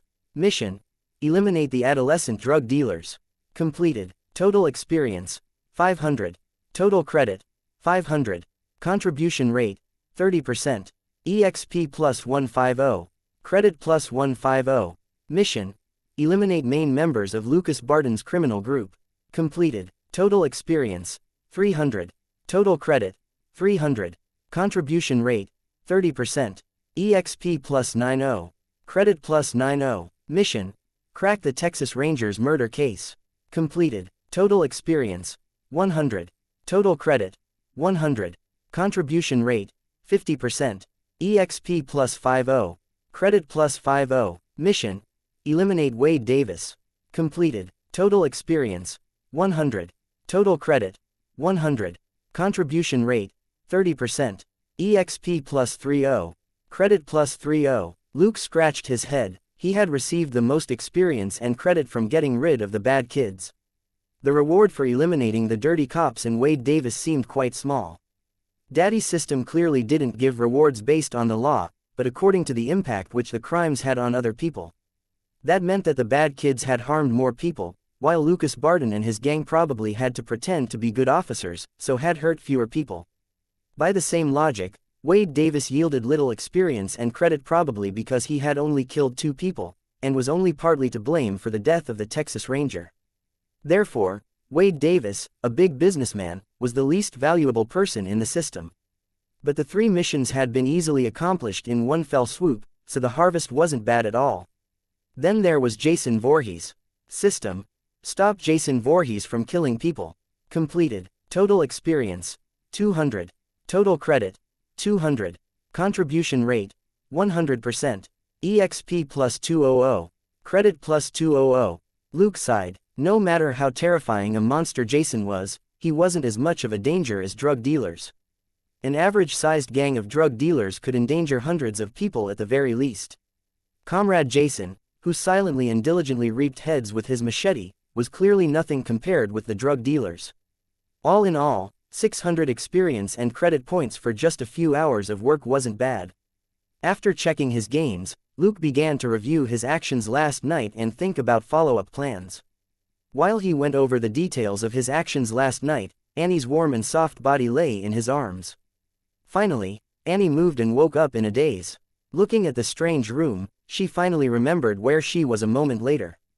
Sensing the strong body that was right behind her, she subconsciously wriggled and took a deep breath.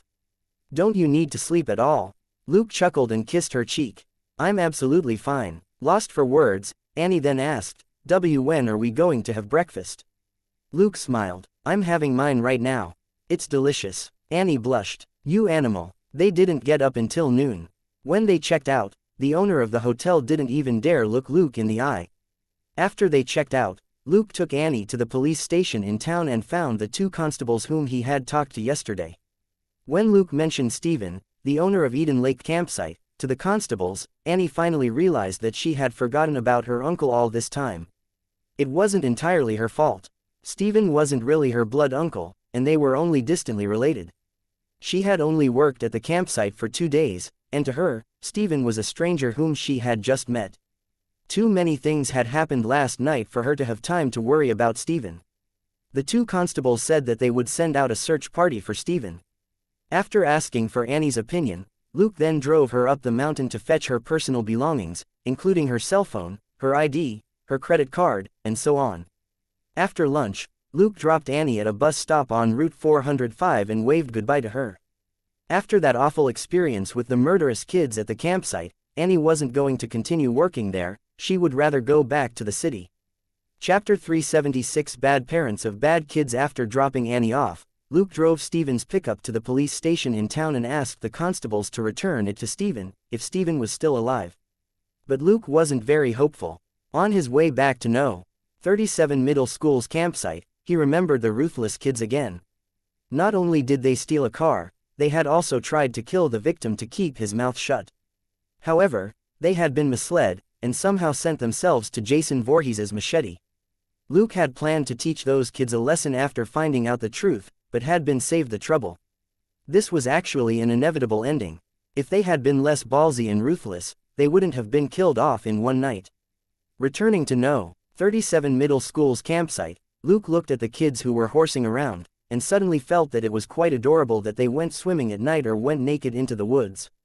They spent their energy on playing around, at least, which for minors was absolutely a good thing. Luke found Juliet and thanked her for her help the day before. Juliet simply nodded and spoke to him in private. "Luke, you're not in any trouble, are you?" Luke shook his head with a smile. "I reported what happened yesterday to my superior. Everything's fine." Staring at him for a moment, Juliet slowly nodded. "That's great. If you're in any trouble, just let me know if I can be of any help, all right?" Luke thanked her with a smile and resumed his role as safety instructor. Juliet was relieved when she saw how Luke was behaving. She had a good impression of Luke. Luke was one of the best she had seen in terms of looks, manners and professionalism. Like she said, if she could help, she wouldn't mind testifying on his behalf so that he wasn't caught up in something troublesome. After Juliet left, Luke called Selena while he was patrolling the campsite and told her what happened last night. Apart from the confidential matter related to Jason Voorhees, he told her about everything else in detail, like the deaths of Wade Davis and Lucas Barton. After hearing that, Selena asked, "Should I start making preparations now so that you can deal with that playboy after you come back?" Luke coughed and said, "Don't. We're law-abiding detectives. Focus on the real estate company and search for any weaknesses and negative press on it. You can ask Elizabeth to help you, she's your student too." Selena rolled her eyes. Got it. She had thought in the beginning that this guy was interested in Elizabeth, but she now realized that he was completely just using Elizabeth as free labor. But Selena liked it this way, since she could give a lot of the work to Elizabeth. Thinking about Elizabeth's possible gains later, Selena didn't feel guilty about it at all. "Can't get enough of the middle school girls yet?" Selena asked casually. Luke chuckled. "It'll be over in a couple of days. You should always finish what you started." He had sent too many naked students back to their dorms in the last 2 nights, it was too much fun. When he was free, he had Sonia look up Jason Voorhees in the police database. He was quite curious about this weirdo. This was Sonia's area of expertise. Less than half a day later, she sent a bunch of files to Luke. Luke was even more astonished after going through the information. The name Jason Voorhees wasn't in the electronic database. But as a professional, Sonia had found old paper documents in the archive room. Most of the documents had been sealed for years, and the police department didn't have the manpower and energy to turn them into electronic records. Based on what Sonia found, the Eden Lake campsite that Stephen ran was originally known as Camp Crystal Lake. It wasn't strange for Crystal State Park to have a crystal lake. That worn signboard which Luke had seen at the very beginning, Camp Cries, was thus its original name, except that the latter half of the name had been cut off. It had also been a camp for students years ago, but was abandoned after an accident, until Annie's uncle took over and renamed and promoted it as Eden Lake Campsite. No. 37 Middle School's campsite was the new camp that was established after the accident back then. The new site was closer to the road and easier to reach, so Crystal Lake had remained abandoned. Sonia had found a few old newspaper clippings which mentioned Jason Voorhees's name. Allegedly, this 11-year-old child drowned in an accident while playing with his classmates. However, his mother insisted that Jason had been pushed into the water by his classmates, and started to wantonly slaughter the teachers in the camp back then. In the end, this crazy mother was shot dead. The case happened decades ago, and it was hard to find any information on it. These newspaper clippings were the only proof that such a horrible incident had once taken place. Whether because of superstition or other reasons, the campsite was relocated. Reading the files, Luke scratched his chin and mumbled, "So, Mr. Jason is just a child. Was this a case of a bad boy getting belated revenge on other bad boys?" Luke was amused and stopped looking into it. It had only been out of personal interest that he had looked into it. Mr. Jason had probably been sent to a lab by now, and would no longer emerge to sort out bad kids. 2 days later, Luke noticed a group of people on the open ground in front of the camp entrance, including the 2 constables whom he had spoken with before. He thought for a moment before he went over to greet the constables. Are they from the town on the other side of the mountain? Looking for their kids, Luke asked one of the constables in a low voice, and the latter nodded with a bitter smile. Luke said sympathetically, "Then you're going to be busy. I wish you luck." Flegg and his agents had cleaned up everything and removed all the bodies, including those of the kids. These parents wouldn't find anything. The constable couldn't say anything in response. While vile kids didn't have to mean that they had vile parents, this bunch really didn't look decent. Chapter 377 Error in Judgment, and Smiling Tiger. These parents were rude and vulgar, and preferred to talk with their fists than with words. When Luke spoke to the constable, 2 men glared at him. "Who are you? Are you a reporter?" Luke smiled and fished out his badge. "I'm responsible for security in this camp. Shall I kick you out to the road?" The 2 men fell silent. They were standing at the camp entrance, which was under Luke's jurisdiction. The constable secretly gave Luke a thumbs up, before he went over to sort out the next course of action. Otherwise, if they went up the mountain and some of the parents went missing, search parties would have to be sent out. The constables hadn't sent anyone to look for the kids because the FBI had already issued a notice. Now that the 6 kids were confirmed dead, the constables certainly wouldn't waste their time, but the parents were unwilling to let it go. Looking at the quarreling group of people, Luke shook his head. If they were really that worried about their kids, why didn't they do anything earlier? The fact that they went up the mountain to plant weed and kill people wasn't something that could be explained away with 1 or 2 days of negligence. Luke detected a familiar scent on this group with his sharp nose. Weed, and after it was processed, too. The thick scent confirmed that these people hadn't just come into contact with the weed in passing. Narrowing his eyes, Luke remembered that the kid he had questioned had said in the end, "It's our job." At that time, he thought that the kid was talking about how the brats had divided up the work, but it now looked like that wasn't necessarily the case. Sneering, Luke returned to the campsite with no intention of watching this shitty performance any longer. Looking for their kids, more likely they were looking for the weed farm. After Luke went back, a few black SUVs appeared in the distance. A few minutes later, the SUVs stopped at the camp entrance, and Big Nick got out. Looking at the middle school students, he cursed in a low voice, but still obediently stubbed out his cigarette before he walked into the camp. A moment later, Big Nick felt slightly amused when he looked at Luke, who was enjoying tea and basking in the sun by the lake. He had called Luke in the middle of the night partly to get back at Lucas Barton, who had planned to frame him for the officer's murder, and partly to return the favor when Luke had helped him catch the bank robbers. Big Nick wasn't exactly a clean officer, but he paid attention to detail, and didn't feel comfortable owing Luke a favor. The main thing was that Luke felt too clean. He felt like a completely different type of police officer. Even if they weren't enemies, Big Nick subconsciously didn't want to owe Luke anything in the end. The FBI sent out a notice later that night. 6 officers, including Lucas Barton, had been killed by unknown criminals. Wade Davis was dead, and so were 6 kids that had been out camping, and Luke was absolutely fine. Big Nick wasn't some good person. He had threatened the owner of the motel before he came here. The owner confessed everything without hesitation. He no longer wanted to have anything to do with the conflict between the county police and the young man. He just wanted to run his motel in peace. After hearing the motel owner out, Big Nick was silent for a long time, before he resumed his journey. Lucas Barton had fallen just like that, and since he was dead, there was no chance of him making a comeback.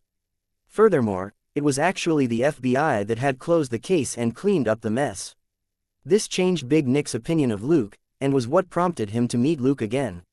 They might not become bosom buddies, but Big Nick didn't want to become enemies with Luke either. It was a good thing that the call he made last night hadn't been in vain. Putting down his teacup, Luke looked at Big Nick and rose. Let's go. There are too many students here. They walked along the lake and talked for several minutes. Nick was here to meet Luke and ask him about Lucas Barton. Naturally, Luke said that he didn't know the details, but Big Nick got it from Luke's expression. Even if it was by sheer luck that Luke was able to kill off Lucas Barton and his party, Nick still didn't want to piss him off. After they were done speaking, Luke walked Big Nick to the camp entrance. Big Nick hesitated for a moment, before he suddenly said, "If you ever run into trouble in Los Angeles County, you can look me up." This was a clear olive branch. To Nick's surprise, Luke nodded with a smile. "Great. As it happens, there's something I hope you can do for me." Not far from where they were standing at the entrance, the parents had finally decided to get going again after a heated argument. Luke said something, and both he and Big Nick watched the parents drive off. 2 minutes later, Big Nick waved goodbye and jogged back to his car. He was already issuing an order as soon as he opened the car door. "Let's go. We've got things to do. Follow those cars." As he spoke, he looked at Luke, who was still patrolling the campsite, and cursed in a low voice. "Sh*T, I was wrong. That guy's a smiling tiger." His subordinate couldn't help but ask, "What about Lucas Barton and his crew?" Various emotions crossed Big Nick's face. "Just believe whatever the FBI says, unless you want to avenge them." His subordinate cackled and didn't say anything else. Big Nick was obviously implying that it was best not to piss off this young man, or the next deaths the FBI announced might be their own. According to the notice that the county police received, there were 14 victims in this case, including 6 county officers, but there was no media coverage on it, and even the county police higher-ups hadn't said anything. Big Nick and his crew had been sent here because they were used to cleaning up messes, but their backer had explicitly told them not to look into the case too carefully. "Why aren't you driving yet? Don't you want to get back to your girl tonight?" Nick spat out the car window and lit a cigarette as he cursed his subordinate. His subordinate started up the car and said, "Boss, aren't we just here to pretend?" Big Nick casually slapped the back of his head.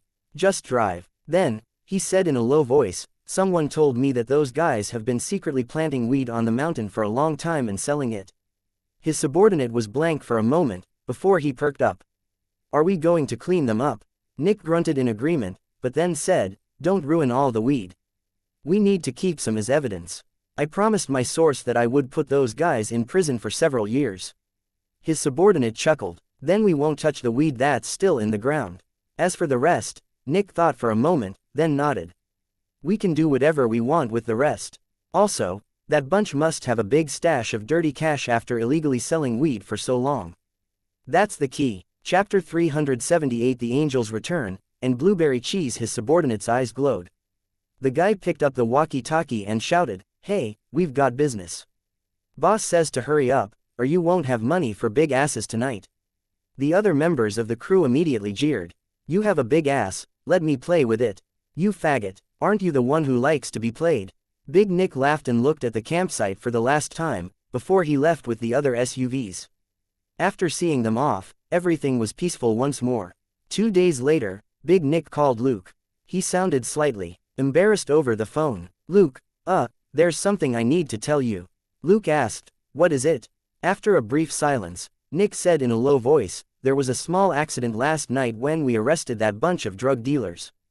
He fell silent again. Luke asked, "So?" Nick coughed and said, 6 male suspects were at the scene. 3 of them were killed and the other 3 were heavily wounded. However, another 6 female suspects in the case were detained in their homes. Luke was stunned for a moment, but then said, "Congratulations. Were any of you hurt?" Nick said, "No." Luke said, "That's great." He hung up soon after, not knowing what to say. Big Nick and his crew were really impatient. It had only been 2 days, and he had already cleaned up the parents of the weed-planting kids. Also, these county officers were as blunt and crude as ever. They simply took down the men in the gang and then looted their wealth. Naturally, Nick was a little embarrassed to make this call. He had promised to put the guys in prison, but wound up sending them to the morgue. That hadn't been the deal. As for Luke, he was quite pleased. It wasn't as if he could tell Nick, "It's best if you get rid of all of them." However, it had been enough to imply to Nick that those people had money and drugs. In a good mood, Luke escorted the kids and teachers onto the school bus, and then followed behind them in his car all the way back to Los Angeles. At the school entrance, Juliet hugged him and said, "You're a good kid. You can come find me if you ever need help." Luke thanked her with a smile before he drove off. He could roughly guess why Juliet acted this way with him. He had learned from the others that Juliet had a little brother who had only been in his first year of university when he went missing last year while camping in the mountains, and had never been found. Luke didn't look like her brother, but they were somewhat similar in terms of temperament and figure, which was why Juliet had a good impression of him. Done with his mission, Luke went directly to the police department. Walking over to his desk, he saw Selena, whose head was buried in files. Smiling, Luke put down the box he was carrying next to her and opened it. His movements were light and nimble, and Selena didn't notice him at all. In the next moment, however, her nose twitched, and she turned her head to look at the open box. "Oh, am I dreaming? Did God answer my prayers?" But realization promptly struck her, and she turned her head to see Luke smiling at her. She couldn't help but roll her eyes. "So, it wasn't God?" Luke raised an eyebrow. "No, Selena's will to live was strong. You're an angel, you knew that I was hungry." Luke showed her the other boxes he had and said, "I bought them on the way back. Do you want to distribute them?" Selena promptly got up and took the paper boxes from him. "Luke has donuts, who wants them?" Everybody in the office flocked toward them. But nobody shoved each other for the donuts, since they knew that Luke and Selena always had enough for everyone. In the end, only 2.5 out of 4 boxes of donuts were shared out. There were only a dozen people at the office at the moment. 2 officers with sweet tooths took 2 donuts each, otherwise they wouldn't have needed to open a third box. After greeting everybody with a smile, Luke signaled to Selena, and they went to Elsa's office with the last 1.5 boxes of donuts. "There's been nothing recently?" he asked Selena. Selena replied with a deeply bitter expression, "Of course it's nothing for you. I've been going through case files in the office every day, and haven't stepped foot outside at all." Luke smiled. "I'm back, so you're free." Selena nodded. It was much better to investigate cases with Luke than sitting in the office. They always brought snacks with them when they headed out in the morning, and when the weather was good, they could have afternoon tea and enjoy the sunshine for an hour or two. In any case, they were the most efficient team in the major crimes division, so nobody had any complaints about them enjoying a slice of opera cake and green tea or a cappuccino under the sun. As long as they could crack cases effectively, it was all good. Luke and Selena entered Elsa's office, and Selena put the 1.5 boxes of donuts on her table. Elsa had a conflicted expression on her face. "I've been trying to lose weight." Luke chuckled. "This entire box is blueberry cheese donuts, and is especially for you." Elsa looked at the other box. "What about this one?" Luke replied casually, "They're regular donuts, and there are 4 left. You can take them to Dustin if you want." After a brief silence, Elsa quickly put the blueberry cheese donuts in her drawer and said, "Thanks for pushing back my weight loss program." "Now, what's up?" Luke said, "I'm here for cases. I can't work on any of the cases you gave me now." Elsa was lost for words. She hadn't expected the Ellsworth family to be involved in both the case of the girl in pajamas and the death of the Texas Ranger. Additionally, Palmer had asked for a favor, and had taken over the donut store case and the case of the fuel truck robbery, so Luke couldn't continue investigating those. However, the last thing that the major crimes division lacked was cases, and each one was more urgent than the next. Elsa pulled a stack of case files over so that they were in front of her. "Do you want to take it easy or work hard?" Luke replied offhandedly, "Anything is fine, as long as the case has leads." With a knowing expression, Elsa straightaway picked out some case files from the bottom and threw them to Luke. "I already put these ones aside for you." Luke said, "Thanks for your trust, boss." A moment later, they both left, and Elsa sighed with relief. When Luke had gone out to play for a week, she had put together quite a number of tricky cases that were suitable for him. He was trustworthy. Relaxed, she opened the paper box. Smelling the sweet donuts, she took a bite out of one of them, and sighed contentedly. "Blueberry cheese, I haven't had one of these in a long time." Chapter 379 Promotion and Pay Rise. Looking at the half-full box of regular donuts, and then at the special blueberry cheese donut in her hand, Elsa hesitated for a moment, then said, Dustin isn't a fan of donuts, anyway. I'll just give him the half-full box. As for the blueberry cheese donuts, she decided to keep them for herself. After sitting down at his desk, Luke gave the case files to Selena to screen as usual. Elizabeth had returned too. She waved at Luke, indicating that she had something to tell him, and Luke nodded for her to come over. She then told him that Samantha had returned to Arizona with Ashley and Mike. Chris had gone back with his aunt as well. Jenny and Bobby had been negotiating with Chris about the mine on Luke's behalf, and he hadn't talked to them yet. He simply asked, "Is everything fine on your mother's end?" Elizabeth hesitated for a moment before she nodded. "We did everything like you said, except," Luke nodded. "Then that's fine. Focus on work and don't worry about what's happening at home. It's never bad to have more money, right?" Elizabeth nodded with a wry smile. Having money was better than struggling for years to pay off her college loan. She then said in a low voice, "The Ellsworths have been on the news a lot in the last 2 days. It would be good to pay them more attention." Luke nodded. "All right, got it." There were a lot of things that Elizabeth wanted to say, but she felt that it wasn't proper to voice them out. In the end, she simply said thanks once more and returned to work. Luke turned around and looked at Selena. "Have you picked a case?" Selena didn't lift her head as she continued skimming the files. "Pretty much. The weather has been nice recently. If you want to check out bikinis, there's a case of a female body on the beach. There's nothing special about the other cases." Luke grew interested. "What kind of body?" Selena said, "The kind you're imagining. You want to check it out?" Luke rose and said, "Let's go. You can enjoy the sun." The phone on the desk suddenly rang. Luke picked up the phone. "Hello. All right, at once." He put down the phone and shrugged at Selena. "Dustin asked us to go to his office." Selena said, "Hopefully it won't delay our investigation." Luke said, "You're more interested in catching some rays, aren't you? But the sun's about to set, and you won't be able to get any sun now anyway." Selena said, "We can look for the best spot first, so that we won't have to waste time later." Luke couldn't say anything, and just gave her a thumbs up. They soon returned from Dustin's office with a promotion document each. Luke smiled. "All right, if we hurry up, we can finish the paperwork and change our IDs and badges today." Selena sighed. "Fine, I can skip out on sunbathing for a promotion and a pay rise." They then went off to finish the paperwork. Luke didn't really care about credit, but he had cracked a lot of cases, including some especially tricky ones, and had also helped obtain huge donations for Westside. So, his promotion was inevitable. Now, he and Selena were both level 3 detectives. Also, both of them had enrolled as part-time students at a LA community college recommended by Jenny. This was a legitimate community college that had been approved by the Ministry of Education. It was similar to other colleges, except that the exams weren't as difficult, and the content that would be assessed would be specified beforehand.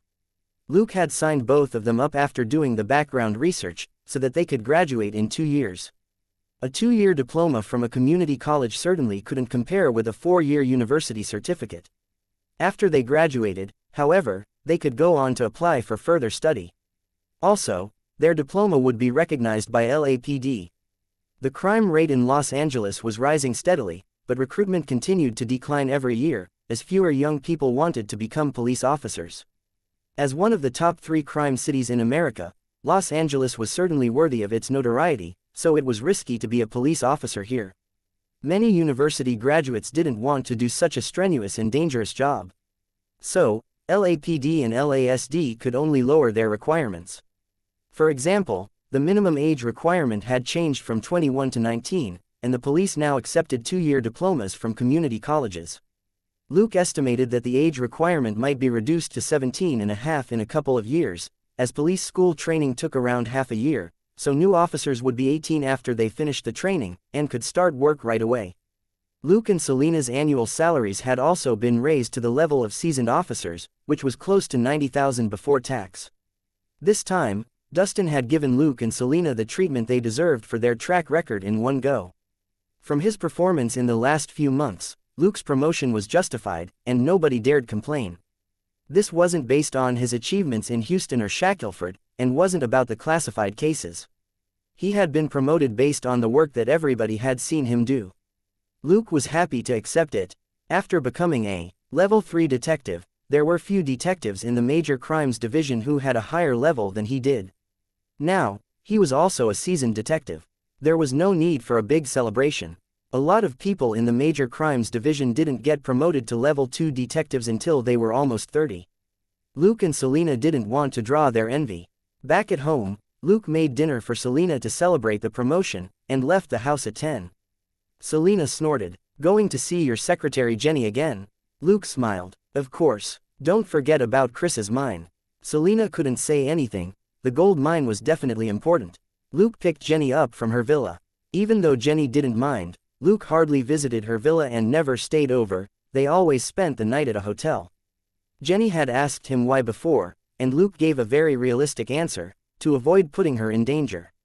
After all, meeting at a hotel and staying the night at her place were relationships at two different levels. As Luke worked more and more cases, he would encounter more and more dangerous people. When he went to meet Jenny, he always disguised himself and made sure that nobody was following him. Besides, on the nights he met Jenny, he often went out to earn experience and credit points. If he were at Jenny's place, he would have to sneak past the security guards. It was far less convenient than the hotels he picked. In their hotel room, they snuggled in front of the window as Jenny told Luke what she had accomplished. Chris McCormick, the son of the mine owner in Boom Town in Arizona, had struck a deal with Jenny. Chapter 380 Wolf's Little Secret. Luke was going to set up a new company with Chris to run the gold mine. Boom Town's gold mine would be up and running again with Luke's capital investment, and he would get 25% of the shares. Samantha, Elizabeth's mother, invested some of her money too, and had a 5% share. The rest of the shares belonged to Chris. That was the basic situation. Jenny had negotiated the details. She was better at contracts than Chris was, and wouldn't cut a losing deal. Chris also didn't really hesitate to make the deal. The mines he currently had were already dry. He hadn't shut them down yet only because they were his father's lifelong work. He didn't have the money to get them running again. Even if there really were new mother lodes, he could only helplessly watch the mines go bankrupt if no investments came in. Now that Luke had expressed interest and was willing to take the risk, it was impossible for Chris to say no. Where did Samantha get her money? It was a low-interest loan from Luke's company. Luke didn't really care how Elizabeth persuaded her mother to accept the loan, but from this moment on, Samantha would be a supervisor of the new company. Luke also thought of a new job for Bobby Max, his PR manager. Since there was no progress with Google, he would send Bobby to this town in Arizona to dig the gold mine, or rather, to supervise the digging of the gold mine. The new mother lode was located in the spider's nest where Luke had saved Gladys. Thanks to his assortment of abilities, Luke had been able to identify the gold ore. When he discovered the peculiarity of the ore that had been in one corner of the spider's nest, he brought a small piece back for testing in the lab. Based on the ore he brought out, there was roughly 15 grams of gold in every ton. This was absolutely high-grade ore. Of course, it was also possible that Luke's sample just happened to have a higher percentage, and the overall amount wasn't that high. But considering the history of that gold mine, 7 grams of gold in every ton of ore was still impressive.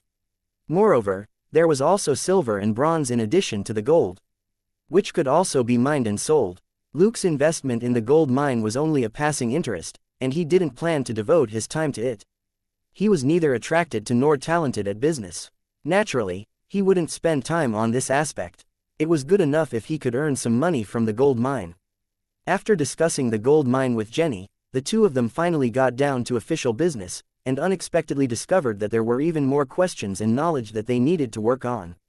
The next morning, Luke pulled Secretary Jenny into another round before he left the hotel, brimming with satisfaction. On the way home, he tossed Jenny and the gold mine to the back of his mind as he mulled over another matter. Something was seriously wrong with Wolf Ellsworth. After Jenny fell asleep last night, Luke slipped out of the hotel and found a gang that he had been investigating for a while. After making some inquiries with a higher-up of this gang, he learned some interesting intelligence. Wolf Ellsworth had a secret hobby, and often looked for female college students through those gangsters. Most of the small fry in the gang weren't clear on the details, and only 2 leaders who dealt with this matter were aware of Wolf's identity. Also, some of these students went missing soon after. Furthermore, Wolf had always been close to his nephew Dylan, and was a regular customer of Prime Exotic, his nephew's luxury car club. After Luke picked up Selena, they went to the police department. Sonia came over the moment she saw them. Looking at her face, Luke asked, "What happened?" Sonia said, "Scorsese found something. Come and take a look." Naturally, Luke didn't refuse. The three of them went to Sonia's desk, and she took out a photo from a folder. Scorsese found something on the soles of the feet of that girl in pajamas. It's not anything like tar or mud, but the leaves of a unique plant. Luke nodded. Sonia said, "This is an expensive ornamental plant. It's called," she browsed through the case file and read, "It's called Red Dawn Maple, and when I was looking up information on Wolf, I happened to catch this." She opened an image on her computer. "This is one of Wolf Ellsworth's mansions. He often throws parties here. Look here." Luke narrowed his eyes and watched as Sonia clicked and zoomed in on one part of the image. On either side of the steps outside the mansion were two beautiful crimson plants that were between 1.5 and 2 meters tall. "Is this Red Dawn Maple?" Luke asked. Sonia nodded. "It's a maple from Japan. It's a unique and valuable species, and is very rare here. Also, this mansion is only a couple of kilometers from Dylan Ellsworth's villa." Luke pondered for a moment and asked, "So, the girl in pajamas wasn't far from Wolf Ellsworth's mansion when she got hit?"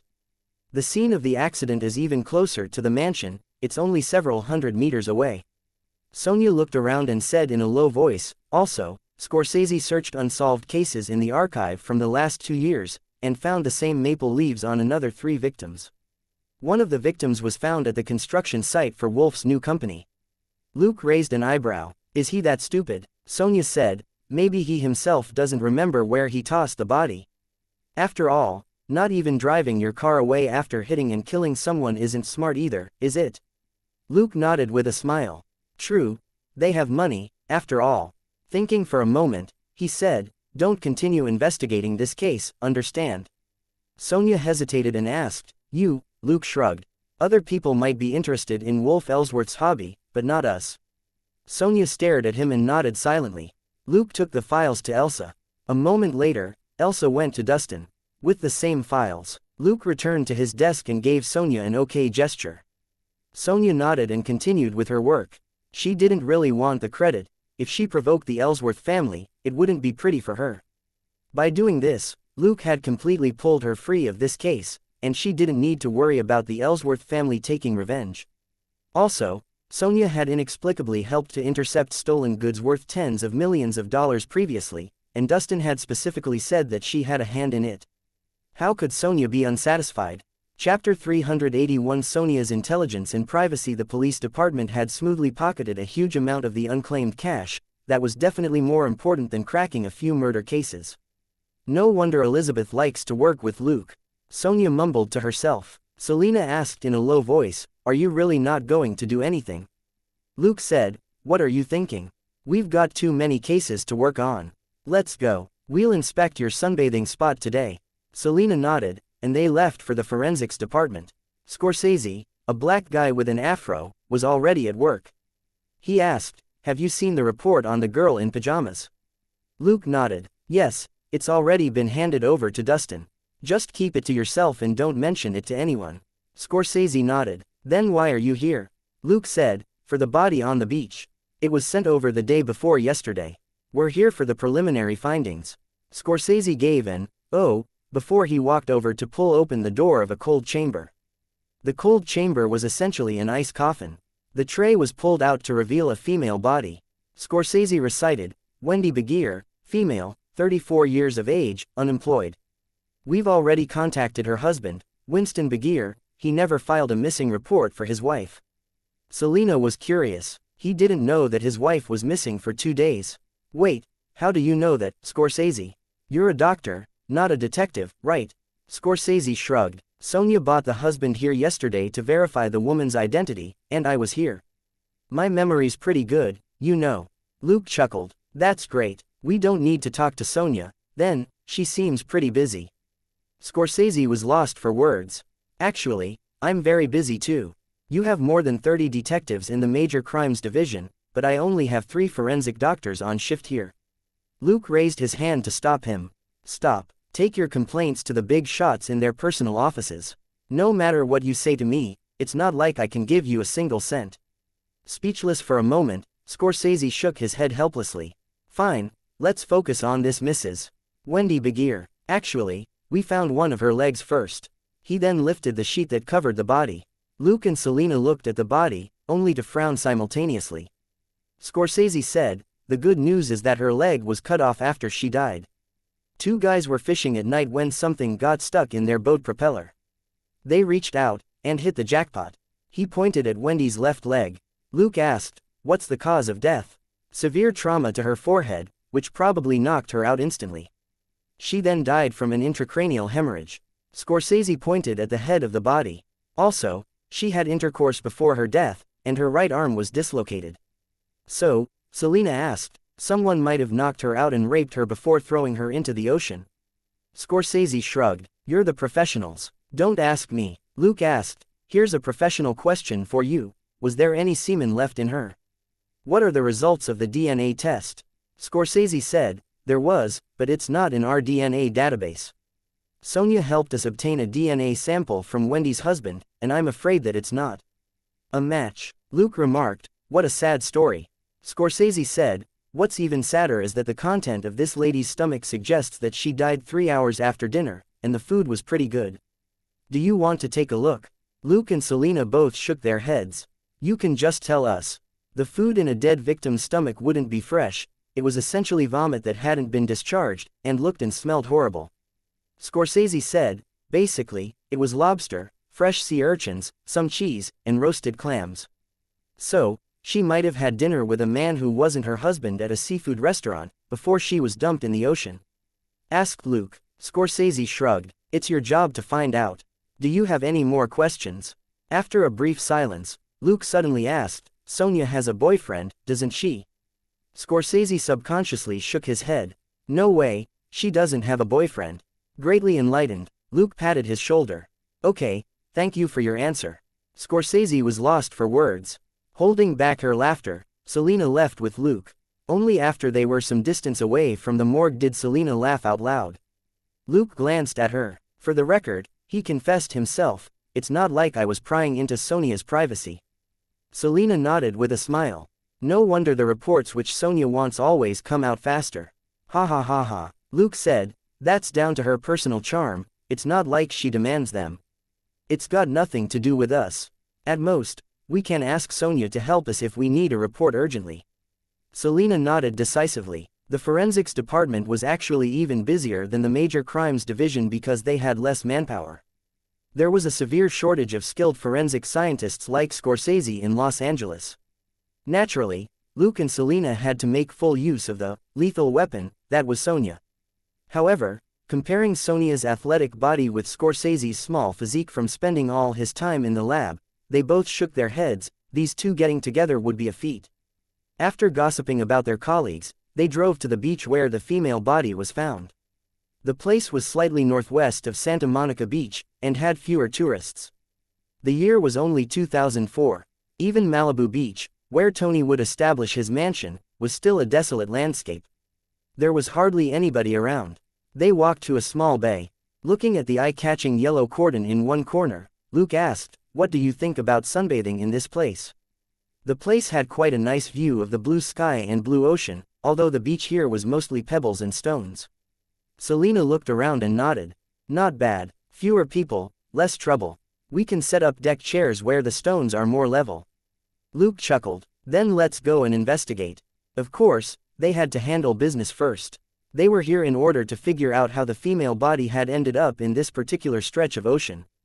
Chapter 382 Visit. In discovering the first crime scene, they would be able to determine through a field investigation whether Wendy's body had drifted here on the water current, or if it had simply been dumped here. The direction of the follow-up investigation would depend on whether the body had been dumped on the beach before it was swallowed by the tide, or had been dumped directly into the ocean from a boat. Luke and Selena went over to the yellow cordon, which was where the body had been retrieved. Taking out the file photo of the crime scene, Luke looked at the ocean and said, "The water current comes from there." He pointed in one direction. They walked several hundred meters along the beach and climbed a slope, only to be rendered speechless by what they saw hundreds of meters away on the other side of the slope was a row of villas along the shoreline. Selena checked the map and said, "It's a villa district. Dozens of families live here." Luke covered his forehead. "Does this mean that we have to investigate them one by one?" Looking at the map, Selena suddenly said, why don't we have lunch at a seafood restaurant first? Luke was confused. It was just after 10 in the morning, and was a little early for lunch. Selena zoomed in on the map on the tablet and showed it to Luke. See this? Luke looked at the map, and saw several restaurants along the beach back in the direction which they had come. Luke raised an eyebrow. Are you sure that they specialize in seafood? Selena said, maybe they have big lobsters. Luke smiled. Let's go. If they do, we know what we're having for lunch. They drove back a kilometer, and then slowed down to check the restaurants next to the road. They soon picked Greer out of a few fairly high-end restaurants. Selena asked with a smile, what do you think? Luke nodded. This is it. A signboard outside Greer specifically said, today's special, Boston lobster. But actually, these were Maine lobsters and not Boston lobsters. Boston lobsters are best steamed or cooked with cheese, said Luke. Selena immediately started drooling. Don't talk about that yet, we're here on a case. Luke didn't torture the glutton any longer. They went in and found a waitress. After showing her their badges, they gave her a photo of the victim and asked, have you seen this lady before? The waitress looked at the photo and smiled. Of course, Ms. Wendy comes here every week or two. Luke asked, alone? The waitress hesitated for a moment, but she still replied, no, she comes with Mr. Swick. He's a decent gentleman. Luke and Selena looked at each other and asked, they come together every time? The waitress said, more or less, but Mr. Swick sometimes comes alone. Luke thought for a moment and asked, do you remember if they had dinner here the day before yesterday? The waitress nodded. Yes, they were at my table. Luke asked, was there anything unusual about them?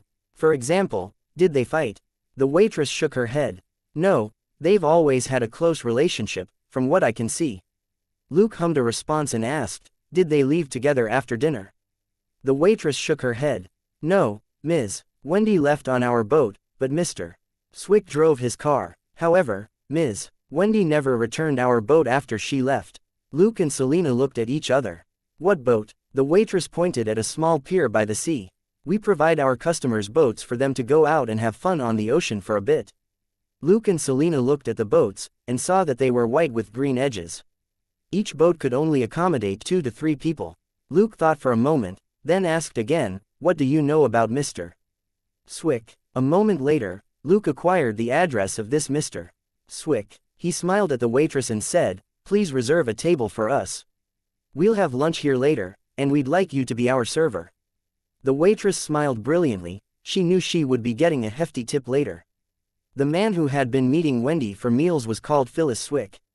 He lived precisely in the villa district that Luke and Selena had just seen. Luke looked at Selena and asked, thought of anything? In the passenger seat, Selena drew a few lines on the tablet. Is it like this? On the map on the tablet, the restaurant was connected to Swick's house, and Wendy's name was written on a simple drawing of a boat on the ocean, with a question mark behind it. Luke looked at the map and nodded. That's pretty much it. Now we have to find out where Wendy died. An hour later, they walked out of the villa district. After a brief silence, Selena asked, do you think he was telling the truth? Luke said, I don't know, but we've seen a lot of criminals who are good actors. Just because he was grieving like that doesn't mean that he's innocent. Selena clicked her tongue. My intuition tells me that he didn't kill Wendy. Luke didn't argue with her. After all, it was just her intuition, not a foregone conclusion.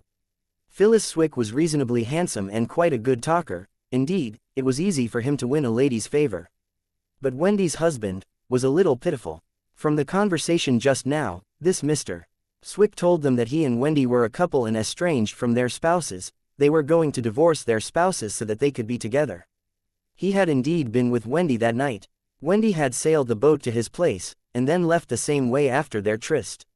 Selena found that odd. Why didn't you drive back together? Swick said miserably, she didn't want anyone to see her coming to my house. She sailed the boat to my place every time. She wasn't divorced yet, you know. Luke and Selena looked at each other.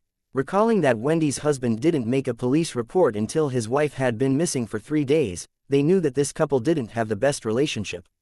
Luke said, let's go and see if we can find the boat. That might be the first crime scene. Instead of driving the car, they simply searched the shoreline on foot. 40 minutes later, Luke and Selena stood on shore as they looked at the boat that was hidden in a thick growth of weeds.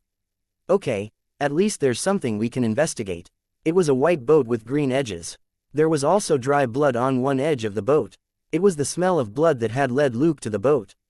The wind here was pretty strong, but the boat was giving off the scent incessantly like a signal, and Luke had been able to detect it from 50 meters away.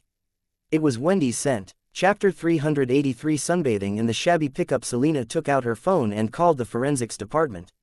Luke stepped forward but didn't board the boat. He only checked the surroundings. There's no obvious blood on the boat, but look here. He jerked his jaw in one direction. Selena looked at the hull of the boat, only to see a huge dent on one side. Something crashed hard into the boat? Selena asked. Luke nodded. There's no blood or traces of a struggle on the boat. Let's just wait. It'll be a miracle if the forensic staff can get here within an hour. Selena looked at the sky, and then at her watch. Oh, no, our seafood lunch. Luke remembered that too. He said helplessly, we can only cancel our reservation now. Selena nodded and called the restaurant. Luke ran all the way back to Swick's villa and drove the car to the boat. After driving the car over, Luke said with a smile, though there's no seafood lunch, we can still get some sunbathing in. Also, do you want this? As he spoke, he took out a drive pepper from the fridge in the car and tossed it to Selena. Selena caught it and had a mouthful before burping in satisfaction. Darling, you're really smart. Luke chuckled and didn't say anything. Together, they took out foldable chairs, a beach umbrella and towels from the trunk of the car, and set them up on a flat area nearby. Selena changed into a bikini in the car and came running back with a food box. She lay down and sighed comfortably. It's nice to relax for a moment when we're busy. Luke opened the food box and took out a piece of spiced beef. Kill two birds with one stone. There's nothing else to do while we wait, anyway. Since they were the ones who found the boat, they couldn't just walk away before the forensic scientists took over. If it was in the city, they could find a place to rest before the forensic scientists arrived. In this desolate area, they had to find their own way to kill time. Fortunately, Luke and Selena were always prepared when they went out. There was always food and water in their car. While it would be too much to call this a country outing, it still made the long wait less boring. Eyes closed, Selena listened to her learning materials via her earphones while she enjoyed the sun. Luke had put together a lot of professional knowledge for her in various areas, from fighting to wilderness survival. With nothing else to do now, she listened to some of it. This method was a lot more comfortable than reading. Luke didn't like sunbathing that much. He simply had tea and read his files after applying sunblock on Selena's back. The files he was reading were a little more shady, and basically contained relevant intelligence on the underground forces in Los Angeles. He had been exercising restraint in the frequency of his cleanup operations, and did a purge only every 5 to 7 days or so in order to prevent his diligence from affecting his state of mind. Even then, Luke had cleaned up almost 10 gang nests in over a month. For the gangsters of Los Angeles, this was a trivial number, but these mid-level gangs which Luke wiped out commanded hundreds of lackeys. After he got rid of these mid-level leaders, the hundreds of bottom-level lackeys lost their bosses. With their bosses gone, these lackeys had other plans. Some wanted to become the boss, some planned to join other forces, and some tried to fish in muddy waters for themselves. Thus, the gangs of Los Angeles had been in turmoil recently. Luke was contemplating getting rid of the bottom-level hoodlums who were especially active. These guys were even more unbridled than their dead bosses. They hadn't been beaten down by cruel reality yet, and thought that they could make waves as big shots themselves. Luke wondered if killing more of these enthusiastic fellows would make the rest come back down to earth. When the brainless guys were all dead, the smart ones would naturally step in. He didn't think he was creating more crime in Los Angeles with this. It was organized crime that was more dangerous. A lot of gang cases had to do with large-scale, ongoing operations such as human trafficking or drug smuggling. A small hoodlum could at most only mug someone on the street.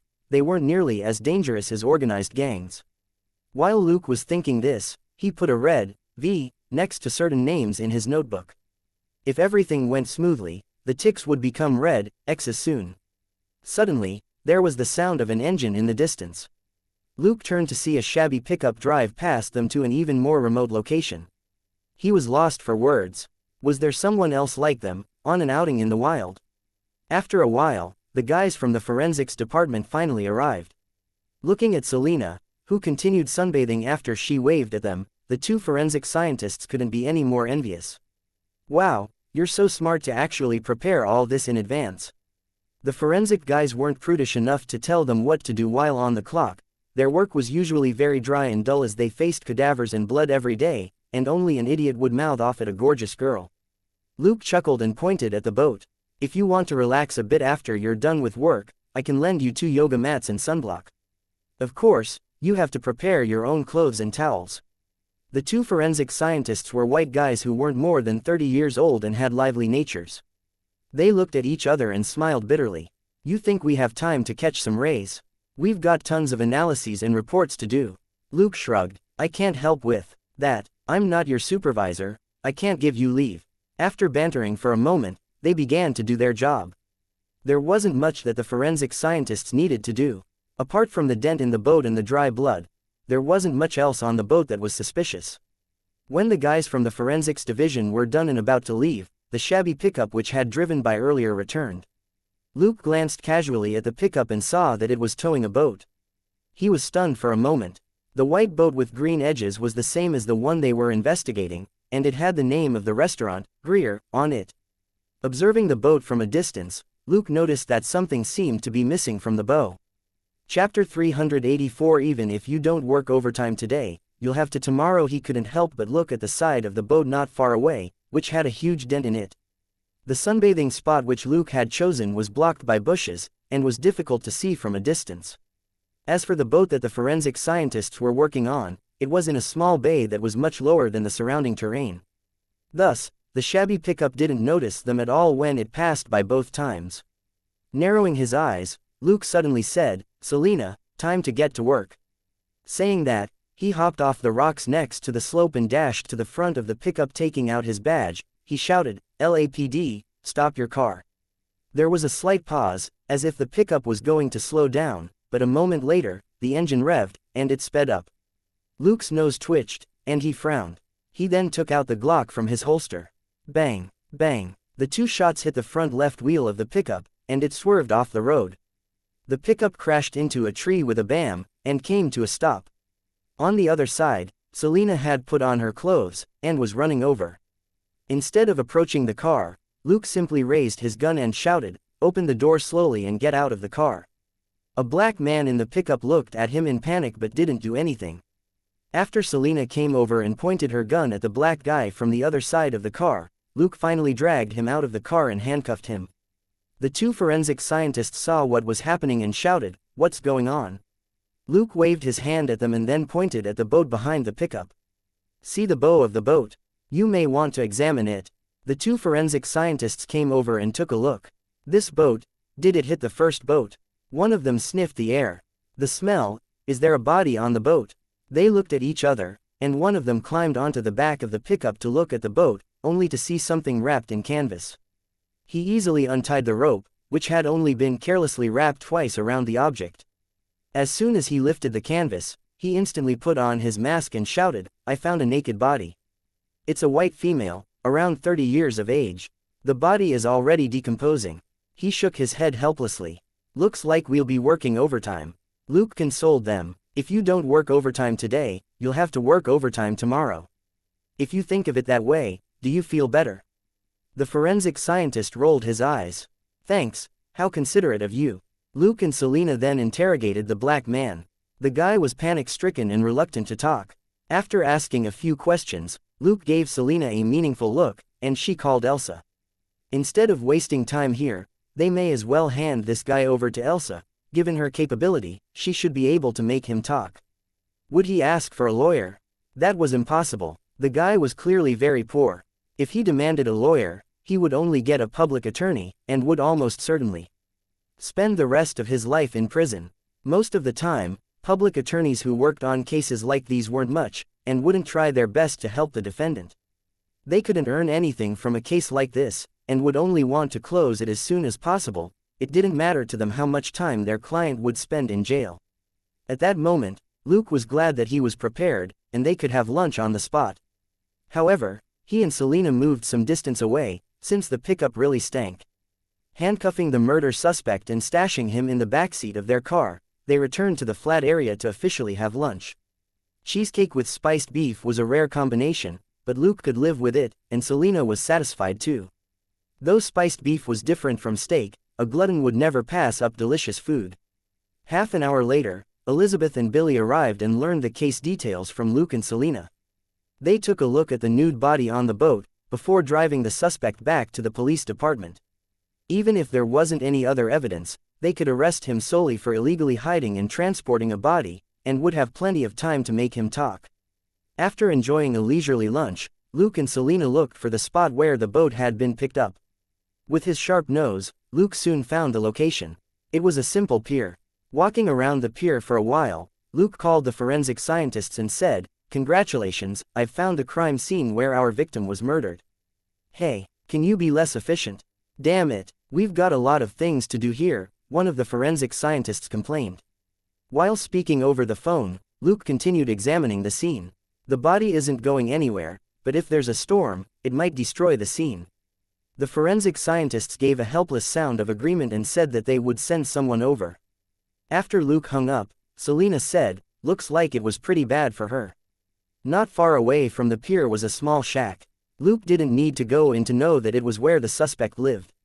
There were a pair of shoes and the remains of a jacket on the way from the pier to the shack. Near the shack was more torn clothing, including underwear. Without doubt, that naked woman had been captured and raped by that man, and finally died here. So, it wasn't hard to understand the suspect's attitude. He killed the woman, and had been caught transporting the body. It was useless for him to say anything to defend himself. He may as well keep mum and try his luck. There were a number of cases where criminals had successfully gotten off scot-free by not saying a word. A forensic scientist arrived. Looking at the scope of investigation which Luke pointed out, he couldn't help but shout, "Wow. I really need to thank him. He's really an energetic son of AB*TCH. Luke patted his shoulder and said, "If you're upset, gather more evidence, and make him pay for his excessive energy when the time comes." The forensic scientists were busy for more than 2 hours, and by the time they were done canvassing the scene, it was already past 4. Sitting in the chairs which they had brought over with them to the new scene, Luke and Selena watched the forensic scientists pack up their equipment.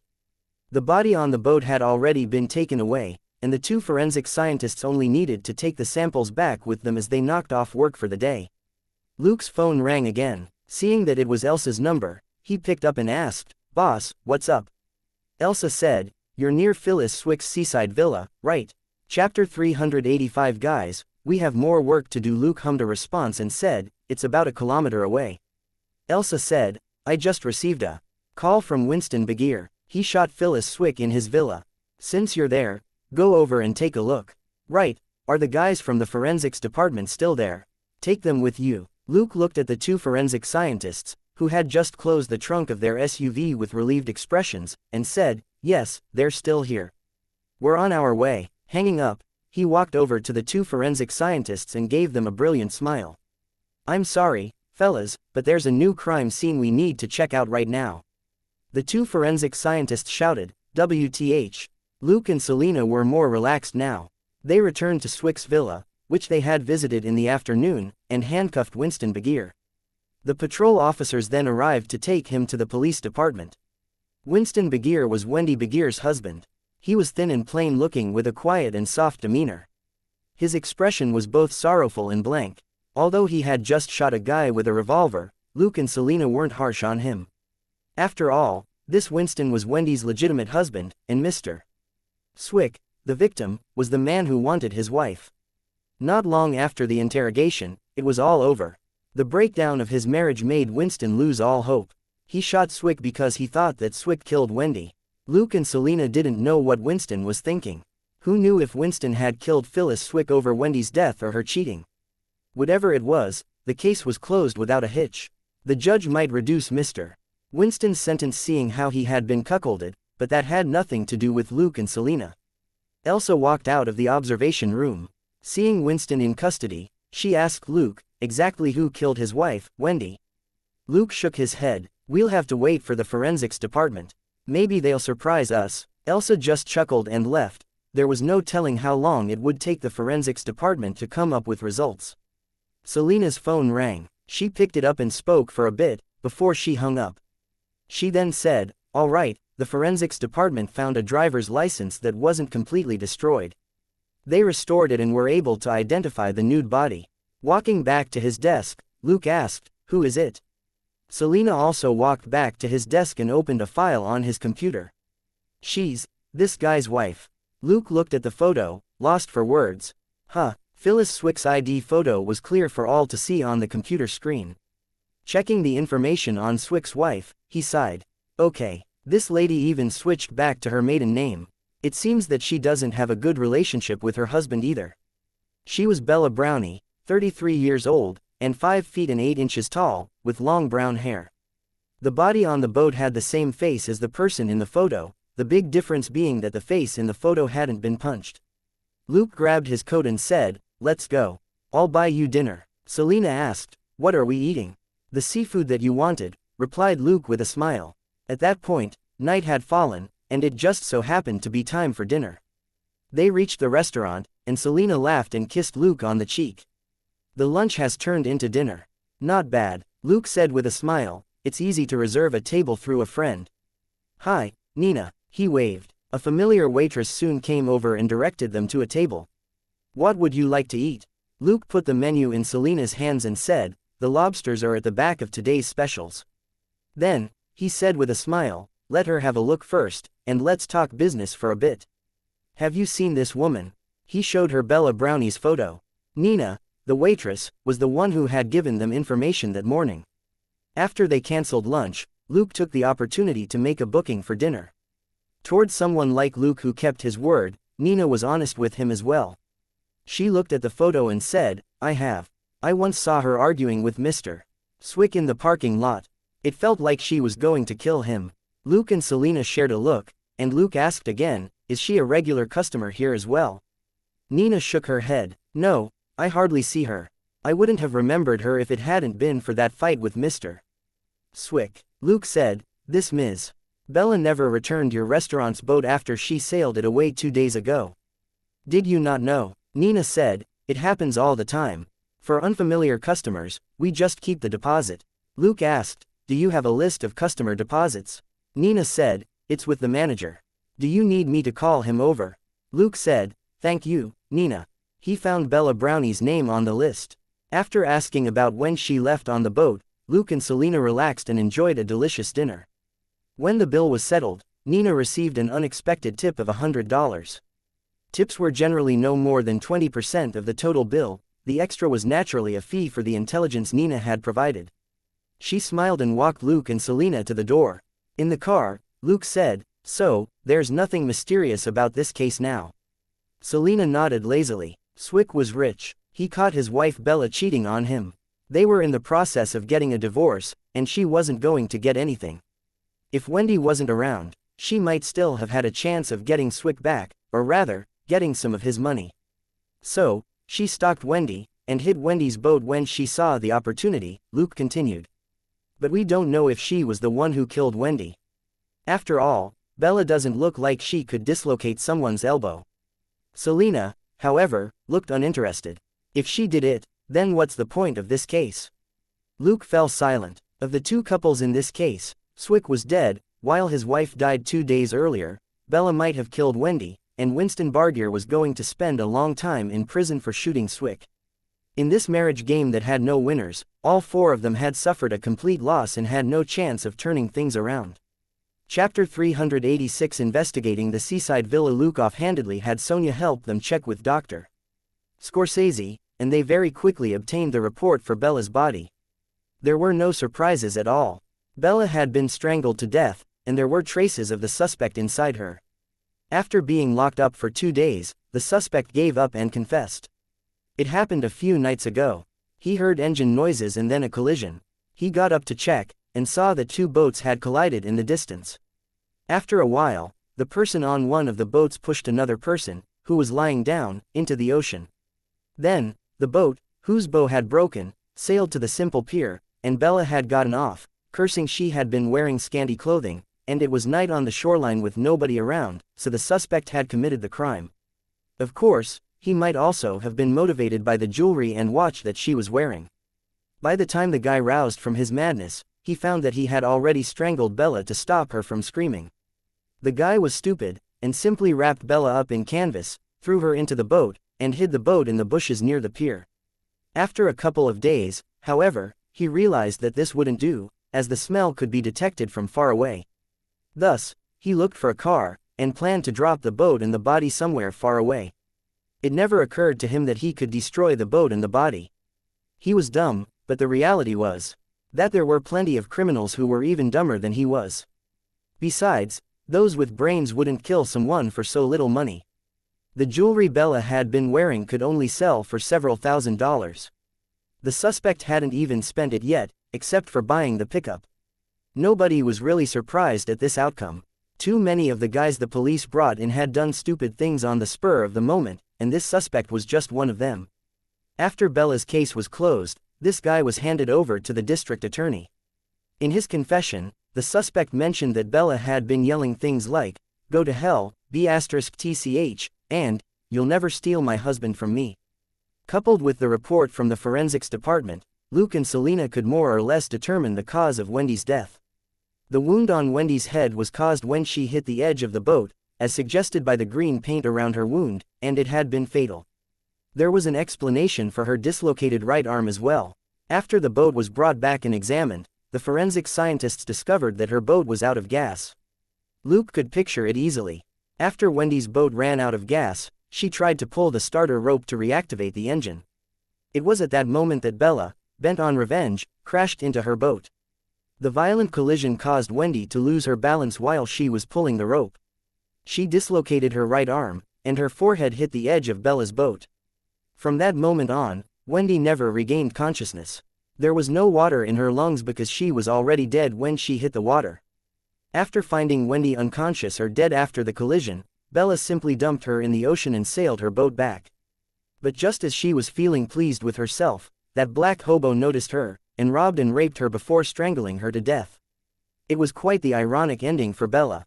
This case was no longer important, since everybody involved was already dead. Luke handed the case over to Elizabeth, then started to look at the other cases. As he did so, he never stopped collecting and sorting out information. He had more and more intelligence on Wolf Ellsworth, but he wasn't in a hurry to deal with the guy anymore. The Ellsworth family didn't just rely on Henry Ellsworth as the face and backbone of the family. There were other members of the family who were in oil, finance, electronics and other industries. Henry had gone missing along with his plane, which seriously affected the family's influence in Los Angeles, but the family's foundation wasn't shaken. The family was both as wealthy and powerful as ever. It was no wonder Dustin and Elsa had stopped Luke from working on the Ellsworth family's cases.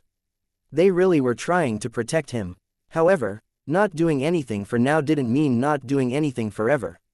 Luke was slowly gaining an understanding of how the family worked, and when the timing was right, he didn't mind giving them a push. The Ellsworth family definitely had enemies. Powerful ones. But these enemies were just ordinary professional rivals, not life and death foes. At worst, they would only try to undermine each other for a government seat in Los Angeles. Not meddling was the right thing to do.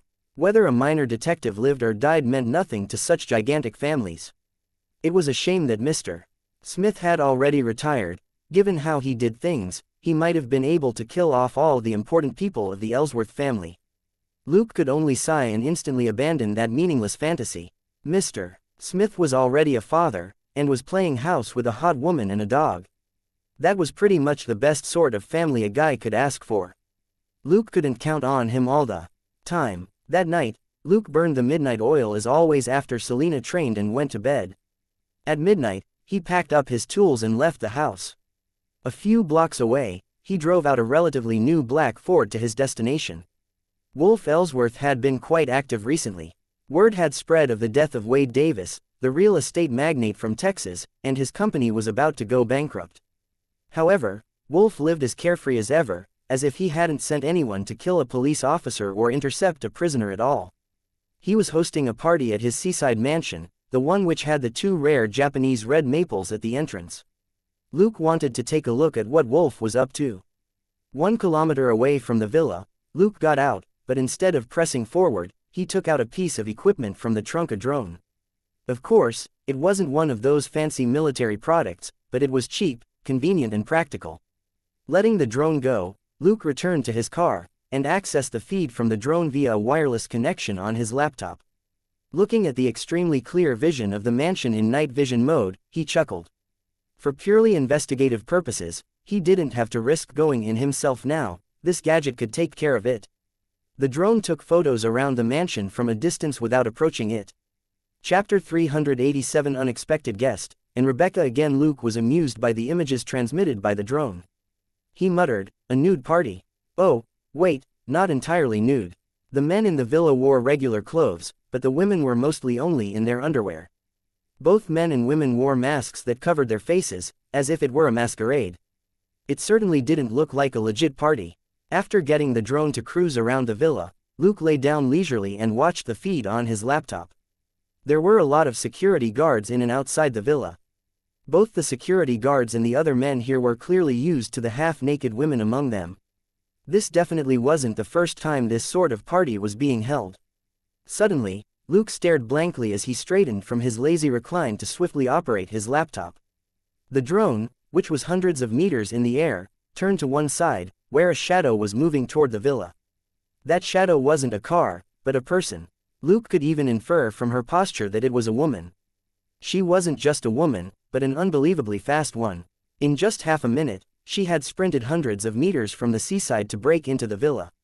An alarm suddenly rang out in the villa, and the security guards took out their guns. The searchlights on the top of the villa were turned on as they swung in the direction of the intruder.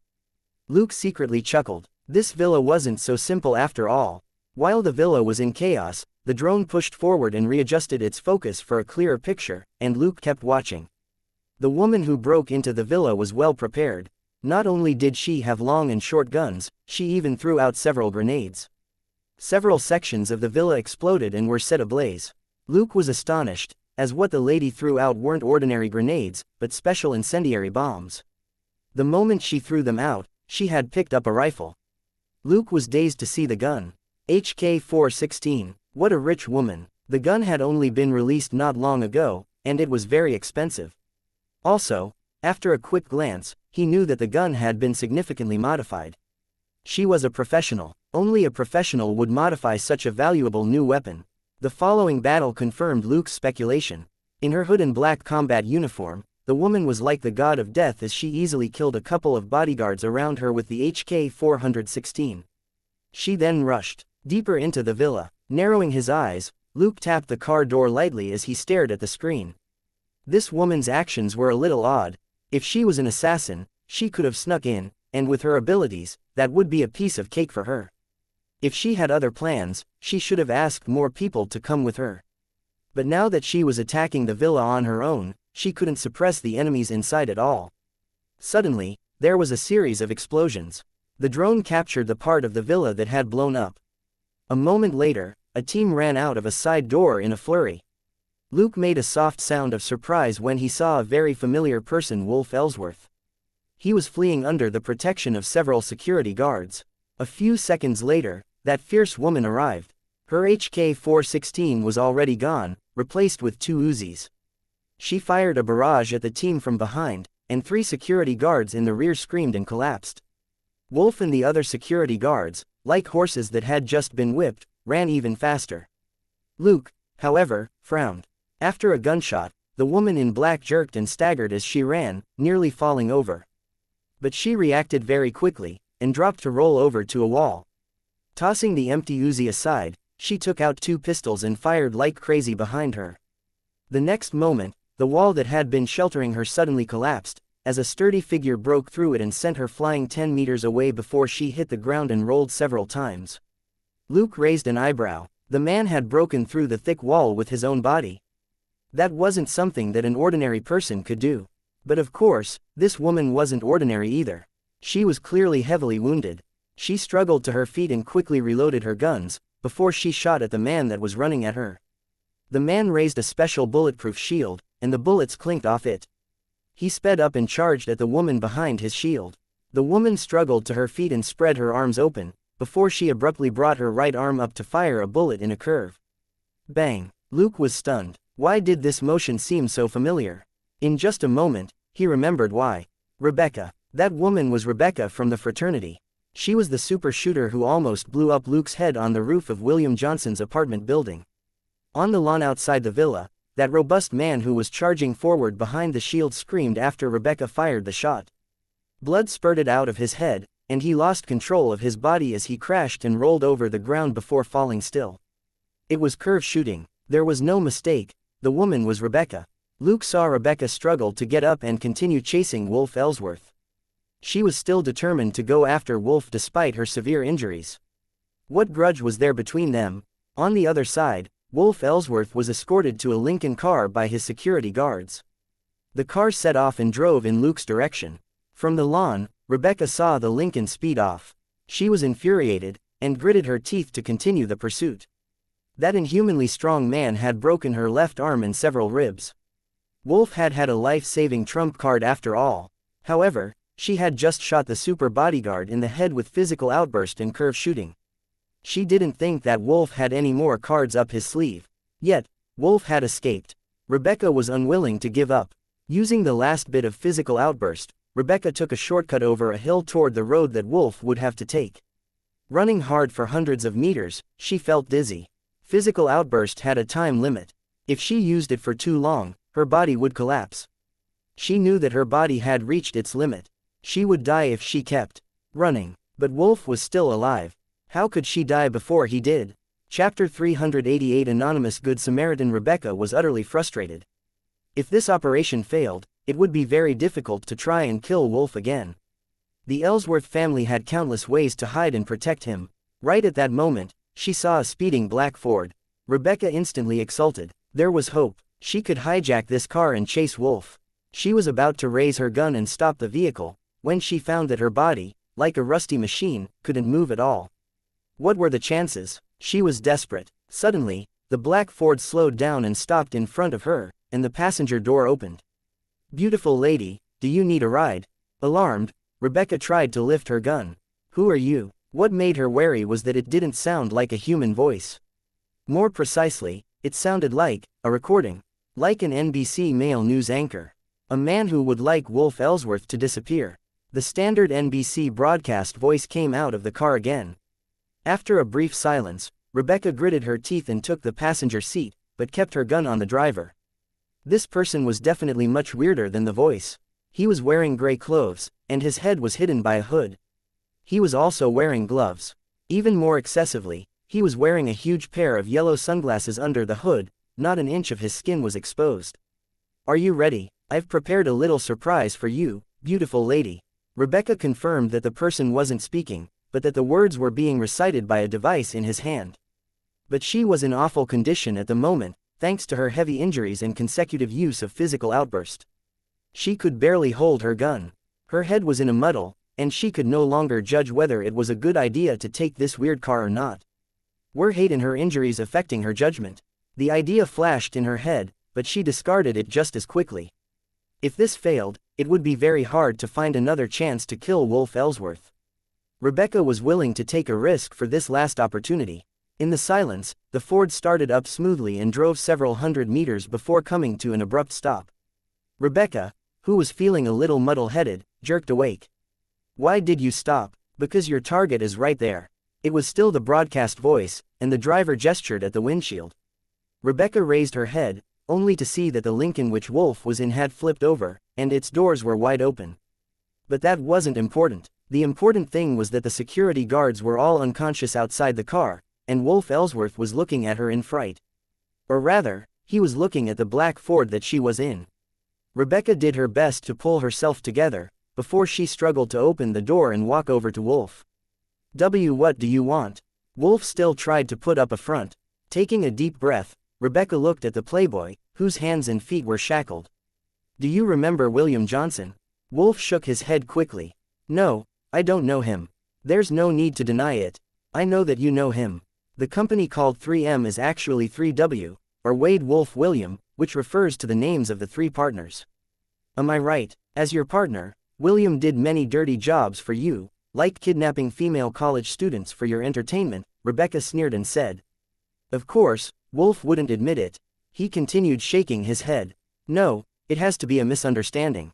Rebecca, however, ignored him and simply went on. Do you remember Alicia Sanchez? She was a USC sophomore. After she refused your money, you had William drug her and send her to you, but William's men killed her when she resisted. She died all because of you, you filthy pig. Looking at the gun that was slowly being raised, Wolf shouted, "No, I didn't. You have the wrong guy." Bang. A bullet hole appeared in the center of Wolf's forehead, and he dropped with his eyes wide open. "Alicia, you can rest in peace now," Rebecca mumbled. The determination that had kept her going ever since she found out that her sister had been murdered disappeared with that shot. Instantly, her body lost all strength, and her vision went dark as she passed out. Lost for words, Luke climbed out of the car and looked at the sky. Did he have to clean up someone else's mess again? 10 minutes later, he drove the car away, leaving nothing but an empty Lincoln behind. As he drove, Luke wondered if it was too much of a coincidence for Wolf to go missing right after his brother, Counselor Henry, disappeared in a plane crash. He looked at the woman in the passenger seat and shook her head. She couldn't be handed over to anyone. She was the one who had killed Wolf. Like Mr. Smith, she was a remarkable fighter and the best scapegoat. Also, even if she was caught, there was no way she would say that someone else killed Wolf. Wolf was her sworn enemy who had killed her sister, after all. On the other hand, Rebecca had spared Selena and Donald in the apartment building last time, and didn't blow up their heads. She had even gotten shot by Luke during her escape. Luke didn't feel guilty about that, but he also didn't have any reason to kill her. The system notifications had already appeared earlier. System: Wolf, a primary member of Bubblegum Gang, has been killed. Total experience: 1000. Total credit: 1000. Contribution rate: 50%. EXP plus 500. Credit plus 500. You have received Rebecca's appreciation. You may now learn all her abilities. In the list of Rebecca's abilities which Luke had acquired earlier, physical outburst and curve shooting were no longer unavailable. Luke was slightly amused. The Ellsworth family really was his lucky star. Because of Henry, Mr. Smith showed up, which allowed Luke to acquire his elementary penetration. Wolf, on the other hand, attracted Rebecca, and Luke was able to learn physical outburst and curve shooting. Furthermore, both Mr. Smith and Rebecca could take the blame for him. If the Ellsworth family wanted to retaliate, they would go after these two ruthless killers. There was basically no risk to Luke at all. Thus, the conclusion was, one should always do good, and never leave a name behind. The next morning, Selena was woken up by the aroma of food. Seeing that Luke was unhurriedly making pan-fried pork dumplings, she cheered and asked, "Why are you in the mood for this today?" Chapter 389 Good Mood and Personal Favor. Selena knew that Luke was usually lazy when it came to cooking. He would never make pan-fried pork dumplings, which took a lot of time, unless he was in a good mood. Sweets like cake, on the other hand, were easy and convenient to bake in bulk, and were usually his first choice. Luke smiled. Sometimes, you're just happy for no reason. Selena didn't bother with it, and quickly washed her face and brushed her teeth. As they were having hot soybean milk and pan-fried pork dumplings, in an apartment somewhere downtown, Rebecca slowly opened her eyes. She was a little dazed when she saw an unfamiliar ceiling, before she recalled what happened last night before she passed out. She lifted the blanket and took a look at herself. She was only in her underwear, but she wasn't entirely naked. Most of her body was covered in bandages. Her broken bones had also been properly set. The bullet wound on her back had been cleaned and treated in standard battlefield first aid style. It was simple but practical. Except for the pain of her injuries, she didn't sense anything else unusual. Certain things that she had expected might happen didn't seem to have happened at all. Enduring the pain, she slowly sat up. The noise outside the window suggested that she was still in the city. She grabbed the pistols on the nightstand and examined them, confirming that they were her special weapons. Even the clips were next to them. She sighed in relief. Then, enduring the pain, she put on a tank top, a holster, and a long-sleeved shirt. These had all been prepared for her next to the bed. After everything was done, Rebecca got up and opened the window a little for a peek. It was a regular street below with some foot traffic. Nothing seemed out of place at all. Frowning, Rebecca observed the scene for a few more minutes before she dropped the curtain, suspicion on her face. What's the meaning of this? She didn't understand what that mysterious person from last night wanted. He brought her to what appeared to be a safe house and treated her wounds, but left without leaving a note. Did he really just want to see her kill Wolf Ellsworth? Frowning as she returned to the bed, she saw a bag of food and drinks from the convenience store next to it, as well as letters from a magazine cover which were arranged to form the word, "Bye." Was he truly gone? Rebecca fell into deep suspicion. But the tough woman soon cleaned up everything, left the apartment, and disappeared into the crowd. Luke, on the other hand, took Selina to work with a relaxed air. Selina was already immune. She had confirmed that Luke was in a better mood than usual. Did he sneak out to see Miss Jenny again last night? Of course, Luke had a good reason to be happy. He only needed 20 mental strength to learn Rebecca's abilities now. Once he met the requirement, Bobby's mental communication would be available to him as well, maybe after he played a few more games of poker with the guy. His experience in the system had reached 25,568 points. If he had guessed right, he would be level 12 when his experience reached 30,000 points, and he would get 5 stat points. Getting 4,000 plus experience points was a piece of cake for someone who had been earning more than 2,000 experience points weekly. Luke beamed as he made his plans.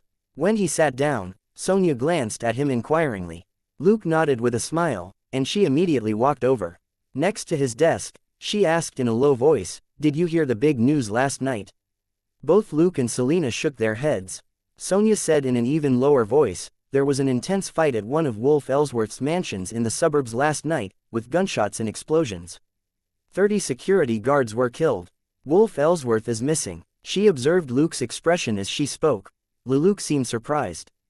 "Kidnapped?" After a brief silence, Sonia said, "No one knows, but the Ellsworth family has promised $1 million to anyone who can give them Wolf Ellsworth's whereabouts, or 100,000 to anyone who has a lead." Luke clicked his tongue. What a shame we won't be able to earn that money. The boss doesn't want us to touch their cases. Seeing his expression, Sonia was no longer suspicious. "It's good that you know. I'm going back to work." Luke and Selina were only in the office for a short while, before they drove out to work on cases. On the road, Luke's phone rang. He picked up the call via his Bluetooth. "Shira, what can I do for you?" He looked for a spot to slowly pull over. "What, a performance? Are you kidding?" asked Luke in surprise. A moment later, he replied hesitantly, "Let me think about it. I'll give you an answer by noon." "Bye." Selina looked at him. "The singer?" Luke nodded. "Yes, her. What is it?" Selina asked. Luke put his phone away and said, "She asked me to work as a temporary bodyguard tomorrow." Selina said, "Seriously, doesn't she have her own bodyguards? Why does she want you?" Luke said, "Because the place she's going to doesn't allow bodyguards entry, and she can only bring 2 people with her. One of them will be her stylist, and as for the other, she hopes I can accompany her as a staff member." Selina frowned. "Where is she going? She can't take bodyguards with her." Luke shrugged. "She didn't mention. She only asked me to call her once I decided." Selina asked, "Don't you have work?" Luke said, "It's a private job. We'll board a helicopter at 5:30, and return to Los Angeles at midnight." Selina was lost for words. "Then it's up to you." This was a private job. If Luke wanted to get closer to Shira, he could do her this favor, but it wasn't a big deal if he didn't. Also, the trip would only take 6 hours, which didn't affect Luke's regular schedule. Thinking for a moment, Luke called back to say that he would do it. He was a little curious about how a singer usually prepared for a performance. No matter how staid a person was, they would still feel curiosity, and Luke was no exception. More importantly, the performance venue was a place of interest to Luke, so he would be killing 2 birds with 1 stone. Shira was very happy and said that she would send a car to pick him up in the afternoon tomorrow. At 4 in the afternoon the next day, Luke went home early with Selina and made dinner for her. Promising that he would record some of the performance for her, Luke got in Shira's car. The car was driven to a military airport, and Luke wasn't allowed to enter until he showed them the temporary ID card which Shira had given to him last night. Chapter 390 Superstar. Rockstar. Luke has potential. Even so, everything in Luke's backpack was poured out and scrutinized before he was allowed to pass. Not just that, the car couldn't drive in either. Luke shrugged and could only jog to the airfield on his own. With his keen sight, he could already see the 2 women among the men on the airfield. One of them was Shira, and the other was Mona Molas, her assistant. Of course, assistant Mona also had to be the stylist, makeup artist and PA all at once for the time being. she would have to take on multiple roles for this special performance. It was the same for Luke. As a staff member, he was responsible for moving 4 huge boxes. Thankfully, the boxes had wheels and he didn't need to carry them. Apart from that, he was also responsible for security and communication. He couldn't make the 2 women run up and down, so he was the one who went to the helicopter to ask the soldier there, "When are we leaving?" The soldier replied indifferently, "We're waiting for someone to arrive." After half an hour, another group of people drove into the airfield and boarded the helicopter as soon as they got out. This was a tandem rotor helicopter, and 30 people got on with a bunch of equipment. Most of them were men. A dozen of them were dressed like members of a band, and the rest were dressed like waiters. There was one young woman in the team. She was wearing a sexy black halter top and tight pants. Luke estimated that the blonde with short hair might not be 20 yet, and she was even hotter than Shira. Shira was surprised. Who was this woman? She looked like a big star, but Shira didn't know her at all. After the strangers all got on board, the soldiers finally nodded at Luke, hinting that they could go. Luke smiled and called for Shira and Mona to get aboard. He arranged for them to sit at the rear end of the helicopter, away from the 30 strangers. Then, he greeted a man who looked like a band member with a smile. "Hey, buddy, are you going to perform too? Your equipment looks really interesting." The man was stumped for a moment. "Do you recognize it?" Luke quickly shook his head. "No, I'm new in this business, but it looks very cool." The man chuckled. "I'm sure it does." He then turned away, unwilling to talk to Luke any longer. Luke scratched his head in embarrassment, like a simple young fellow who had just been rebuffed. The other men noticed but didn't really care. They simply chuckled with mocking smirks. Luke turned around. Seeing the confusion in Shira's eyes, he hastily apologized. "Sorry, I'm not familiar with this job yet." Though puzzled, Shira replied casually, "It's fine. Just pay a little more attention." She wasn't a fool. From her recollection, this wasn't Luke's character. But since Luke didn't explain, she wouldn't insist on an answer. She never questioned Luke's professionalism. Elsa had mentioned before that Luke was a good fighter and was gutsy. After their previous encounters, Shira also had full confidence in him. She had only hired Luke because Uncle Brian was already on a trip in Istanbul with his daughter and wouldn't be back for days. When Shira told him about this security mission, Brian had simply reminded her, "Go find that boy named Luke. He's quite capable." She hadn't thought of Luke sooner because he was officially a detective, and it might be difficult for him to accept a private job.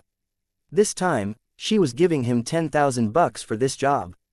It was extremely expensive for a 6-hour security service. But Shira wanted a bodyguard who was capable and trustworthy, so she didn't mind shelling out this amount. She sensed that something wasn't right, but she was smart enough not to say anything. There were times when curiosity killed the cat. She wasn't an idiot. She had encountered a lot of unusual things in 10 years of show business. So, there was no way she would ask these people why their instruments didn't match her performance. A band and singer should communicate well before a performance, otherwise something was very likely to go wrong. Shira was an A-list singer in America, and this band should have greeted her at the very least. From that point of view, they were very unprofessional. Shira kept silent, and told Mona in passing that she was slightly dizzy and not to let her be disturbed while she got some rest. Mona, who had been very unhappy about the band's attitude, was discouraged from arguing with them, in case it disturbed Shira's rest. So, she could only keep her mouth shut and prepare for the upcoming performance. Thankfully, the uncomfortable flight didn't take very long, and the helicopter landed just half an hour later. When the doors opened, Luke quickly helped the 2 ladies off first. He then pushed out the 4 boxes, and cleared the way for the strangers on board. The strangers got off in single file. A man patted Luke's shoulder as he passed by and said, "You're a hard-working boy. Do your best. After today, you'll definitely be promoted." He then laughed and waved as he walked away. With a bashful smile, Luke continued pushing the 4 boxes dutifully. The man just now was wearing a leather jacket that had a heavy metal vibe. With his spiky hair and headband, and his big glasses, he looked like a rock singer in every way. But a rock singer who didn't know Shira? Was that possible? As one of the most famous divas in the country, Shira might not be known by every citizen, but even those in the music circle who didn't like her style would have heard of her. This wasn't about personal preference, but was a matter of reputation in the circle. Luke gave 2 of the lighter boxes to Mona, and then pushed the other 2 boxes as they went forward. The scene was pretty lively. There were Marines everywhere in front of them, from top to bottom and left to right, dropping their tools or crouching along the handrails. Some cheered and some whistled, and some were yelling a name. Luke could easily tell that the name they were shouting the loudest wasn't Shira, but Jordan Tyler. Who was that? Seeing that the Marines were all focused on the short-haired blonde, that was undoubtedly her name. Almost her entire back was exposed. It was elegantly curved, highlighting the gentle beauty of a woman. Her tight pants were black at first sight, but when Luke observed them more carefully from the back, he realized that they were slightly transparent, and he could faintly see a deep-colored thong. Chapter 391 Last Performance and Birthday Gift. The Jordan whom Luke knew the most was the basketball player. As for women with that name, he only remembered the one from Germany, who had a remarkable bosom. However, Selena had ruthlessly pointed out before that this Jordan had clearly gotten a boob job. As far as Luke's keen sight could tell, however, this Jordan Tyler's D-cups were pretty authentic, so she wasn't that Jordan.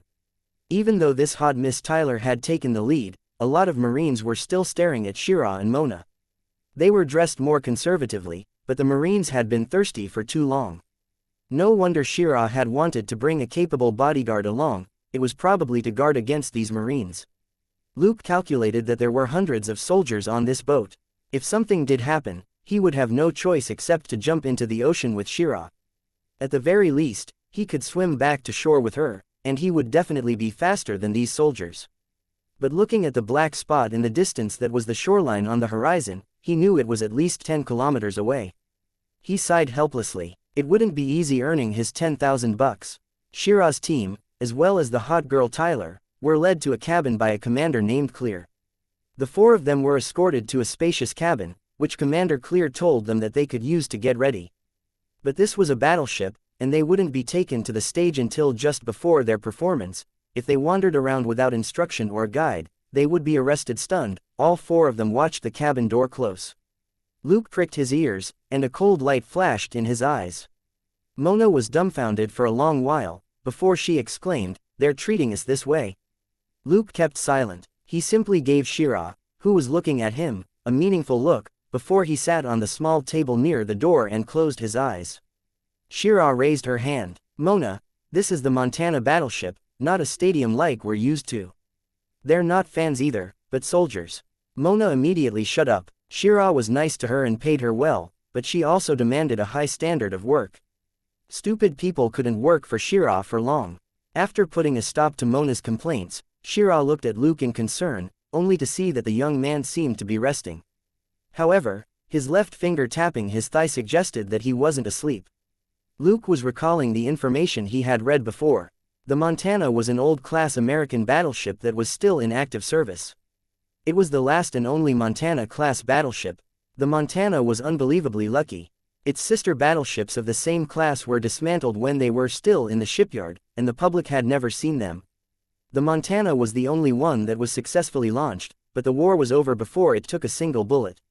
It had inherited many advantages of the Iowa, the last-generation battleship. It was slower, but it was bigger, had better armor, and had fiercer firepower. In the decades after the war, the other battleships were soon retired, but this last battleship was brought back after retirement and came back into service after modifications in 1987. It was also the only super battleship that was still in service in the whole world. But this year, it was finally going to be retired. The Montana would soon arrive at the Navy port near Los Angeles, and retire on Long Beach. Adams, the current captain of the battleship, would retire along with this last battleship after his 52nd birthday. Why was Shira here to celebrate Captain Adams's birthday?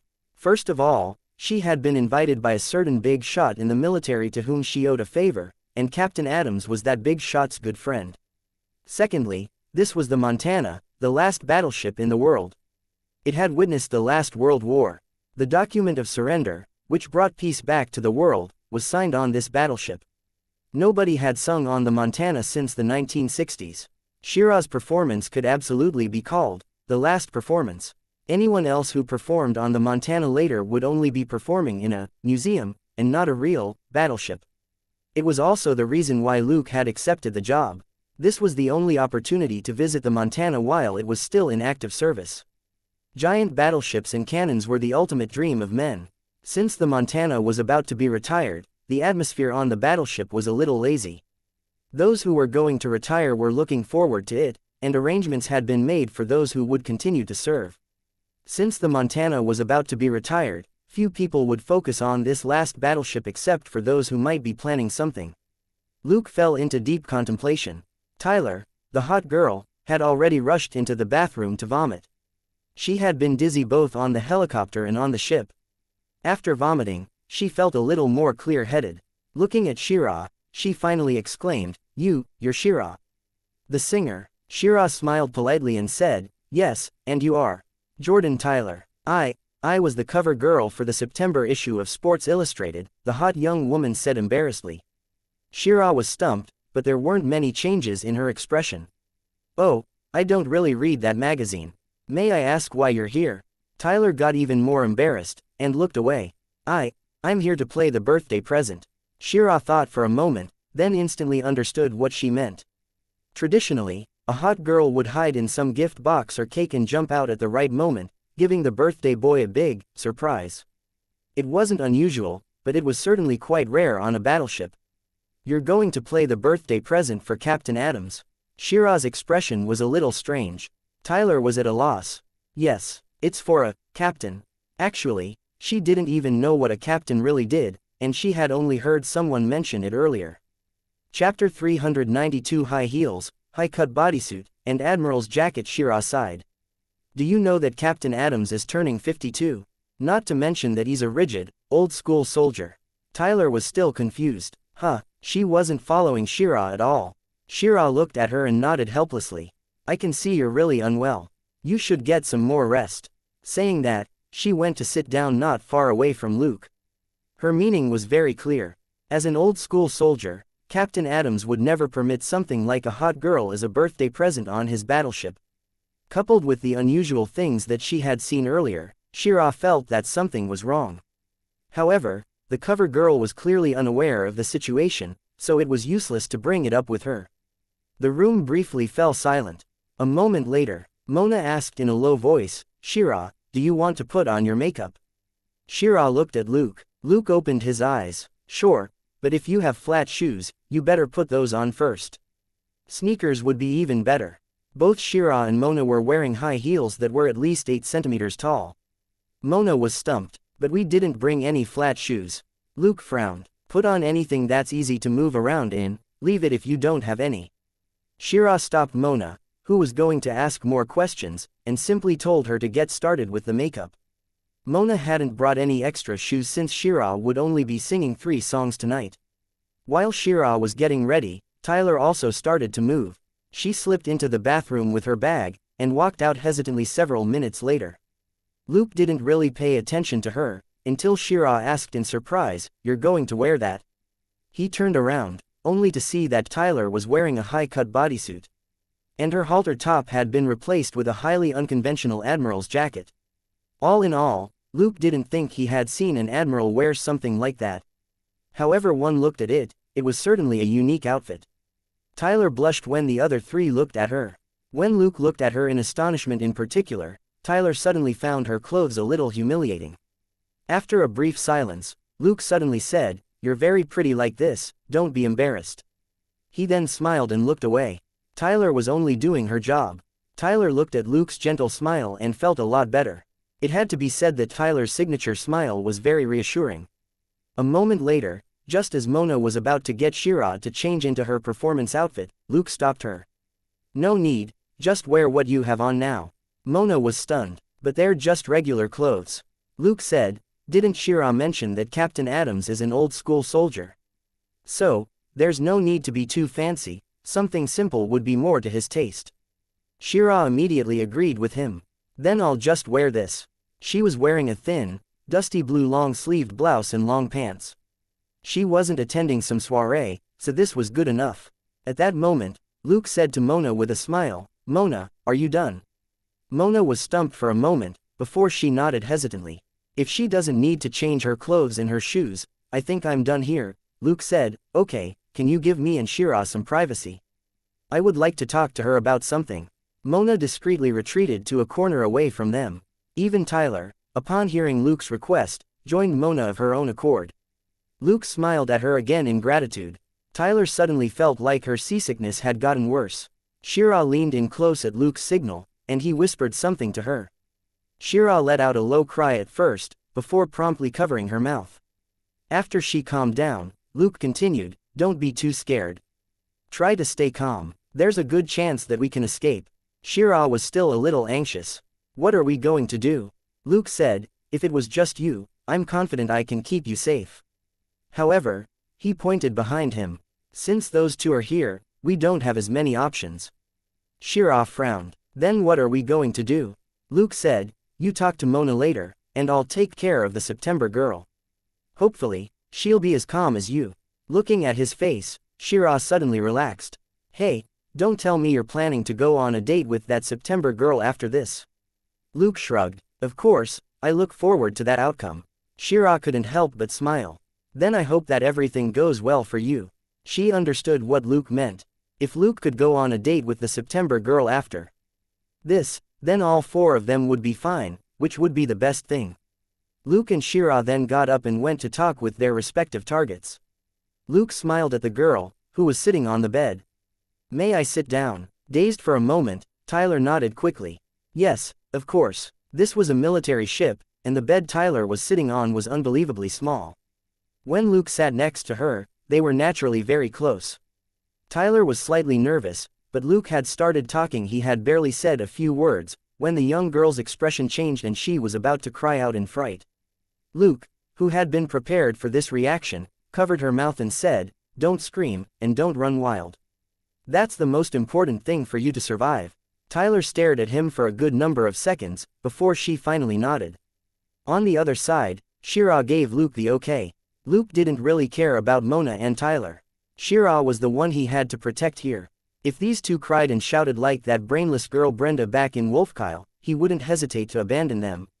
Luke wouldn't risk his own life to save someone. Ultimately, Mona and Tyler's fates would depend on how they acted. Now that the situation was clear, Tyler couldn't wear her bodysuit anymore. Luke pushed her back into the bathroom to put on her regular clothes. Then, all three women took off their high heels, ready to escape on bare feet. They also left all their personal belongings in the cabin. Glancing at the three women, Luke whispered, "Stay as quiet as possible once we're out, so we don't draw their attention. So, remember to bite down hard on what's in your mouths." Chapter 393 Sounds great. Good pans. The three women could only nod. It was hard for them to talk with knotted towels in their mouths. Unless they deliberately spat the towels out, they wouldn't be able to yell or cry out. Of course, this was Luke's idea. It was a natural reaction for people without training, whether man or woman, to cry out when they ran into a mishap. Luke wasn't about to risk their safety on the women's ability to control themselves. It was better to use some equipment to ensure their safety. Seeing their nods, Luke also nodded with a smile, then turned and smoothly opened the door. Actually, after Vice Captain Clear closed the door earlier, Luke had heard him say, "Lock the door and don't let anyone out." His voice had been very low, but Luke had only been 2 meters away from him. After the door was shut, Luke had clearly heard the sound of it being locked.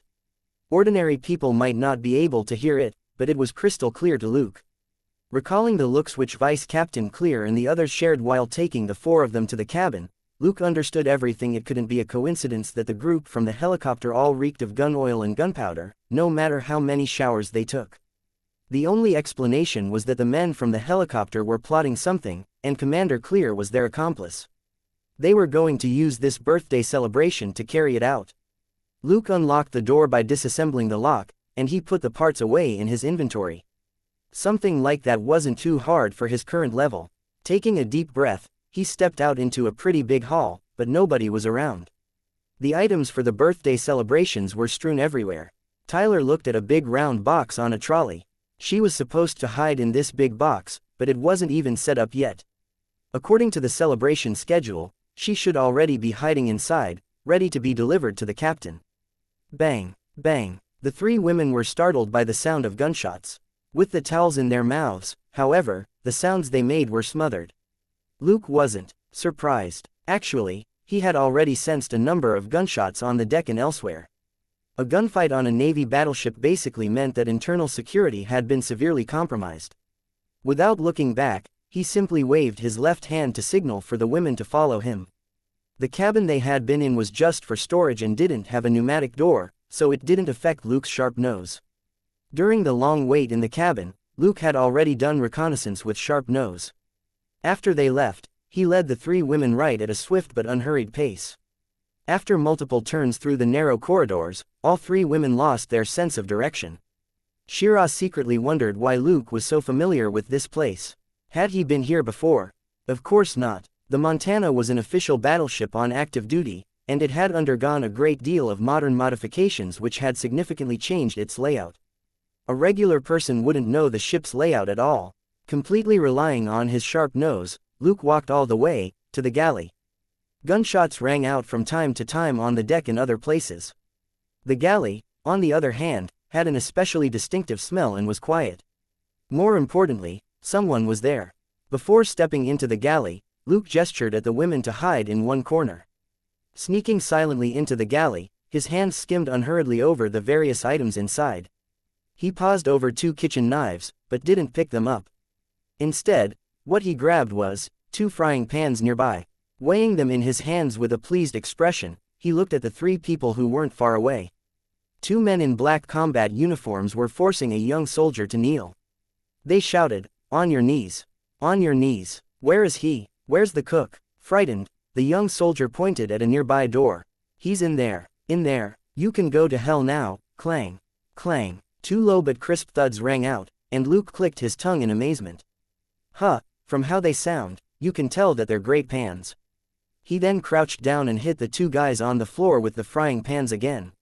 Clang, clang, not far away, the young man, whose back was to the interrogators, trembled.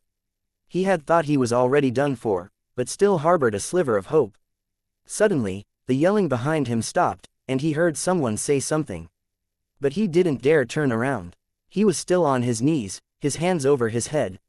"Okay, I've knocked them out. You can stand up now," he heard the most pleasant voice. Dazed, the young soldier hesitated for a moment, before he turned around and saw a man even younger than him, who smiled. "Are you familiar with this ship?" The soldier shook his head blankly.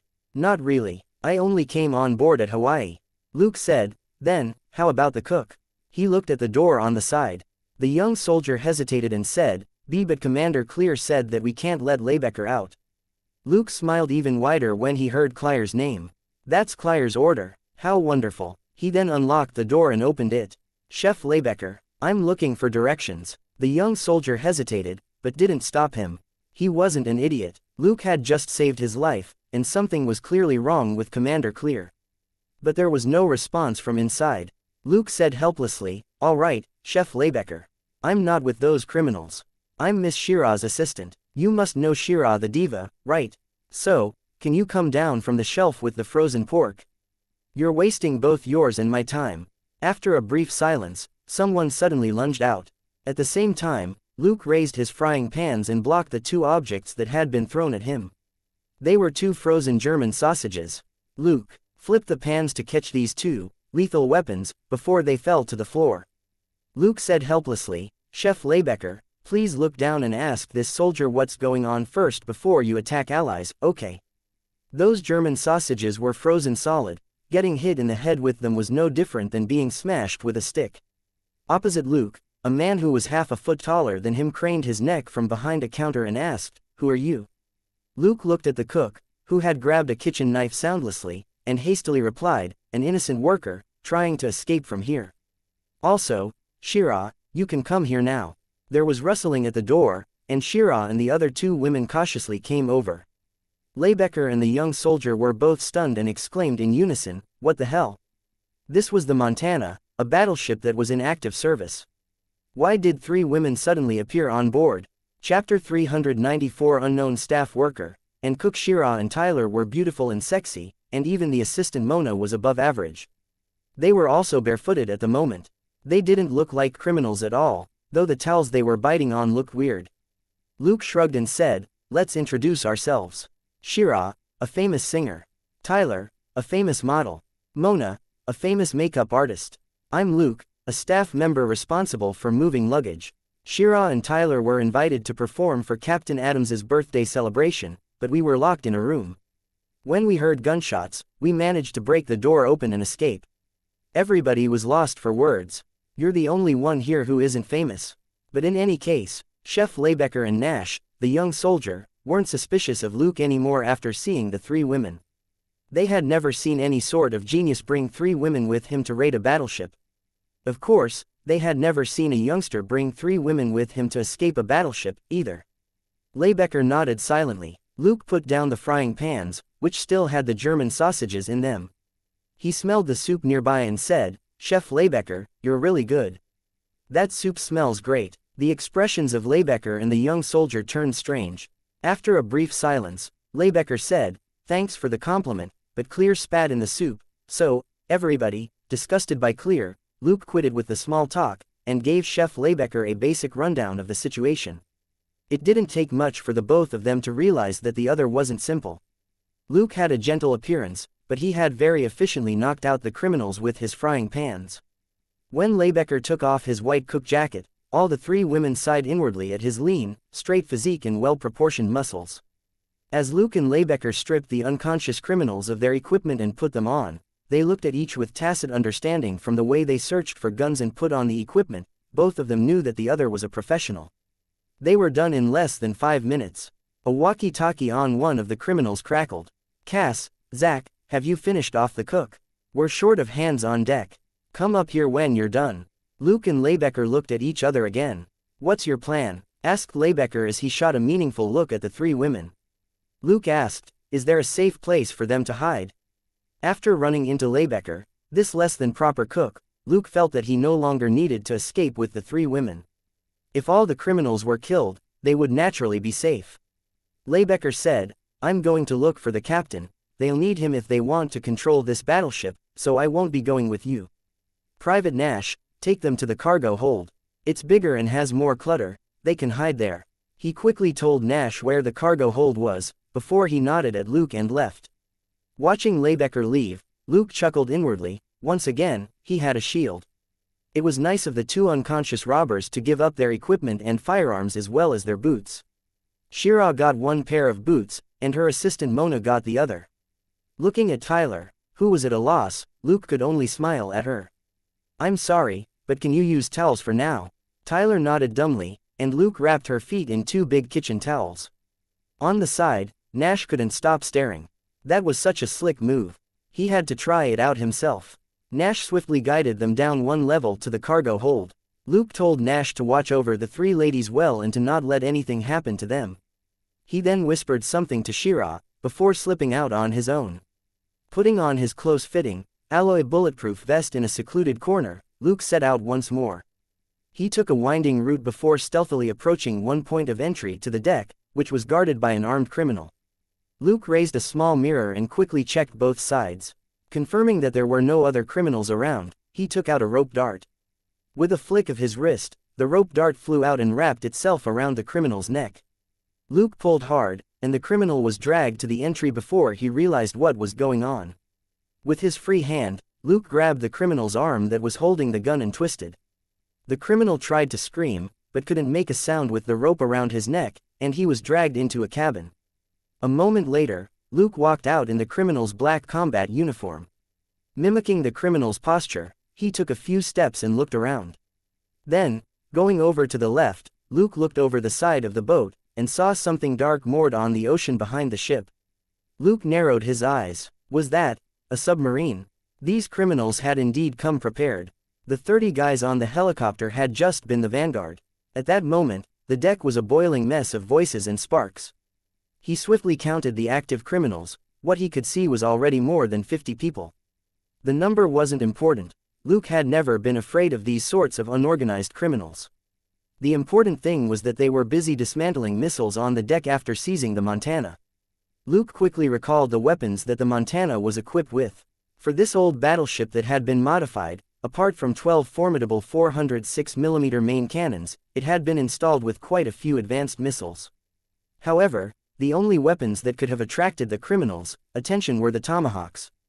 There were rumors that some of the Tomahawk missiles on the Montana might be nuclear warheads. Thinking that, Luke knew that he didn't have much time. The American government would go nuts if they learned that these criminals were trying to acquire nuclear weapons. By then, certain special troops would probably be deployed to deal with the situation. SHIELD was unlikely to be deployed, since this was a military matter.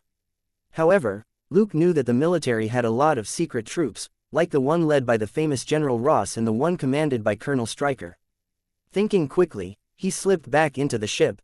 Chapter 395 Fishing in Troubled Waters, and Fighting for Points. There were several critical locations on a battleship, and the Combat Intelligence Center was definitely the most important one. After modern modifications were made to the Montana, control over most of its defensive and offensive weapons were focused in the CIC. The dozens of missiles on the battleship, in particular, were the most dangerous weapons of all, and were launched from the CIC as well. Luke didn't know the way to the CIC, but he knew that the place where most of the criminals would be gathered was most likely to be it. Activating Sharp Nose, he slipped off in one direction. Suddenly, the stern of the battleship exploded as raging flames shot into the sky, illuminating the entire battleship for a moment. Luke clicked his tongue and wondered if it was caused by a certain cook who seemed determined to blow up the whole ship. Deeply worried about some cook's destructive ability, Luke sped up. He was the best at fishing in troubled waters. Go to the deck, the deck. The guys on the front deck. Two criminals suddenly rushed out of a corridor in front of Luke, and one of them was shouting into his walkie-talkie. Both of them were surprised to see Luke. Why are you down here? Something happened on the deck. Luke's clothes were similar to theirs, and he had deliberately lowered his head when he sensed them earlier. Since the corridor was rather dim, the two criminals couldn't see him clearly. Making his voice husky, Luke said fuzzily, "That cook's good. He's killed so many of us." The two criminals kept moving, and one of them said, "We're going up to look for him. Why did you come back?" Wait. These two were still professionals, and sensed danger when Luke didn't stop getting closer as he spoke. They subconsciously raised their guns. Regretfully, they were too slow. Luke suddenly put on a burst of speed and reached out to grip their necks. With two snaps, the two of them instantly turned stiff. Storing the two bodies in his inventory, Luke pressed on. It really was Lebecker doing something big as he messed around with the criminals at the aft of the ship. Luke had to be quicker if he wanted more credit points. Thinking this, Luke hurried toward the CIC. He detected 9 people with his sharp nose. Without a doubt, all of them were criminals. He could hear them shouting at each other with his acute hearing. "We need more manpower to dismantle the missiles on the deck. Don't all of you wait on the submarine, come up and help. Lebecker is on the deck. He's already killed a number of our men. That guy's a SWCC, Special Warfare Combatant Craft Crewman Elite. Don't underestimate him. Hurry up. We have half an hour at most before the military notices us. We have to speed up. 2. You have to dismantle at least 2. Salim already paid us in advance.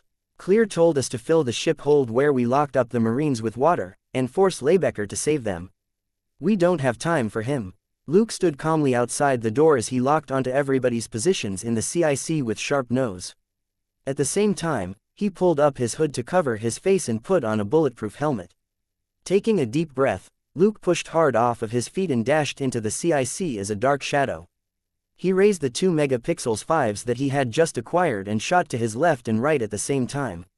Pooh, pooh, pooh, pooh, pooh, pooh. Consecutive gunshots burst out on the bridge, and blood sprayed. The MP5 in Luke's right hand suddenly paused, and he abruptly flipped it back around as he bent down to hide under a control panel at the same time. Bam, bam, bam, clang, clang. Luke was shot at the instant he started his attack, which disrupted his momentum. The bullets struck the metal board behind him with sharp ringing sounds.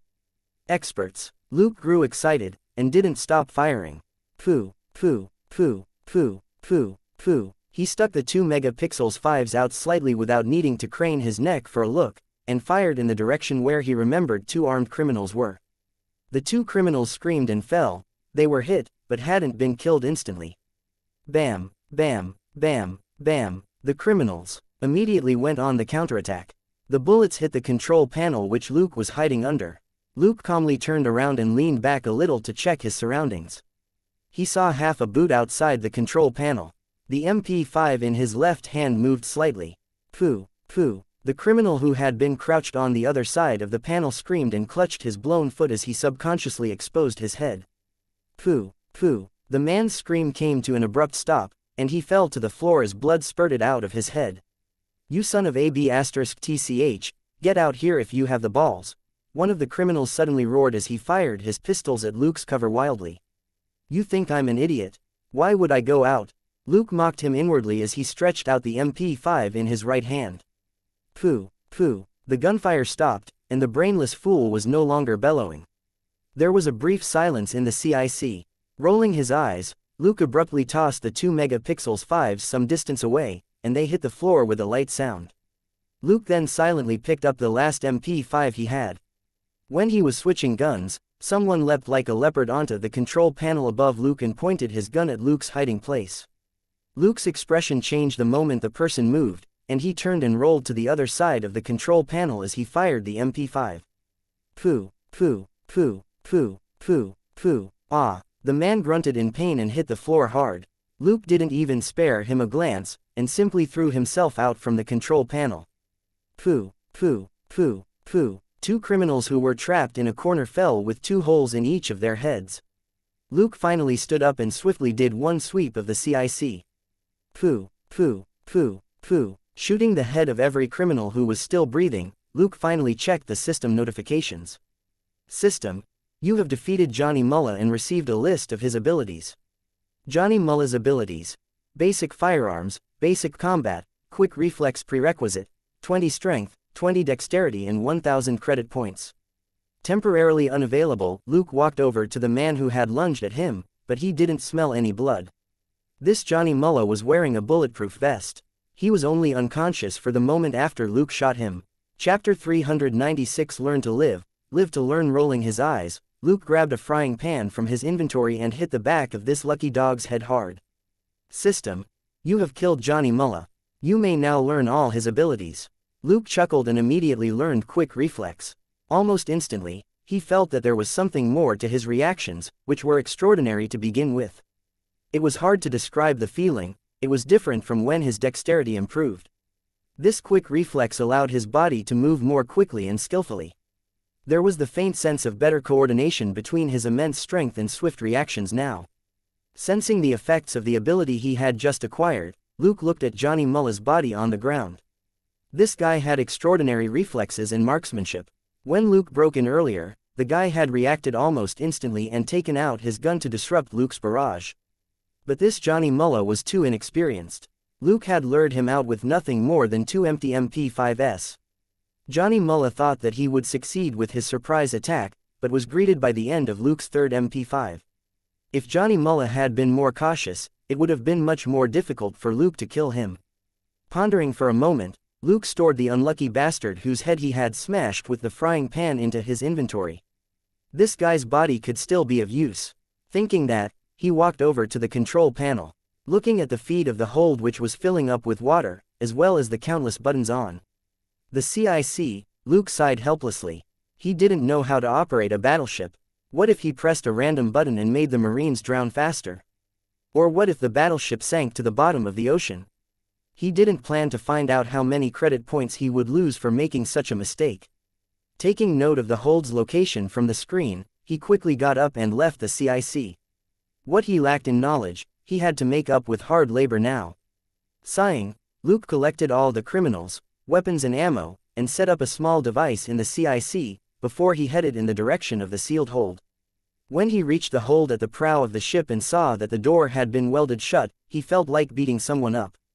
These damn criminals really knew how to make life difficult. Thankfully, the tool which the criminals had welded the door shut with was on the side. Luke activated the tool, and it spurted bluish-white flames which quickly started to melt the sides of the door. But after only half the welding points were melted, the bluish-white flames quickly diminished and vanished. Luke was lost for words. No wonder the tool had been abandoned. It didn't have much juice left. He dropped the tool and observed the door. Although it hadn't accomplished the task, half the welding points had been melted, and the door wasn't sealed as tightly as before. Taking a deep breath, he gripped the edge of the door with both hands and slowly pulled it outward. Creak! With a drawn-out and unpleasant sound of screeching metal, the remaining welding points were forcefully torn apart. When the weight in his hands lightened, Luke knew that all the welding points had been broken. Instead of going in, he turned around and promptly fled. His life would never be peaceful again if they knew he was the one who saved them. Mission: rescue the imprisoned Marines, completed. Total experience: 4,200. Total credit: 4,200. Contribution rate: 100%. EXP plus 4,200. Credit plus 4,200. At least 200 Marines must have been locked inside the hold. Luke had to thank the professional criminals who had rounded all of them up in the same place. For this amount of experience and credit points, this private job had been worth it.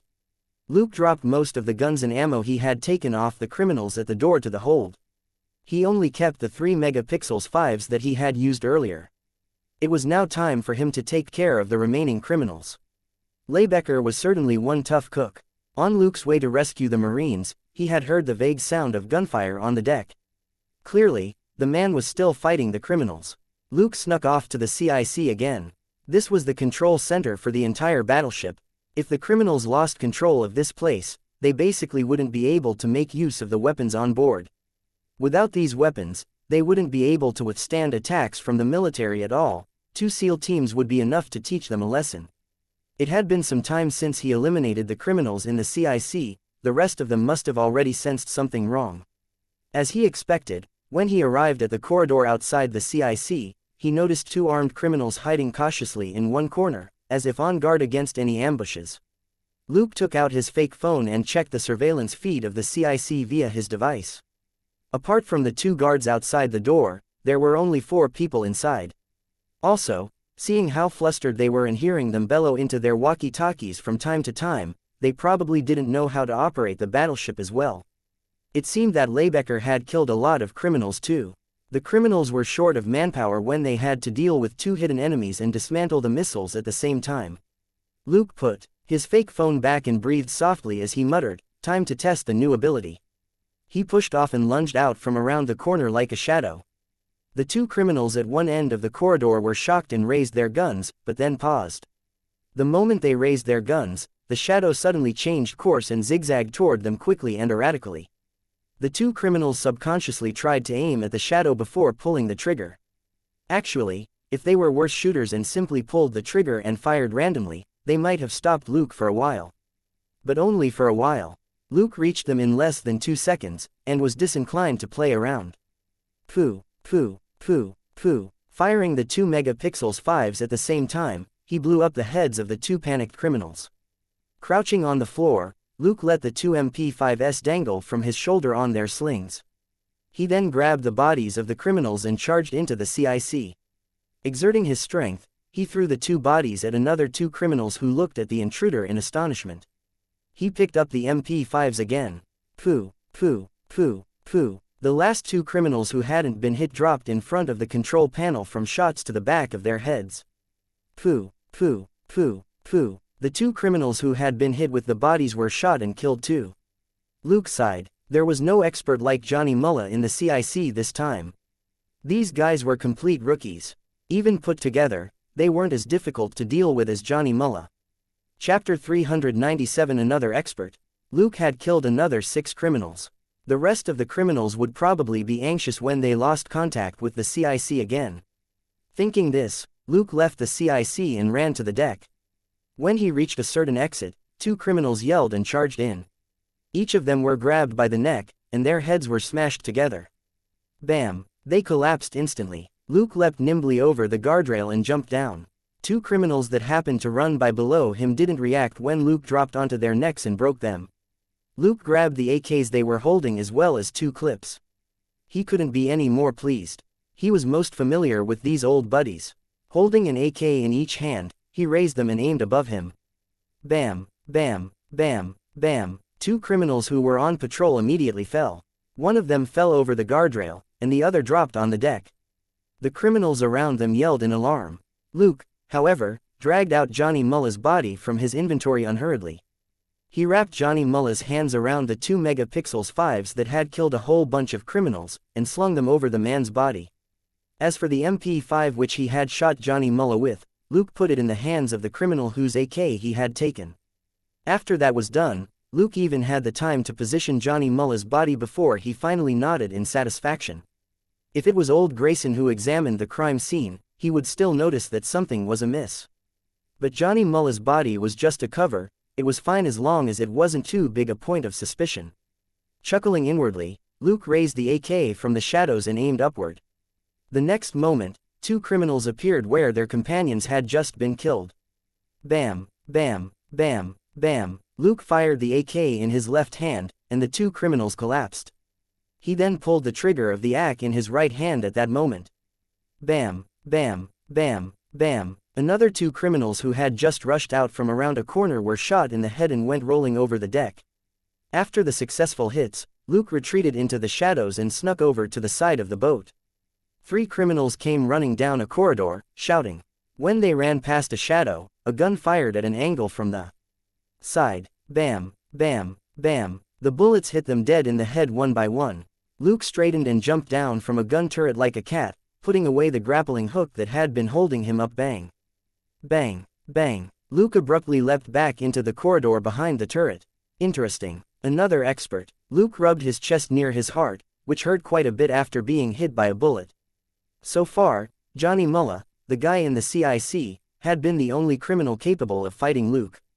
But now another person had appeared who had locked onto Luke and even successfully shot him. Luke, however, was as relaxed as ever. He had elementary self-healing and a double-layered bulletproof vest.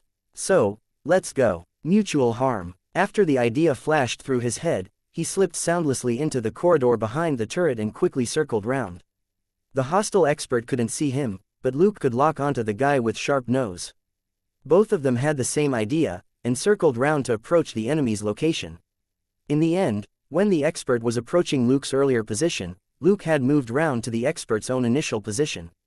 Bang, bang, bang, bang. Ah! The expert cried out and then retreated behind the turret like what Luke had done earlier. The only difference was that Luke's chest was protected by a double-layered bulletproof vest, whereas this expert's left arm wasn't protected at all. But this expert reacted almost the moment he was shot. He leapt for cover, making it impossible for Luke to shoot him a few more times. Smiling, Luke flung out his grappling hook and climbed up. Bracing his feet on the side of the battleship's island, Luke quickly climbed to the top of the island. He craned his neck slightly and saw a person hiding in the shadows behind the turret. Staying out of the expert's shooting range, Luke climbed over the guardrail and soundlessly descended from the other side of the island. A moment later, he touched down on one side of the turret. The wounded expert was hiding in the shadows at the front of the turret. They stood silently in the dark, separated by a corner. With a clatter, an MP5 was thrown out. Luke raised an eyebrow in thought for a moment.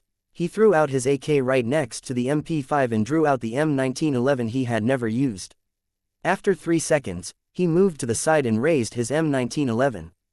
The person stepped out almost at the same time from around the corner and raised his gun in a similar pose.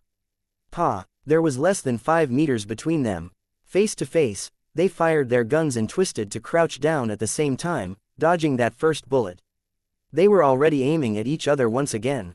Pa! Pa! Firing at the same time, it was as if their minds were connected, as they pushed off the deck simultaneously to change position. The second shot also missed the target. Curling his lip, Luke abruptly pushed hard off of his right foot and lunged forward. Pa! This expert shot again, but Luke rolled and the bullet brushed past him. Cursing inwardly, the man bent down and lunged forward as well. Pa! Luke's shot flew under the expert's armpit and hit the deck. The guy was only 1 meter away, and was aiming his gun. Pleased, Luke flipped at an unconventional angle and kicked the man's arm that was holding the gun. The man could only pull back his arm before he pulled the trigger. Pa! His shot completely missed the target, since he hadn't expected Luke to use such an unusual kick to neutralize his strength. Luke fired again when he was still upside down. Pa! The expert curled up into a ball as the bullet blazed a trail past his head. Pa! As the expert rolled over the deck, he still took another shot at Luke.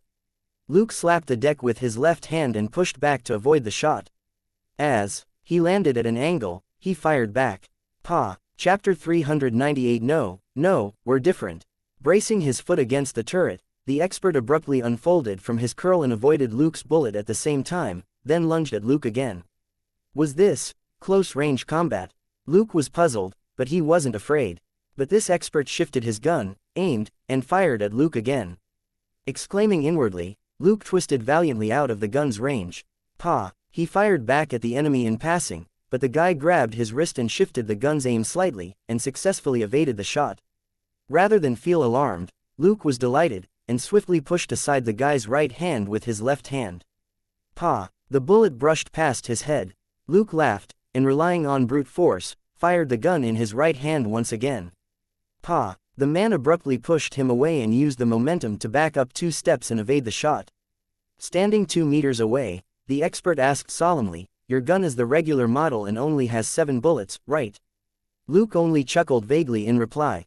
"Who are you? Who taught you those combat skills earlier?" The expert finally asked the question that confused him most. Luke chuckled again. "There are 10 bullets in my gun. I can shoot you twice in the limbs, and leave the last 2 for your head and your D***ck. How would you like that?" The expert threatened. Luke nodded. "Fine, come on, then." The expert was stunned, then saw Luke lunge at him. But different from their previous tussle, Luke was now much faster. Luke hadn't been trying his best earlier, he had just wanted to see what the expert was capable of. Now that he had seen all of the guy's trump cards, there was no need to waste time anymore. The expert was about to pull the trigger, but Luke had already come close and grabbed his ankle with his left hand. The next moment, the expert spun in the air, before he was smashed onto the deck face down in a perfect curve.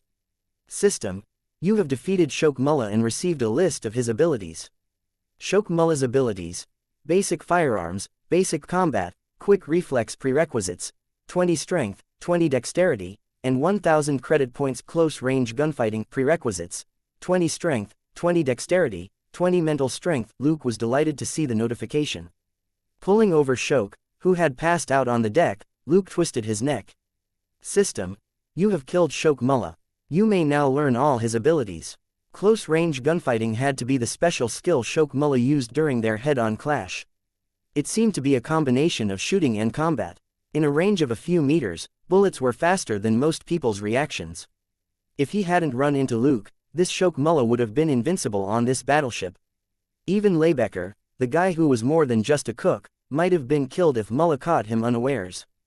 But Luke had a double-layered bulletproof vest, a bulletproof helmet, and elementary self-healing as his trump cards. Shok had been asking to be killed when he sought to clash with Luke head-on. After storing Shok Mullah's body in his inventory, Luke walked to one side of the ship and dropped the rest of the bodies that were in his inventory into the ocean. It wasn't a bad choice to let Johnny Mullah take the blame and have Shok Mullah go missing. After taking care of Shok Mullah, he slipped over to the other side of the ship to check the submarine. The criminals were shouting and running to the submarine in a panic. It seemed that they were going to run. The criminals who were dismantling missiles on the deck were leaving and going down to the submarine as well. Luke thought for a moment, but didn't do anything. He had earned a lot of experience and credit points for saving the Marines. He had also eliminated more than 30 criminals. At the same time, Chef Lebecker had killed plenty of criminals too. Those guys had every reason to run off now that half of them were wasted. Now that the game was almost over, there was no need for Luke to take action anymore, in case he attracted unnecessary attention. Yells and gunshots were already ringing out below the deck. Clearly, the Marines that Luke had just set free were going on the counterattack. There were more than 200 Marines, and they far outnumbered the remaining criminals. Suddenly, Luke heard something in the distance in the sky. He wondered if it was one of the quiet helicopters that the military special troops were equipped with. Luke hurried up and ran. When he passed the galley, he heard 2 people talking inside. "You look familiar. I think I know you." It was Lebecker's voice. "That's right, it's been a while, Lebecker," someone else replied.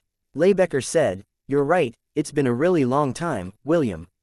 He changed the topic. "Do you really think you can change things if you kill innocent people, William? How did you become this? I can't stand those B***astards anymore. After using us, they threw us away like toilet paper waste," the man called William replied coldly. Lebecker said, "But doing this is meaningless, isn't it?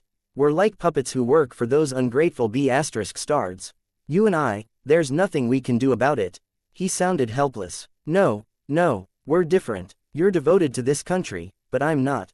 William's tone was full of ridicule. "Lebecker, you're going to retire soon. Why can't you just stay quiet as a cook?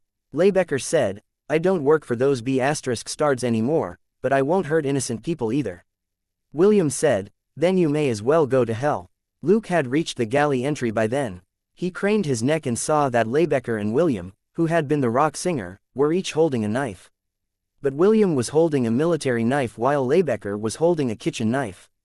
They advanced bit by bit as the knives in their hands never stopped moving or quickly changing directions to deceive their enemy with fake moves. Clang, clang. The knives clashed twice quickly, and the two of them swapped positions. Come on, Lebecker, William yelled. Lebecker was silent as he pressed forward once more. Clang, clang, clang. The sound of blades clashing repeatedly rang out. The knives clashed at a range of 20 centimeters. Any ordinary person who saw it would be completely dazzled. Experts. These two were adept with blades. If a regular person went up against them, their wrists and throat would be slit within 2 seconds of battle. Chapter 399 Teletubby, and poser Luke wasn't anxious. If Lebecker couldn't win, Luke could always shoot the enemy from the dark. That wasn't anything unusual for him. At that moment, William flipped his knife to block Lebecker's kitchen knife, before he thrust forward. Lebecker stepped back and deflected the military knife, before he slashed in return. William backed off and raised his left hand to protect the path from his chest to his neck. Sheila. Part of the cuff of his leather jacket was cut by the kitchen knife. William stepped back again and regained his balance. Protecting himself with the military knife, he said, Lebecker, your skills are rusty. Lebecker didn't say anything, but his lip curled in a sneer. He slowly took half a step forward, twirling his knife to distract William. The next moment, he sped up and took another half step forward as his and William's knives collided repeatedly. Like a game of hide and seek, they waved their hands in distracting circles. Their knives, on the other hand, were like the fangs of a viper, and collided again and again. Luke observed them with great interest. He didn't know that so many tricks could be played with knives. He decided to replace the kitchen knife at home with Lebecker's model when he went back. The two guys engaged in a fierce battle didn't notice the onlooker at all. A battle of blades was the most dangerous kind of bare weapon battle. In a fight between professionals, a slight mistake meant certain death. As their knives clashed, their free hands continued to make small movements, both to distract the enemy and in search of an opportunity. If they were able to grab the enemy's wrist with their free left hand, they would have the upper hand in the fight. William was clearly afraid of this possibility. He was only around 1.85 meters tall, and wasn't as muscular as Lebecker. Once his wrist was trapped, he might lose in a battle of strength. As old acquaintances, they knew each other very well. William knew that Lebecker was good at knives, and extremely strong in a physical tussle. If Lebecker grabbed his wrist, his hand would probably be immediately broken. Both of them were fast and nimble, but the soles of their feet barely left the ground and they took small steps. Conversely, their upper torsos and arms moved wildly to the sound of non-stop metallic ringing.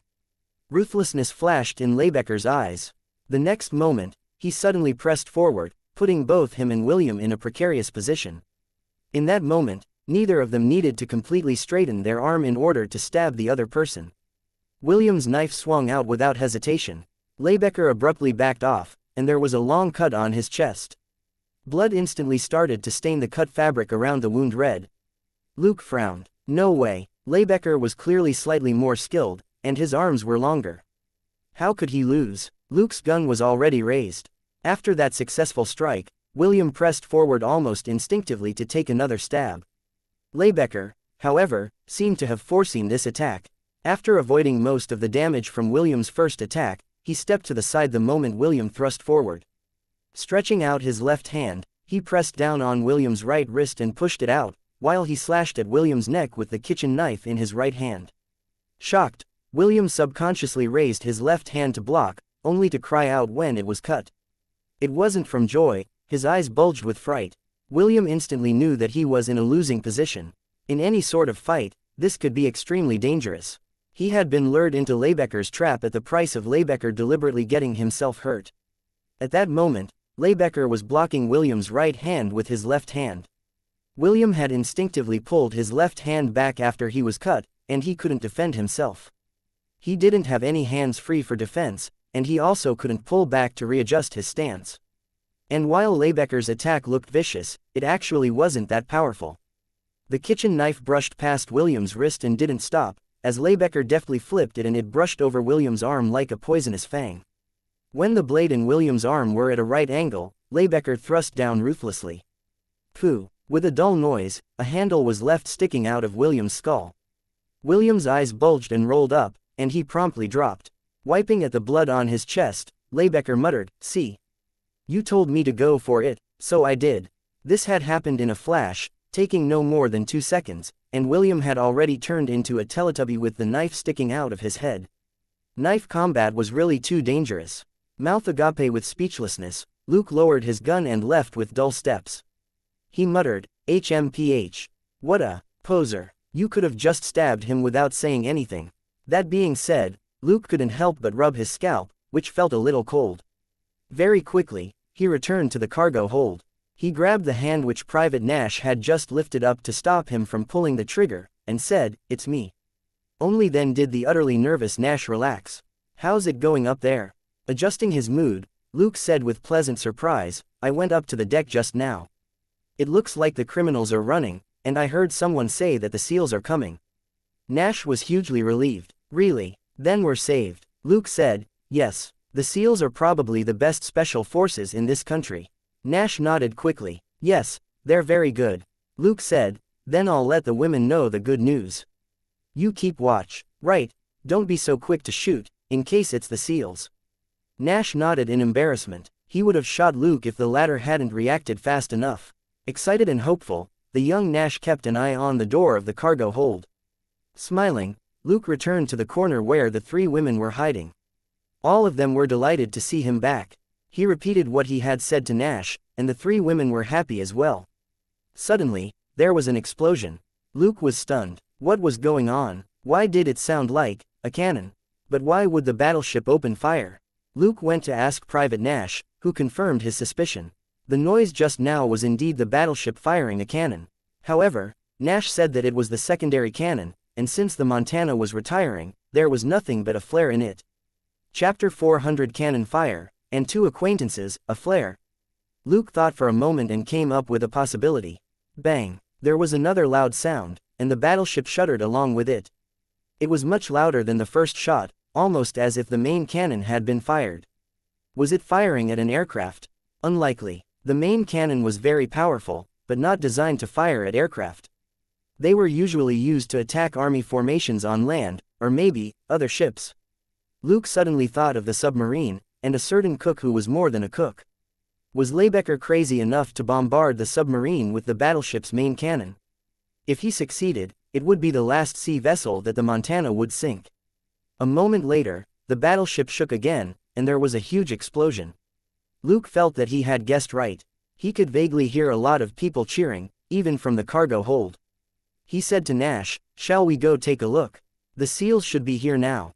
Nash grew nervous. He gripped his gun tightly, but still said, "Oh, okay." Luke said to the 3 women, "Just stay here and don't make a sound. We'll see what's going on. I think help is here." The 3 women could only nod. A moment later, Nash was overjoyed to see the Marines cheering and hugging on the deck, and he yelled, "We won! We won!" Luke smiled as well. He could finally stop pretending to be a good little boy. He patted Nash's shoulder and said, "Private Nash, I need you to come with me and pick up the 3 beautiful ladies. It wouldn't be gentlemanly to keep them worrying." Nash nodded quickly. "Not a problem at all. Let's go." Saying this, the guy bounced off like a little kid. Luke simply followed him with a smile. This Nash seemed to be in his 20s and couldn't be much older than Luke himself. But if Luke hadn't come to his rescue when he was held at gunpoint, he might have been killed. Now, everything was over. For a young man, a narrow escape would certainly feel amazing. They took the 3 ladies to the cabin they had been in before so that they could put on their own shoes, before they all returned to the deck. The Marines who were cheering and celebrating were all stunned to see them. Seriously, the 2 girls who had been here to perform were fine. Luke stayed some distance away from the 3 women as he surveyed the surroundings. He had tossed all the guns and things that he had grabbed earlier into the ocean, and put his own gear back into his inventory. He had changed back into his sportswear, and looked completely innocuous. 2 fully equipped Special Force soldiers soon came over and looked at them with strange expressions. "Who are you? Why are you here?" They didn't raise their guns. After all, Luke and the 3 women were clearly unarmed, and the women were even wearing high heels. This wasn't the movies, practically no woman would be able to run or kill anyone in high heels. Looking at their attire, Luke knew that they were probably SEALs. He quickly stepped forward and introduced everyone. At the same time, he also called for Nash, who was hugging the Marines not far away. Private Nash can vouch for us. The cook on this ship, one Lebecker, can vouch for us too. When they heard Lebecker's name, the two soldiers looked at each other. One of them walked off and spoke into his walkie-talkie, while the other questioned Nash on the side. A moment later, the first soldier returned and whispered something to the second soldier. The soldier nodded and said, "Okay, we've confirmed your identities. However, this is a battleship. You can stay in the cabin that you were in earlier until we've handled matters here." Luke raised his hand like an elementary school student. "Officers, that's fine with me, but look at these three, these poor women have suffered enough of a shock today. If it's possible, can you send them back to land first?" The SEALs were of a mind to refuse at first, but when they saw the three women next to Luke, the "no" got stuck in their throats. The assistant Mona was reasonably beautiful, but Shira and Tyler were almost dazzling to the eye. They couldn't help but swallow down their "no." "Okay, wait a bit, I'll help you ask," Luke said gratefully. "Thank you very much, sir." He then turned around and winked at the women. As the most experienced one, Shira reacted the quickest and bowed. "Thank you for your help." Mona did the same without any hesitation. Tyler was a little slow, but when Shira nudged her, she understood somewhat and also thanked them. The two SEAL soldiers were a little dazed at the sweet thanks they received from the women. Shira's figure was top class. When she bowed, she was both graceful and casual. Tyler's was even more unbelievable, and her magnificent breasts in her tight halter top were A+. Both soldiers subconsciously nodded, and when they came back to themselves, they smiled awkwardly and went to the side to contact their superiors. At that moment, a group of people walked by, and Luke hurriedly called out when his sharp eyes spotted someone. Chef Lebecker." A tall and strong man stopped and looked at him in surprise. "Huh, you're still here," Luke said innocently. "Yes. We're on the ocean, we can't go anywhere." Staring at him for a moment, Lebecker suddenly smiled. "Thank you, I'll put in a word for you." Luke was stumped, but nodded and said, "Thank you very much." He then looked at the person next to Lebecker and nodded at him. Agent Flegg, what a coincidence. The guy next to Lebecker was none other than Agent Flegg from the FBI, whom Luke had met not long ago. Flegg nodded, an indescribable look on his face. Truly, a coincidence. Lebecker glanced between the two of them and asked, "Do you know each other?" Luke smiled. "We met not long ago." Flegg only nodded, and didn't say anything. Lebecker narrowed his eyes, the same vague smile on his face. Pondering a moment, he said something to a SEAL nearby, then turned to Luke. "Okay, they'll send you back to land by helicopter in half an hour at most." Luke chuckled and took out his card. "Thank you. If you ever visit Los Angeles, you can look me up." Chapter 401. Well, I'm more of a doer. Lebecker accepted the card, and wasn't surprised that it only had a name and a phone number on it. Luke had left a deep impression on him. Not everybody could knock out two armed criminals with frying pans. In doing so, Luke had saved Nash and rescued Lebecker from the freezer. Lebecker had to remember this favor. If nobody had let him out, he probably would have frozen in the freezer. He could go on a rampage tonight and finally blow up the submarine that the Tomahawks with nuclear warheads were going to be loaded onto, all thanks to this young man. Nodding and accepting Luke's gesture, he left with the group of SEALs. After Lebecker left, Flegg asked Luke, "Why are you here?"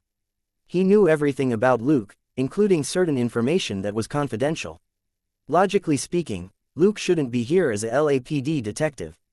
Luke nodded and said, "Personal request." Flegg looked at the three women behind him. From the blonde, he thought it would be someone around Luke's age. Luke shook his head. "It's Shira. She made me an irresistible offer." He didn't plan to keep it a secret. His reward from Shira would be deposited in his account, after all, and it wasn't illegal. Flegg's expression turned strange. "Seriously, 100,000, or 200,000? For someone who could single-handedly capture that monster Jason alive, it definitely wouldn't be cheap to hire him as a temporary bodyguard." Luke rolled his eyes. $10,000 for 6 hours. That's more than a month of my pay before tax. Flegg was lost for words. From that point of view, it really was hard to reject $10,000. Flegg himself only made slightly more than $10,000 a month. He would have been tempted by the offer too. Of course, $10,000 wasn't quite enough to make up for what Luke had encountered tonight. Flegg had other things to do, and their chat was enough for him to confirm the basic situation. He simply said, "I have other things to do, I'll be on my way." Luke nodded, and didn't ask him for help. He didn't know this Flegg well, compared with Leibecker's warm attitude. But thanks to Shira and Tyler's beauty as well as Leibecker's help, Luke and the three women were flown back to the military airfield 20 minutes later. The moment they got off, the four of them were questioned in 4 separate rooms. Luke didn't panic when he saw the wooden expressions of the 2 investigators. Instead, his interest was piqued. These guys didn't seem to be from the military or the FBI, but looked more like the CIA. In front of professionals like these, Luke didn't need to pretend to be an innocent boy anymore. Otherwise, they would become suspicious of him after they checked his file. They didn't introduce themselves, and simply said that they were investigators, before they started asking him the same questions over and over. Luke had studied this sort of interrogation before. Plenty of the people he had killed were professionals in this regard. The more complicated a lie was, the more thinking was required, and the more flawed the lie was likely to be. It was basically impossible to make every little detail sound as if it was true. But for Luke as he was now, it wasn't hard to break down the process and make things sound convincing. After a while, the less talkative of the 2 investigators suddenly asked, "Detective Luke Coulson, as the most capable detective in LAPD, do you find it reasonable that you remember so little of what happened on the deck?" Luke smiled and scratched his head. "Well, I'm more of a doer." The 2 investigators looked at each other in bewilderment. Was this guy implying that he wasn't fond of thinking? They couldn't help but check the guy's file. Killed, fine. Most of the fame which this detective Luke had earned was from the gang members that he had killed in a few major cases. Of course, that wasn't enough for them to determine that this young detective was brainless. But it was possible that he really didn't need to use his brain, he just relied on good skills and guts to get rid of all the criminals in his path and crack cases. That was definitely weird. He had closed a shocking number of cases. How could he crack so many of them so quickly without using his brain? The less talkative one still asked, "But your success rate is the highest in Westside's major crimes division. How did you manage that?" Luke gave him a strange look. "Intuition." The 2 investigators were lost for words. "Are you messing with us?" The warm smile on Luke's face didn't change. "For example, I know that you came here in a hurry." "This, sir," he looked at the main investigator and said, "You were in such a hurry to come out here that you didn't even have time to zip up your pants." Taken aback, the man subconsciously touched his crotch, and indeed found that his pants were unzipped. Utterly embarrassed, he quickly zipped up and put an end to the awkward topic. Luke looked at the less talkative one again. "And this, sir, you were woken up when you were asleep, and your shirt is buttoned up wrong." This guy subconsciously lowered his head, then awkwardly covered up with his jacket. He had been woken up in the middle of the night for an emergency assignment, and had thrown his clothes on while on his way out. Of course he didn't have time for buttons. Luke spread his hands. "But I notice these not because I have an attention to detail, but because I have better eyesight, which is my gift. So, it's not surprising for me to obtain some minor achievements by using my gift to crack cases. The truth is that I've never been good at reasoning and deduction. I prefer fighting over thinking." Both investigators were silent. Luke's case wasn't rare, he was one of those who relied on his gift. Innate gifts were a strange thing. As experienced investigators, they had seen a lot of bizarre people and things, and Luke's case wasn't uncommon. But as elite investigators, they certainly wouldn't let go of Luke so easily. The less talkative one asked again, "But why didn't you fight this time? You said that you only knocked out 2 armed criminals, and didn't kill anyone after that. How is that possible?" Luke spread his hands. "When I'm on assignment, I have countless LAPD police officers to back me up, but on that battleship, I was alone. I also had to worry about the safety of 3 women. How would I dare draw the criminals' attention? Do I look that stupid to you?" The 2 investigators were unable to respond. It was definitely the right choice not to fight on someone else's turf, not to mention that Luke had 3 people in his care with him. Chapter 402 Bickering and Gratitude. However, the 2 investigators were still unwilling to let it go, and they asked him about every detail again and again. After an hour, the door of the room finally opened, and a colonel with 4 stripes walked in. He waved his hand at the investigators. The 3 exchanged glances for a moment, before the 2 investigators got up and left the room with the colonel. Closing the door, the colonel said calmly, "You can stop investigating Detective Luke Coulson." Both of the investigators frowned. The less talkative one asked, "Why?" "He's a major suspect." After a brief silence, the colonel said, "Captain Adams and General Bates called and vouched for Shira and this Luke Coulson. But this is an important case. How can they?" The other investigator couldn't help but speak up. The colonel sneered. "First of all, Shira was personally invited by General Bates. Secondly, Corporal Lebecker, who saved Captain Adams, was set free from the freezer by Luke Coulson after the latter knocked out 2 criminals. The biggest mistake the criminals made was not killing Lebecker, who finished off their mastermind and prevented the dismantled missiles from being taken. This Luke Coulson might not be a simple person, but that's his own affair and has nothing to do with this business." Both of the investigators were rendered speechless. They looked at each other, then nodded helplessly. "If you insist, that's fine with us, but we'll make a note of it in our report." The colonel sneered and said, "That's fine. The Navy will also investigate the bodies of the CIA special forces that we found on the battleship." The faces of the 2 investigators immediately darkened. FCK. The colonel was rubbing it in. If it wasn't because they had been exposed, would they be so determined to investigate a small fry like Luke? But a simple check of Luke's background and the statements of all the parties involved was enough to determine that Luke had never planned to come on board until the last moment. Furthermore, the young man had helped Corporal Lebecker out at a critical juncture by knocking out 2 armed criminals. If they had to investigate this person, he should be a low priority. But there was a major problem on the CIA's side. Among the criminals that had been killed on the battleship, a number of them, including William, the mastermind, were found to be CIA agents.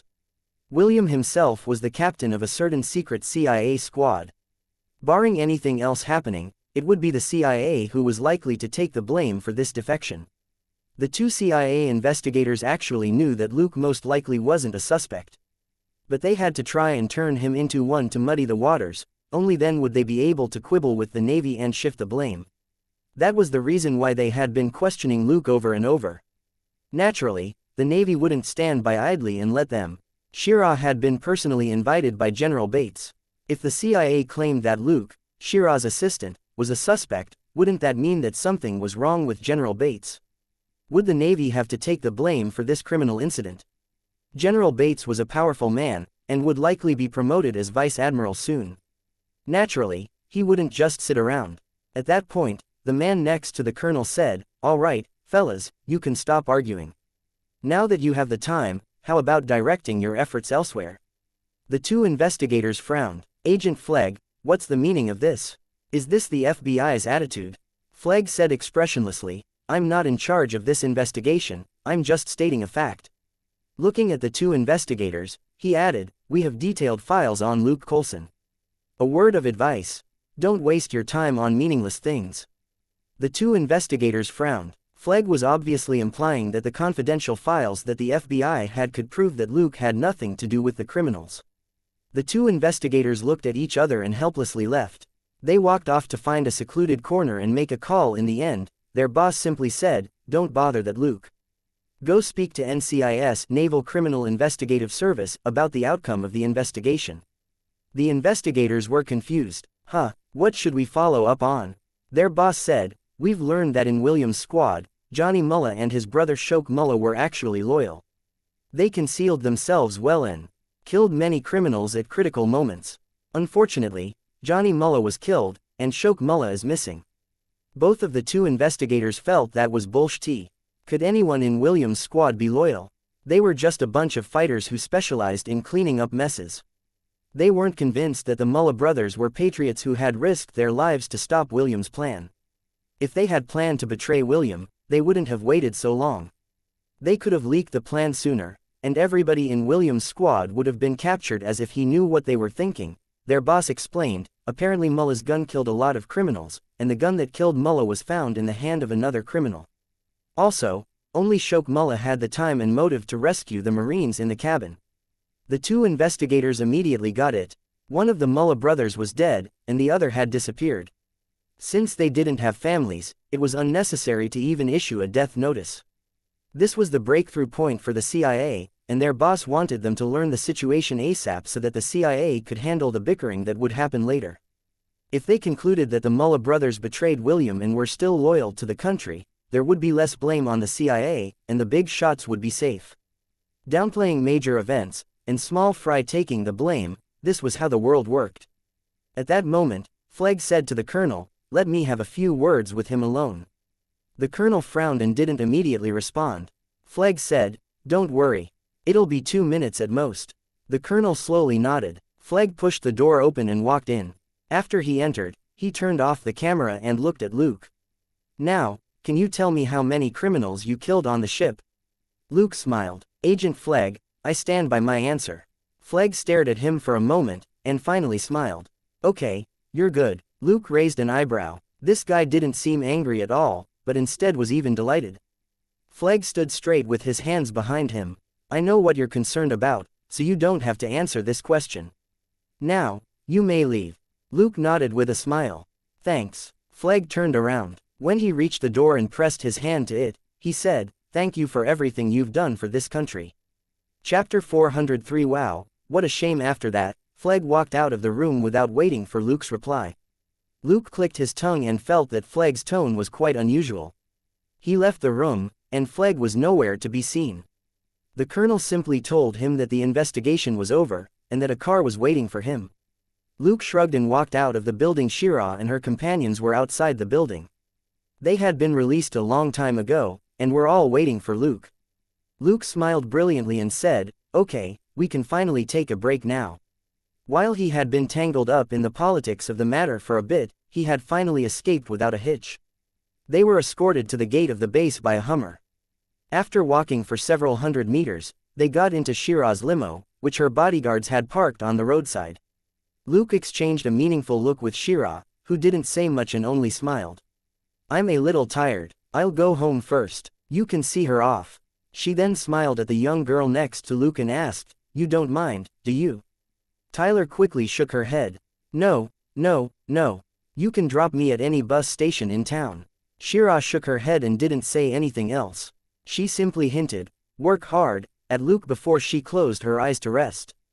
After Shira returned to her place, Luke asked Tyler, "Where do you live?" Tyler hesitated and said, I'm from New York. They took me to the ship as soon as I got off the plane." What made her even more depressed was that she was supposed to be reimbursed for her flight, and then paid $10,000. In the end, she didn't get the money, and instead had almost been killed by armed criminals. She could barely make ends meet in her career, and had been banking on this fee in order to survive for a little while. Now, she had nothing at all except for $200 in her purse. Seeing her hesitation, Luke realized her dilemma, and said to the driver with a smile, "To the Beverly Hills Hotel." The driver started the limo and sped up slowly as he headed to their destination. Tyler was rather surprised. She was going to say that it was too expensive for her. But Luke took out a roll of cash from his pocket and gave it to her. "Just consider it a loan." Tyler looked at the cash, which were all $100 bills. It had to be around $2,000. She stuttered, Then how do I contact you?" She knew that Luke probably didn't expect her to pay the money back since he hadn't given her his contact. Staring at her for a moment, Luke smiled and took out a card. "No need to be anxious, everybody runs into difficult situations every now and then." Tyler accepted the card and slowly lowered her head. Her eyes gradually turned red when she remembered what she had gone through in the past 2 years. It was really difficult to be famous and make a living in show business. Her gig today might have been the start of a different path for her. Once someone abandoned their determination, they would fall very quickly. Her job tonight would have been her first step toward giving up her dream. She had already had a vague sense that she was slowly turning into something else. However, the unexpected hijacking of the battleship had been a huge shock, and had disrupted her future plan. Remembering what her agent had insinuated, she looked at the roll of cash and suddenly said, "Do you think it would be better for me to look for a regular job?" Luke was stunned for a moment. He hadn't expected her to ask such a question. Thinking for a moment, he shook his head. "You need determination and courage, whatever you want to do. You can't succeed without hard work." Looking at Tyler's blank expression, Luke smiled. When you make an important decision about the future, you must have a huge amount of courage and willpower, only then will you be able to weather difficulties and setbacks. You're thinking about switching jobs, but can you persevere with that decision? Tyler fell silent. Luke shifted his gaze and looked out the window. Give yourself some time to figure out what you really want, so that you won't be so quick to regret it. The limo soon reached the hotel, and when Tyler got off, Luke said, "You can call me if you need help." Tyler nodded, and standing at the hotel entrance, she watched the limo disappear from sight. When Luke returned home, Selena was watching TV on the couch in a big bath towel. Seeing Luke, she raised an eyebrow and asked, "How was her performance?" "Did you record it?" Luke shrugged. "She didn't sing tonight. She spent all her time running." Selena exclaimed and sat up straight. "What happened?" Luke said, "Let me shower first." "Did you finish your training for the night?" Selena slanted him a resentful look. "Why do you sound like my middle school teacher?" "I finished, and I just came out of the shower, okay." Luke nodded. "Then I'll tell you after I've showered." After his shower, he told Selena what happened that night. But he didn't mention his speculations, like the fact that the criminals might have been after nuclear weapons, or that some of the criminals might have been from the CIA. Selena was full of regret. "So exciting. If I knew, I would have gone with you." After a brief silence, Luke said, "With your makeup skills, there wouldn't have been anything you could do except watch, right?" Selena was lost for words. As a beautiful woman, she naturally knew how to put on makeup, but daily makeup and makeup for a big star's performance were completely different. She could only glare at Luke for exposing her shortcoming. "Can't you just comfort me and say something like, 'Wow, what a shame'?" Luke nodded idly and said, "Wow, what a shame." Selena flew into a rage. Scram. Saying that, she got up, and went back to her room to sleep. Luke chuckled and put on home clothes, then read the system notifications in delight. For rescuing the Marines and killing the criminals, he earned almost 6,000 experience and credit points that night. System. As experience has reached 30,000 points, the host has leveled up to level 12. Extra stat points. 5. Luke had been looking forward to this day for a long time, and he finally added the points to mental strength. Mental strength 16. There was a familiar yet lighter sensation of numbness in his head, as if electricity was running through it. He subconsciously took out his phone and looked at his hair in the mirror. Chapter 404 40 work hours a week, paid annual leave, and insurance.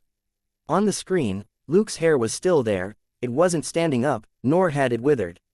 Very good. This was his worry whenever he added points to mental strength. It was probably because a particular bald big shot had left too deep an impression on him. He checked his stats, which were now 40 strength, 20 dexterity, and 16 mental strength. As someone with minor OCD, Luke would make up for the last shortcoming soon, which was rather exciting. Thinking that, he went to his workshop and started working in high spirits. The next day, Luke and Selena went straight to a crime scene without dropping by the police department. Yesterday, Elsa had told them again to stay away from the Ellsworth family. Old Ellsworth had declared that they were going to find the mastermind behind the string of violent attacks against his family. What Elsa meant was that even though Luke was only investigating and had nothing to do with the mastermind behind the attacks on old Ellsworth's sons, there was a good chance that he would be caught in the middle if the old man flew into a rage. Luke could only nod his head. As expected, a smart boss was the best. Today, both Luke and Selena could only work on petty cases like bank robberies. In Los Angeles, robberies of banks or cash carriers happened 3 times a day on average, and the number of all such cases a year was greater than the total number of members of all the major crimes divisions in Los Angeles. So, these cases really were petty. As long as the robbers didn't kill anyone, they would be out again after a few years in prison. Luke and Selena drove to a bank called Los Angeles First Financial Bank. It wasn't a name that Luke would take seriously. It was easy to estimate the scale of this bank from the amount of cash that it had lost in a robbery the previous day. Yesterday, 2 masked robbers with revolvers broke into this bank that had just opened and looted $3,756. There were no casualties or collateral damage. If the clerk had moved a little slower, they might only have needed to give the 2 poor robbers $2,000 before sending them on their way. But this was still a robbery, no matter how small the amount. The Major Crimes Division was officially known as the Robbery and Homicide Division, so this case was their responsibility. Luke and Selena parked on the road next to the bank and walked in with the odd customer or so. Cries of alarm suddenly rang out in the bank. Looking at each other, they moved faster and entered from a side door. As they expected, another robbery was taking place. Selena was about to grab her gun, but Luke stopped her with a strange look. "Wait, that guy is holding a squirt gun." Selena was speechless. While fake guns and realistic-looking toy guns weren't rare in a robbery, Luke and Selena had never seen one in person before. A black man with a black silk stocking over his head was standing in front of the counter. He waved his hands angrily and stopped the middle-aged clerk from taking cash out. Wait, do you think I'm here for money?" The customers in the hall trembled as they hid at a distance. "What are you here for if not money?" "A dream," the man holding a realistic-looking squirt gun shouted. "You think I'm such a shishty person? I'm here with a gun for the useless cash in your drawer. I want a bloody job. Do you hear me, you B***tch? Luke and Selena were both lost for words. What? The customers didn't know what to say either. "If I loot some money, I'll be poor again after I spend all of it, but if I have a job, I'll have precious work experience that I can put on my resume later. So, cut the crap and tell me where your manager is." "I want a bloody job," declared the masked robber. Everybody, including Luke and Selena, was dumbfounded. The clerk subconsciously looked at a man in a suit who was hiding in a corner. The robber looked over and pointed his squirt gun at the guy. "Are you the manager?" The suited man nodded hopelessly. "Yes, I am." The masked man rudely pointed the gun at him. "Now, I only want 40 work hours a week, paid annual leave, and health insurance." Everybody was speechless. Amused, Luke gestured to Selena, before he swiftly stepped up to grab the squirt gun of this ambitious and optimistic robber. "Excuse me, but shouldn't you present your diploma, resume and recommendations when you're looking for a job?"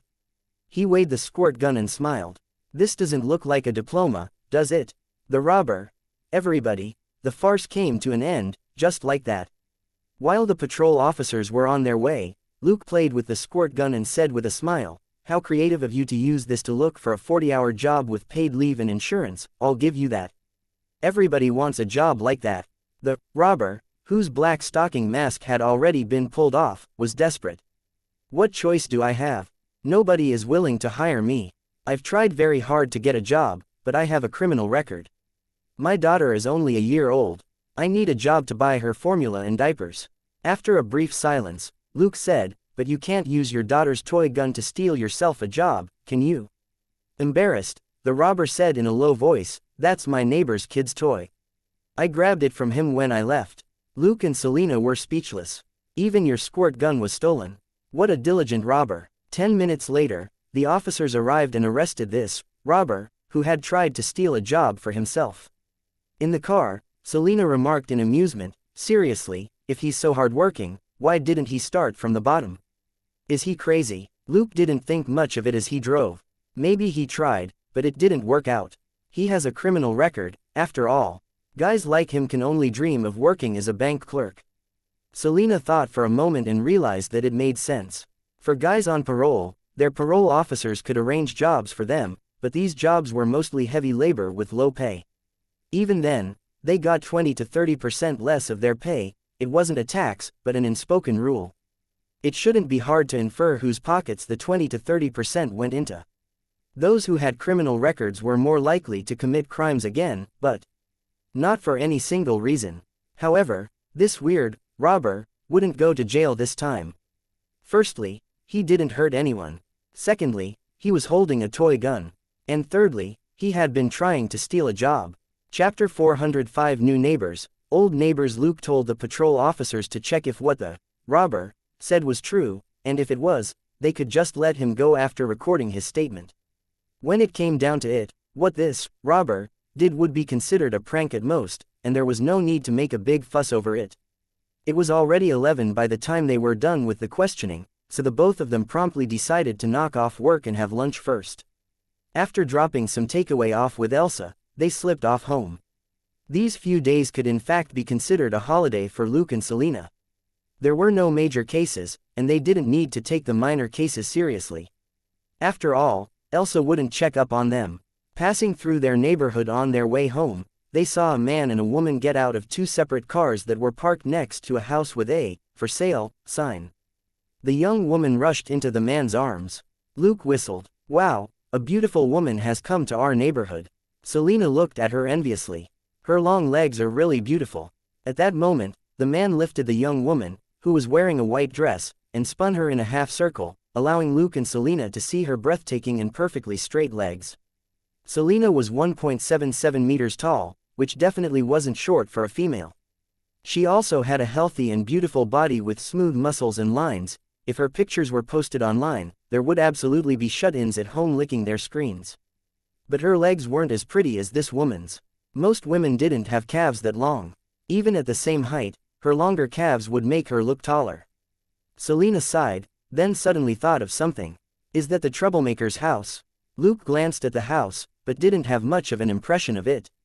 His interest was in cooking, but when it came to the other house chores as well as dealing with enthusiastic neighbors who dropped by, that was left to Selina. He had no patience to deal with vapid neighbors, but in this sort of middle-class neighborhood, a good relationship with the neighbors would make life a little easier. Otherwise, someone who didn't like him might find an opportunity someday to report him to the neighborhood committee. There were plenty of people like these who had nothing to do, and it wasn't unusual for them to call the police when they thought that their neighbors were acting suspiciously. Luke wasn't scared of the police. It was just that he hated pointless headaches. He asked casually, "Is there a troublemaker?" Selina rolled her eyes. "I'm the one who has to deal with those annoying women in this neighborhood. When have you ever cared about our neighbors? Meg owned that house before. I met her a few times, and I felt like shooting her whenever she spoke." Luke turned his head. "Meg, I remember her. She might not be very friendly, but she isn't an addict or some vixen, right?" Selina sighed. "No, she isn't, but you can always sense her snooty air whenever you talk to her." Luke found that odd. Snooty? Toward you? He wasn't really convinced. There were quite a few extraordinary-looking women in this neighborhood. After all, everybody in this middle-class neighborhood prided themselves on appearances, and wouldn't present too bad a face. However, very few of them could compare with Selina, except for the woman in the white dress just now. Secondly, the villa that Luke lived in was one of the best residences in the neighborhood. The house that Meg was selling, though not bad, was only worth $550,000, while Luke's villa was worth at least $1 million. Whether it was home, looks, temperament or income, Meg, who was just an ordinary housewife, was far below Selina's level. Luke couldn't understand where this woman got the confidence to look down on Selina. Selina shrugged and said, "You know, it's that weird and pointed way they talk, and how they're full of themselves. A lot of housewives here talk like that, it's disgusting." Luke got it. Some middle-class housewives enjoyed this sort of cryptic, veiled conversation. But there was no way a candid and straightforward woman like Selina could be fond of that. He consoled her with a smile. "It's fine. If you can't tolerate it, just tell her to beat it. It's not like we rely on her for a living." Selina nodded, then suddenly exclaimed, "Karen is peeking at the new neighbors now." Luke raised an eyebrow. "Karen Gaffney, the interior designer?" Selina nodded helplessly. "Yep. When will she stop with her conspiracy theories? Is it because her married life is too boring?" Luke couldn't help rubbing his forehead too. The villas in this neighborhood were arranged in a circle. They looked beautiful, but the land size was limited. Luke's villa was on the fringe, and the lawn in front and behind the villa covered 400 square meters in total. It was a lot quieter, without any buildings too close to them. It was for this reason that Luke and Selina didn't have much contact with the other residents in the neighborhood. As police officers, they also left early and returned late, and focused on training when they got home. They had no time to participate in any neighborhood gatherings.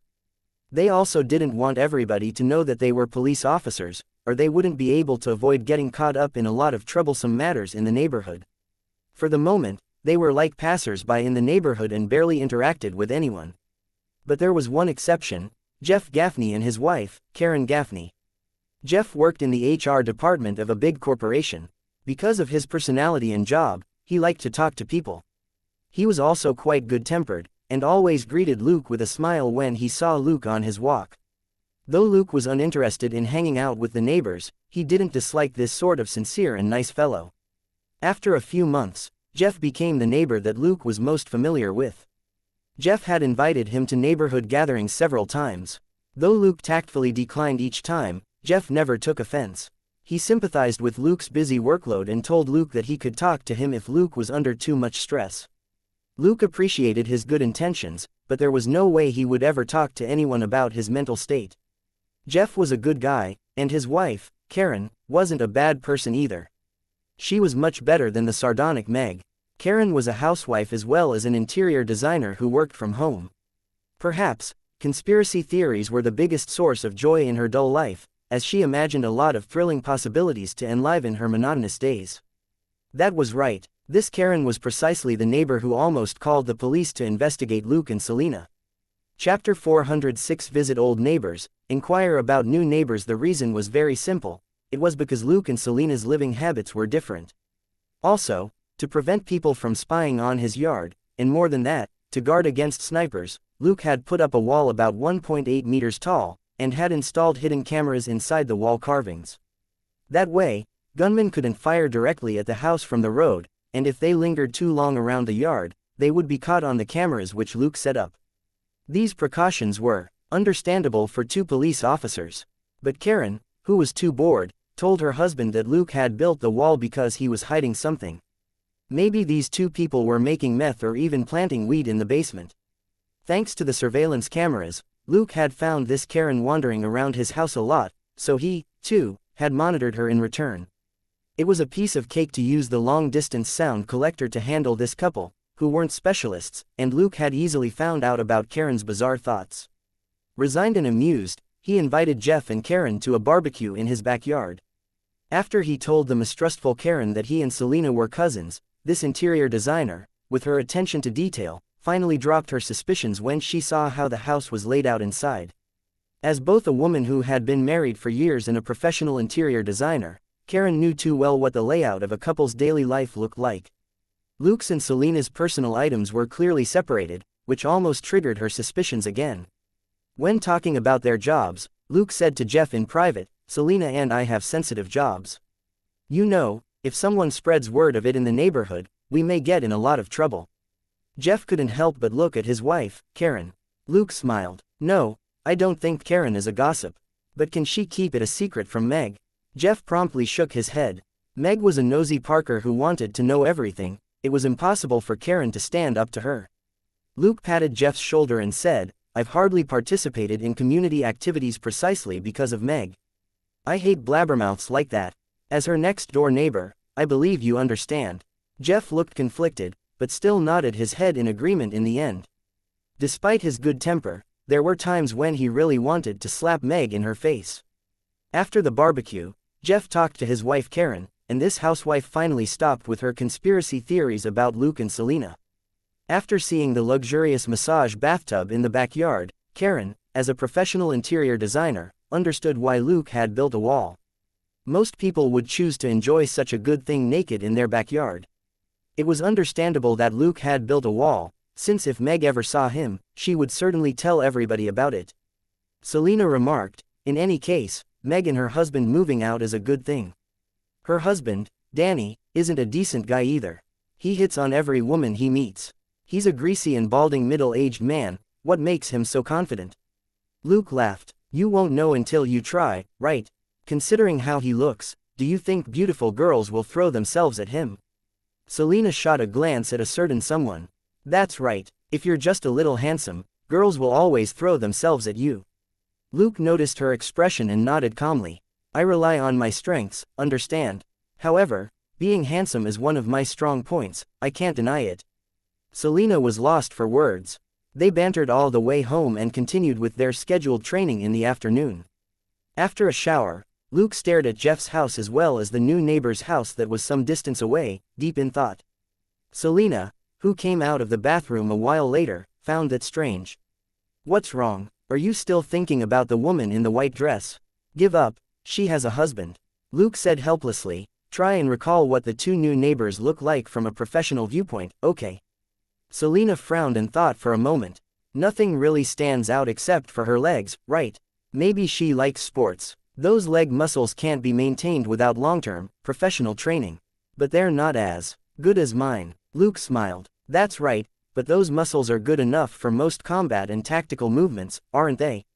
Selena's eyes widened. "Are you saying that they're professionals?" By professionals, she was referring to people like them, officers, soldiers, agents, or Luke nodded and thought for a moment. Let's go see what Jeff knows about our new neighbors. As a good-tempered man and a HR professional, plus his wife Karen and her conspiracy theories, Jeff knew the neighborhood better than anybody else. Otherwise, it was Meg and Danny, the troublesome pair. Selena nodded and said, "This is the first time we're visiting them. Do we need to bring some sort of gift?" Luke said, "Some of your cake will do. I'll fetch a box." Selena hesitated. "Can't we give them a handicraft or something? Your gun models will work, right? Jeff's twin daughters are in middle school. Do you think it's appropriate to give them gun models?" Luke rolled his eyes. Besides, those models were experimental products Luke had made with Tony Stark's abilities. There was no way he could give them away. "Fine, I'll compensate you with a huge feast for dinner tonight, all right?" said Luke. "Deal." Selena's attitude immediately changed. Luke choked, feeling that he had lost this round. 10 minutes later, they pressed Jeff's doorbell. A moment later, there was the vague sound of Karen rambling. "Ah, please sit down. A lot of our neighbors tend to drop by. Just make yourself at home. Ah, it's you." Looking at Karen, whose mouth was wide open, as if stupefied, Luke smiled and said, "Good afternoon, Karen. It's been a long while since we caught up with Jeff. I hope we're not interrupting anything." Chapter 407 Three-way conversation. An awkward scene. Karen collected herself after her shock, and quickly shook her head. No, the new neighbors are visiting us too. They're in the living room." Luke was stunned for a moment. "The new neighbors, are we interrupting you?" Karen shook her head again. "No, come on in. You can get to know them too. In any case, you're just like them. This is your first time dropping by after living here for so long." Roasting them in her heart, the housewife let them in. Selena gave her the cake and said, "Sorry to drop in unannounced. This is our homemade cake for you and Jeff to try." Karen accepted it with a smile, and the three of them went to the living room together. In the living room, Jeff got up and greeted them with a smile. "What brings you here, Luke?" Luke said with a smile, "Good afternoon, Jeff. I've been meaning to catch up with you, since it's been a long while. It just so happens that we got off work early today, so we came here. These two are..." His gaze shifted to a couple, who had turned around. Holding out a hand, Jeff said warmly to the two, who stood up from the couch, "Let me introduce you. This is Luke and this is Selena. They're our neighbors from 108 on the west side of the neighborhood." He then said to Luke with a smile, "This is Tim and this is Natalie. They're our new neighbors. They just bought Meg's house." Luke stepped forward with a smile and stretched out a hand to the couple. "Welcome to Maple Street. This is a nice place. Jeff and Karen, especially, are the best neighbors." The couple greeted him and also shook hands with Selena before they all sat down. Interestingly enough, both Selena and the couple shook with their left hands. It was Luke who deliberately stretched out his right hand first, and since Tim held out his left hand, it looked like a tiny mistake. Luke simply smiled and switched to his left hand. In the living room, Tim and Natalie sat facing Jeff and Karen, while Luke and Selena were on the side couch. As two experienced detectives, Luke and Selena were at ease and made the occasional comment or two without the slightest hint of awkwardness. Jeff and Karen, on the other hand, were struggling to come up with things to talk about, and Luke and Selena could feel how awkward some of the topics were. It wasn't that Jeff and Karen were bad at small talk, it was just that the people they were talking to had an especially glamorous vibe. The two new neighbors were the woman in the white dress and her husband, at least, that was how they introduced themselves. Tim was fine. This middle-aged man was wearing casual clothes. While handsome, he wasn't exactly dazzling. Natalie, on the other hand, had changed clothes. The white knee-length skirt she was wearing covered her fascinating legs, but those long narrow calves were still on display. She was also wearing a white jacket which wasn't buttoned up, revealing the tight, low-neck shirt underneath as well as two magnificent mounds under the shirt. Luke subconsciously looked at Selena. Thankfully, they weren't at a total disadvantage, at least, Selena's boobs were bigger than hers. As they chatted, Luke learned that the couple had pretty fancy jobs. Tim was a travel writer, though he described himself as more of an adventurer. Natalie was a food blogger, and would follow her husband now and then all over the world to try gourmet food, and then try to make her own food with a local flavor. These jobs sounded much more impressive than HR or interior design. As for Luke and Selena, they still called themselves freelancers. Natalie asked further, "Is that so?" Are we in the same line? Luke was amused. No, I'm not much of a cook. Actually, I'm better at Brazilian Jiu-Jitsu. It's not very popular. Natalie was stunned for a moment. Brazilian Jiu-Jitsu, I think Tim talked about it before. She then shot her husband a glance with her thin and charming eyes. Tim smiled and said, I've been to Brazil, but I've never visited a Jiu-Jitsu club. Was it created by the Japanese? Luke raised an eyebrow and smiled. If we consider the history, it's probably based on combat skills from ancient China. Tim and Natalie, Jeff and Karen. Luke tactfully dropped the ineffable subject and said to Jeff, do you want to have a barbecue at our place tonight? We had a good time before. Jeff nodded his head, then immediately shook it. You might have been too busy to know, but the community is holding a mini beer festival at 6 o'clock this evening, and it'll be in our backyard. Most of our neighbors will be there, well, except both of you, who didn't know. Luke looked at Selena. Selena seemed puzzled. I really didn't get any notice. Jeff and Karen both seemed embarrassed. Before Karen said frankly, I actually wanted to let you know a few days ago, but Meg said that she hardly ever saw the both of you, maybe because you're too busy, so, Luke and Selena got it. Clearly, Meg was angry that Selena didn't give her any respect, and had simply resorted to this sort of petty, disgusting trick. If Luke and Selena hadn't come to Jeff's place today, they might have missed a lot of neighborhood gatherings after this, which would be fantastic. But whether they went or not was up to them to decide, and Meg's underhanded trick was really annoying. Luke smiled. That's fine, we'll be coming. Is there anything we need to do? Do we have to bring our own beer? Jeff smiled. No. I'll provide the beers for the party. It's my personal brew, I guarantee the taste is top-notch. Selena, would it be possible for you to bring 1 or 2 dishes, or some dessert? Like those cakes, those would be great. Selena was lost for words. You want me to prepare a few dishes for you? How about instant noodles? I can even bring a whole box. Luke, however, simply nodded with a smile. Not a problem. We'll go back and get ready. Natalie interjected, this beer festival sounds like fun. Can we come as well? Jeff quickly nodded. Of course, you're part of the community. In any case, the party will be in our backyard. Seeing that they were going to talk a while longer, Luke got up. Jeff, Karen, Selena still needs to go back and cook. It's almost 5 now, and we might be late if we don't get going. We'll come back later. Chapter 408 Specialty Dish and Undisguised Assets. Jeff and Karen stood up and saw Luke and Selena off. The new neighbors said goodbye as well, but didn't leave with them. After Luke and Selena left the house, they returned home. Luke washed his hands and started cooking in the kitchen. The dishes that Selena had been asked to make could only be cooked by him. After all, Selena was better at eating food than making it. The food she made was far inferior. To quote Selena herself, what she made was swill that she would never eat. Naturally, there was nothing Luke could say about someone who had the courage to recognize her shortcomings. He took a couple of beggar's chicken that had already been prepped out of the fridge. He then set the timer on the oven and waited for it to heat up. Selena was in the kitchen too. Leaning against the wall, she said, they're indeed strange. You tested them when you shook hands with them, didn't you? Even though Natalie's a woman and it was her left hand, it was still too rough. But, maybe it's because she cooks too much. Luke shrugged. Neither of them is left-handed, and there weren't any noticeable scars on their hands. However, the shape of Mr. Tim's fist suggests that he has frequent professional boxing training. He's a writer, not a boxer. Unless he happens to be an avid fan of boxing, not many rich people would have hands like that. Selena exclaimed, you could see even that.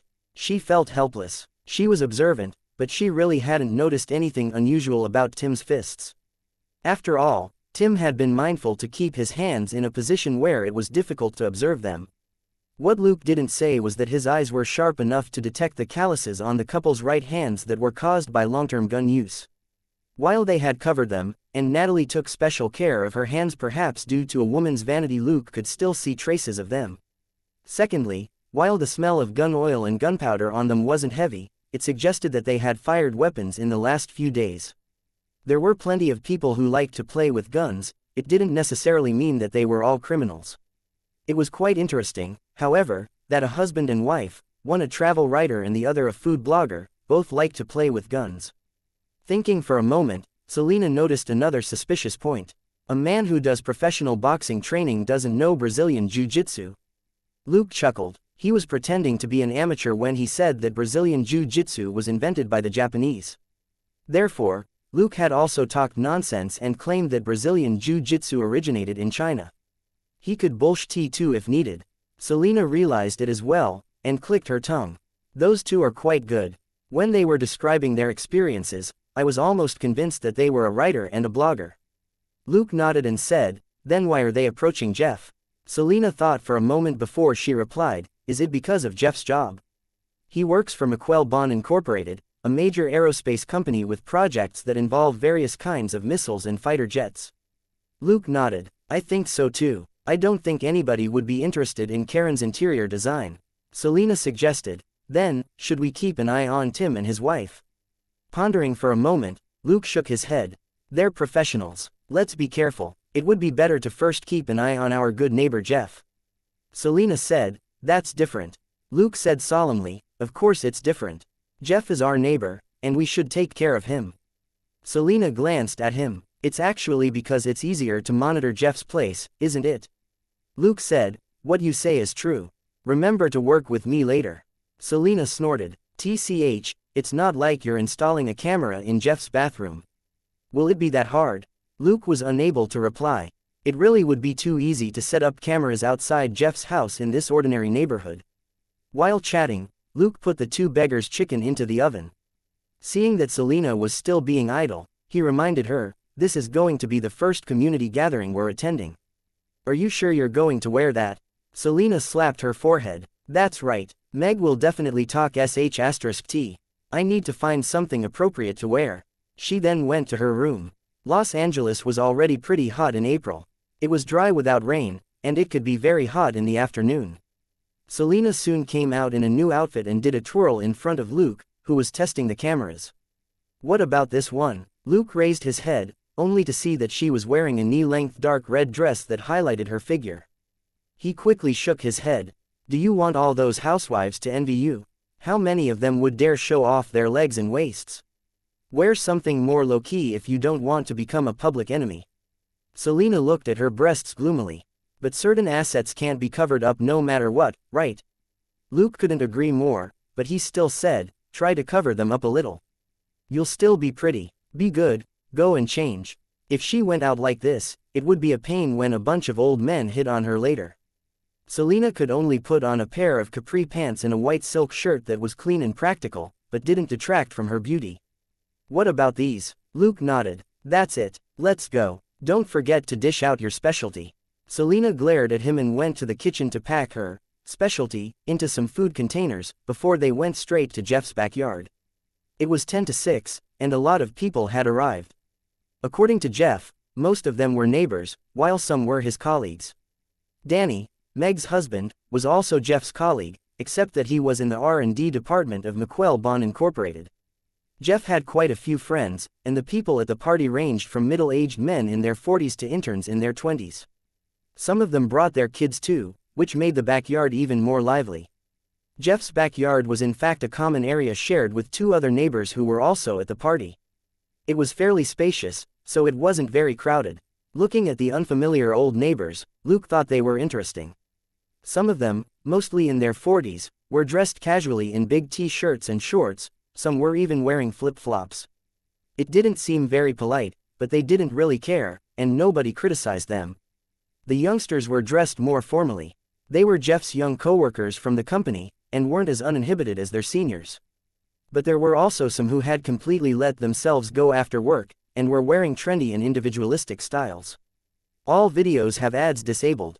YouTube doesn't pay me enough to cover electricity costs. If you are well off, please consider donating via PayPal or becoming a member of this YouTube channel. Thank you.